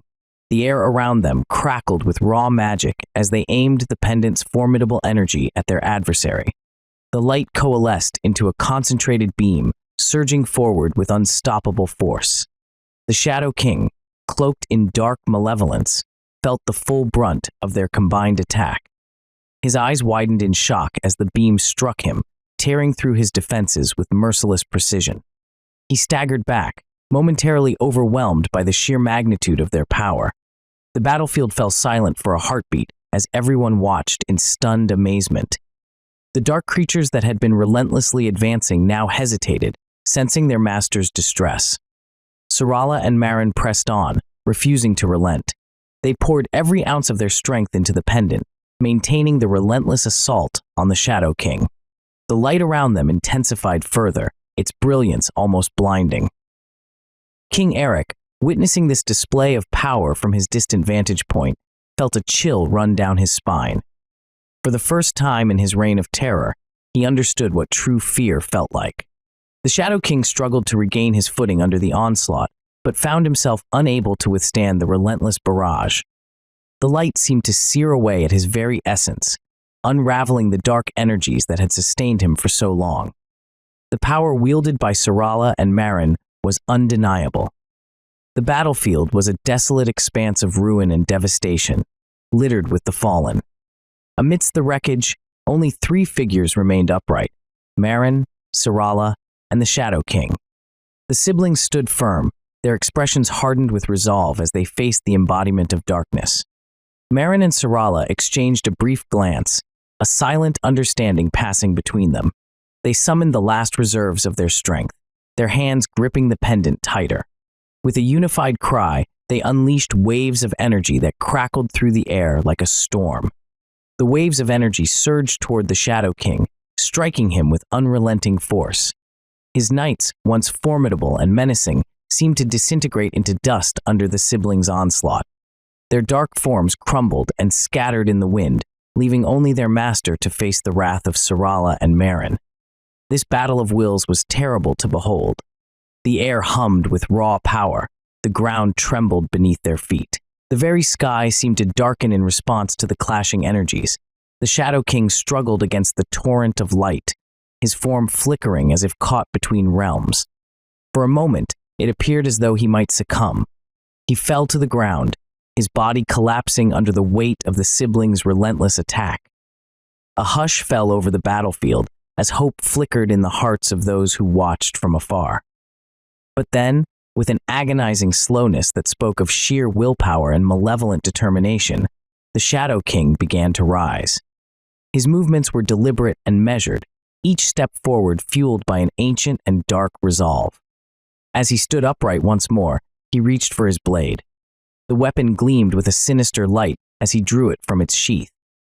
The blade seemed to absorb the surrounding darkness, its edge sharp enough to cut through reality itself. The Shadow King's eyes burned with an unholy fire as he faced Syrala and Marin once more. The siblings did not waver. They prepared for what would come next, their hearts pounding, but their spirits unbroken. The final confrontation loomed before them, a clash that would determine the fate of Lysaria. They tightened their grip on the pendant once more, ready to face whatever horrors lay ahead in this terrible battle of wills. The air crackled with tension as Syrala and Marin struggled to keep the Shadow King at bay. Their combined magic formed a radiant barrier, pushing against the dark energy that threatened to consume them. Sweat dripped from their brows, their faces etched with determination and exhaustion. A few paces away, Sir Alden lay on the ground, his breath coming in ragged gasps. Pain coursed through his body, but a spark of resolve ignited within him. With a groan, he forced himself to move, his muscles protesting with every effort. His enchanted sword lay just out of reach, its blade glinting with a faint, otherworldly light. Alden's fingers brushed against the hilt, and he grasped it with a renewed sense of purpose. Gritting his teeth, he staggered to his feet, drawing strength from a reservoir he hadn't known existed. His vision blurred for a moment, before sharpening with singular focus on the Shadow King. The siblings continued their desperate assault, unaware of Alden's struggle behind them. The Shadow King's attention remained fixed on Syrala and Marin, his malevolent gaze locked onto the source of the light that challenged his darkness. With a silent prayer to the ancient guardians of Lysaria, Alden tightened his grip on the sword. Each step he took was heavy with determination and resolve. He moved with the stealth and precision of a knight trained for such moments. As he drew closer, the air around him seemed to shimmer with anticipation. The enchanted sword pulsed in his hand, resonating with the latent power that coursed through it. Alden's eyes never left his target. He could see the faint outlines of runes glowing along the blade's edge. The Shadow King raised his own weapon, preparing to strike down Syrala and Marin in one final blow. In that instant, Alden surged forward with a burst of speed and strength born of desperation and valor. With all his might, he swung the enchanted sword in a wide arc. The blade met its mark with unerring precision. A sickening sound filled the air as metal sliced through flesh and bone. The Shadow King's head separated cleanly from his shoulders, tumbling to the ground in a grotesque dance of dark energy. His body stood for a moment longer before crumpling lifelessly beside it. Syrala and Merrin turned in shock, their eyes widening as they took in the scene before them.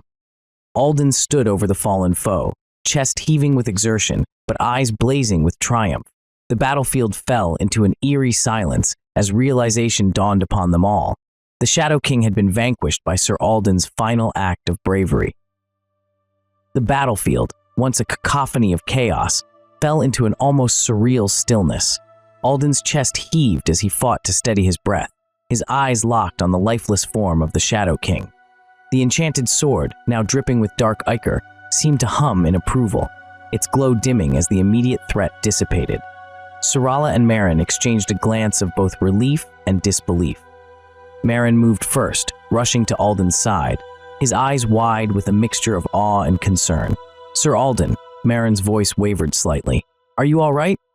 Alden nodded weakly, allowing Merrin to support him as he stumbled back a few steps. "I'm fine," he managed between breaths. "We did it." Syrala approached more slowly, her pendant still glowing softly. The residual energy from their combined efforts lingered in the air, creating a sense of fragile peace. She reached out a hand, her fingers brushing against the pendant that had been their beacon through so many trials. "Thank you," she whispered, her voice barely audible. Her eyes met Alden's with gratitude that words could not fully express. Before they could fully absorb the moment, Raelin and Thorian emerged from the shadows of the forest, their expressions a blend of exhaustion and triumph. They had held off other threats while Syrala and Merrin confronted the Shadow King directly. Thorian's keen eyes surveyed the scene quickly. "The Shadow King is defeated," he stated more than asked, his voice filled with a sense of finality. Raelin approached Alden and placed a hand on his shoulder. "Your bravery has saved us all," he said solemnly. Alden shook his head. "It wasn't just me," he replied, glancing at Syrala and Merrin. "We did this together." Torin appeared next, leading a group of weary but victorious dwarves. They had fought valiantly alongside Alden's forces to ensure no other dark creatures could interfere with Syrala's destiny.